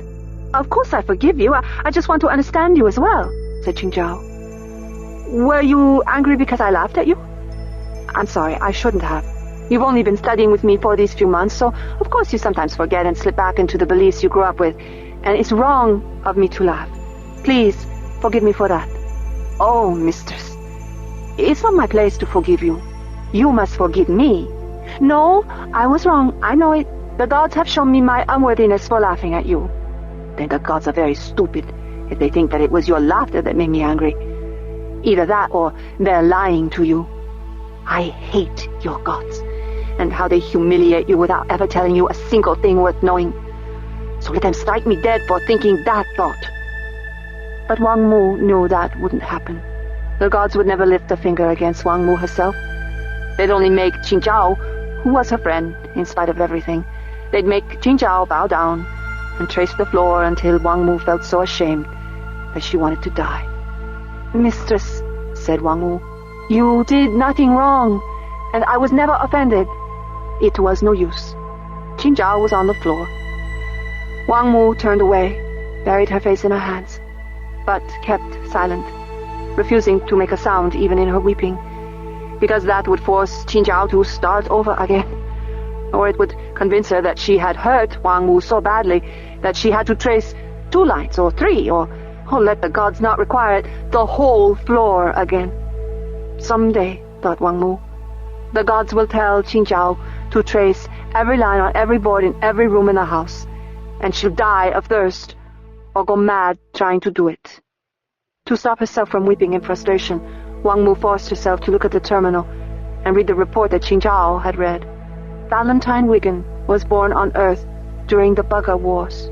She had started using the name Demosthenes as a child, at the same time as her brother Peter, who used the name Locke and went on to be hegemon. She wasn't simply a Wiggin. She was one of the Wiggins, sister of Peter the hegemon and Enda the Xenocide. She had been only a footnote in the histories. Wang Mu hadn't even remembered her name till now. Just the fact that the great Peter and the monster Ender had a sister, but the sister turned out to be just as strange as her brothers. She was the immortal one. She was the one who kept on changing humanity with her words. Wang Mu could hardly believe this. Demosthenes had already been important in her life, but now to learn that the real Demosthenes was sister of the hegemon, the one whose story was told in the holy book of the Speakers for the Dead, the Hive Queen and the hegemon. Not that it was holy only to them. Practically every religion had made a space for that book, because the story was so strong about the destruction of the first alien species humanity ever discovered, and then about the terrible good and evil that wrestled in the soul of the first man ever to unite all of humanity under one government. Such a complex story, and yet told so simply and clearly that many people read it and were moved by it when they were children. Wang Mu had first heard it read aloud when she was 5. It was one of the deepest stories in her soul. She had dreamed, not once, but twice, that she met the hegemon himself, Peter. Only he insisted that she call him by his network name, Locke. She was both fascinated and repelled by him.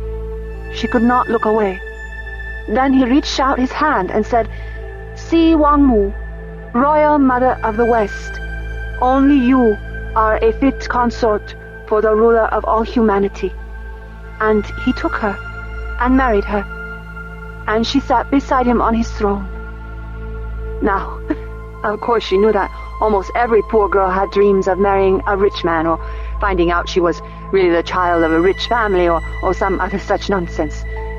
But dreams were also sent from the gods, and there was truth in any dream you had more than once. Everyone knew that, so she still felt a strong affinity for Peter Wiggin. And now to realize that Demosthenes, for whom she had also felt great admiration, was his sister, that was almost too much of a coincidence to bear. "I don't care what my mistress says, Demosthenes," cried Wang Mu silently. "I love you anyway, because you have told me the truth all my life. And I love you also as the sister of the hegemon, who is the husband of my dreams. Wang Mu felt the air in the room change. She knew the door had been opened.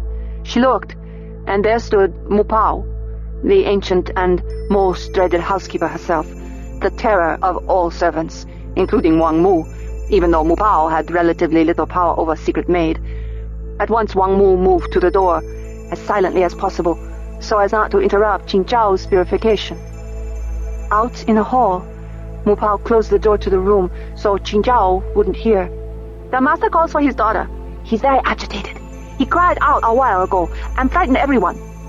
"I heard the cry," said Wang Mu. "Is he ill?" "I don't know. He's very agitated. He sent me for your mistress and says he must talk to her at once. But if she's communing with the gods, he'll understand. Make sure you tell her to come to him as soon as she's done." "I'll tell her now. She has told me that nothing should stop her from answering the call of her father," said Wang Mu. Mu Pao looked aghast at the thought. "But it's forbidden to interrupt when the gods are. Qing Zhao will do a greater penance later. She will want to know her father is calling her." It gave Wang Mu great satisfaction to put Mu Pao in her place. "You may be ruler of the house servants, Mu Pao, but I am the one who has the power to interrupt even the conversation between my God-spoken mistress and the gods themselves." As Wang Mu expected, Qing Zhao's first reaction to being interrupted was bitter frustration, fury, weeping. But when Wang Mu bowed herself abjectly to the floor, Qing Zhao immediately calmed. "This is why I love her, and why I can bear serving her," thought Wang Mu. "Because she does not love the power she has over me, and because she has more compassion than any of the other God-spoken I have heard of." Qing Zhao listened to Wang Mu's explanation of why she had interrupted, and then embraced her. "Ah, my friend Wang Mu, you are very wise. If my father has cried out in anguish and then called to me, the gods know that I must put off my purification and go to him." Wang Mu followed her down the hallway, down the stairs, until they knelt together on the mat before Han Feizu's chair. Qing Zhao waited for father to speak, but he said nothing, yet his hands trembled. She had never seen him so anxious. "Father," said Qing Zhao, "why did you call me?" He shook his head. "Something so terrible and so wonderful. I don't know whether to shout for joy or kill myself." Father's voice was husky and out of control. "Not since Mother died, no. Not since Father had held her after the test that proved she was God-spoken. Not since then had she heard him speak so emotionally. Tell me, Father, and then I'll tell you my news. I found Demosthenes, and I may have found the key to the disappearance of the Lusitania fleet." Father's eyes opened wider. "On this day of all days, you've solved the problem? If it is what I think it is, then the enemy of Congress can be destroyed, but it will be very hard. Tell me what you've discovered." "No, you tell me first. This is strange, both happening on the same day. Tell me." "It was Wang Mu who made me think of it. She was asking questions about how computers work, and suddenly I realized that if there were in every Ansible computer a hidden program, one so wise and powerful that it could move itself from place to place to stay hidden, then that secret program could be intercepting all the Ansible communications. The fleet might still be there, might even be sending messages, but we're not receiving them, and don't even know that they exist because of these programs. In every Ansible computer? Working flawlessly all the time?" Father sounded skeptical, of course, because in her eagerness, Qing Zhao had told the story backward. "Yes, but let me tell you how such an impossible thing might be possible. You see, I found Demosthenes." Father listened as Qing Zhao told him all about Valentine Wiggin, and how she had been writing secretly as Demosthenes all these years. She is clearly able to send secret Ansible messages, or her writings couldn't be distributed from a ship in flight to all the different worlds. Only the military is supposed to be able to communicate with ships that are traveling near the speed of light. She must have either penetrated the military's computers or duplicated their power. And if she can do all that, if the program exists to allow her to do it, then that same program would clearly have the power to intercept the Ansible messages from the fleet. If A, then B, yes. But how could this woman have planted a program in every Ansible computer in the first place? Because she did it at the first. That's how old she is. In fact, if Hegemon Locke was her brother, perhaps... No, of course, he did it. When the first colonization fleets went out, with their philotic double triads aboard to be the heart of each colony's first Ansible, he could have sent that program with them. Father understood at once. Of course he did. As hegemon, he had the power, and the reason as well. A secret program under his control, so that if there were a rebellion or a coup, he would still hold in his hands the threads that bind the worlds together.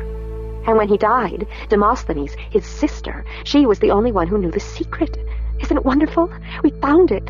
All we have to do is wipe all those programs out of memory. Only to have the programs instantly restored through the Ansible by other copies of the program on other worlds, said Father. It must have happened 1,000 times before over the centuries, a computer breaking down and a secret program restoring itself on a new one. Then we have to cut off all the Ansibles at the same time, said Jingzhao. On every world, have a new computer ready that has never been contaminated by any contact with the secret program. Shut the Ansibles down all at once. Cut off the old computers, bring the new computers online, and wake up the Ansibles. The secret program can't restore itself because it isn't on any of the computers. Then the power of Congress will have no rival to interfere. You can't do it, said Wang Mu. Qingzhao looked at her secret maid in shock. How could the girl be so ill-bred as to interrupt a conversation between two of the godspoken in order to contradict them? But Father was gracious. He was always gracious, even to people who had overstepped all the bounds of respect and decency. I must learn to be more like him, thought Qingzhao. I must allow servants to keep their dignity, even when their actions have forfeited any such consideration. See, Wang Mu, said Father, why can't we do it? Because to have all the Ansibles shut off at the same time, you would have to send messages by Ansible, said Wang Mu. Why would the program allow you to send messages that would lead to its own destruction? Qingzhao followed her father's example by speaking patiently to Wang Mu. It's only a program. It doesn't know the content of messages. Whoever rules the program told it to hide all the communications from the fleet and to conceal the tracks of all the messages from Demosthenes. It certainly doesn't read the messages and decide from their contents whether to send them. How do you know? Asked Wang Mu. Because such a program would have to be intelligent. But it would have to be intelligent anyway, said Wang Mu. It has to be able to hide from any other program that would find it.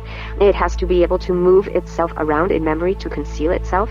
How would it be able to tell which programs it had to hide from, unless it could read them and interpret them? It might even be intelligent enough to rewrite other programs so they wouldn't look in the places where this program was hiding. Qingzhao immediately thought of several reasons why a program could be smart enough to read other programs, but not intelligent enough to understand human languages. But because Father was there, it was his place to answer Wang Mu. Qingzhao waited. If there is such a program, said Father, it might be very intelligent indeed. Qingzhao was shocked. Father was taking Wang Mu seriously, as if Wang Mu's ideas were not those of a naive child. It might be so intelligent that it not only intercepts messages, but also sends them. Then Father shook his head. No, the message came from a friend, a true friend, and she spoke of things that no one else could know. It was a real message. What message did you receive, Father? It was from Keokoa Amaoka. I knew her face to face when we were young.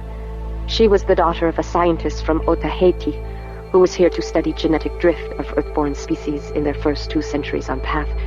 They left. They were sent away quite abruptly. He paused, as if considering whether to say something. Then he decided and said it. If she had stayed, she might have become your mother. Qingzhao was both thrilled and frightened to have Father speak of such a thing to her. He never spoke of his past. And now, to say that he once loved another woman besides his wife who gave birth to Qingzhao, this was so unexpected that Qingzhao didn't know what to say. She was sent somewhere very far away. It's been 35 years. Most of my life has passed since she left, but she only just arrived a year ago, and now she has sent me a message telling me why her father was sent away. To her, our parting was only a year ago. To her, I'm still her lover, said Wang Mu. The impertinence, thought Qingzhao. But Father only nodded. Then he turned to his terminal and paged through the display. Her father had stumbled onto a genetic difference in the most important Earthborn species on Path. Rice? Asked Wang Mu. Qingzhao laughed. No, Wang Mu. We are the most important Earthborn species on this world. Wang Mu looked abashed. Qingzhao patted her shoulder. This was as it should be. Father had encouraged Wang Mu too much, had led her to think she understood things that were still far beyond her education. Wang Mu needed these gentle reminders now and then, so she did not get her hopes too high. The girl must not allow herself to dream of being the intellectual equal of one of the Godspoken, or her life would be filled with disappointment instead of contentment. He detected a consistent, inheritable genetic difference in some of the people of Path, but when he reported it, his transfer came almost immediately. He was told that human beings were not within the scope of his study. "Didn't she tell you this before she left?" asked Jingzhao. Keokoa? She didn't know. She was very young, of an age when most parents don't burden their children with adult affairs. Your age. The implications of this sent another thrill of fear through Jingzhao.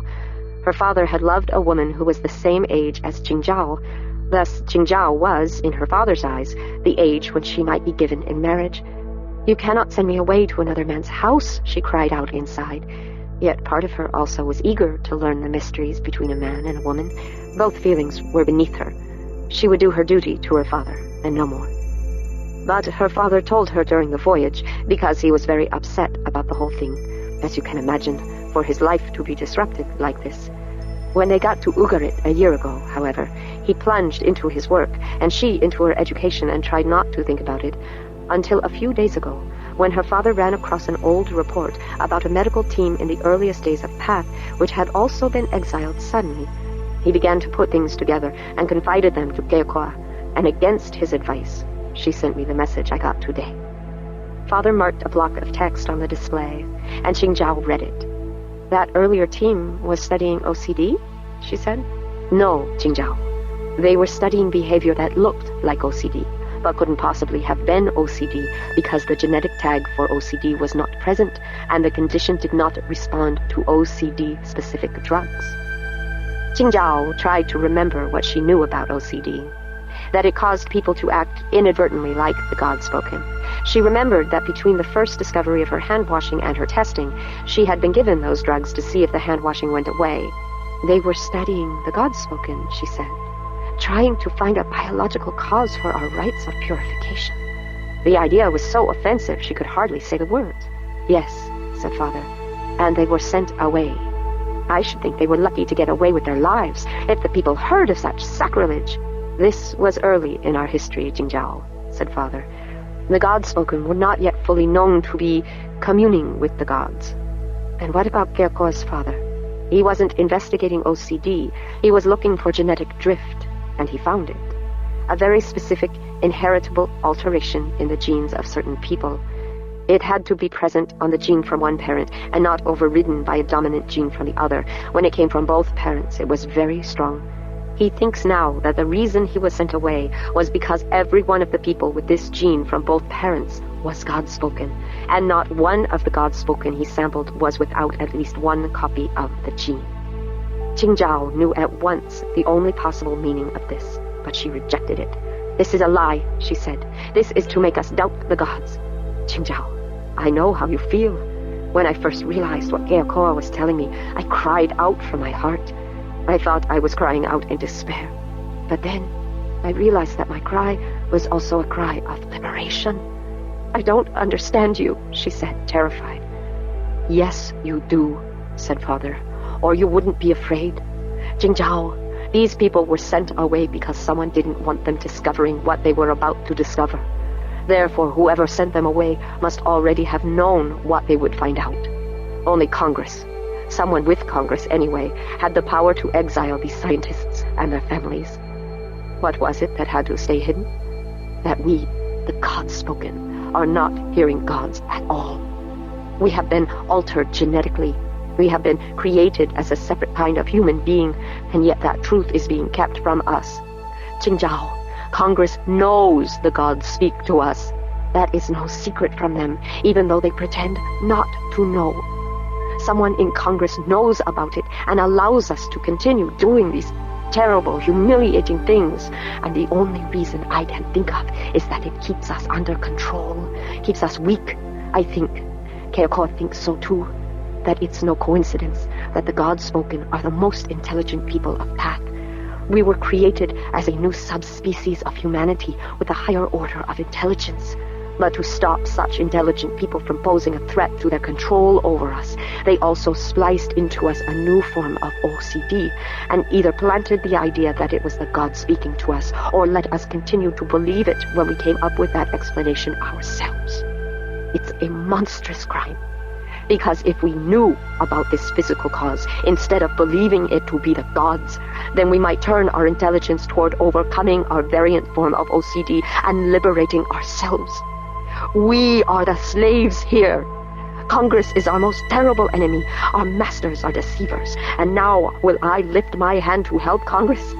I say that if Congress has an enemy so powerful that he or she controls our very use of the Ansible, then we should be glad. Let that enemy destroy Congress. Only then will we be free. No! Qingzhao screamed the word. It is the gods!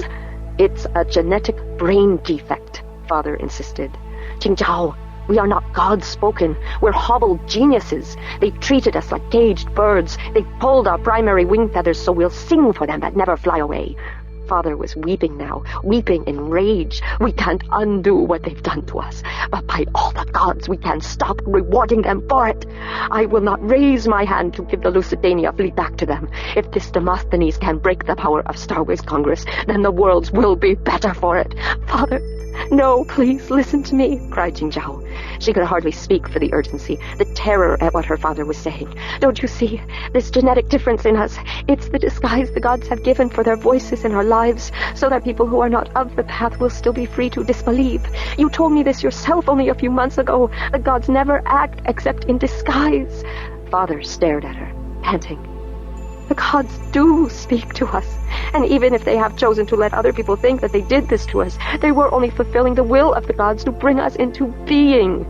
Father closed his eyes, squeezing the last of his tears between his eyelids.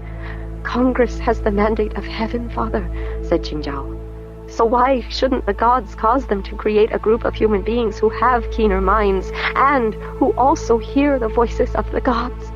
Father, how can you let your mind become so clouded that you don't see the hand of the gods in this? Father shook his head. I don't know. What you're saying, it sounds like everything I've believed all my life, but a woman you once loved many years ago has told you something else, and you believe her because you remember your love for her. But Father, she's not one of us. She hasn't heard the voice of the gods. She hasn't... Qingzhao could not go on speaking because Father was embracing her. You're right, he said. You're right. May the gods forgive me. I have to wash. I'm so unclean. I have to. He staggered up from his chair away from his weeping daughter, but without regard for propriety. For some mad reason known only to herself, Wang Mu thrust herself in front of him, blocked him. No, don't go. How dare you stop a God-spoken man who needs to be purified? Roared Father.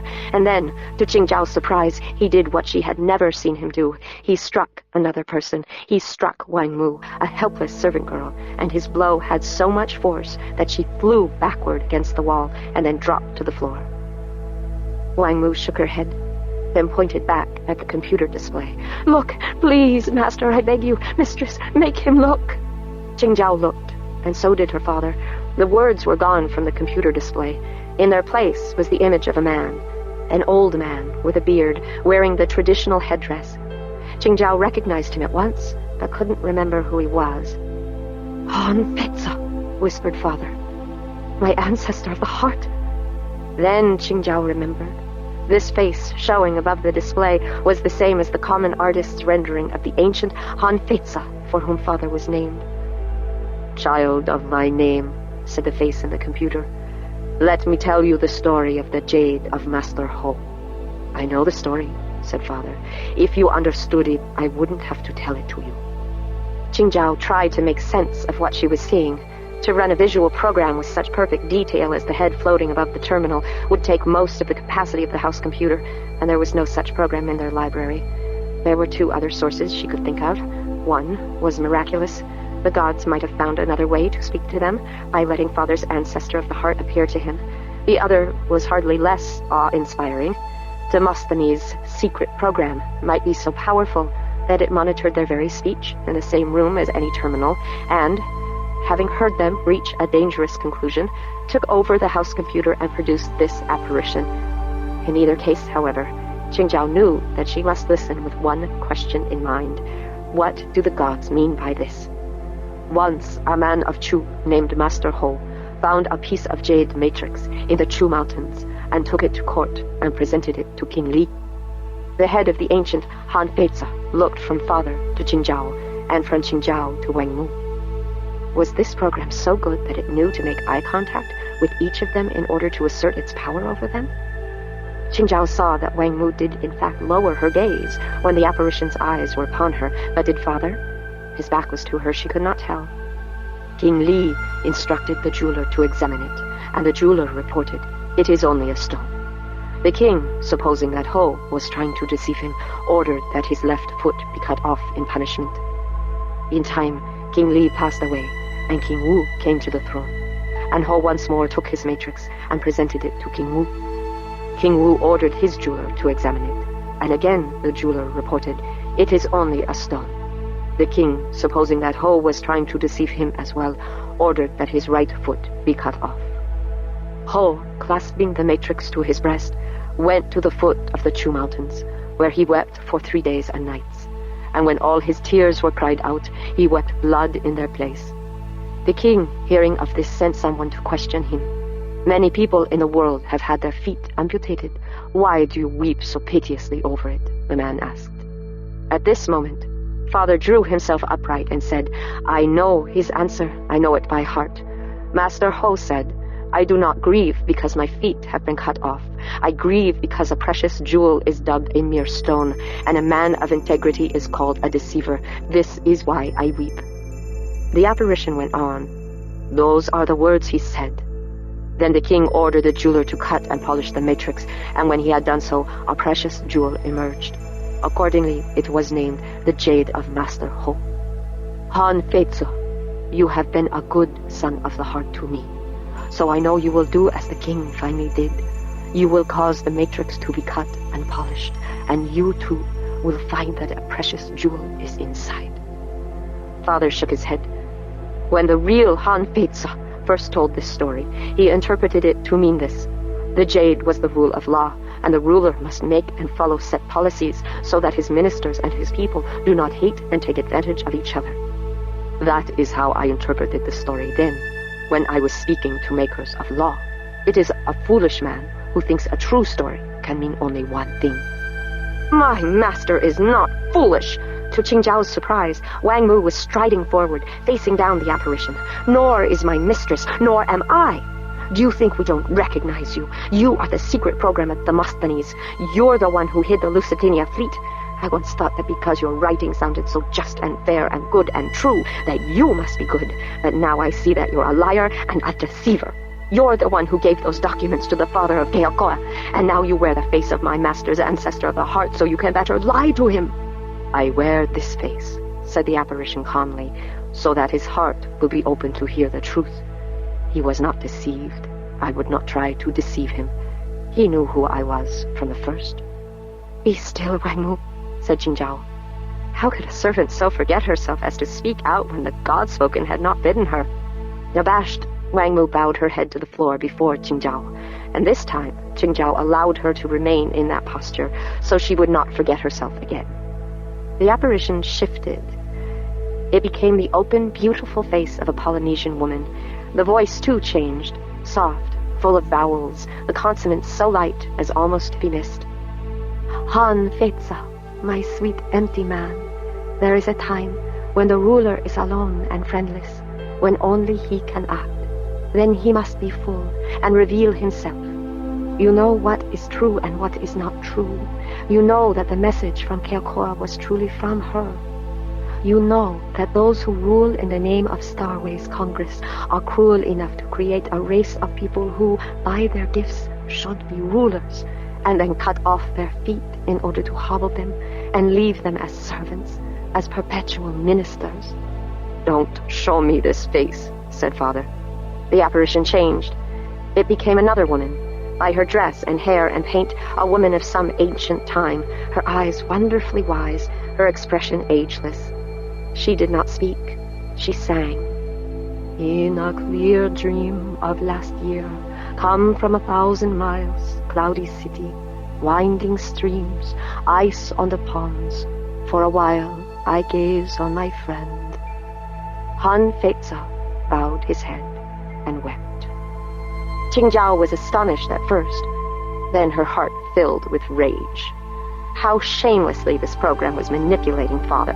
How shocking that Father turned out to be so weak before its obvious ploys. This song of Li Qingzhao was one of the saddest, dealing as it did with lovers far from each other. Father must have known and loved the poems of Li Qingzhao, or he would not have chosen her for his first child's ancestor of the heart. And this song was surely the one he sang to his beloved Keikoa before she was taken away from him to live on another world.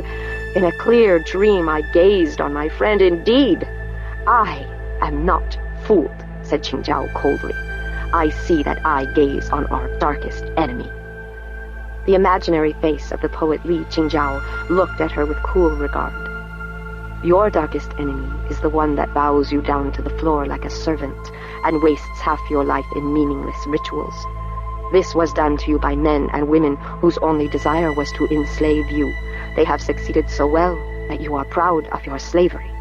I am a slave to the gods, said Qingzhao, and I rejoice in it. A slave who rejoices is a slave indeed. The apparition turned to look toward Wang Mu, whose head was still bowed to the floor.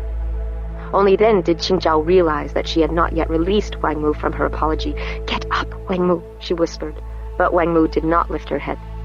You, see Wang Mu, said the apparition. Look at me. Wang Mu had not moved in response to Qingzhao, but now she obeyed the apparition. When Wang Mu looked, the apparition had again changed. Now it was the face of a god, the royal mother of the West, as an artist had once imagined her when he painted the picture that every school child saw in one of their earliest reading books. You are not a god, said Wang Mu, and you are not a slave, said the apparition, but we pretend to be whatever we must in order to survive.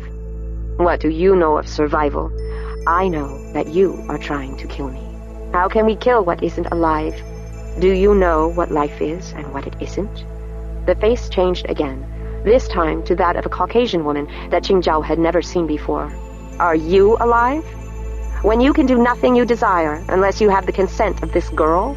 And is your mistress alive when she can do nothing until these compulsions in her brain have been satisfied? I have more freedom to act out my own will than any of you have. Don't tell me I'm not alive, and you are. Who are you? asked Si Wang Mu. Whose is this face? Are you Valentine Wiggin? Are you Demosthenes? This is the face I wear when I speak to my friends, said the apparition. They call me Jane. No human being controls me. I'm only myself.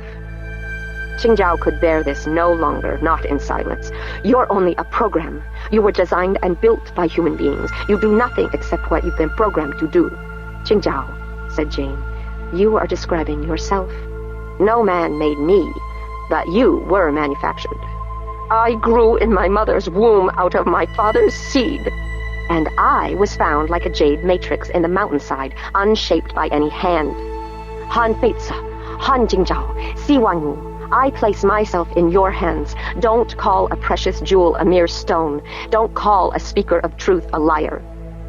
Qingzhao felt pity rising within her, but she rejected it. Now was not the time to succumb to weak feelings. The gods had created her for a reason. Surely this was the great work of her life. If she failed now, she would be unworthy forever. She would never be pure. So she would not fail. She would not allow this computer program to deceive her and win her sympathy. She turned to her father. We must notify Starways Congress at once, so they can set into motion the simultaneous shut-off of all the Ansibles as soon as clean computers can be ready to replace the contaminated ones. To her surprise, Father shook his head.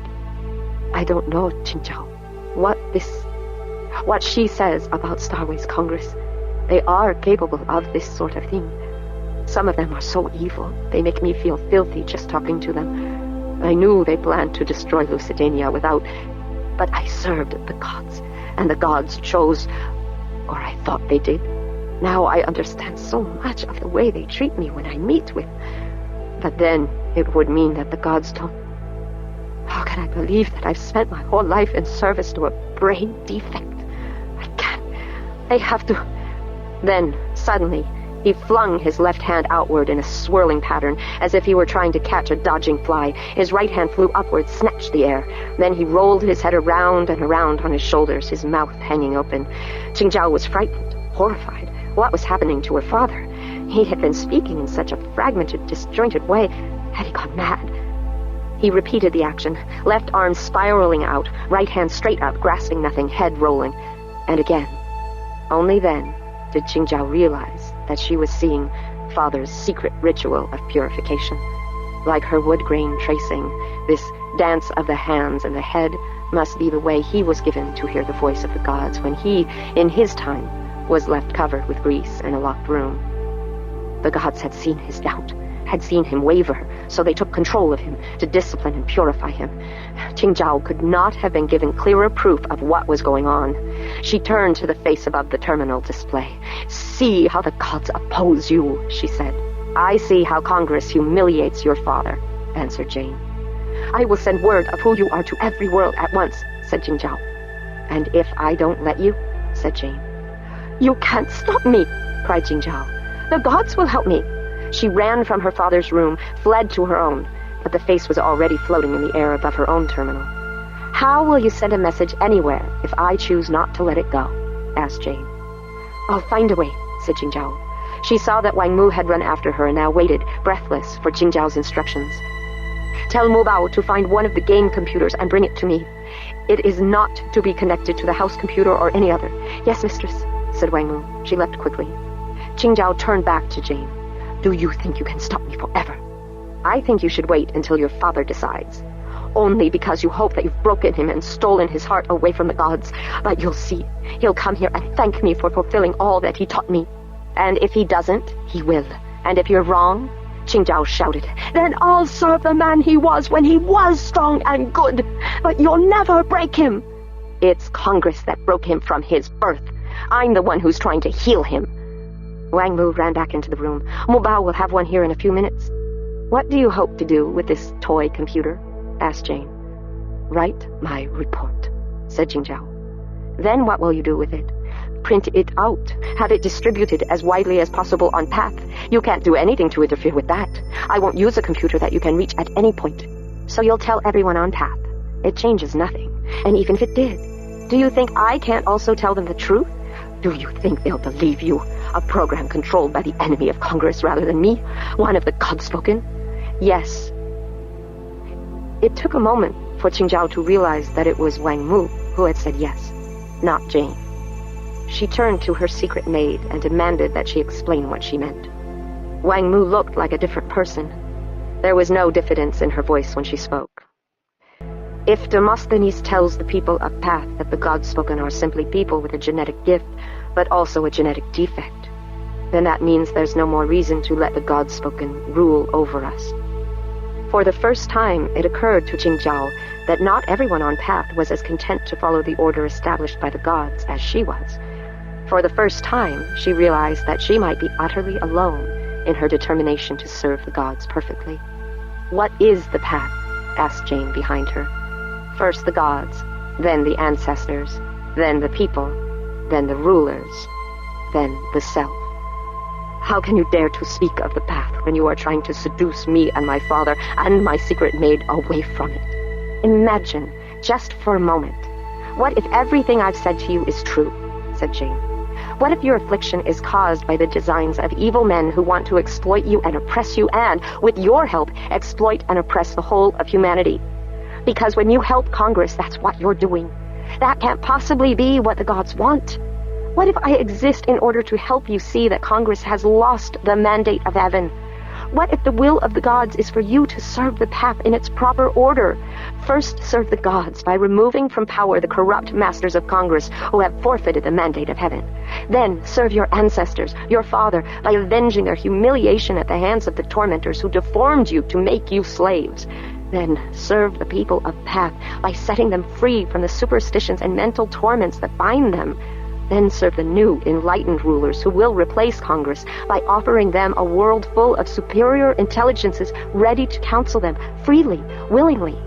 And finally, serve yourself by letting the best minds of Path find a cure for your need to waste half your waking life in these mindless rituals. Qingzhao listened to Jane's discourse with growing uncertainty. It sounded so plausible. How could Qingzhao know what the gods meant by anything?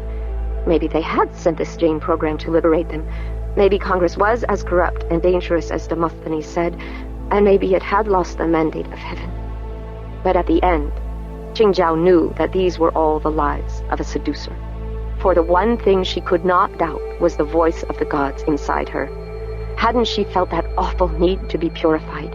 Hadn't she felt the joy of successful worship when her rituals were complete? Her relationship with the gods was the most certain thing in her life, and anyone who denied it, who threatened to take it away from her, had to be not only her enemy, but the enemy of heaven. "I'll send my report only to the Godspoken," said Qingzhao. "If the common people choose to rebel against the gods, that can't be helped. But I will serve them best by helping keep the Godspoken in power here, for that way the whole world can follow the will of the gods." "All this is meaningless," said Jane. "Even if all the Godspoken believe what you believe, you'll never get a word of it off this world unless I want you to." "There are starships," said Qingzhao. "It will take 2 generations to spread your message to every world. By then, Starways Congress will have fallen." Qingzhao was forced now to face the fact that she had been avoiding.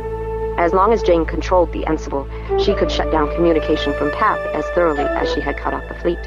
Even if Qingzhao arranged to have her report and recommendations transmitted continuously from every Ansible on Path, Jane would see to it that the only effect would be for Path to disappear from the rest of the universe as thoroughly as the fleet had disappeared.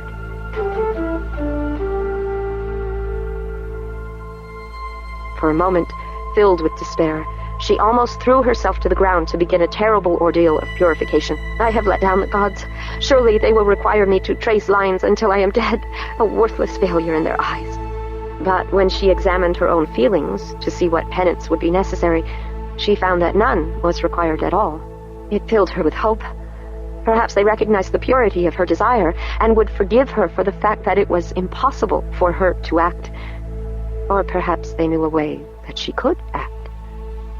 What if Path did disappear from the Ansibles of every other world? How would Congress make sense of it? What would people think? The disappearance of any world would provoke a response, but especially this world. If some in Congress did believe the gods' disguise for the creation of the Godspoken and thought that they had a terrible secret to keep, they would send a ship from the nearest world, which was only 3 years' travel away. What would happen then? Would Jane have to shut down all communications from the ship that reached them, and then from the next world when the ship returned? How long would it be before Jane had to shut down all the Ansible connections in the 100 worlds herself? 3 generations, she said. Perhaps that would do. The gods were in no hurry. It wouldn't necessarily take that long for Jane's power to be destroyed anyway. At some point, it would become obvious to everyone that a hostile power had taken control of the Ansibles, making ships and worlds disappear. Even without learning about Valentine and Demosthenes, even without guessing that it was a computer program, someone on every world would realize what had to be done and shut down the Ansibles themselves. "I have imagined something for you," said Qingzhao. "Now, imagine something for me." I and the other Godspoken arranged to broadcast nothing but my report from every Ansible on Path. You make all those Ansibles fall silent at once. What does the rest of humanity see? That we have disappeared, just like the Lusitania fleet.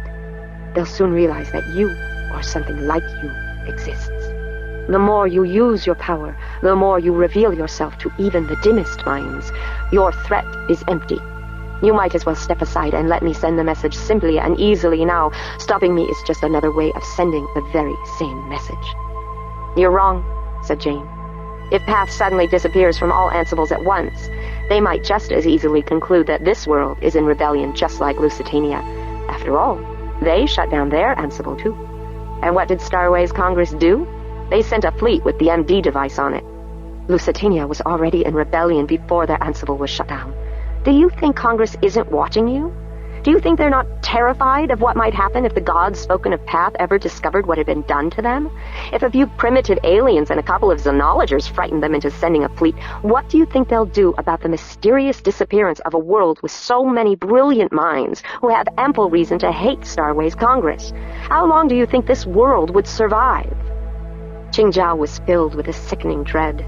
It was always possible that this much of Jane's story was true, that there were people in Congress who were deceived by the disguise of the gods, who thought that the gods spoken of Path had been created solely by genetic manipulation. And if there were such people, they might act as Jane described. What if a fleet came against Path? What if Starways Congress had ordered them to destroy the whole world without any negotiation? Then her reports would never be known, and everything would be gone. It would all be for nothing. Could that possibly be the desire of the gods? Could Starways Congress still have the mandate of heaven and yet destroy a world? "Remember the story of Iya, the great cook," said Jane. "His master said one day, 'I have the greatest cook in all the world. Because of him, I have tasted every flavor known to man except the taste of human flesh.'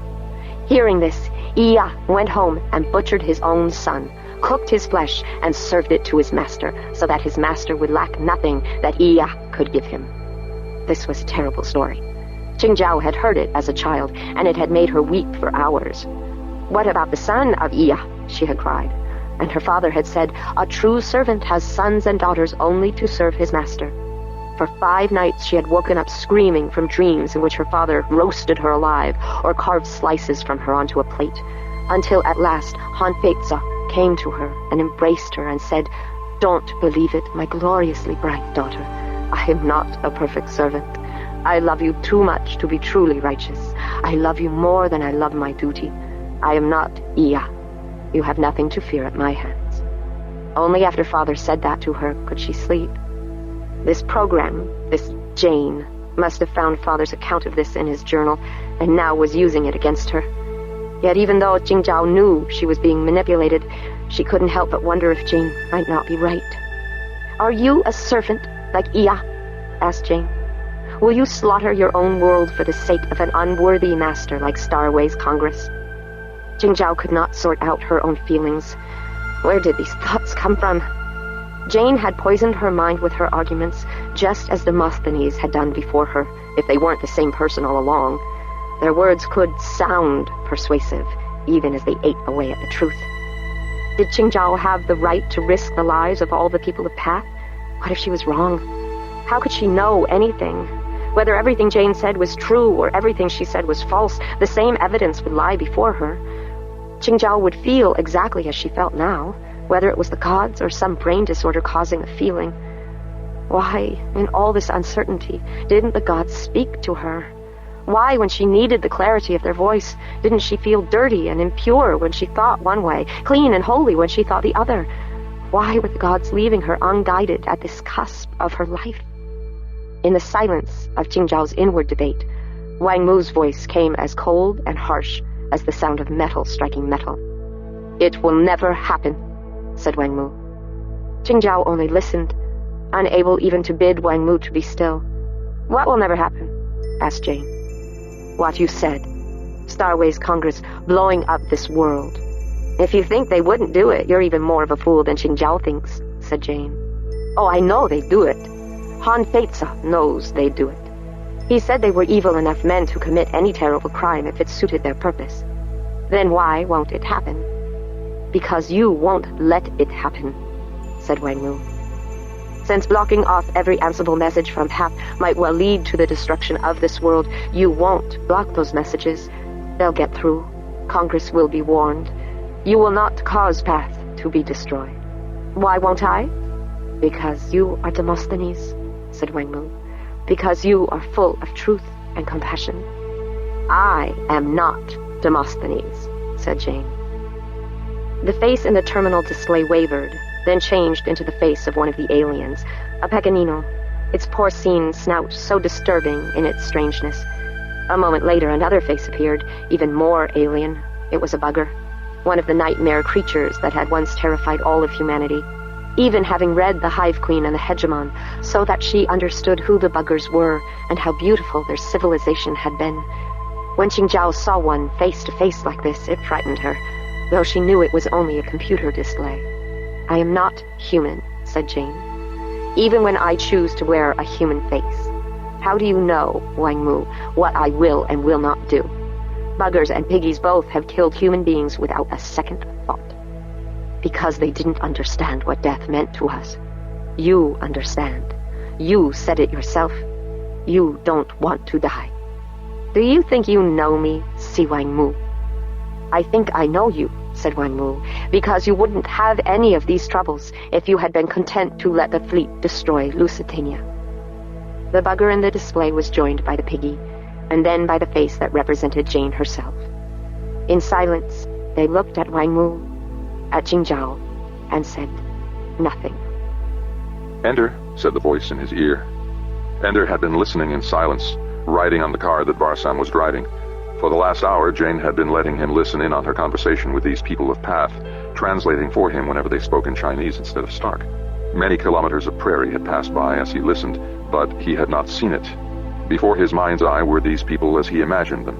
Hanfeize, Ender well knew that name, tied as it was to the treaty that ended his hope that a rebellion of the colony worlds would put an end to Congress, or at least turn its fleet away from Lusitania. But now, Jane's existence, and perhaps the survival of Lusitania and all its peoples, hinged on what was thought and said and decided by two young girls in a bedroom on an obscure colony world. Qingzhao, I know you well, thought Ender. You are such a bright one, but the light you see by comes entirely from the stories of your gods. You are like the Pequenino brothers who sat and watched my stepson die, able at any time to save him by walking a few dozen steps to fetch his food with its anti-descolada agents. They weren't guilty of murder. Rather, they were guilty of too much belief in a story they were told. Most people are able to hold most stories they're told in abeyance, to keep a little distance between the story and their inmost heart. But for these brothers, and for you, Jingzhao, the terrible lie has become the self-story, the tale that you must believe if you are to remain yourself. How can I blame you for wanting us all to die? You are so filled with the largeness of the gods. How can you have compassion for such small concerns as the lives of 3 species of Raman? I know you, Qingzhao, and I expect you to behave no differently from the way you do. Perhaps someday, confronted by the consequences of your own actions, you might change, but I doubt it. Few who are captured by such a powerful story are ever able to win free of it. But you, Wang Mu, you are owned by no story. You trust nothing but your own judgment. Jane has told me what you are, how phenomenal your mind must be to learn so many things so quickly, to have such a deep understanding of the people around you.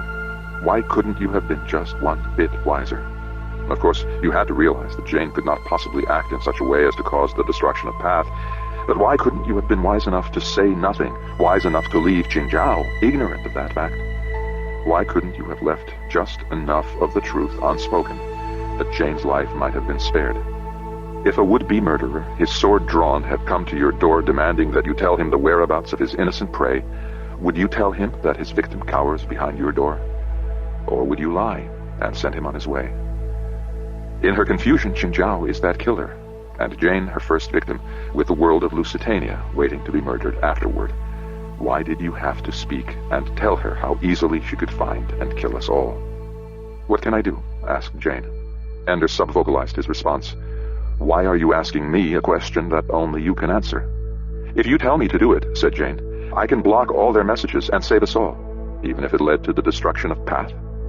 If you tell me to, she pleaded, even though you know that in the long run you'll probably be discovered anyway, that the fleet will probably not be turned away from us in spite of all you can do. If you tell me to live, Ender, then I can do what it takes to live. Then do it, said Ender. Cut off Path's Ansible communications. Did he detect a tiny fraction of a second in which Jane hesitated? She could have had many hours of inward argument during that micro-pause. Command me, said Jane. I command you. Again, that tiny hesitation. Then, make me do it, she insisted. How can I make you do it if you don't want to? I want to live, she said. Not as much as you want to be yourself, said Ender. Any animal is willing to kill in order to save itself. Any animal is willing to kill the other, said Ender. But the higher beings include more and more living things within their self-story, until at last there is no other, until the needs of others are more important than any private desires. The highest beings of all are the ones who are willing to pay any personal cost for the good of those who need them. I would risk hurting Path, said Jane, if I thought it would really save Lusitania. But it wouldn't. I'd try to drive Qingzhao into helpless madness if I thought it could save the Hive Queen and the Pequeninos.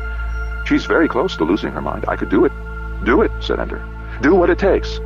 I can't, said Jane, because it would only hurt her and wouldn't save us in the end.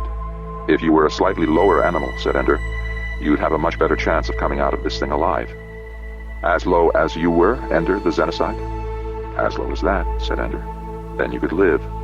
Or perhaps if I were as wise as you were then. I have my brother Peter inside me, as well as my sister Valentine, said Ender. The beast as well as the angel. That's what you taught me, back when you were nothing but the program we called the fantasy game. Where is the beast inside me? You don't have one, said Ender. Maybe I'm not really alive at all, said Jane. Maybe because I never passed through the crucible of natural selection, I lack the will to survive. Or maybe you know, in some secret place within yourself, that there's another way to survive, a way that you simply haven't found yet. That's a cheerful thought, said Jane. I'll pretend to believe in that. Penso que Deus te abençoe, said Ender. Oh, you're just getting sentimental, said Jane.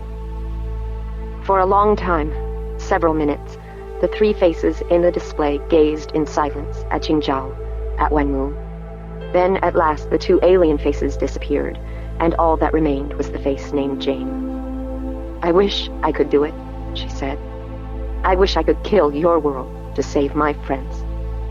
Relief came to Qingzhao like the first strong breath to a swimmer who nearly drowned. So you can't stop me, she said triumphantly. I can send my message. Qingzhao walked to the terminal and sat down before Jane's watching face, but she knew that the image in the display was an illusion. If Jane watched, it was not with those human eyes. It was with the visual sensors of the computer. It was all electronics, infinitesimal machinery, but machinery nonetheless, not a living soul. It was irrational to feel ashamed under that illusionary gaze. Mistress, said Wangmu. Later, said Qingzhao. If you do this, Jane will die. They'll shut down the Ansibles and kill her. What doesn't live cannot die, said Qingzhao. The only reason you have the power to kill her is because of her compassion. If she seems to have compassion, it's an illusion. She was programmed to simulate compassion, that's all. Mistress, if you kill every manifestation of this program, so that no part of her remains alive, how are you different from Ender the Xenocide, who killed all the buggers 3,000 years ago? Maybe I'm not different, said Qingzhao. Maybe Ender also was the servant of the gods. Wangmu knelt beside Qingzhao and wept on the skirt of her gown. I beg you, mistress, don't do this evil thing. But Qingzhao wrote her report. It stood as clear and simple in her mind as if the gods had given the words to her. To Starways Congress. The seditious writer known as Demosthenes is a woman now on or near Lusitania. She has control of or access to a program that has infested all Ansible computers, causing them to fail to report messages from the fleet and concealing the transmission of Demosthenes' own writings. The only solution to this problem is to extinguish the program's control over Ansible transmissions by disconnecting all Ansibles from their present computers and bringing clean, new computers online all at once. For the present, I have neutralized the program, allowing me to send this message and probably allowing you to send your orders to all the worlds. But that cannot be guaranteed now and certainly cannot be expected to continue indefinitely, so you must act quickly. I suggest you set a date exactly 40 standard weeks from today for all Ansibles to go offline at once for a period of at least one standard day. All the new Ansible computers, when they go online, must be completely unconnected to any other computer. From now on, Ansible messages must be manually re-entered at each Ansible computer so that electronic contamination will never be possible again. If you retransmit this message immediately to all Ansibles using your code of authority, my report will become your orders. No further instructions will be needed, and Demosthenes' influence will end. If you do not act immediately, I will not be responsible for the consequences. To this report, Qingzhao affixed her father's name and the authority code he had given her. Her name would mean nothing to Congress, but his name would be heeded, and the presence of his authority code would ensure that it was received by all the people who had particular interest in his statements. The message finished, Qingzhao looked up into the eyes of the apparition before her, with her left hand resting on Wangmu's shuddering back, and her right hand over the transmit key. Qingzhao made her final challenge. Will you stop me, or will you allow this? To which Jane answered, Will you kill a Raman who has done no harm to any living soul, or will you let me live? Qingzhao pressed the transmit button. Jane bowed her head and disappeared. It would take several seconds for the message to be routed by the house computer to the nearest Ansible. From there, it would go instantly to every Congress authority on every one of the 100 worlds, and many of the colonies as well. On many receiving computers, it would be just one more message in the queue, but on some, perhaps hundreds, Father's code would give it enough priority that already someone would be reading it, realizing its implications and preparing a response, if Jane, in fact, had let the message through. So, Qingzhao waited for a response. Perhaps the reason no one answered immediately was because they had to contact each other and discuss this message and decide quickly what had to be done. Perhaps that was why no reply came to the empty display above her terminal. The door opened. It would be Mubao with the game computer. "Put it in the corner by the north window," said Qingzhao without looking. "I may yet need it, though I hope not." Qingzhao. It was Father, not Mubao at all. Qingzhao turned to him, knelt at once to show her respect, but also her pride. "Father, I've made your report to Congress. While you communed with the gods, I was able to neutralize the enemy program and send the message telling how to destroy it. I am waiting for their answer." She waited for Father's praise. "You did this?" he asked, "without waiting for me? You spoke directly to Congress and didn't ask for my consent. You were being purified, Father. I fulfilled your assignment. But then Jane will be killed. That much is certain," said Qingzhao. "Whether contact with the Lusitania fleet will be restored then or not, I can't be sure." Suddenly, she thought of a flaw in her plans. "But the computers on the fleet will also be contaminated by this program. When the contact is restored, the program can retransmit itself and... But then, all we'll have to do is blank out the Ansibles one more time." Father was not looking at her. He was looking at the terminal display behind her. Qingzhao turned to see. It was a message from Congress, with the official seal displayed. It was very brief, in the clip style of the bureaucracy. "Han, brilliant work. Have transmitted your suggestions as our orders. Contact with the fleet already restored. Did daughter help per your note, 14 FE 3A? Medals for both, if so." "Then it's done," murmured Father. "They'll destroy Lusitania. The Pequeninos, all those innocent people." "Only if the gods wish it," said Qingzhao. She was surprised that Father sounded so morose. Wang Mu raised her head from Qingzhao's lap, her face red and wet with weeping. "And Jane and Demosthenes will be gone as well," she said. Qingzhao gripped Wang Mu by the shoulder, held her an arm's length away. "Demosthenes is a traitor," said Qingzhao. But Wang Mu only looked away from her, turning her gaze up to Han Feizi. Qingzhao also looked to her father. "And Jane? Father, you saw what she was, how dangerous." "She tried to save us," said Father, "and we thanked her by setting in motion her destruction." Qingzhao couldn't speak or move, could only stare at Father as he leaned over her shoulder and touched the save key, then the clear key. "Jane," said Father, "if you hear me, please forgive me." There was no answer from the terminal. "May all the gods forgive me," said Father. "I was weak in the moment when I should have been strong, and so my daughter has innocently done evil in my name." He shuddered. "I must purify myself." The word plainly tasted like poison in his mouth. "That will last forever too, I'm sure." He stepped back from the computer, turned away, and left the room. Wang Mu returned to her, crying.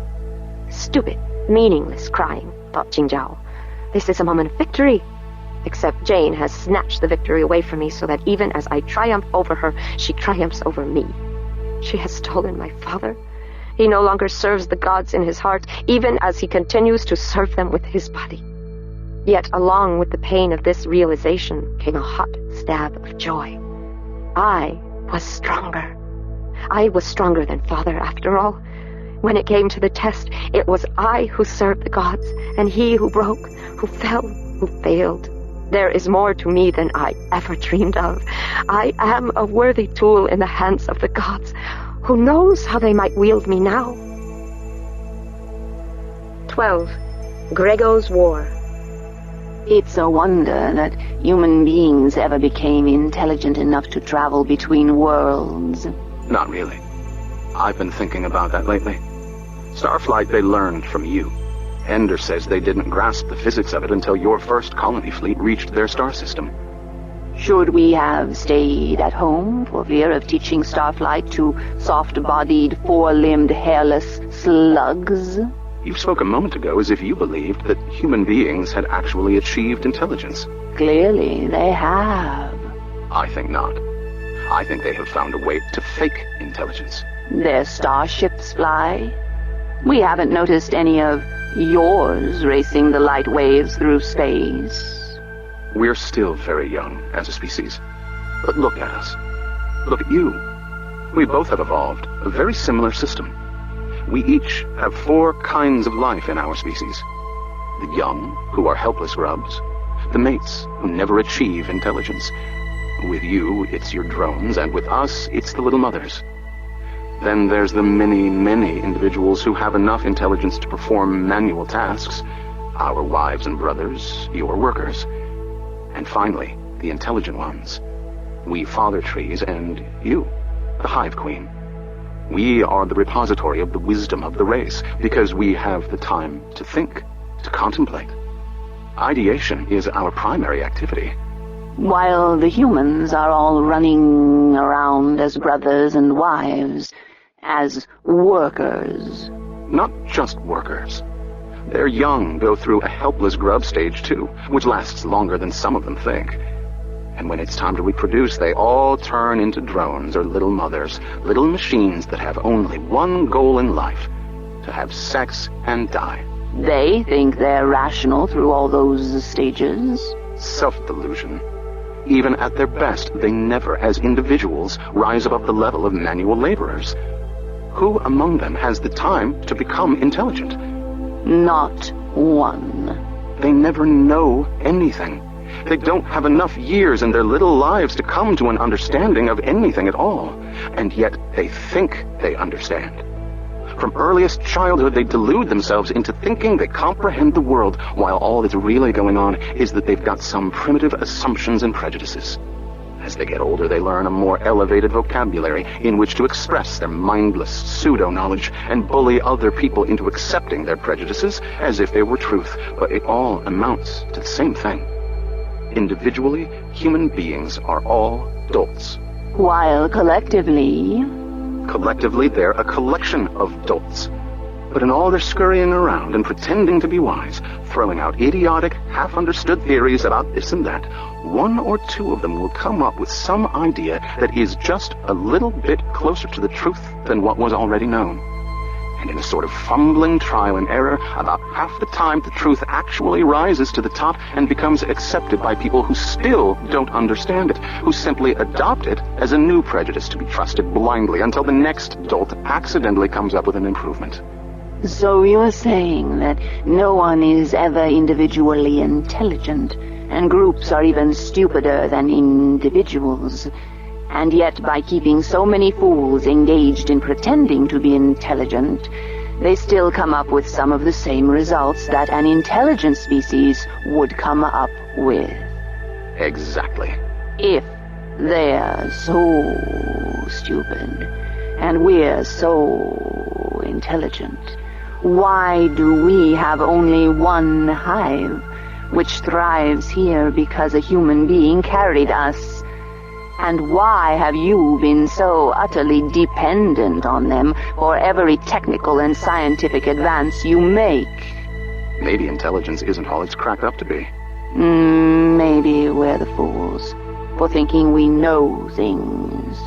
Maybe humans are the only ones who can deal with the fact that nothing can ever be known at all.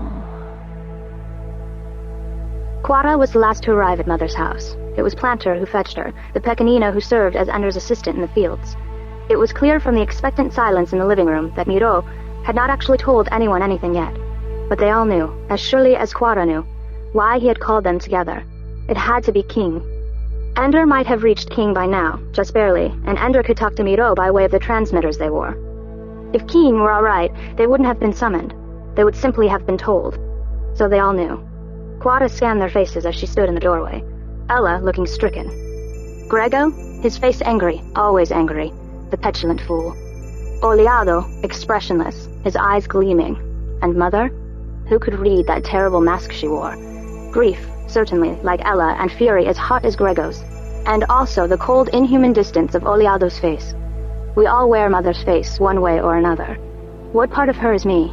If I could understand myself, what would I then recognize in Mother's twisted posture in her chair? He died of the descolada, Miro said. This morning. Andrew got there just now. Don't say that name, Mother said. Her voice was husky with ill-contained grief. He died as a martyr, said Miro. He died as he would have wanted to. Mother got up from her chair, awkwardly. For the first time, Quara realized that Mother was getting old.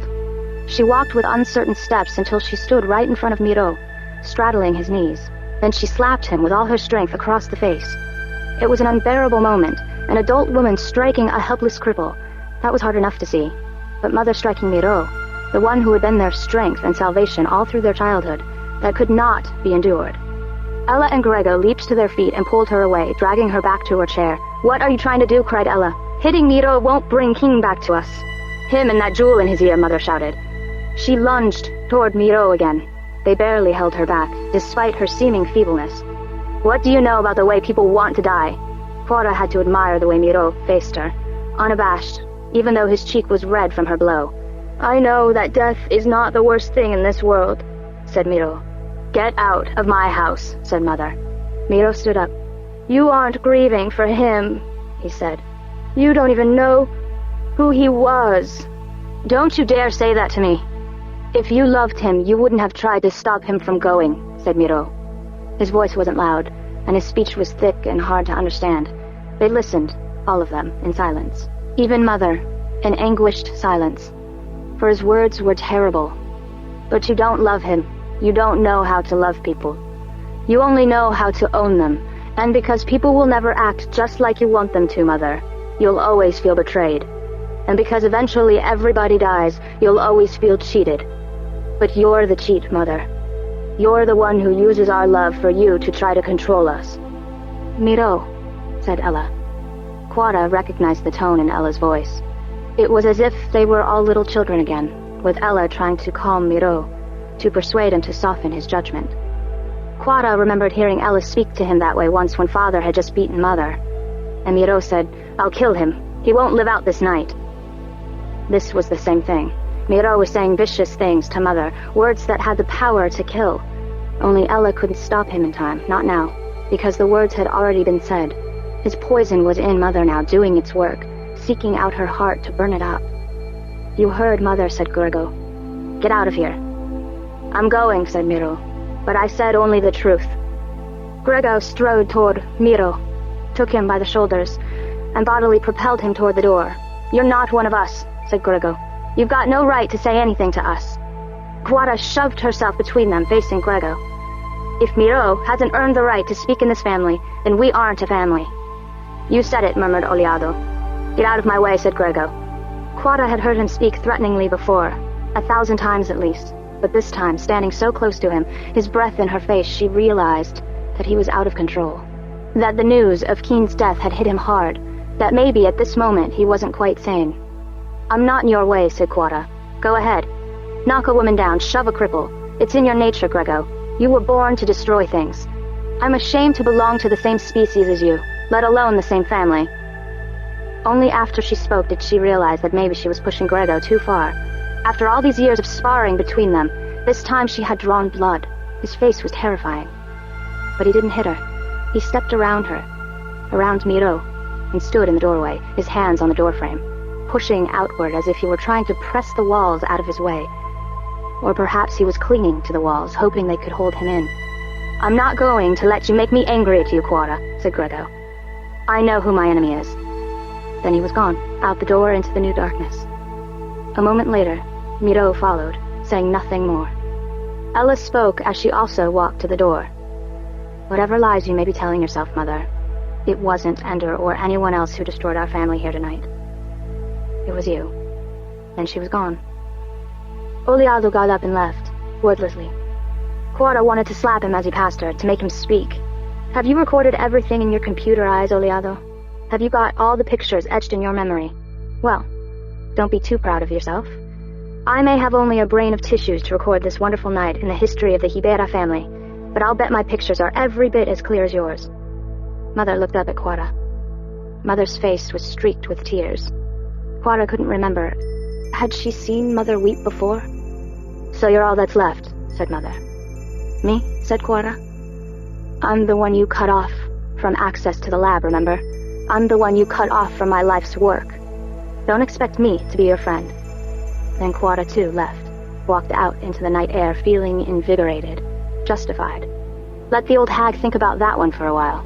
See if she likes feeling cut off, the way she made me feel. It was maybe 5 minutes later when Quara was nearly to the gate, when the glow of her riposte had faded, that she began to realize what she had done to her mother. What they all had done. Left Mother alone. Left her feeling that she had lost not just King, but her entire family. That was a terrible thing to do to her, and Mother didn't deserve it. Quara turned at once and ran back to the house, but as she came through the door, Ella also entered the living room from the other door, the one that led back farther into the house. She isn't here, said Ella. Nossa Senora, said Quara. I said such awful things to her. We all did. She needed us. King is dead, and all we could do. When she hit Miro like that, it was... To her surprise, Quara found herself weeping, clinging to her older sister.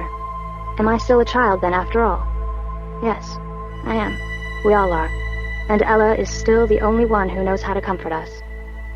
Ella, was King the only one who held us together? Aren't we a family anymore, now that he's gone? I don't know, said Ella. What can we do? In answer, Ella took her hand and led her out of the house.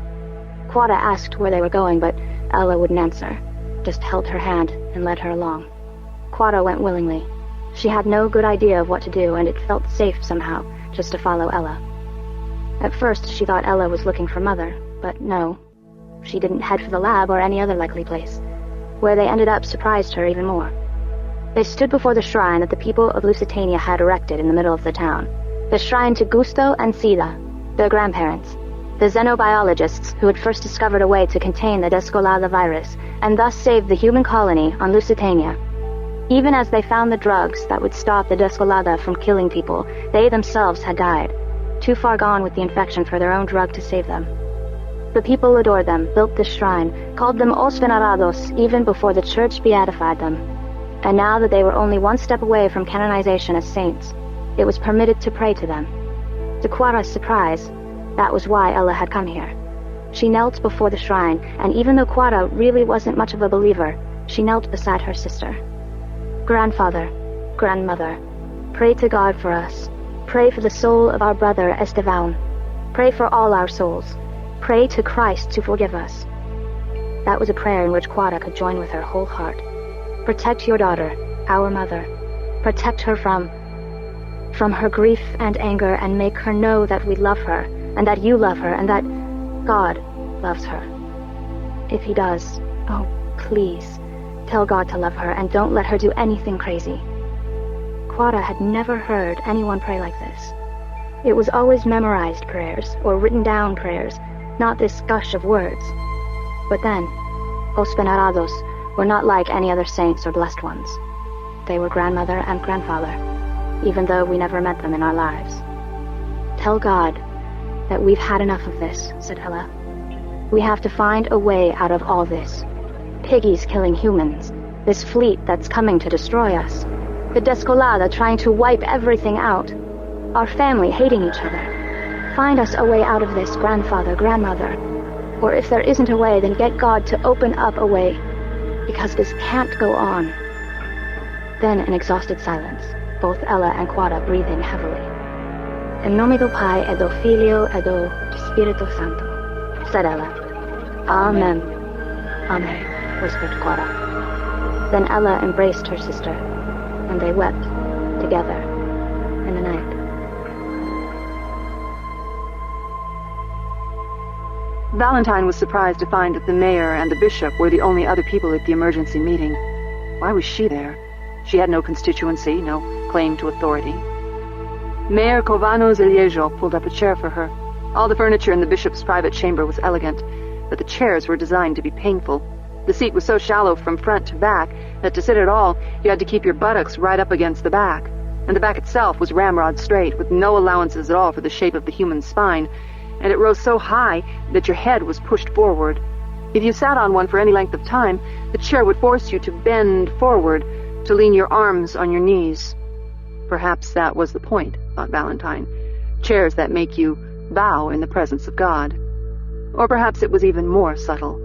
The chairs were designed to make you so physically uncomfortable that you longed for a less corporeal existence. Punish the flesh, so you'll prefer to live in the spirit. You look puzzled, said Bishop Pellegrino. I can see why the two of you would confer in an emergency, said Valentine. Did you need me to take notes? Sweet humility, said Pellegrino. But we have read your writings, my daughter, and we would be fools not to seek out your wisdom in a time of trouble. Whatever wisdom I have, I'll give you, said Valentine, but I wouldn't hope for much. With that, Mayor Covano plunged into the subject of the meeting. There are many long-term problems, he said, but we won't have much chance to solve those if we don't solve the immediate one. Last night, there was some kind of quarrel at the Hibera house. Why must our finest minds be grouped in our most unstable family? Murmured the bishop. They aren't the most unstable family, Bishop Pellegrino, said Valentine. They're merely the family whose inner quakings cause the most perturbation at the surface. Other families suffer much worse turmoil, but you never notice because they don't matter so much to the colony. The bishop nodded sagely, but Valentine suspected that he was annoyed at being corrected on so trivial a point. Only it wasn't trivial, she knew. If the bishop and the mayor started thinking that the Hibera family was more unstable than in fact it was, they might lose trust in Ella or Miro or Novinia, all of whom were absolutely essential if Lusitania were to survive the coming crises. For that matter, even the most immature ones, Quara and Grego, might be needed. They had already lost King, probably the best of them all. It would be foolish to throw the others away as well. Yet if the colony's leaders were to start misjudging the Hiberas as a group, they would soon misjudge them as individuals, too. Last night, Mayor Covano continued, the family dispersed, and as far as we know, few of them are speaking to any of the others. I tried to find Novinia, and only recently learned that she has taken refuge with the children of the mind of Christ, and won't see or speak to anyone. Ella tells me that her mother has put a seal on all the files in the xenobiology laboratory, so that work there has come to an absolute standstill this morning. Quara is with Ella, believe it or not. The boy Miro is outside the perimeter somewhere. Oliado is at home, and his wife says he has turned his eyes off, which is his way of withdrawing from life. So far, said Pellegrino, it sounds like they're all taking Father Esteban's death very badly. I must visit with them and help them. All of these are perfectly acceptable grief responses, said Covano, and I wouldn't have called this meeting if this were all. As you say, Your Grace, you would deal with this as their spiritual leader without any need for me. Grego? Said Valentine, realizing who had not been accounted for in Covano's list. Exactly, said Covano. His response was to go into a bar, several bars before the night was over, and tell every half-drunk paranoid bigot in Milagre, of which we have our fair share, that the piggies have murdered Father King in cold blood. Que Deus nos abençoe, murmured Bishop Pellegrino. One of the bars had a disturbance, said Covano. Windows shattered, chairs broken, 2 men hospitalized. A brawl? Asked the bishop. Not really, just anger vented in general. So they got it out of their system. I hope so, said Covano, but it seemed only to stop when the sun came up, and when the constable arrived. Constable? Asked Valentine. Just one? He heads a volunteer police force, said Covano, like the volunteer fire brigade. 2-hour patrols. We woke some up. It took 20 of them to quiet things down. We only have about 50 on the whole force, usually with only 4 on duty at any one time. They usually spend the night walking around telling each other jokes. And some of the off-duty police were among the ones trashing the bar. So you're saying they're not terribly reliable in an emergency? Well, they behaved splendidly last night, said Covano. The ones who were on duty, I mean. Still, there's not a hope of them controlling a real riot, said Valentine. They handled things last night, said Bishop Pellegrino. Tonight, the first shock will have worn off. On the contrary, said Valentine. Tonight, the word will have spread. Everyone will know about King's death, and the anger will be all the hotter. Perhaps, said Mayor Covano. But what worries me is the next day, when Andrew brings the body home. Father Esteban wasn't all that popular a figure. He never went drinking with the boys, but he was a kind of spiritual symbol. As a martyr, he'll have a lot more people wanting to avenge him than he ever had disciples wanting to follow him during his life. So you're saying we should have a small and simple funeral, said Pellegrino. I don't know, said Covano. Maybe what the people need is a big funeral where they can vent their grief and get it all out and over with. The funeral is nothing, said Valentine.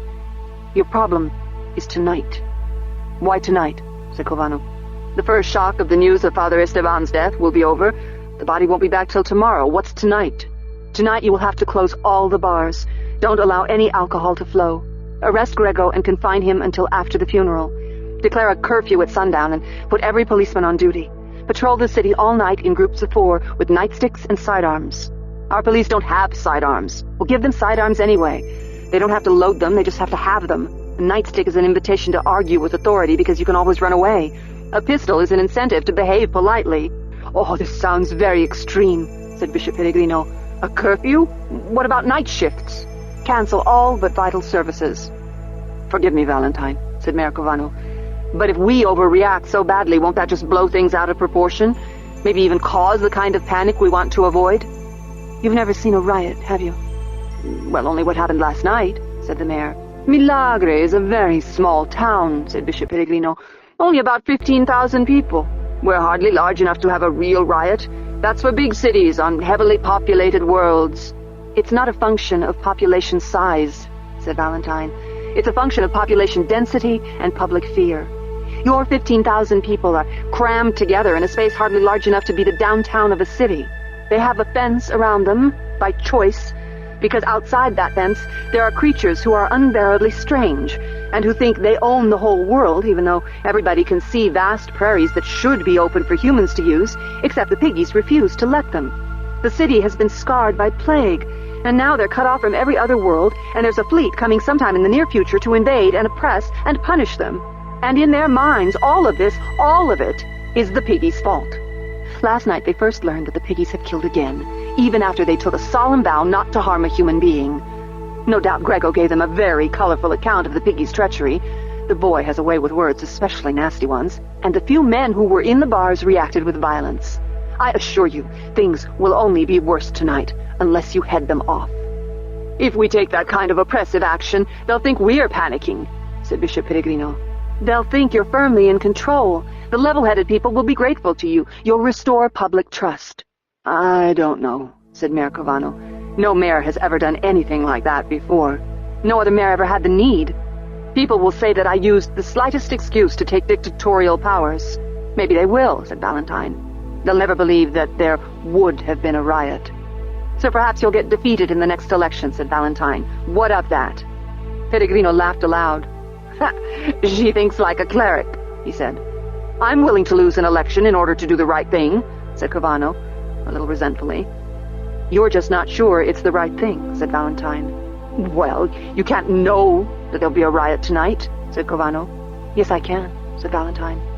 I promise that unless you take firm control right now and stifle any possibility of crowds forming tonight, you will lose a lot more than the next election. The bishop was still chuckling. This doesn't sound like the woman who told us that whatever wisdom she had, she would share, but we mustn't hope for much. If you think I'm overreacting, what do you propose? I'll announce a memorial service for Keene tonight, and prayers for peace and calm. That will bring to the cathedral exactly the people who would never be part of a riot anyway, said Valentine. You don't understand how important faith is to the people of Lusitania, said Pellegrino. And you don't understand how devastating fear and rage can be, and how quickly religion and civilization and human decency are forgotten when a mob forms. I'll put all the police on alert tonight, said Mayor Covano, and put half of them on duty from dusk to midnight.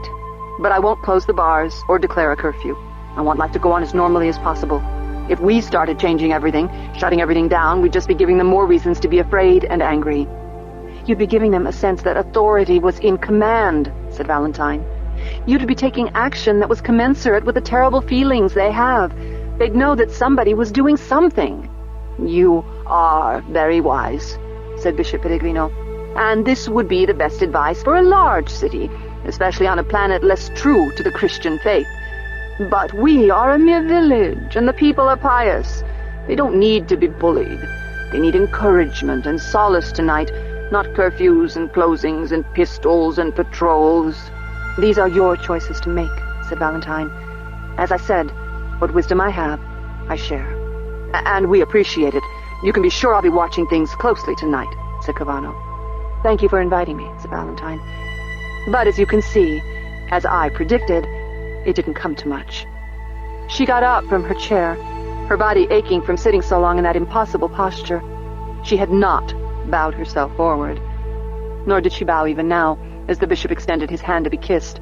Instead, she shook his hand firmly, then shook Mayor Covano's hand, as equals, as strangers. She left the room, burning inside. She had warned them and told them what they ought to do. But like most leaders who had never faced a real crisis, they didn't believe that anything would be different tonight from most other nights. People only really believe in what they've seen before. After tonight, Covano will believe in curfews and closings at times of public stress. But by then it will be too late. By then they will be counting the casualties. How many graves would be dug beside kings, and whose bodies would go into them? Though Valentine was a stranger here, and knew very few of the people, she couldn't just accept the riot as inevitable. There was only one other hope. She would talk to Grego. Try to persuade him of the seriousness of what was happening here. If he went from bar to bar tonight, counseling patients, speaking calmly, then the riot might be forestalled. Only he had any chance of doing it. They knew him. He was King's brother. He was the one whose words had so angered them last night. Enough men might listen to him that the riot might be contained, forestalled, channeled.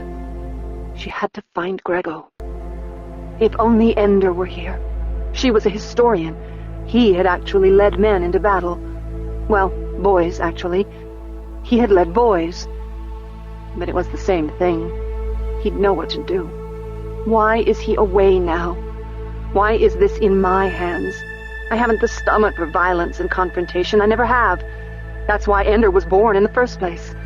A third child, conceived at government request, in an era when parents weren't usually allowed to have more than two without devastating legal sanctions, because Peter had been too vicious, and she, Valentine, had been too mild. Ender would have taught the mayor and the bishop into acting sensibly, and if he couldn't, he would have known how to go into town himself, calm things down, keep things under control. As she wished for Ender to be with her, though, she knew that even he couldn't control what was going to happen tonight. Maybe even what she had suggested wouldn't have been enough. She had based her conclusions about what would happen tonight on all that she had seen and read on many different worlds, in many different times. Last night's conflagration would definitely spread much farther tonight. But now she was beginning to realize that things might be even worse than she had first assumed. The people of Lusitania had lived in unexpressed fear on an alien world for far too long. Every other human colony had immediately spread out, taken possession of their world, made it their own within a few generations. The humans of Lusitania still lived in a tiny compound, a virtual zoo with terrifying swine-like creatures peering in at them through the bars. What was pent up within these people could not be estimated. It probably could not even be contained. Not for a single day. The deaths of Lebo and Peepo in past years had been bad enough, but they had been scientists, working among the piggies. With them it was like airplane crashes or starship explosions. If only the crew was aboard, then the public didn't get quite so upset. The crew was being paid for the risk they took. Only when civilians were killed did such accidents cause fear and outrage. And in the minds of the people of Lusitania, King was an innocent civilian. No, more than that. He was a holy man, bringing brotherhood and holiness to these undeserving half-animals. Killing him was not just bestial and cruel, it was also sacrilege. The people of Lusitania were every bit as pious as Bishop Pellegrino thought. What he forgot was the way pious people had always reacted to insults against their god. Pellegrino didn't remember enough of Christian history, thought Valentine, or perhaps he simply thought that all that sort of thing had ended with the Crusades.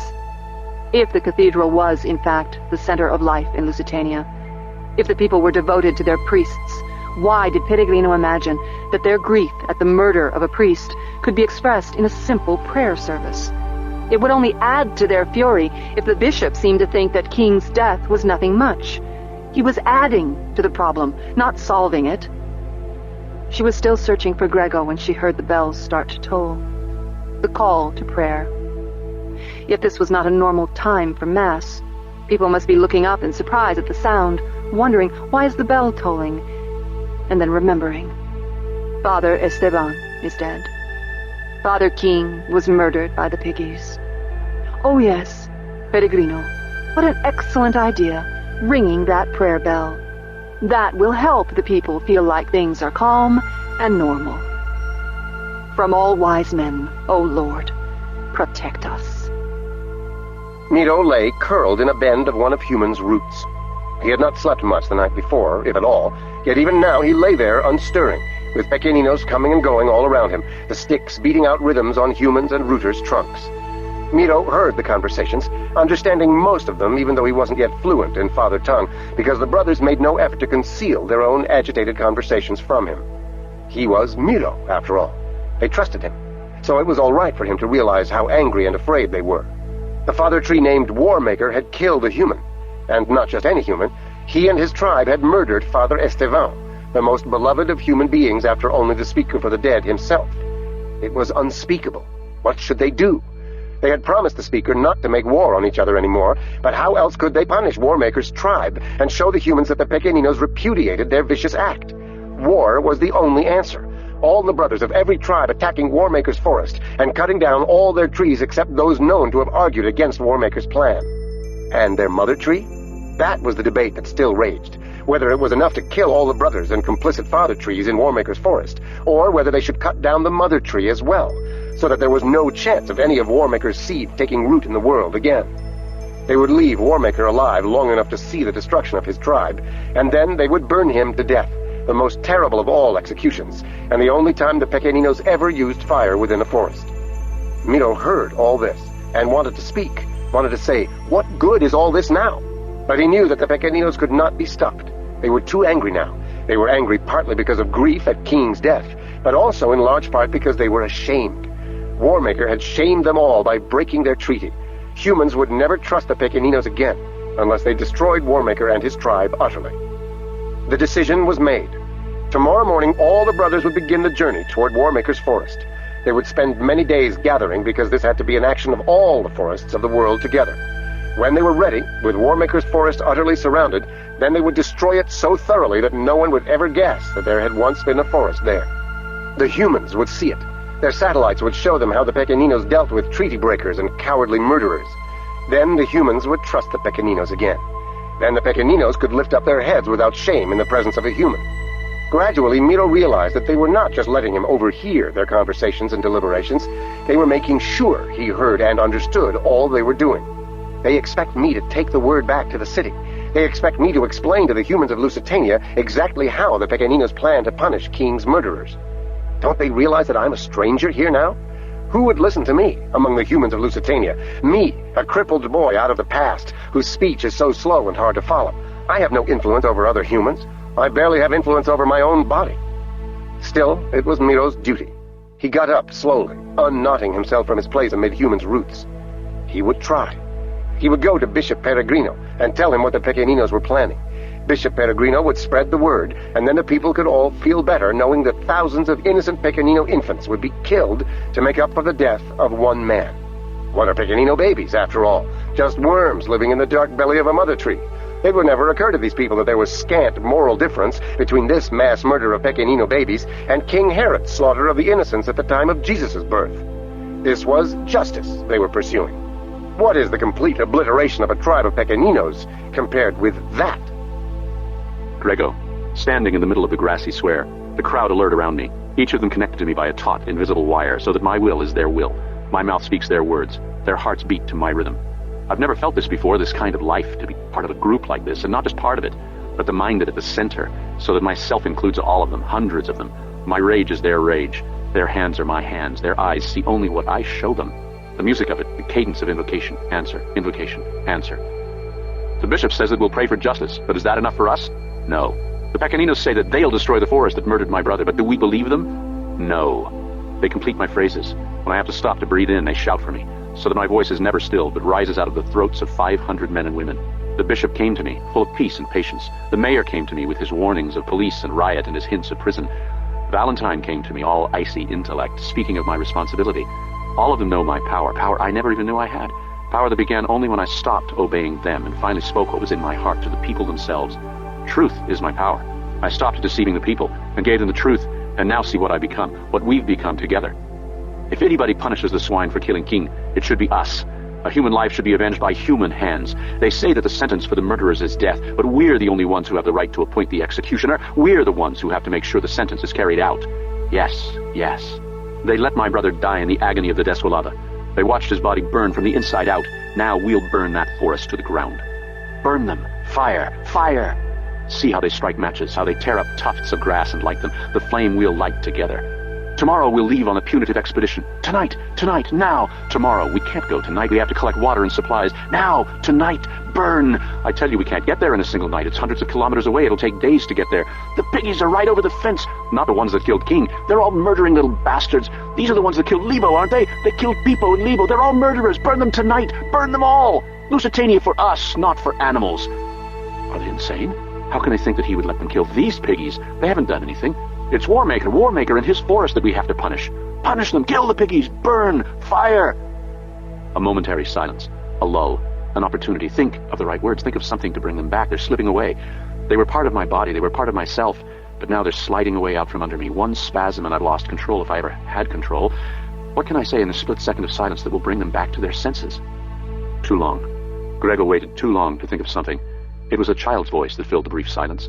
The voice of a boy not yet into his manhood. Exactly the sort of innocent voice that could cause the brimming holy rage within their hearts to erupt, to flow into irrevocable action. Cried the child, "For King and Christ!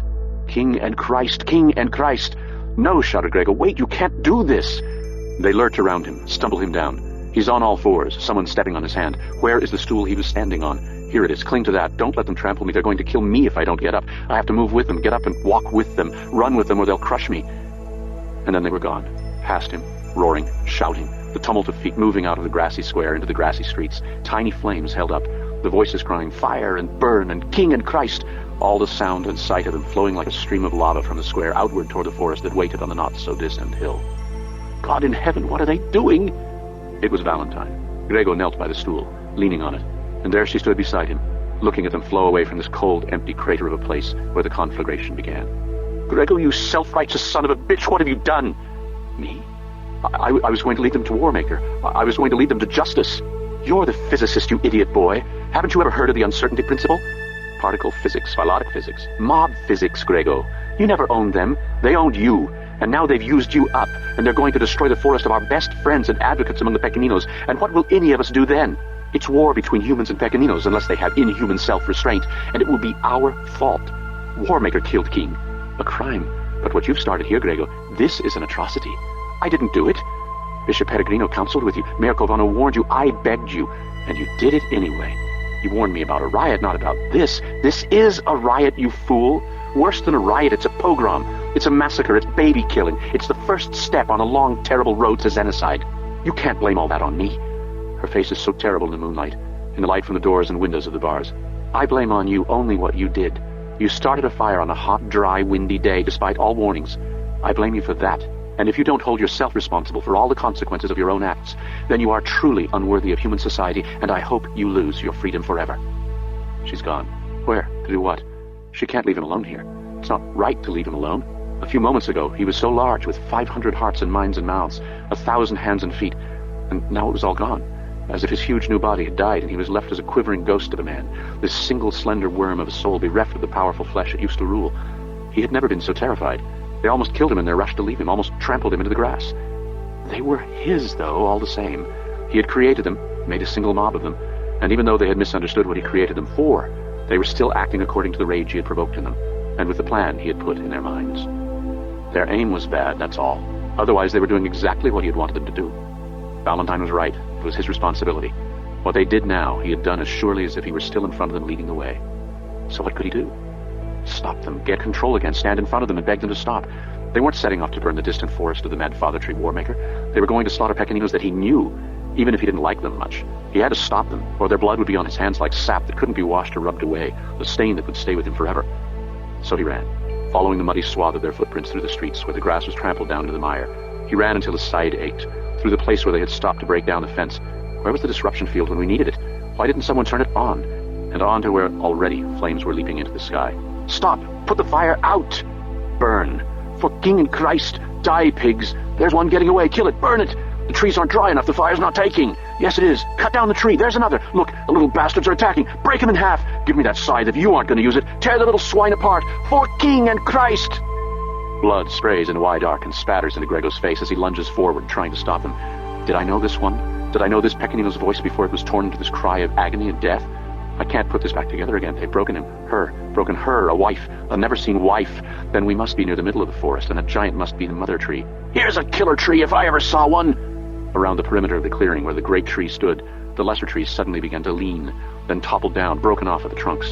For a moment, Grego thought that it was humans cutting them down, but now he realized that no one was near those trees. They were breaking off by themselves, throwing themselves down to their deaths in order to crush the murdering humans under their trunks and branches, trying to save the mother tree. For a moment, it worked. Men screamed in agony. Perhaps a dozen or two were crushed or trapped or broken under the falling trees. But then all had fallen that could. And still the mother tree stood there, her trunk undulating strangely as if some inner peristalsis were at work, swallowing deeply. "Let it live!" cried Grego. "It's the mother tree! She's innocent!" But he was drowned out by the cries of the injured and trapped, and by the terror as they realized that the forest could strike back, that this was not all a vengeful game of justice and retribution, but a real war with both sides dangerous. "Burn it! Burn it!" The chant was loud enough to drown out the cries of the dying, and now the leaves and branches of the fallen trees were stretched out toward the mother tree. They lighted those branches, and they burned readily. A few men came to their senses enough to realize that a fire that burned the mother tree would also burn the men pinned under the fallen brother trees, and they began to try to rescue them. But most of the men were caught up in the passion of their success. To them, the mother tree was Warmaker, the killer. To them, it was everything alien in this world, the enemy who kept them inside a fence, the landlord who had arbitrarily restricted them to one small plot of land on a world so wide.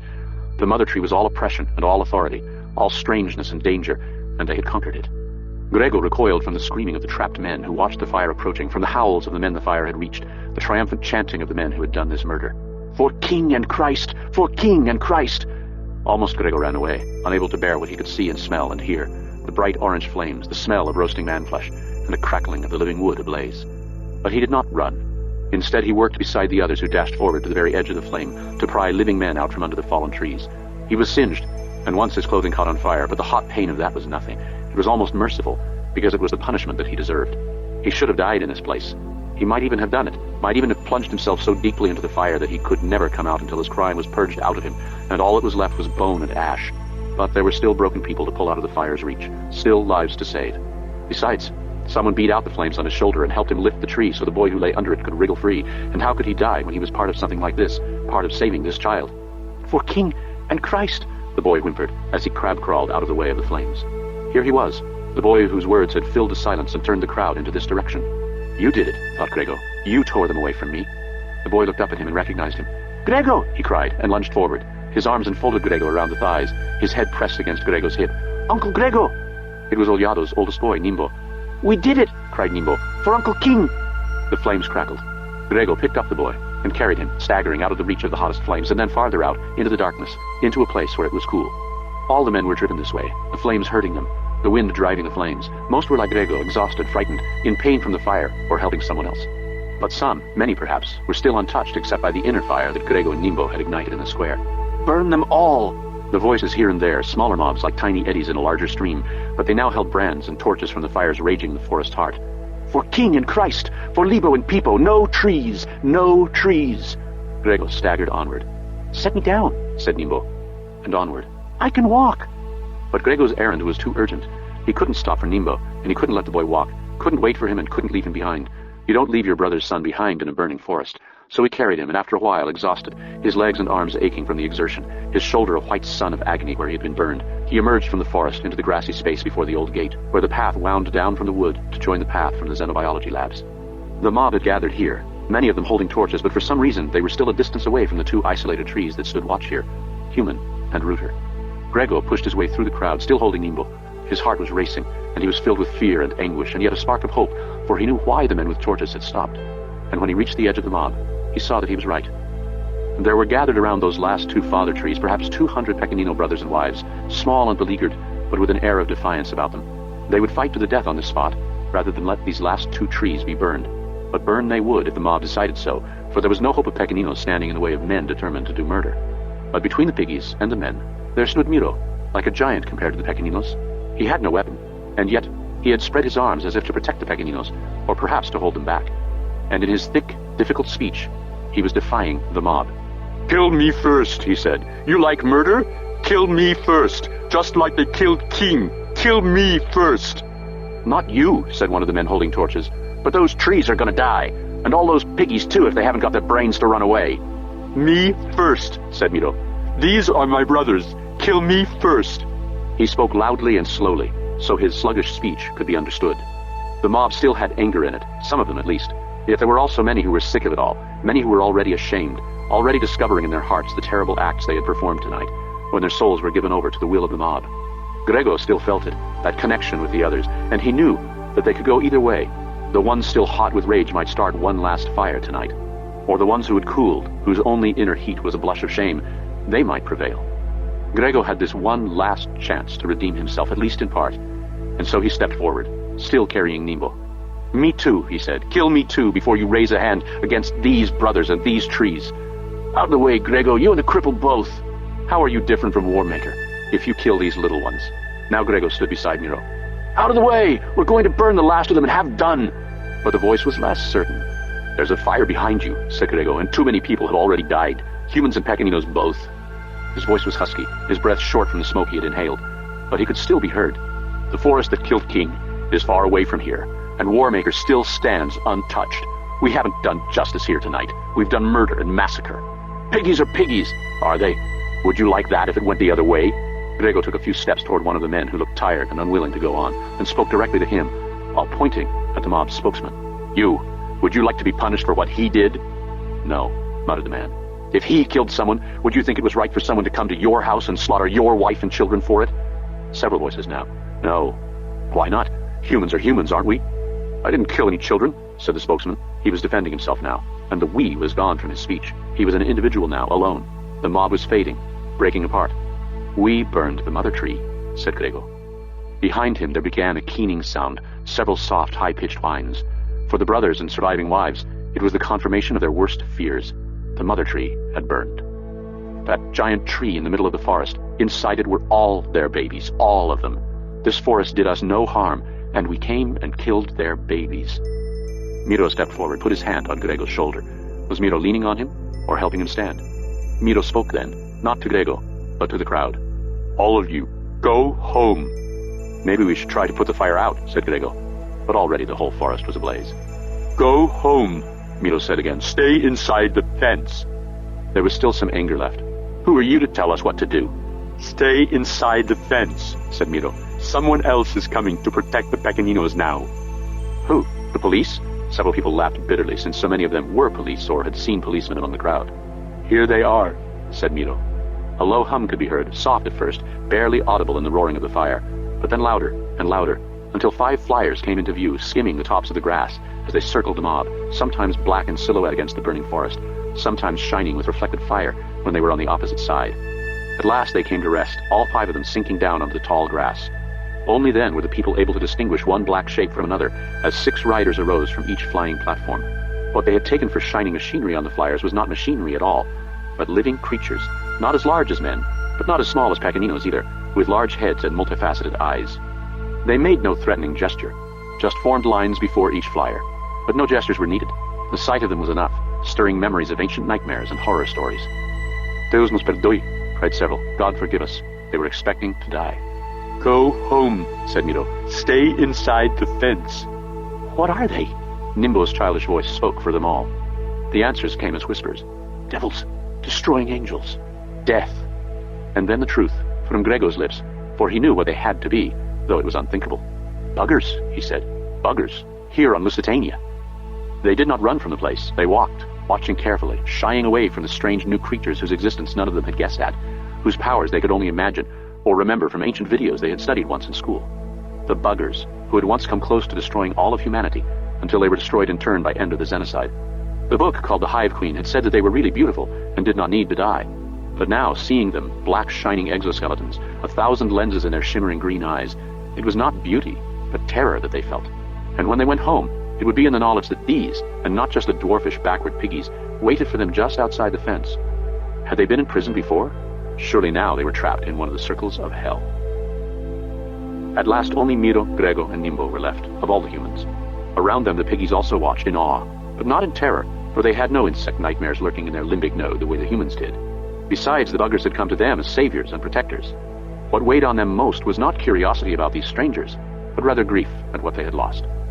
Human begged the Hive Queen to help them, but she said she couldn't kill humans, said Miro. Then Jane saw fire from the satellites in the sky and told Andrew Wiggin. He spoke to the Hive Queen and told her what to do, that she wouldn't have to kill anybody. They aren't going to kill us? Asked Nimbo. Grego realized that Nimbo had spent these last few minutes expecting to die. Then it occurred to him that so, too, had he, that it was only now, with Miro's explanation, that he was sure that they hadn't come to punish him and Nimbo for what they had set in motion tonight, or rather, for what Grego had set in motion, ready for the single small nudge that Nimbo, in all innocence, had given. Slowly Grego knelt and set the boy down. His arms barely responded to his will now, and the pain in his shoulder was unbearable. He began to cry, but it wasn't for the pain that he was weeping. The buggers moved now, and moved quickly. Most stayed on the ground, jogging away to take up watch positions around the perimeter of the city. A few remounted the flyers, one to each machine, and took them back up into the air, flying over the burning forest, the flaming grass, spraying them with something that blanketed the fire, and slowly put it out. Bishop Peregrino stood on the low foundation wall that had been laid only that morning. The people of Lusitania, all of them, were gathered, sitting in the grass. He used the small amplifier so that no one could miss his words, but he probably would not have needed it. All was silent, even the little children who seemed to catch the somber mood. Behind the bishop was the forest, blackened but not utterly lifeless. A few of the trees were greening again. Before him lay the blanket-covered bodies, each beside its grave. The nearest of them was the corpse of King, Father Esteban. The other bodies were the humans who had died 2 nights before, under the trees and in the fire. These graves will be the floor of the chapel, so that whenever we enter it, we tread upon the bodies of the dead, the bodies of those who died as they helped to bring murder and desolation to our brothers the Pequeninos. Above all, the body of Father Esteban, who died trying to bring the gospel of Jesus Christ to a forest of heretics. He dies a martyr. These others died with murder in their hearts and blood on their hands. I speak plainly, so that this speaker for the dead won't have to add any words after me. I speak plainly, the way Moses spoke to the children of Israel after they worshipped the golden calf and rejected their covenant with God. Of all of us, there are only a handful who have no share of the guilt for this crime. Father Esteban, who died pure, and yet whose name was on the blasphemous lips of those who killed, the speaker for the dead, and those who traveled with him to bring home the body of this martyred priest, and Valentine, the speaker's sister, who warned the mayor and me of what would happen. Valentine knew history, she knew humanity, but the mayor and I thought that we knew you, and that you were stronger than history. Alas for us all that you are as fallen as any other men, and so am I. The sin is on every one of us who could have tried to stop this, and did not. On the wives who did not try to keep their husbands home, on the men who watched but said nothing, and on all who held the torches in their hands and killed a tribe of fellow Christians for a crime done by their distant cousins half a continent away. The law is doing its small part of justice. João Gregorio Ribera von Hesse is in prison, but that is for another crime, the crime of having violated his trust and told secrets that were not his to tell. He is not in prison for the massacre of the Pequeninos, because he has no greater share of guilt for that than the rest of you who followed him. Do you understand me? The guilt is on us all, and all of us must repent together, and do our penance together, and pray that Christ will forgive us all together for the terrible thing we did with his name on our lips. I am standing on the foundation of this new chapel, which will be named for Father Esteban, Apostle to the Pequeninos. The blocks of the foundation were torn from the walls of our cathedral. There are gaping holes there now, where the wind can blow and the rain can fall in upon us as we worship. And so the cathedral will remain wounded and broken until this chapel is finished. And how will we finish it? You will go home, all of you, to your houses. and you will break open the wall of your own house, and take the blocks that fall and bring them here. And you will also leave your walls shattered until this chapel is completed. Then we will tear holes in the walls of every factory, every building in our colony, until there is no structure that does not show the wound of our sin. And all those wounds will remain until the walls are high enough to put on the roof, which will be beamed and rafted with the scorched trees that fell in the forest, trying to defend their people from our murdering hands. And then we will come, all of us, to this chapel, and enter it on our knees, one by one, until every one of us has crawled over the graves of our dead and under the bodies of those ancient brothers who lived as trees in the third life our merciful God had given them until we ended it. There, we will all pray for forgiveness. We will pray for our venerated Father Esteban to intercede for us. We will pray for Christ to include our terrible sin in his atonement, so we will not have to spend eternity in hell. We will pray for God to purify us. Only then will we repair our damaged walls and heal our houses. That is our penance, my children. Let us pray that it is enough. In the middle of a clearing strewn with ash, Ender, Valentine, Miro, Ella, Quara, Wanda, and Ollado all stood and watched as the most honored of the wives was flayed alive and planted in the ground, for her to grow into a new mother tree from the corpse of her second life.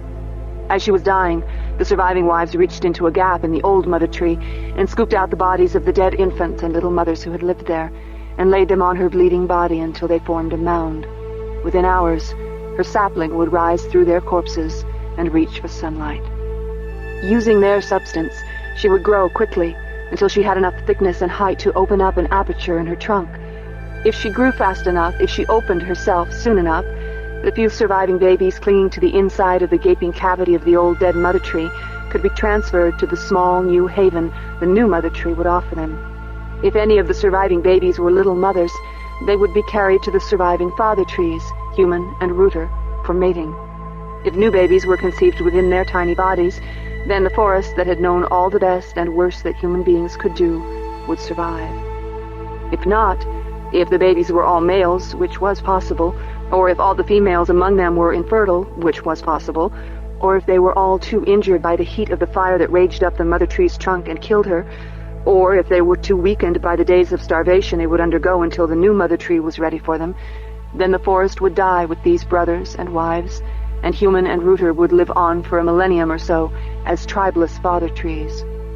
Perhaps some other tribes would honor them and carry little mothers to them for mating. Perhaps. But they would not be fathers of their own tribe, surrounded by their sons. They would be lonely trees with no forest of their own, the sole monuments to the work they had lived for, bringing humans and Pequeninos together. As for the rage against Warmaker, that had ended. The father trees of Lusitania all agreed that whatever moral debt had been incurred by the death of Father Esteban, it was paid and overpaid by the slaughter of the forest of rooter and human. Indeed, Warmaker had won many new converts to his heresy, for hadn't the humans proved that they were unworthy of the gospel of Christ? It was Pequeninos, said Warmaker, who were chosen to be vessels of the Holy Ghost, while human beings plainly had no part of God in them. We have no need to kill any more human beings, he said. We only have to wait, and the Holy Ghost will kill them all. In the meantime, God has sent us the Hive Queen to build us starships. We will carry the Holy Ghost with us to judge every world we visit. We will be the destroying angel. We will be Joshua and the Israelites, purging Canaan to make way for God's chosen people. Many Pequeninos believed him now. Warmaker no longer sounded crazy to them. They had witnessed the first stirrings of apocalypse in the flames of an innocent forest. To many Pequeninos there was nothing more to learn from humanity. God had no more use for human beings. Here, though, in this clearing in the forest, their feet ankle-deep in ash, the brothers and wives who kept vigil over their new mother tree had no belief in Warmaker's doctrine. They who knew human beings best of all even chose to have humans present as witnesses and helpers in their attempt to be reborn. Because, said Planter, who was now the spokesman for the surviving brothers, we know that not all humans are alike, just as not all Pequeninos are alike. Christ lives in some of you and not in others. We are not all like Warmaker's Forest, and you are not all murderers either. So it was that Planter held hands with Miro and Valentine on the morning just before dawn, when the new mother tree managed to open a crevice in her slender trunk, and the wives tenderly transferred the weak and starving bodies of the surviving infants into their new home. It was too soon to tell, but there was cause for hope. The new mother tree had readied herself in only a day and a half, and there were more than 36 infants who lived to make the transition. As many as 12 of them might be fertile females, and if even 1/4 of those lived to bear young, the forest might thrive again. Planter was trembling. "Brothers have never seen this before," said Planter. "Not in all the history of the world." Several of the brothers were kneeling and crossing themselves. Many had been praying throughout the vigil. It made Valentine think of something Quara had told her. She stepped close to Miro and whispered, "Ella prayed too." "Ella?" "Before the fire. Quara was there at the shrine of the Venerados. She prayed for God to open up a way for us to solve all our problems." "That's what everybody prays for." Valentine thought of what had happened in the days since Ella's prayer. "I imagine that she's rather disappointed at the answer God gave her. People usually are. But maybe this, the mother tree opening so quickly, maybe this is the beginning of her answer." Miro looked at Valentine in puzzlement. "Are you a believer?" "Let's say I'm a suspector. I suspect there may be someone who cares what happens to us. That's one step better than merely wishing, and one step below hoping." Miro smiled slightly, but Valentine wasn't sure whether it meant he was pleased or amused. "So what will God do next to answer Ella's prayer?" "Let's wait and see," said Valentine. "Our job is to decide what we'll do next. We have only the deepest mysteries of the universe to solve." "Well, that should be right up God's alley," said Miro. Then Wanda arrived. As the Knowledger, she had also been involved in the vigil, and though this wasn't her shift, news of the opening of the mother tree had been taken to her at once. Her coming had usually meant Miro's swift departure, but not this time. Valentine was pleased to see that Miro's gaze didn't seem either to linger on Wanda or to avoid her. She was simply there, working with the Pequeninos, and so was he. No doubt it was all an elaborate pretense at normality, but in Valentine's experience, normality was always a pretense, people acting out what they thought were their expected roles. Miro had simply reached a point where he was ready to act out something like a normal role in relation to Wanda, no matter how false it might be to his true feelings. And maybe it wasn't so false after all. She was twice his age now, not at all the girl he had loved. They had loved each other, but never slept together. Valentine had been pleased to hear it when Miro told her, though he said it with angry regret. Valentine had long ago observed that in a society that expected chastity and fidelity like Lusitania, the adolescents who controlled and channeled their youthful passions were the ones who grew up to be both strong and civilized. Adolescents in such a community who were either too weak to control themselves or too contemptuous of society's norms to try usually ended up being either sheep or wolves, either mindless members of the herd or predators who took what they could and gave nothing. She had feared when she first met Miro that he was a self-pitying weakling or a self-centered predator resentful of his confinement. Neither was so. He might now regret his chastity in adolescence. It was natural for him to wish he had coupled with Wanda when he was still strong and they were both of an age, but Valentine did not regret it. It showed that Miro had inner strength and a sense of responsibility to his community. To Valentine, it was predictable that Miro, by himself, had held back the mob for those crucial moments that saved Rooter and Human. It was also predictable that Miro and Wanda would now make the great effort to pretend that they were simply two people doing their jobs, that all was normal between them. Inner strength and outward respect. These are the people who hold a community together, who lead. Unlike the sheep and the wolves, they perform a better role than the script given them by their inner fears and desires. They act out the script of decency, of self-sacrifice, of public honor, of civilization. And in the pretense, it becomes reality. There really is civilization in human history, thought Valentine, but only because of people like these, the shepherds. Novinia met him in the doorway of the school. She leaned on the arm of Donna Christa, the fourth principal of the Children of the Mind of Christ since Ender had come to Lusitania. "I have nothing to say to you," Novinia said. "We are still married under the law, but that's all." "I didn't kill your son," he said. "You didn't save him either," she answered. "I love you," Ender said. As much as you're capable of love, she said. And then only when you've got a little time left over from looking after everybody else. You think you're some kind of guardian angel, with responsibility for the whole universe. All I asked you to do was take responsibility for my family. You're good at loving people by the trillion, but not so good at dozens. And you're a complete failure at loving one. It was a harsh judgment, and he knew it wasn't true, but he didn't come to argue. Please come home, he said. You love me and need me as much as I need you. This is home now. I've stopped needing you or anybody, and if this is all you came to say, you're wasting my time and yours. No, it's not all. She waited. The files in the laboratory. You sealed them all. We have to find a solution to the Descolada before it destroys us all. She gave him a withering, bitter smile. Why did you bother me with this? Jane can get past my passwords, can't she? She hasn't tried, he said. No doubt to spare my sensibilities. But she can, eh? Probably. Then have her do it. She's all you need now. You never really needed me, not when you had her. I've tried to be a good husband to you, said Ender. I never said I could protect you from everything, but I did all I could. If you had, my Esteban would be alive. She turned away, and Donna Cristal escorted her back inside the school. Ender watched her until she turned the corner. Then he turned away from the door and left the school. He wasn't sure where he was going, only that he had to get there. I'm sorry, said Jane softly. Yes, he said. When I'm gone, she said, maybe Novinia will come back to you. You won't be gone if I can help it, he said. But you can't. They're going to shut me down in a couple of months. Shut up, he said. It's only the truth. Shut up and let me think. What, are you going to save me now? Your record isn't very good at playing savior lately. He didn't answer, and she didn't speak again for the rest of the afternoon. He wandered out of the gate, but didn't go up into the forest. Instead, he spent the afternoon in the grassland, alone, under the hot sun. Sometimes he was thinking, trying to struggle with the problems that still loomed over him, the fleet coming against them, Jane's shut-off date, the Descolada's constant efforts to destroy the humans of Lusitania, Warmakers' plan to spread the Descolada throughout the galaxy, and the grim situation within the city now that the Hive Queen kept constant watch over the fence, and their grim penance had them all tearing at the walls of their own houses.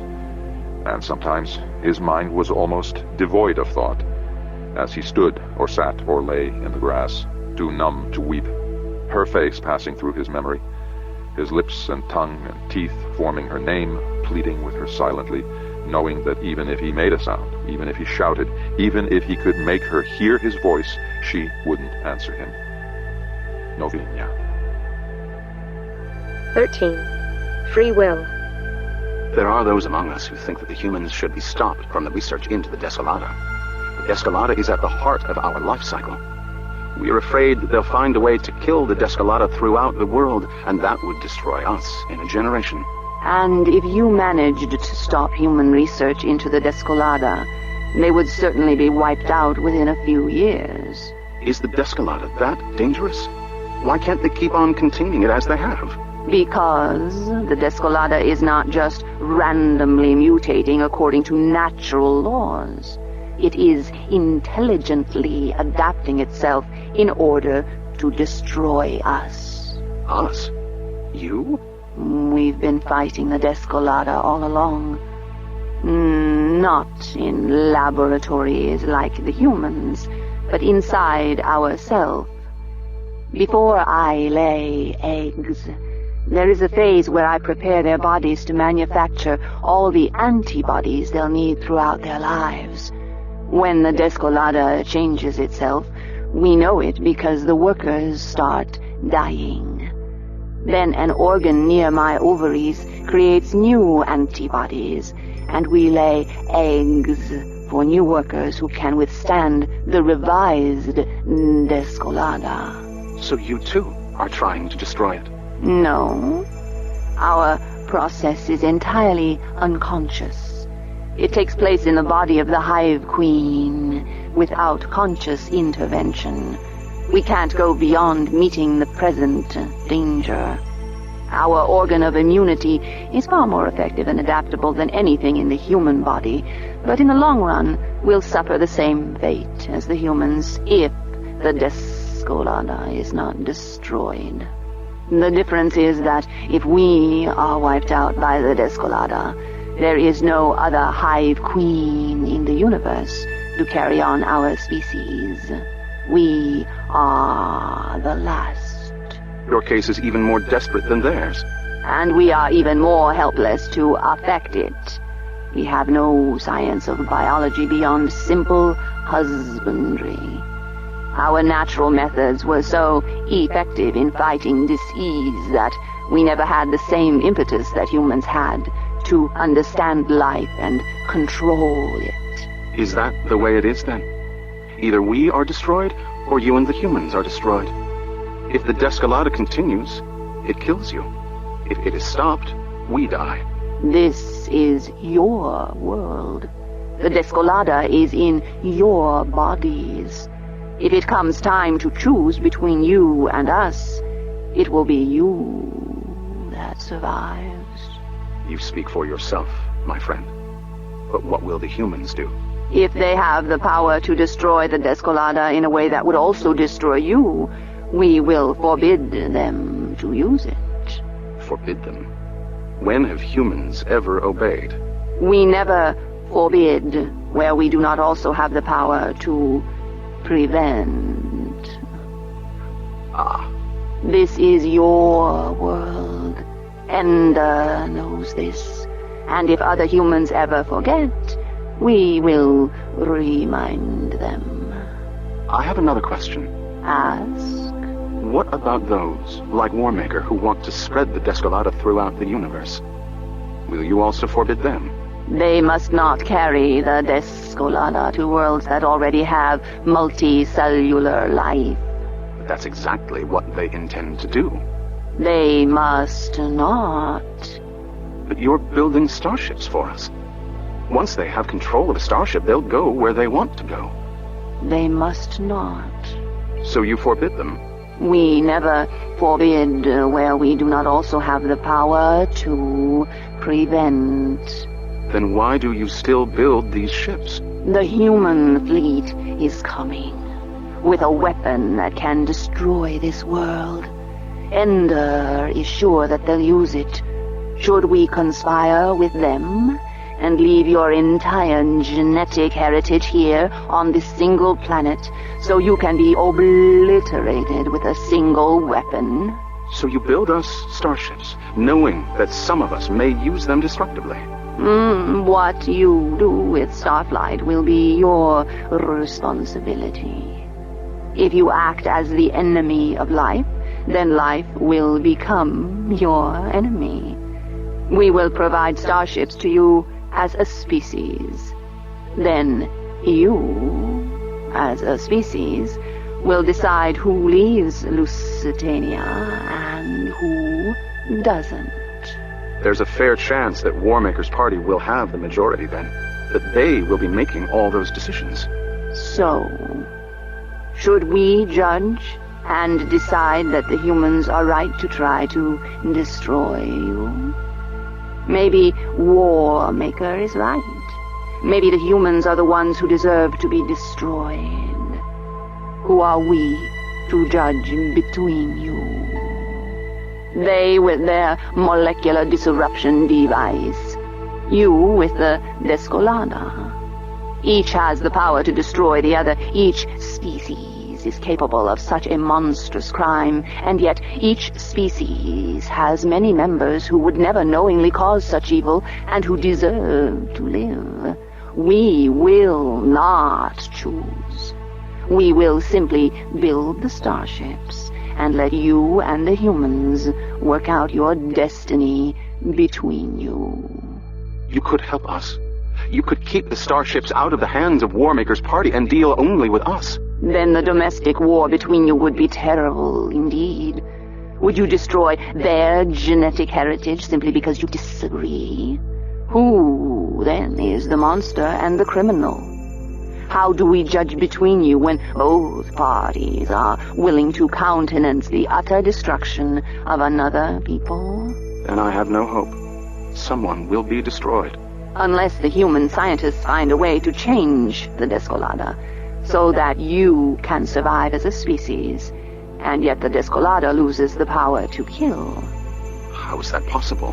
We are not biologists. Only the humans can do this, if it can be done.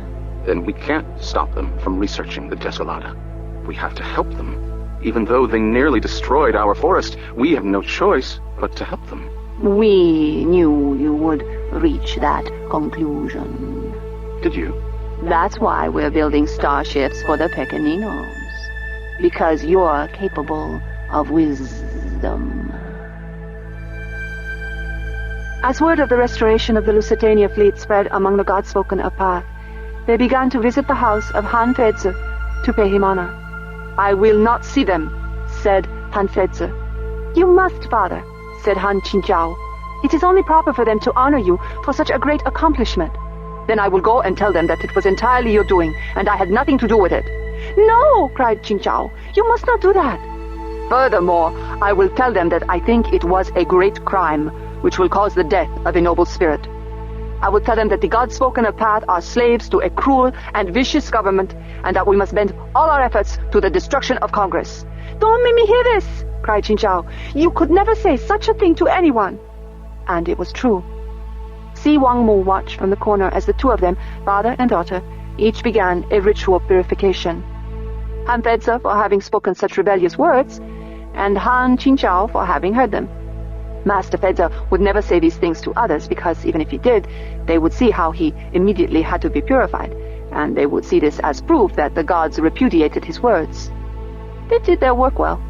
Those scientists that Congress employed to create the Godspoken, thought Wangmu.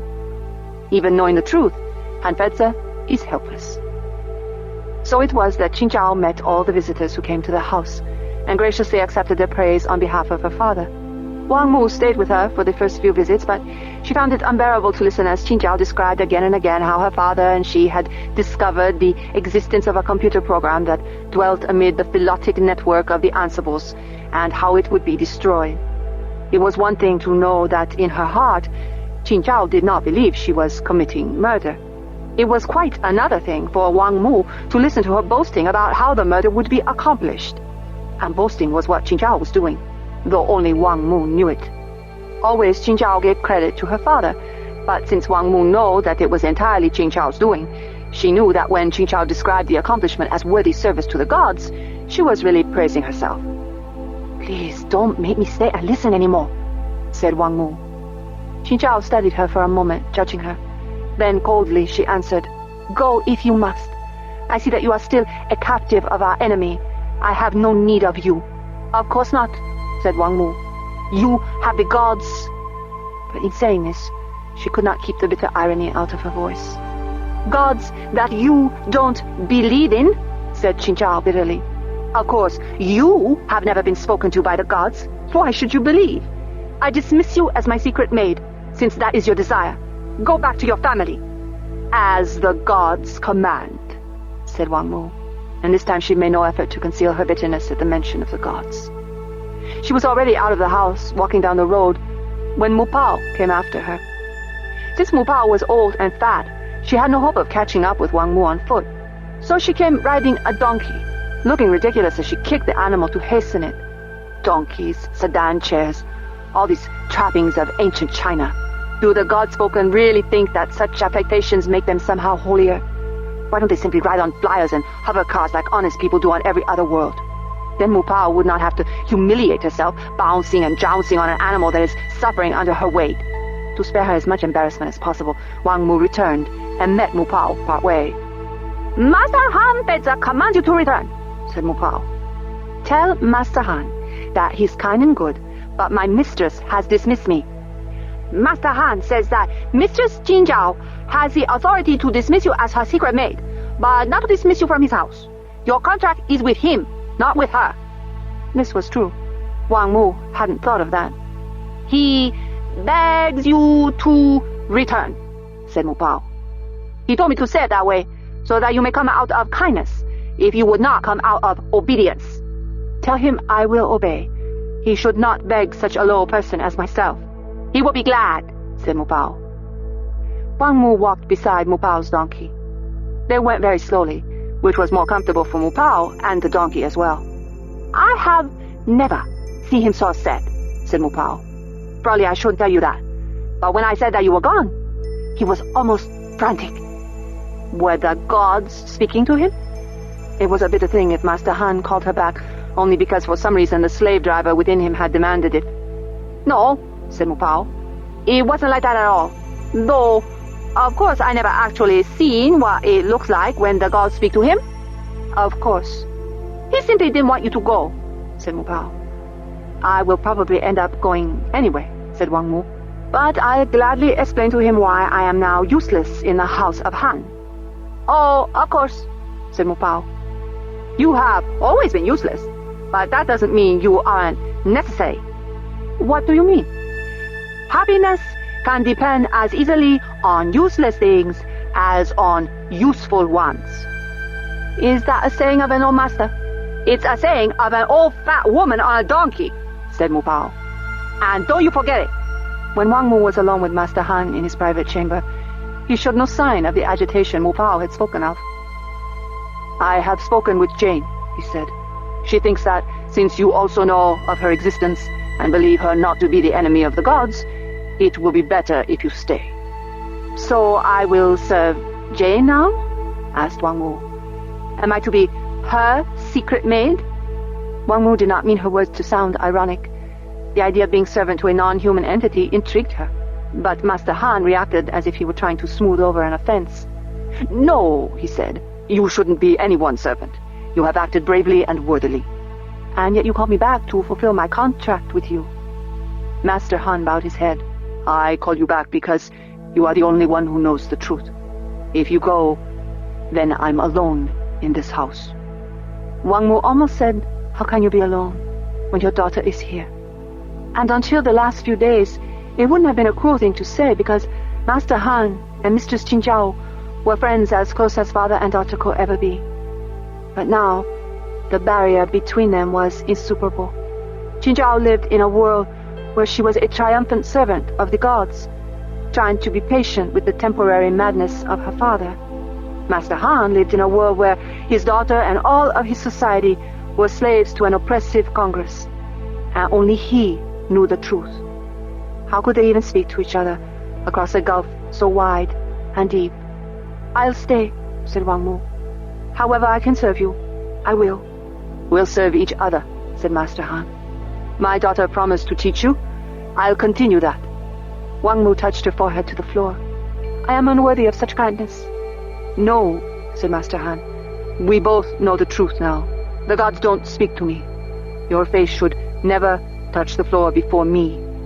We have to live in this world, said Wang Mu. I will treat you as an honored man among the gods spoken, because that is what all the world will expect of me. And you must treat me as a servant, for the same reason. Master Han's face twisted bitterly.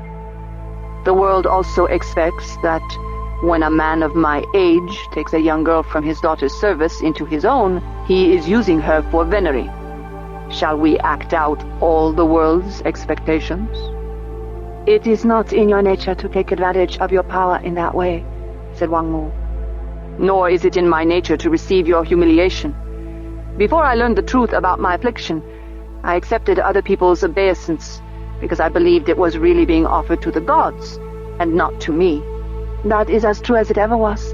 Those who believe you are God-spoken are offering their obeisance to the gods, while those who are dishonest do it to flatter you. But you are not dishonest, nor do you believe the gods speak to me.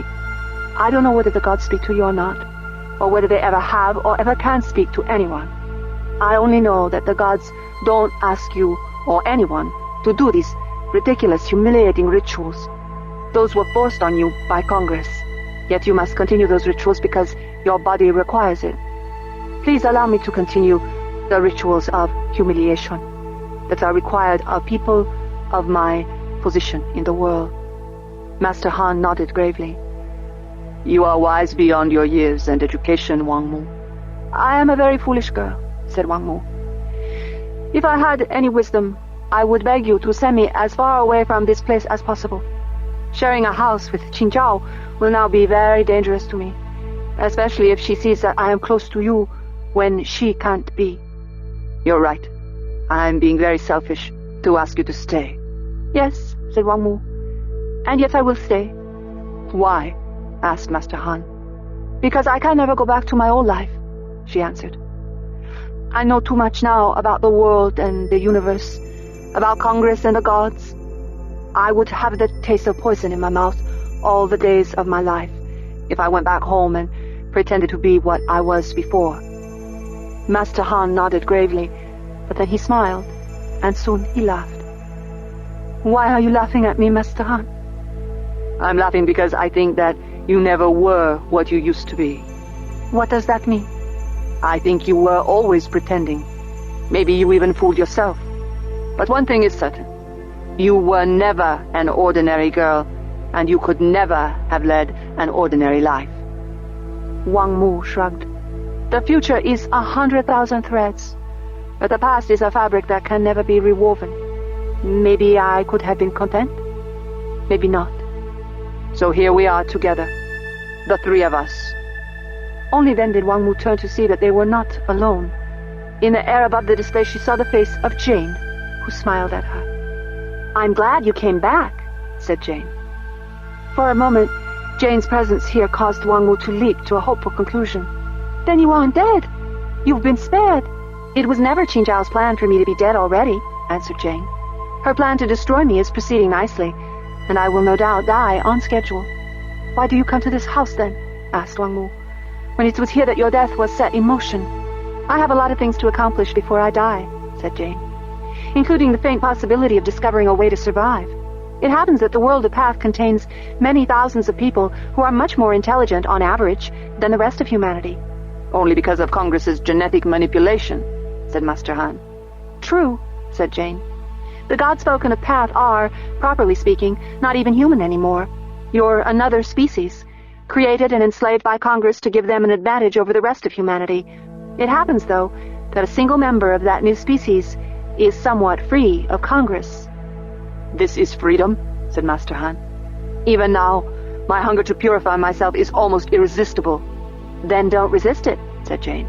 I can talk to you while you contort yourself. Almost at once, Master Han began to fling out his arms and twist them in the air in his ritual of purification. Wang Mu turned her face away. Don't do that, said Master Han. Don't hide your face from me. I can't be ashamed to show this to you. I'm a cripple, that's all. If I had lost a leg, my closest friends would not be afraid to see the stump. Wang Mu saw the wisdom of his words, and did not hide her face from his affliction. As I was saying, said Jane, it happens that a single member of this new species is somewhat free of Congress. I hope to enlist your help in the works I'm trying to accomplish in the few months left to me. I'll do anything I can, said Master Han. And if I can help, I will, said Wang Mu. Only after she said it did she realize how ridiculous it was for her to offer such a thing. Master Han was one of the gods spoken, one of those with superior intellectual abilities. She was only an uneducated specimen of ordinary humanity, with nothing to offer. And yet, neither of them mocked her offer, and Jane accepted it graciously. Such a kindness proved once again to Wang Mu that Jane had to be a living thing, not just a simulation. Let me tell you the problems that I hope to resolve. They listened. As you know, my dearest friends are on the planet Lusitania. They are threatened by the Lusitania fleet. I am very interested in stopping that fleet from causing any irrevocable harm. By now, I am sure they've already been given the order to use the little doctor, said Master Han. Oh yes, I know they have.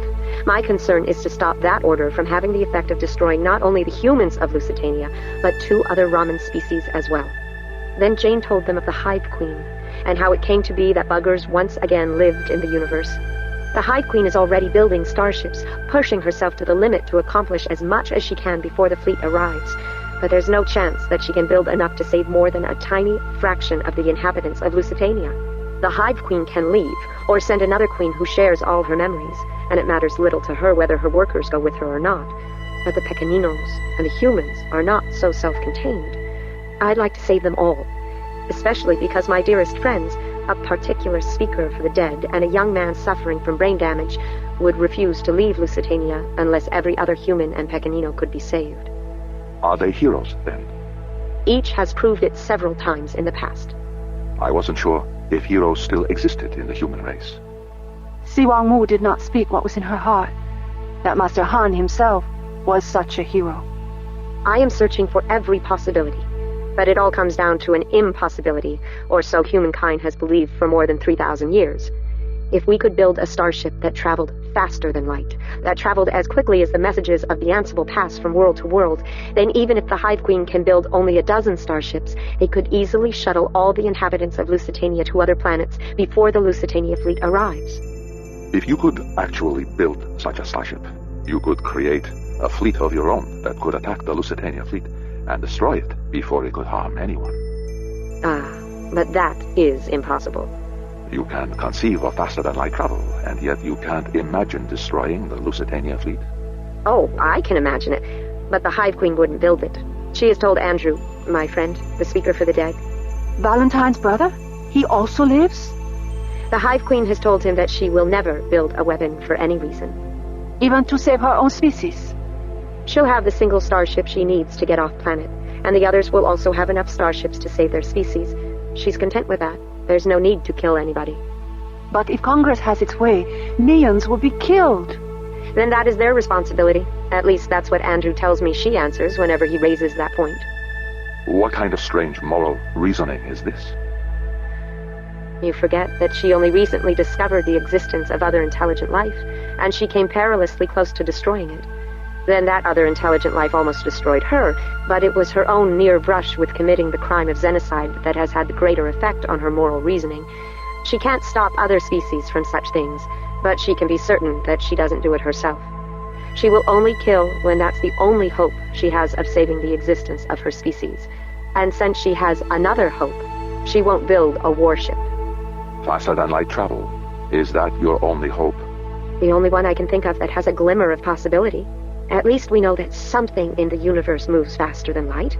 Information is passed down the phlotic ray from one Ansible to another with no detectable passage of time. A bright young physicist on Lusitania, who happens to be locked in jail at the present time, is spending his days and nights working on this problem. I perform all his calculations and simulations for him. At this very moment, he is testing an hypothesis about the nature of phylotes by using a model so complex that in order to run the program, I am stealing time from the computers of almost 1,000 different universities. There's hope. As long as you live, there's hope. Who will do such massive experiments for him when you're gone? That's why there's so much urgency. What do you need me for? I'm no physicist, and I have no hope of learning enough in the next few months to make any kind of difference. It's your jailed physicist who'll do it, if anyone can. Or you yourself. Everyone needs a dispassionate critic to say, have you thought of this? Or even, enough of that dead-end path. Get on to another train of thought. That's what I need you for. We'll report our work to you, and you'll examine it and say whatever comes to mind. You can't possibly guess what chance word of yours will trigger the idea we're looking for. Master Han nodded to concede the possibility. The second problem I'm working on is even knottier. Whether we achieve faster than light travel or not, some Pequeninos will have starships and can leave the planet Lusitania. The problem is that they carry inside them the most insidious and terrible virus ever known, one that destroys every form of life it touches, except those few that it can twist into a deformed kind of symbiotic life, utterly dependent on the presence of that virus. The Descolada, one of the justifications sometimes used for carrying the little doctor with the fleet in the first place. And it may actually be a justification. From the Hive Queen's point of view, it's impossible to choose between one life form and another. But as Andrew has often pointed out to me, human beings don't have that problem. If it's a choice between the survival of humanity and the survival of the Pequeninos, he'd choose humanity. And for his sake, so would I. And I. You can be sure the Pequeninos feel the same way in reverse. If not on Lusitania, then somewhere, somehow, it will almost certainly come down to a terrible war in which humans use the molecular disruption device and the Pequeninos use the Descolada as the ultimate biological weapon. There's a good chance of both species utterly destroying each other. So, I feel some urgency about the need to find a replacement virus for the Descolada, one that will perform all the functions needed in the Pequeninos' life cycle without any of its predatory, self-adapting capabilities, a selectively inert form of the virus. I thought there were ways to neutralize the Descolada. Don't they take drugs in their drinking water on Lusitania? The Descolado keeps figuring out their drugs and adapting to them. It's a series of foot races. Eventually, the Descolado will win one, and then there won't be any more humans to race against. Do you mean that the virus is intelligent? One of the scientists on Lusitania thinks so. A woman named Quara. Others disagree. But the virus certainly acts as if it were intelligent, at least when it comes to adapting itself to changes in its environment and changing other species to fit its needs. I think Quara is right, personally. I think the Descolada is an intelligent species that has its own kind of language that it uses to spread information very quickly from one side of the world to the other. I'm not a virologist. And yet, if you could look at the studies being performed by Eleonora Ribera von Hesse... Of course I'll look.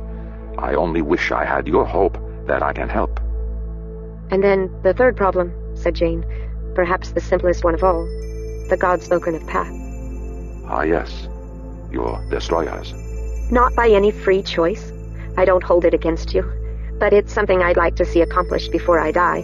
To figure out a way to alter your altered genes so that future generations, at least, can be free of that deliberately induced OCD while still keeping the extraordinary intelligence. Where will you find genetic scientists willing to work on something that Congress would surely consider to be treason? When you wish to have someone commit treason, it's best to first look among known traitors. Lusitania. Yes, with your help, I can give the problem to Eleonora. Isn't she working on the Descolada problem? No one can work on anything every waking moment. This will be a change of pace that might actually help freshen her for her work on the Descolada. Besides, your problem on Path may be relatively easy to solve. After all, your altered genes were originally created by perfectly ordinary geneticists working for Congress. The only barriers have been political, not scientific. Ella might find it a simple matter. She has already told me how we should begin. We need a few tissue samples, at least to start with. Have a medical technician here do a computer scan on them at the molecular level. I can take over the machinery long enough to make sure the data Eleonora needs is gathered during the scan. And then I'll transmit the genetic data to her. It's that simple. Whose tissue do you need? I can't very well ask all the visitors here to give me a sample. Actually, I was hoping you could. So many are coming and going. We can use dead skin, you know. Perhaps even fecal or urine samples that might contain body cells. I can do that. If it comes to fecal samples, I will do it. No, I am not above doing all that is necessary to help, even with my own hands. You? I volunteered because I was afraid you would humiliate other servants by requiring them to do it. I will never again ask anyone to do something so low and debasing that I refuse to do it myself. Then we'll do it together. Please remember, Master Han, you will help Jane by reading and responding to reports, while manual tasks are the only way that I can help at all. Don't insist on doing what I can do. Instead, spend your time on the things that only you can do. Jane interrupted before Master Han could answer. Wang Mu, I want you to read the reports as well. Me? But I'm not educated at all. Nevertheless. I won't even understand them. Then I'll help you. This isn't right. I'm not Xing Zhao. This is the sort of thing she could do. It isn't for me. I watched you and Xing Zhao through the whole process that led to her discovery of me. Many of the key insights came from you, Si Wangmu, not from Xing Zhao. From me? I never even tried to. You didn't try. You watched. You made connections in your mind. You asked questions. They were foolish questions, said Wang Mu. Yet in her heart she was glad. Someone saw. Questions that no expert would ever have asked, said Jane. Yet they were exactly the questions that led Xing Zhao to her most important conceptual breakthroughs. You may not be God-spoken, Wang Mu, but you have gifts of your own. I'll read and respond, said Wang Mu. But I will also gather tissue samples. All of the tissue samples, so that Master Han does not have to speak to these God-spoken visitors and listen to them praise him for a terrible thing that he didn't do. Master Han was still opposed. I refuse to think of you doing... Jane interrupted him. Han Feizi, be wise. Wang Mu, as a servant, is invisible. You, as master of the house, are as subtle as a tiger in a playground. Nothing you do goes unnoticed. Let Wang Mu do what she can do best. Wise words, thought Wang Mu. Why then are you asking me to respond to the work of scientists, if each person must do what he does best? Yet she kept silent. Jane had them begin by taking their own tissue samples. Then Wang Mu set about gathering tissue samples from the rest of the household. She found most of what she needed on combs and unwashed clothing. Within days, she had samples from 12 God-spoken visitors, also taken from their clothing. No one had to take fecal samples after all, but she would have been willing. Qingzhao noticed her, of course, but snubbed her. It hurt Wang Mu to have Qingzhao treat her so coldly, for they had once been friends, and Wang Mu still loved her, or at least loved the young woman that Qingzhao had been before the crisis. Yet, there was nothing Wang Mu could say or do to restore their friendship. She had chosen another path. Wang Mu kept all the tissue samples carefully separated and labeled. Instead of taking them to a medical technician, however, she found a much simpler way. Dressing in some of Qingzhao's old clothing, so that she looked like a God-spoken student instead of a servant girl, she went to the nearest college and told them that she was working on a project whose nature she could not divulge, and she humbly requested that they perform a scan on the tissue samples she provided. As she expected, they asked no questions of a God-spoken girl, even a complete stranger. Instead, they ran the molecular scans, and Wang Mu could only assume that Jane had done as she promised, taking control of the computer and making the scan include all the operations Ella needed. On the way home from the college, Wang Mu discarded all the samples she had collected and burned the report the college had given her. Jane had what she needed. There was no point in running the risk that Qingzhao, or perhaps a servant in the house who was in the pay of Congress, might discover that Hanfeizi was working on a biological experiment. As for someone recognizing her, the servant, Si Wang Mu, as the young God-spoken girl who had visited the college, there was no chance of that. No one looking for a God-spoken girl would so much as glance at a servant like her. So, you've lost your woman, and I've lost mine, said Miro. Ender sighed. Every now and then Miro got into a talky mood, and because bitterness was always just under the surface with him, his chat tended to be straight to the point and more than a little unkind. Ender couldn't begrudge him the talkiness. He and Valentine were almost the only people who could listen to Miro's slow speech patiently, without giving him a sign that they wanted him to get on with it. Miro spent so much of his time with pent-up thoughts, unexpressed, that it would be cruel to shut him down just because he had no tact. Ender wasn't pleased to be reminded of the fact that Novinia had left him. He was trying to keep that thought out of his mind while he worked on other problems. On the problem of Jane's survival, mostly, and a little bit on every other problem, too. But at Miro's words, that aching, hollow, half-panicked feeling returned. She isn't here. I can't just speak and have her answer. I can't just ask and have her remember. I can't just reach and feel her hand. And most terrible of all, perhaps I never will again. I suppose so, said Ender. You probably don't like to equate them, said Miro. After all, she's your wife of 30 years, and Wanda was my girlfriend for maybe 5 years. But that's only if you start counting when puberty hit. She was my friend, my closest friend, except maybe Ella, since I was little. So, if you think about it, I was with Wanda most of my life, while you were only with Mother for half of yours. Now I feel much better, said Ender. Don't get pissed off at me, said Miro. Don't piss me off, said Ender. Miro laughed, too loudly. Feeling grumpy, Andrew? He cackled. A bit out of sorts? It was too much to take. Ender spun his chair, turning away from the terminal where he had been studying a simplified model of the Ansible network, trying to imagine where in that random latticework Jane's soul might dwell. He gazed steadily at Miro until he stopped laughing. Did I do this to you? Asked Ender. Miro looked more angry than abashed. Maybe I needed you to, he said. Ever think of that? You were so respectful, all of you. Let Miro keep his dignity. Let him brood himself into madness, right? Just don't talk about the thing that's happened to him. Didn't you ever think I needed somebody to jolly me out of it sometimes? Didn't you ever think that I don't need that? Miro laughed again, but it came a bit late, and it was gentler. On target, he said.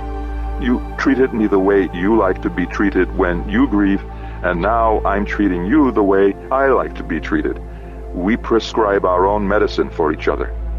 Your mother and I are still married, Ender said. Let me tell you something, said Miro.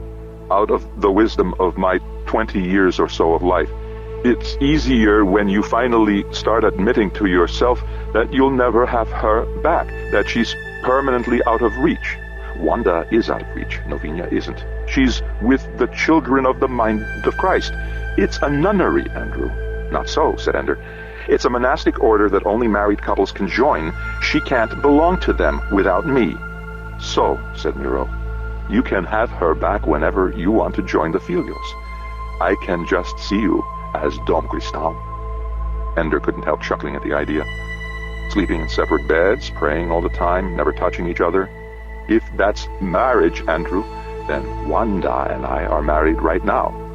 It is marriage, Miro, because the couples in the Filios Damenci de Cristo are working together, doing a work together. Then we're married, said Miro, you and I, because we're trying to save Jane together. Just friends, said Ender. We're just friends. Rivals is more like it. Jane keeps us both like lovers on a string. Miro was sounding too much like Novinia's accusations about Jane. We're hardly lovers, he said. Jane isn't human. She doesn't even have a body. Aren't you the logical one, said Miro. Didn't you just say that you and Mother could still be married without even touching?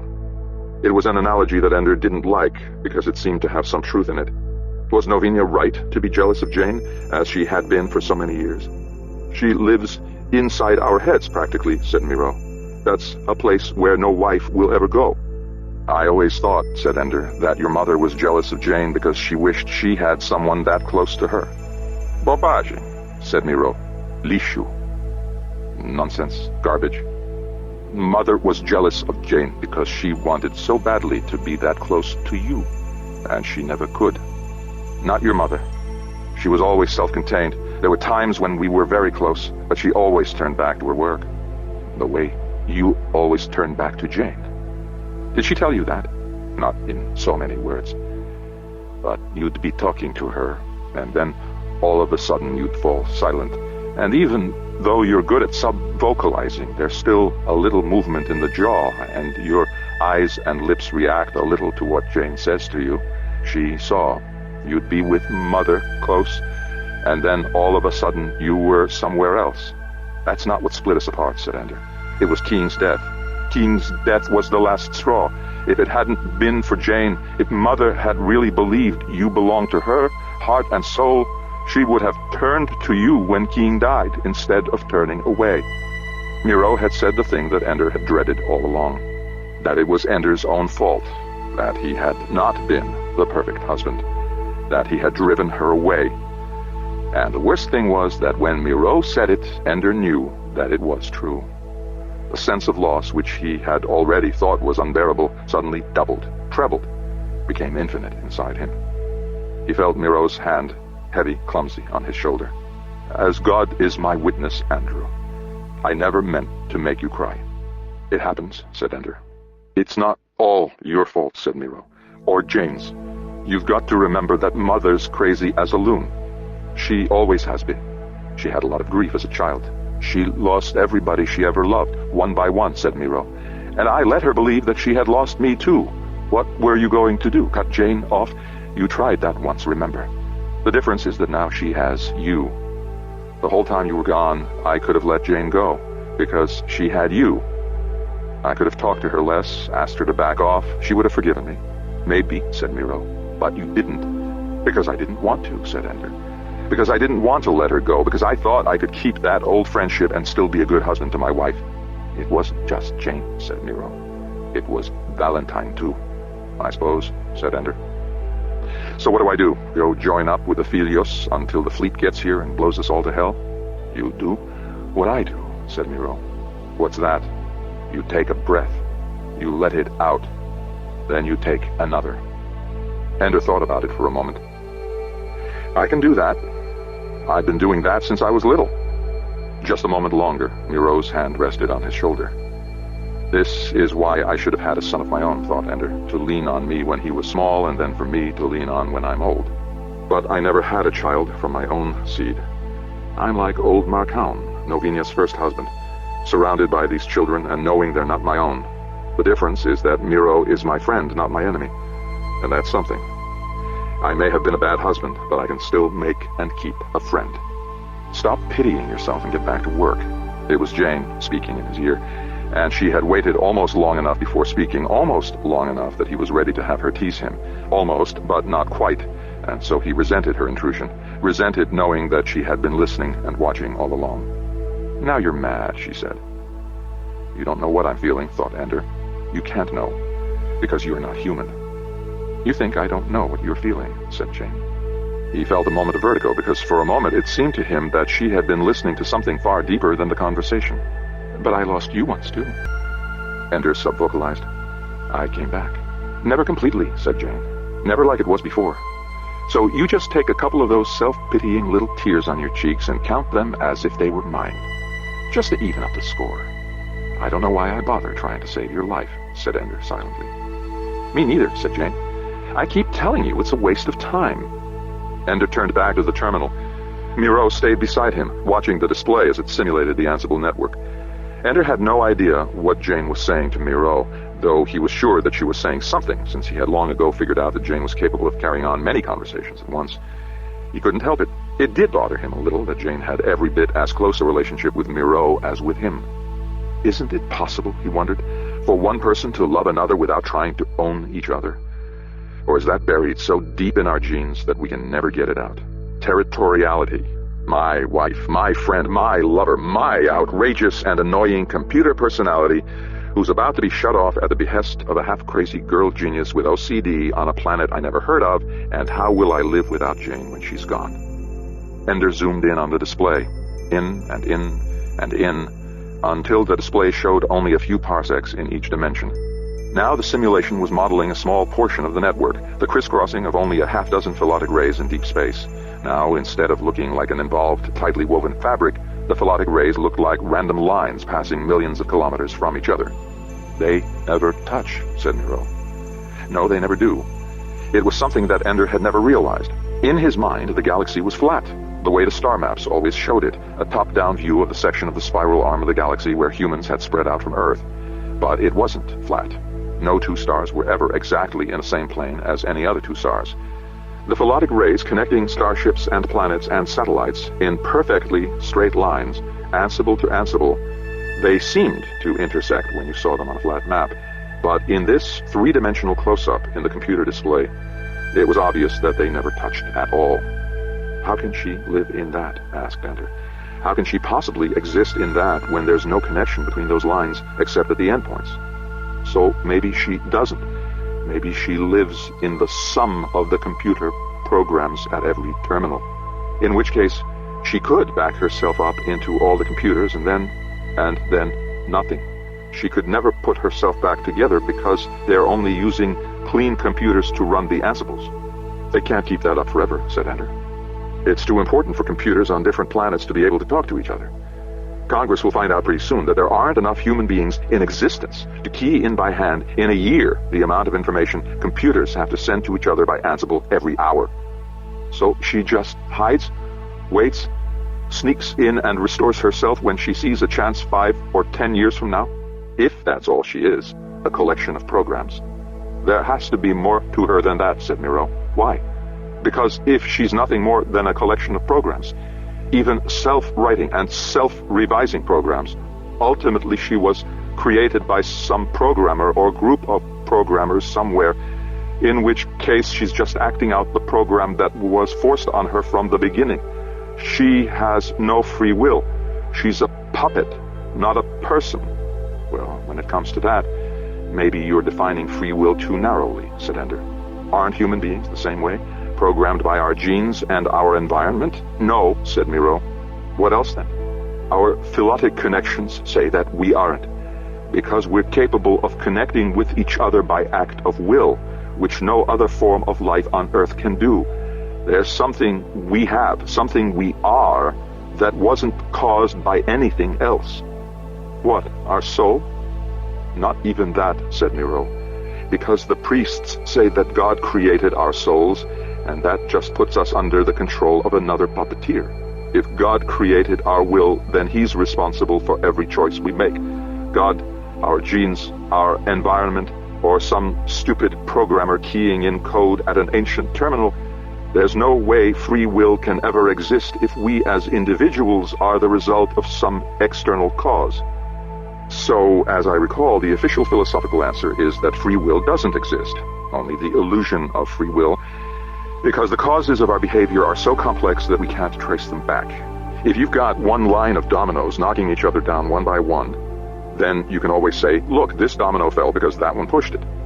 But when you have an infinite number of dominoes that can be traced back to an infinite number of directions, you can never find where the causal chain begins. So you think that domino fell because it wanted to.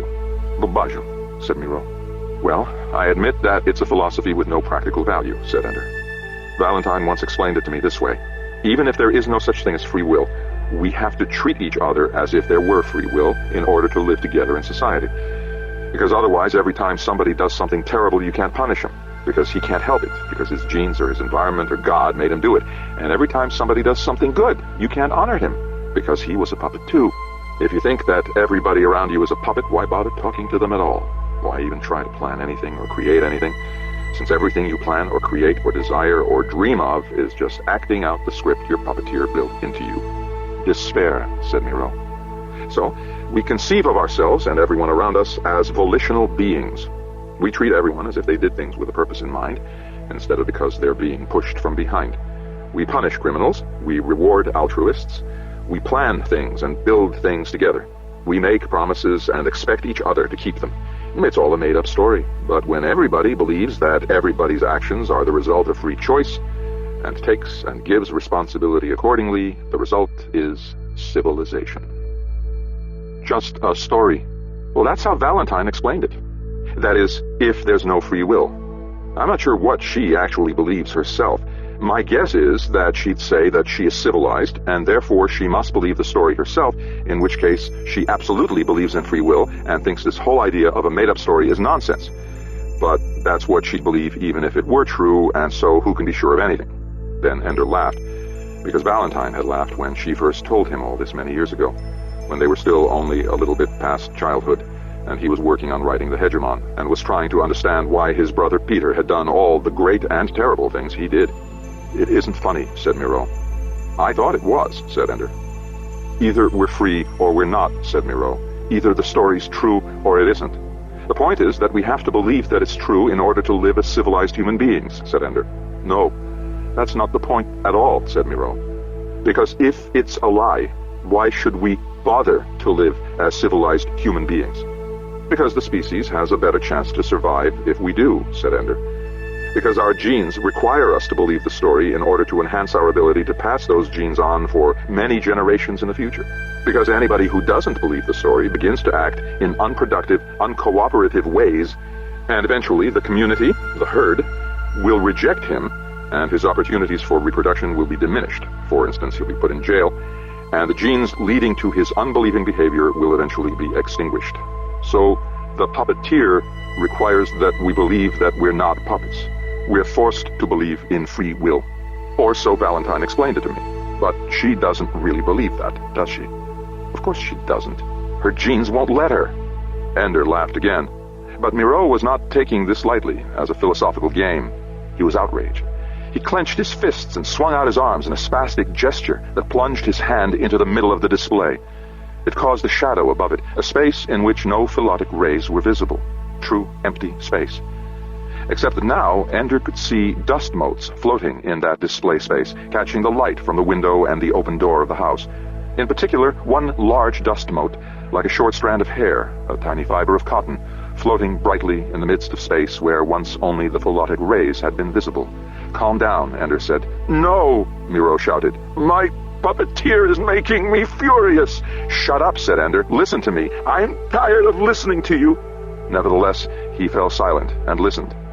I think you're right, said Ender. I think that we are free, and I don't think it's just an illusion that we believe in because it has survival value. And I think we're free because we aren't just this body acting out a genetic script, and we aren't some soul that God created out of nothing. We're free because we always existed, right back from the beginning of time. Only there was no beginning of time, so we existed all along. Nothing ever caused us. Nothing ever made us. We simply are, and we always were. Phyllotes? Asked Miro. Maybe, said Ender. Like that mote of dust in the display. Where? Asked Miro. It was invisible now, of course, since the holographic display again dominated the space above the terminal. Ender reached his hand into the display, causing a shadow to fall upward into the hologram. He moved his hand until he revealed the bright dust mote he had seen before. Or maybe it wasn't the same one. Maybe it was another one, but it didn't matter. Our bodies, the whole world around us, they're like the holographic display. They're real enough, but they don't show the true cause of things. It's the one thing we can never be sure of, just looking at the display of the universe, why things are happening.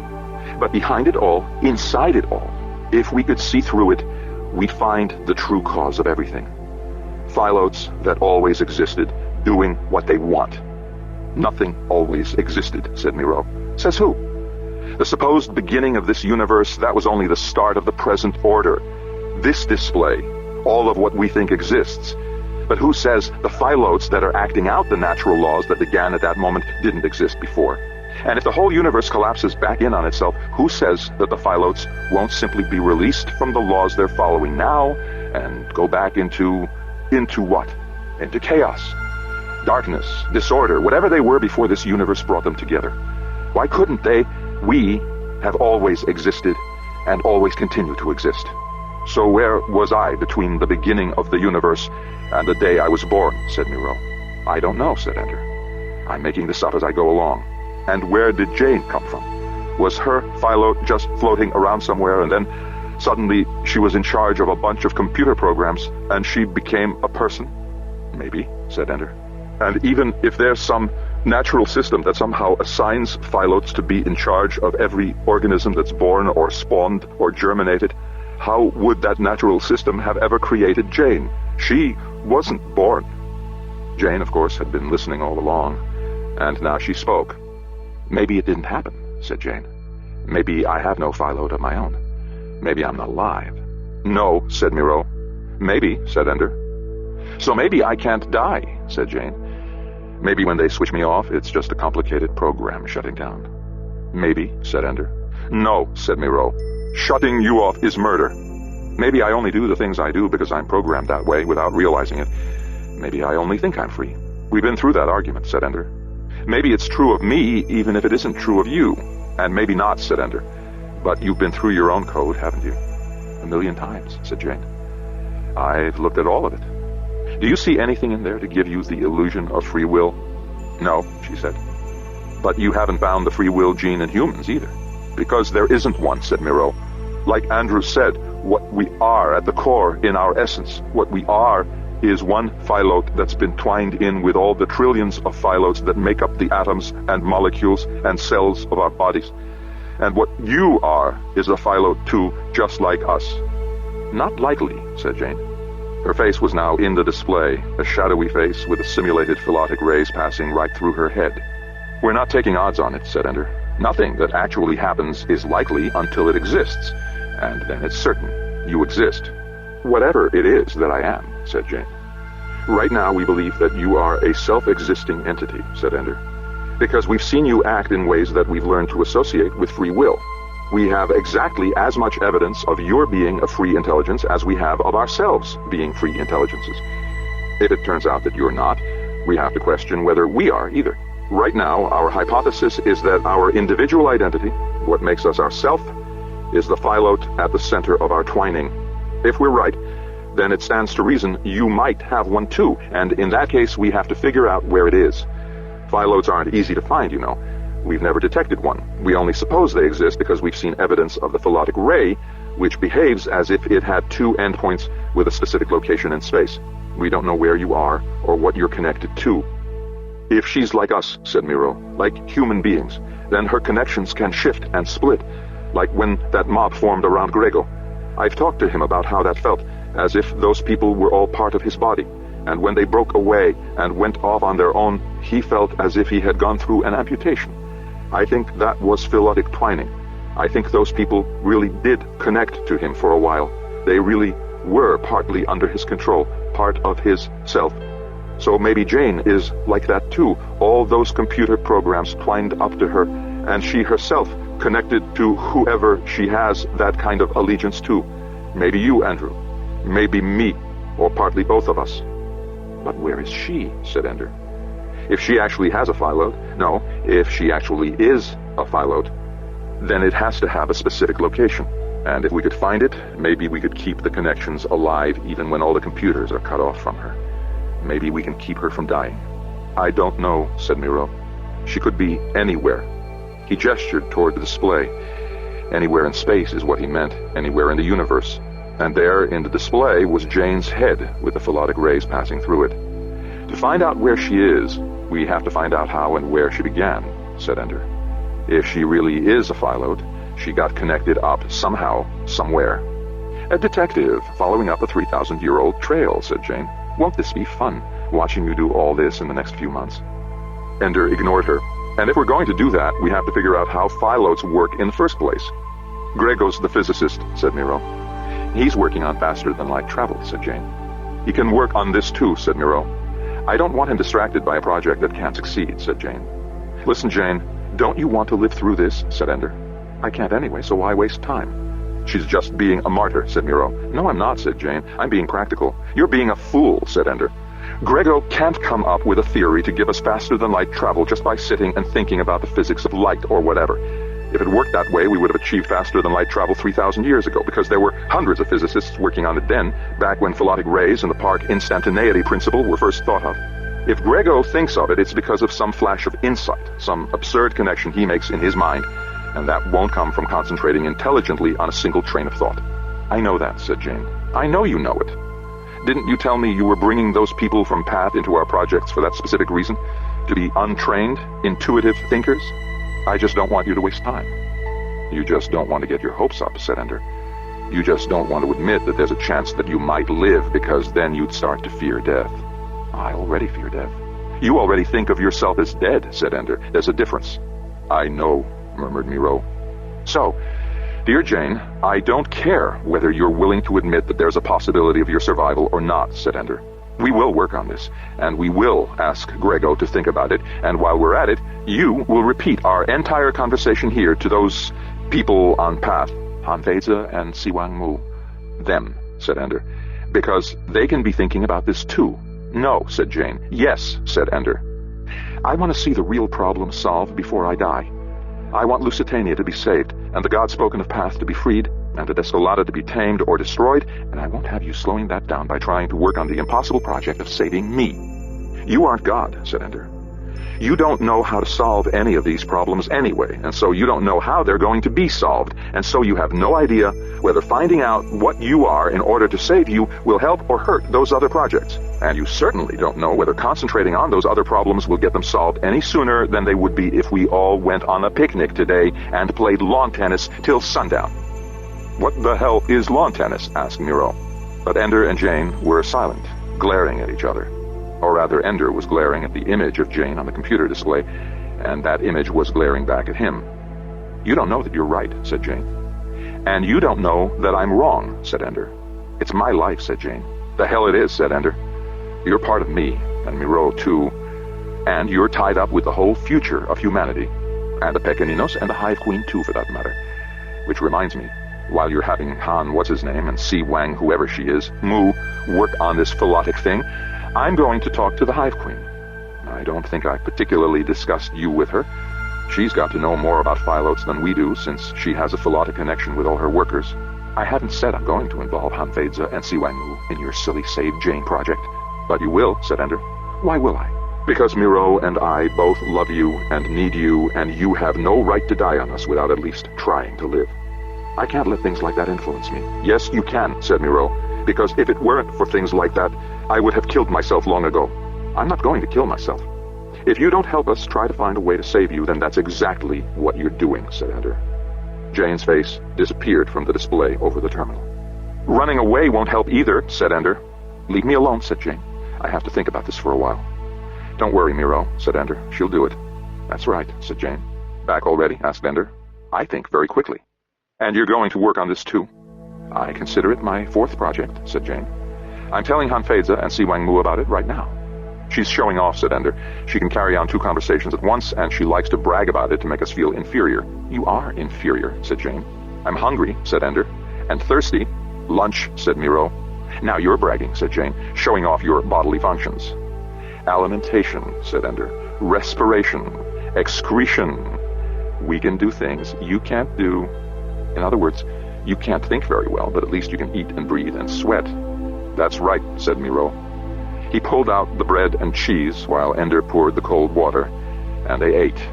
Simple food, but it tasted good, and they were satisfied. 14. Virus makers. I've been thinking about what travel between the stars might mean for us. Besides species survival? When you send out your workers, even light years away, you see through their eyes, don't you?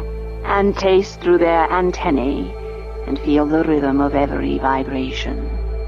When they eat, I feel the crushing of the food within their jaws.